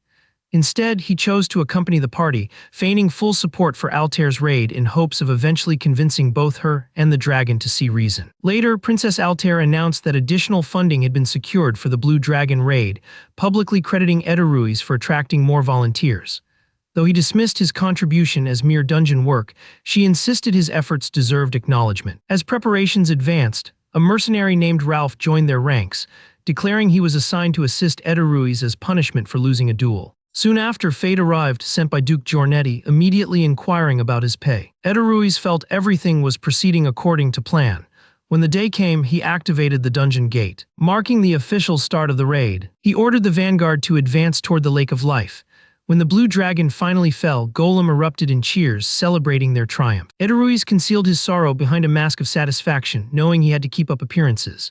He declared he would consume the dragon heart as promised, earning Princess Altair's approval. Quietly, he vowed to gain the trust of all, to rise above the princess herself and take command of the entire party. Fade, however, insisted on relying solely on his own strength. Though Edoruis preferred solitude, he knew he couldn't leave Fade unchecked in battle. So instead, he focused on moving close enough to heal the blue dragon. For this, he wielded the demonic sword of sacrifice. Upon seeing the wounded dragon up close, he realized the truth was far more intricate than he had imagined. Still, he was grateful for the restorative items he had collected. As he struck, the dragon suddenly regained consciousness. It recognized the divine blade, Requiem, recalling that its full might awakened only in one who carried a dragon's heart.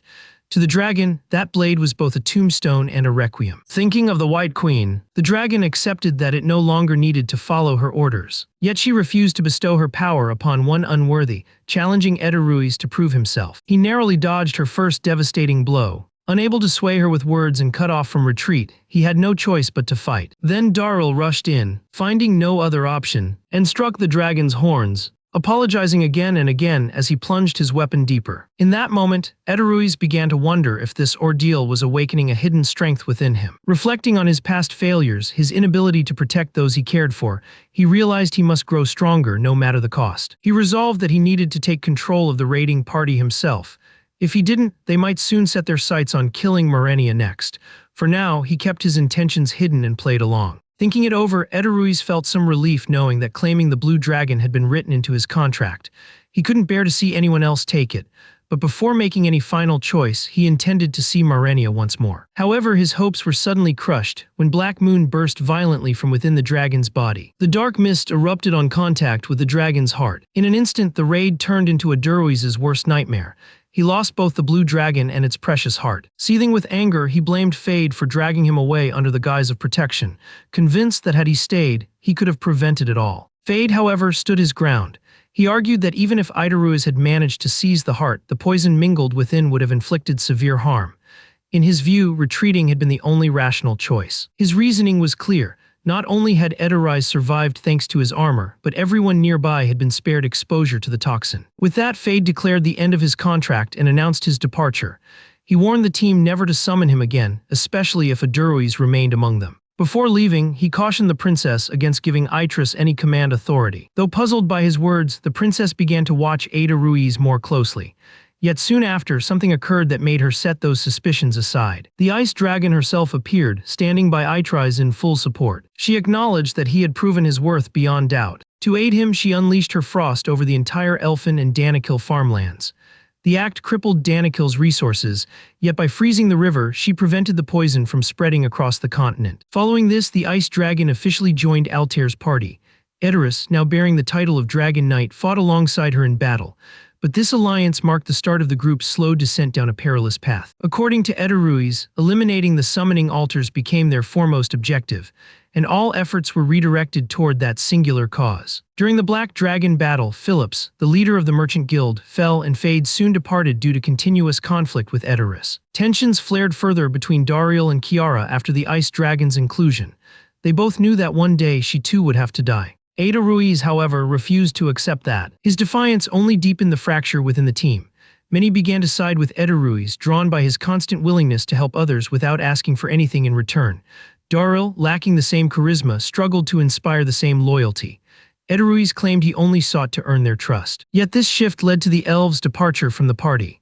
What remained began to resemble a tight-knit circle bound more by admiration for Eid al-Ruiz than by any shared mission. Altair grew increasingly unsettled, suspecting that her master's original order to slay the ice dragon carried a deeper meaning. Amid this internal discord, Edoruis's unintentional divisions created the perfect opening for Zephyr to join the party. Upon his arrival, Fade immediately recognized Zephyr from the Third Parish and swiftly pinned him down, astonished to find that the boy had learned to fight. He couldn't help but wonder who had trained him. The scene shifted to the past, revealing that Zephyr had once wielded the dragon heart and forged a bond with Fade. Because of those experiences and Zephyr's growing influence, Altair found herself drawn to him. She realized that building strong allies like Zephyr was crucial if she hoped to challenge Edoruis and prove he was leading the group astray. Determined, she persuaded Zephyr to work with her. Our boy, ever business-minded, reminded her to clearly define their terms before agreeing, since a previous teammate had once stolen their kill. He demanded the spoils back, asserting that the corpse and belongings of the demon lord worshipper rightfully belonged to him. Their first meeting carried tension, as Fade and Zephyr struggled with the challenges of operating as a team of two. Yet despite their rocky start, they agreed to cooperate, bound by shared objectives. Edaruiz, however, was far from pleased. The return of Diriel and Fade, coupled with the reappearance of the one who once held the dragon heart, weighed heavily on him. In the past, he had discussed this very concern with the ice dragon, who, upon hearing it, flew into a rage. She trapped Zephyr in ice and interrogated him without hesitation. The knights witnessing it felt reassured, convinced that the dragon stood firmly on their side, while Idaruz quietly used Zephyr's presence to sway public opinion in his favor. Back in the present, Zephyr studied the young recruit during training and quickly discerned that, though inexperienced, he possessed a shrewd instinct and a burning hunger for recognition. The boy, aware of his own shortcomings, pushed himself relentlessly, desperate for a single chance at freedom and influence in the coming raid. Meanwhile, Idurui, overseeing preparations, simmered with frustration at Zephyr's manipulation of the Silver Lion's control over him.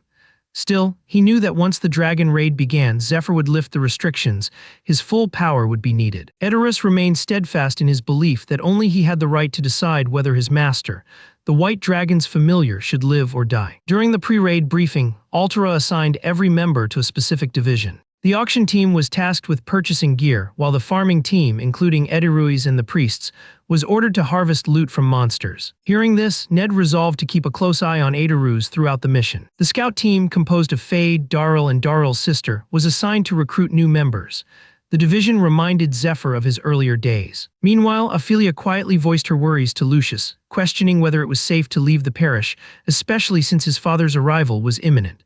The Holy One had warned that the man might be delayed, so finding him directly seemed wiser. Lucius mentioned both his eldest and second sibling, leaving Ned quietly surprised. At the same time, Altair busied herself with another crucial mission awaiting them in the capital. She recalled the Elf Queen asking her to deliver greetings to a human scholar named Vital. He had once visited the Elfin Forest 61 years ago. Altair had been astonished to learn that not only was Vital still alive, he was now the Academy's dean, the same academy where she once studied under him. The Elf Queen entrusted her with a letter for him, emphasizing his strong influence among nobles and the potential that he might assist with the upcoming raid. Still, Altair hesitated, remembering her poor attendance at the academy and the unfavorable impression she had left.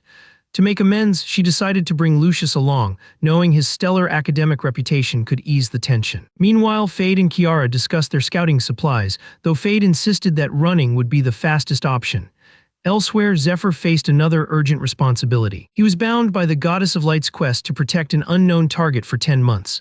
He understood both the immense reward and the dire punishment at stake, but the target's identity remained hidden.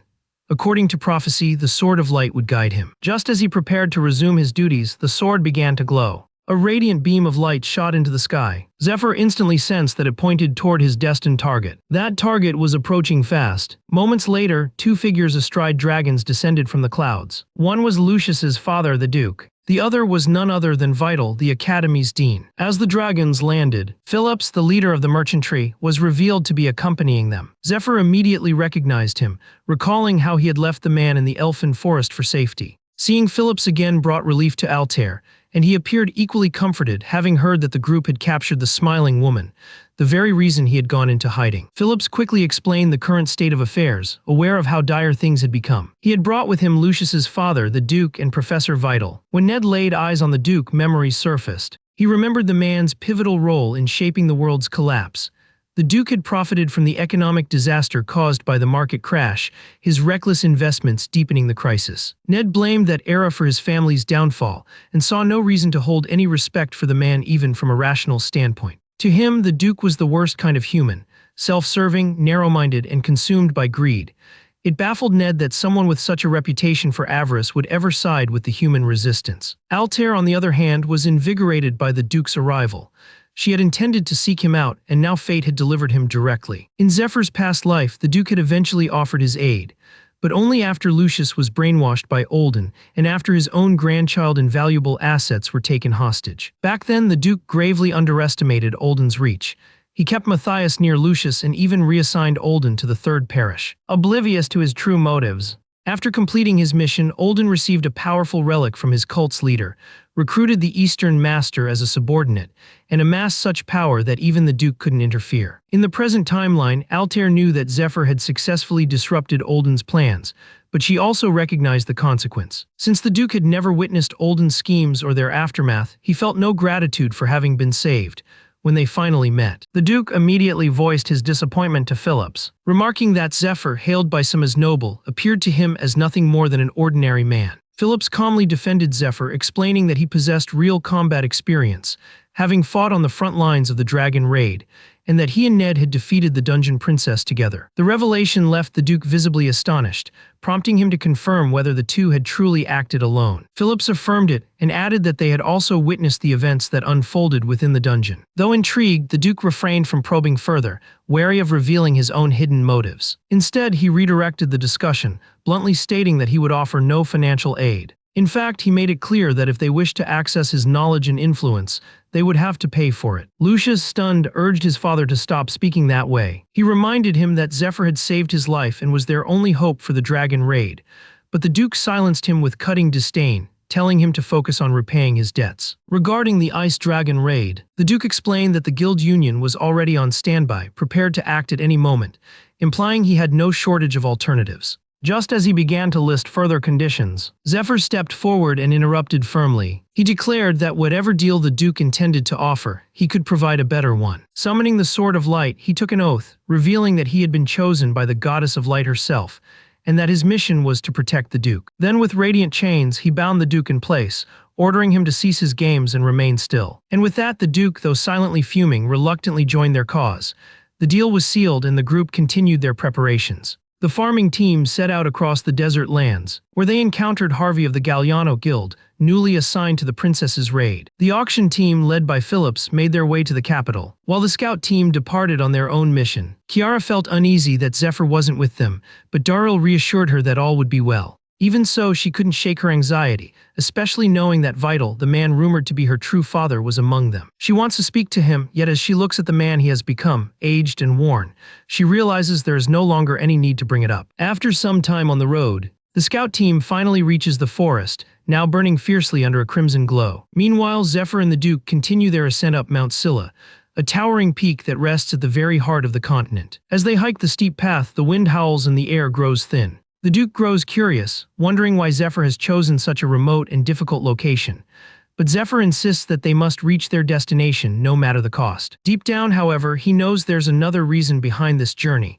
He wishes to understand the Duke on a deeper level, something that can only be done in solitude. In his previous life, when they once took refuge inside the tomb of the Dungeon Princess, the Duke had been genuinely thrilled, declaring that his long-awaited dream was finally within reach. Zephyr had been there at his side, listening as the Duke confessed that he had spent millions of gold coins, devoted countless years, and even lost his own son, all for the chance to witness what the dungeon's boss chamber looked like. He hadn't been driven by greed for the dragon heart, but by something far more meaningful.